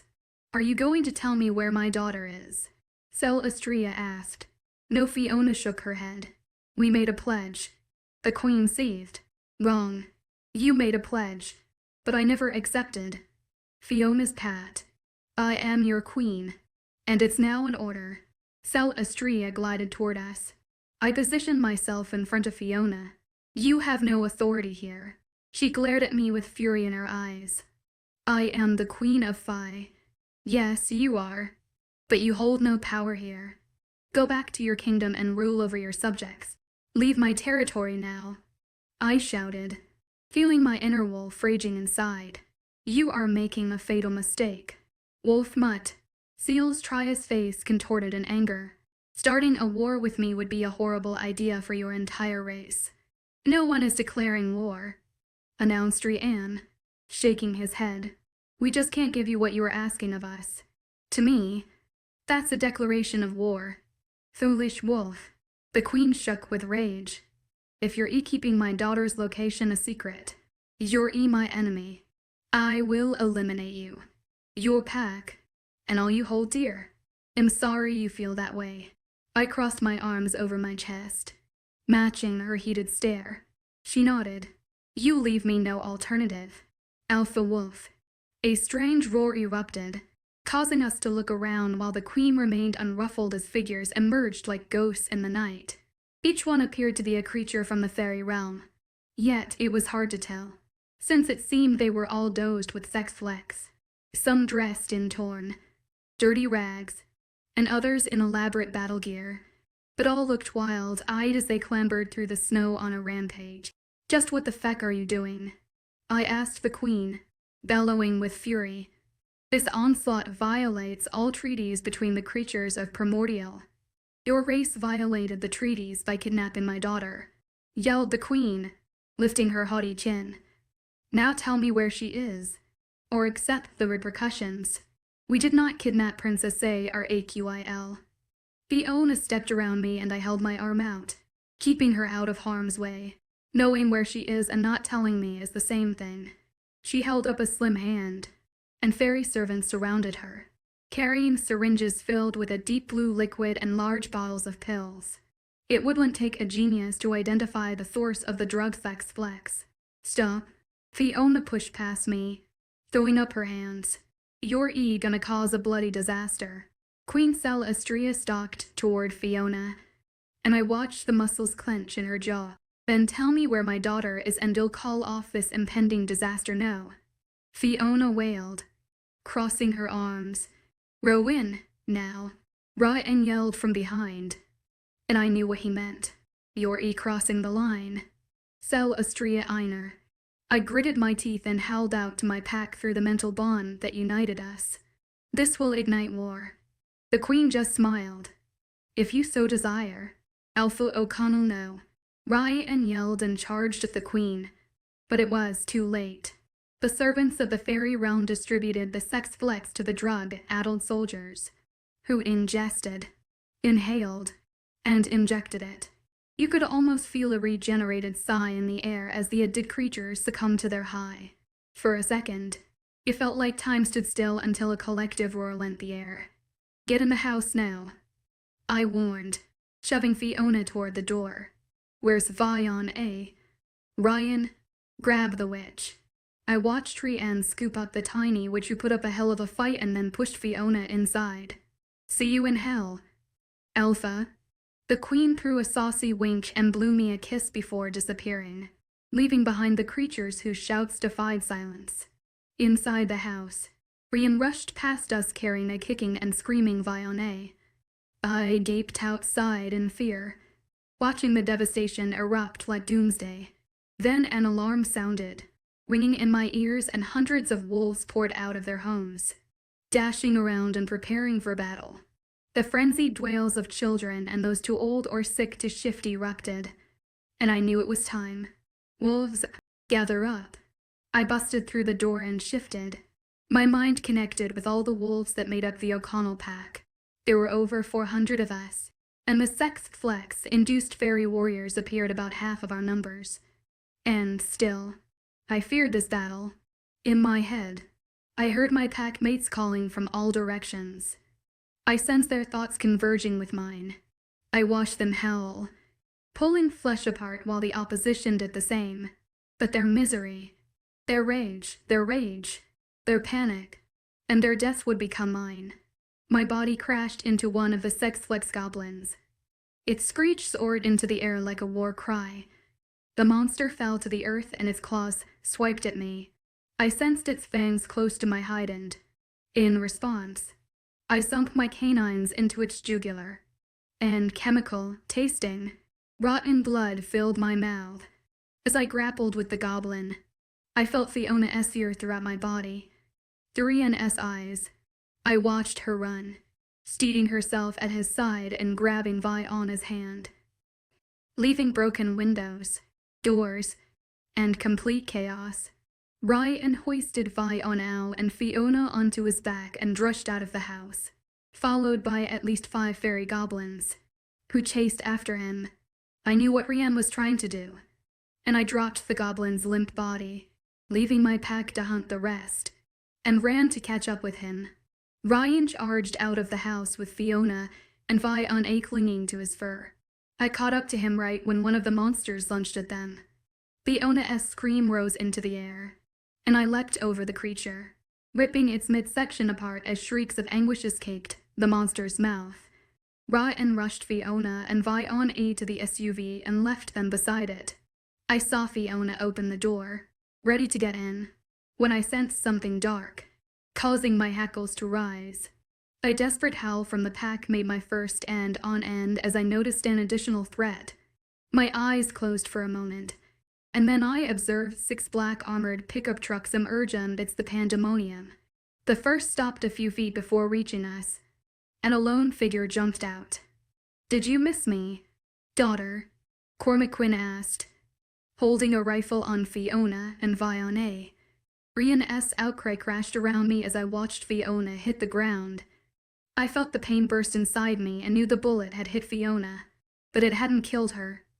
As she screamed out in pain, Vi on A kneeled in front of her, and I rushed to her aid while Rian threw himself on Cormac. The old hunter chuckled and fired the gun at my brother, who evaded the shot and tackled Cormac to the ground. Then the hunters scrambled out of their trucks, and all around me was more chaos. I knew we didn't have the time or capability to deal with the new danger unleashed out of nowhere. We must run. I used my mental link to the pack and raced toward Cormac Quinn to stop him. "But this is our home, my lord," one wolf shouted, and I heard it through the air and through my mind. "I understand, but we can't defend it. Not with Cormac," and his hunting buddies added to the mix. I wanted to scream the words into the night, but I wouldn't give Cormac the satisfaction. I refused to sacrifice my pack members to defend a bunch of houses. Get everyone to the underground tunnels. Vacate the territory. Those who can fight. Please keep the goblins and hunters occupied while the children, sick and old, make a quick getaway. I knew many of the wolves wanted to refuse my command, but an order given by the Alpha was indisputable. Cormac Quinn grinned and sprinted toward me. "What a delight it is to see you again, Mutt." He fired the gun at me again. I was quicker than him and evaded the bullet, but I knew it wouldn't last long. "Fiona," I called her using my mind, hoping the connection might make it possible for us to communicate. I prayed she'd understand my thoughts. "Put your ass in the car with Vi on A and get the Feku to here now, lass." "Never." Relief washed over me, hearing her voice in my head. Our fated mate bond worked. "I refuse to leave you." Stubborn lass. Chapter 36, Epilogue Rowan. As I woke up, I watched the snow falling outside through the open blinds, mesmerized by the massive flakes that continued to drift down. Day after day, the storm continued its rampage, refusing to show any signs of abating. With a gentle touch, Fiona's warm hand caressed my back, prompting me to roll over and meet her gaze. She gave me a sleepy smile, her eyes half closed and her lips curled upwards. "Is it still snowing?" "Yes, it's coming down pretty hard, lass." I kissed her nose. "Are you hungry?" Luna O'Connell. The sound of those words mixed with the grin on her blushing face sent a surge of warmth through my chest. "I'm famished." "Alpha O'Connell, but not for food." Fiona winked, wrapping her arms around my neck. I savored the feeling of her body against mine as my hands found their way to her firm, rounded buttocks. Her lips, delicate and pink, met mine in a kiss that exuded ardent enthusiasm, leaving me longing for more. The touch was electric, sending a shiver down my spine. Her faint scent of a delicate blend of jasmine and earth filled the air, intoxicating my senses. At that moment, time seemed to stand still as the world faded away, and all that existed was the warmth of her body against mine. It was a feeling I had never experienced before, a surreal combination of a dream and reality into one. Every inch of my being felt complete and content, as if I had found the missing piece of my soul in her embrace. Her chest brushed against mine and I grabbed her hips, flipping her over and settling myself above her. As I pushed Fiona into the sheets, she wrapped her legs around my hips, pressing her apex against me. I let out a low, guttural groan as she peppered kisses on my neck, the sensation sending shivers down my spine. With a swift motion, I pulled her hands above her head. Her wrists stawed against the headboard. My mouth trailed from her face down her chest, finding one of her nipples, the taste of her skin lingering on my tongue. As she threw her head back, a melodic moan slid from her lips, filling the room with a symphony of bliss. Her urgency intensified as she thrust against me, her body craving more. In response, I delved my tongue into her mouth, the mingling taste of our desire igniting a fiery passion within me. The rhythm of our movements quickened, and the sound of our bodies colliding saturated my soul with passion. Fiona's teeth caught my lower lip, her vivid gaze locking onto mine, radiantly fierce, alluring demand. I knew what she craved, and I was more than eager to fulfill her needs. After her prolonged orgasm, I surrendered to the overwhelming ecstasy. I relished in the waves of euphoria, taking over as our gasps for air intertwined. As I collapsed beside Fiona and held her tight, I couldn't bring myself to let go, haunted by the fear of almost losing. "Are you still hungry?" I wagged my brows, toying with her hair, and wiped the sweat from her brow before nuzzling my nose against hers. She made a purring sound and buried her face in my chest. "I'm sated, but need coffee." A deep, hearty chuckle bubbled up from within me. Well, get dressed and let's go downstairs." "Lass." I hopped from the bed and smacked her curved backside, making her giggle. As we stepped into the dining room, holding hands, I couldn't help but notice the blush staining her cheeks, and a grin lingered on my face from our lovemaking. "I made coffee," my brother said, spotting us. "You are a saint," Fiona mumbled as she headed straight for the coffee pot. I watched as Rianne strode toward Tiana and Kat, seated next to each other at the dining room table. "I bet this awful blizzard is my mother's doing," Kat said, pursing her lips in a frown. "Can she cause a storm like this?" Ryan asked, glancing at Tiana, who knew Queen Celestria better than any of us. The blizzard was wreaking havoc not only in Dublin, but also across the UK. The massive storm had left the streets deserted and devoid of life, with a heavy sense of uncertainty hanging in the air.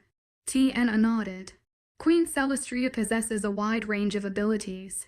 The intensity of her power increases when she's agitated, angry, or upset. Take Fiona, for example. Her powers derive from fire." Tiana stared at Fiona, drawing everyone's attention. The Princess of Shadows seemed to think about her following words, taking a sip of coffee first. "The Fae draw their powers from the elements light, fire, darkness, shadows, the sun, moon, and so on." "So do witches," replied Rianne with a grimace. My brother had never cared much for witches, their presence stirring up memories of our bitter, long-standing feud. Other than fairies, witches were among the things Rianne attested the most. In a peculiar turn of events, the ethereal presence of fairies and the mystical aura of witches emerged as our unexpected saviors. We stood in awe as Fiona, a hybrid, displayed her incredible power with an unmatched dominance that left us astounded. Ancient legends credit fairies as the original owners of all magic, and the ones who granted mythical gifts to other races. Tiana's voice held a note of pride as she grinned at us. I whispered, sitting down next to Rianne. He nodded and rolled his eyes. Tiana pretended not to hear me. "Like the witches, we draw our powers from nature. From there, they derive into multiple gifts that depend entirely on the person. However, with royalty, like the three of us," Tiana gestured to herself, "Kat and Fiona, our power is pure. I am shadows, Fiona is fire, and Kat is light." Fiona and Kat sat in silence, their eyes locked onto Tiana as her words filled the air. Her soft voice captivated them, drawing them closer with each word. The revelation of their hidden powers ignited a spark of wonder. leaving us eager to know more. Yet Tian's soothing presence eased our racing thoughts, granting a moment of tranquility amidst the storm of curiosity. Magical powers can take years to develop and learn. The primary focus is to grasp that, like the spirit of a wolf, your abilities are brimming with life. They possess a semblance of awareness, if you will. I nodded, sipping my coffee. All members of the pack understood that personal and wolf identities were often distinct from one another. Werewolves were instinctual creatures who acted based on emotions. The clashes between people and their wolf counterparts were often to their different ways of understanding the world. Upon the arrival of a fresh pack member, those oblivious to the legends and tales, the sheer shock overwhelmed them. It was infuriating to have a strong consciousness take over their own. The sights, sounds, smells, and feelings intensified this experience, making it even more overwhelming. I wondered if perhaps Fiona and Kat felt like this regarding their powers. Similar to us, they would encounter the challenge of unraveling the dormant awareness that lived within them. I recalled when Fiona faced off with Celestria. Her skin flared into flames, her orange eyes and the sparks that drifted from her fingers. And when she placed her lighted hands on my brother's chest, bringing color back into his face, Fiona glanced at her cup and cleared her throat. I'm worried about my mother. I recognized the fear in her eyes, sensing it throughout my being. She fought against Queen Celestria, showing her unwavering devotion to our well-being. Tears welled in her eyes. Will the Queen kill her for helping us? Tiana replied, she might try, but you're forgetting your mother is a powerful fairy, the real Queen. All three of us come from a bloodline with a long-standing reputation for immense power within the Phi realm. So she's safe from Celestria. Fiona's eager expression squeezed my heart. I don't know. Tiana shook her head. You've seen what she is capable of when challenged. Her expression, tinged with fear, reminded us of the confrontation between Celestria and Kat. Celestria is not one to forgive insolence. While I doubt she'll go as far as killing a Merlinay, she'll definitely ensure she faces the repercussions for aiding our escape. A week ago, mutilated corpses filled this place, and injured individuals occupied every nook and cranny while others tried to provide aid. Many of them perished. The wounds and transformations were so severe for some that death would have been a merciful release. The battle erupted as a direct consequence of Seal's trias seething fury toward our defiance and refusal to hand over Kat. The survivors wasted no time in leaving once news of the incident reached the ears of the leaders of the different races. Tiana lowered the defenses of her home, feeling the weight of responsibility, and guided the wounded and rescued through the icy, snowy roads. The creatures of Primordial revealed themselves little by little, shedding tears of joy or sorrow. Regardless, they were grateful to know the hunters did not imprison their loved ones anymore. After what felt like an eternity, the world fell into a hushed stillness. Tiana defended her home, even though the plants died and snow covered her enchanting cottage that used to have flowers and fruit trees. Tiana's perpetual springtime haven was now bleak and compromised. She looked exhausted when she arrived back here. Dark circles showed under her eyes and her lips appeared dry. The rest of us didn't look any better, but with the growing worry about the present situation, we had no choice but to take drastic measures. With war declared, the tension in the air was palpable, our hearts pounding with anticipation, and our weapons at the ready. And thank you for tuning in. If you enjoyed this episode of the story, please give it a like, and don't forget to subscribe to get notifications for updates.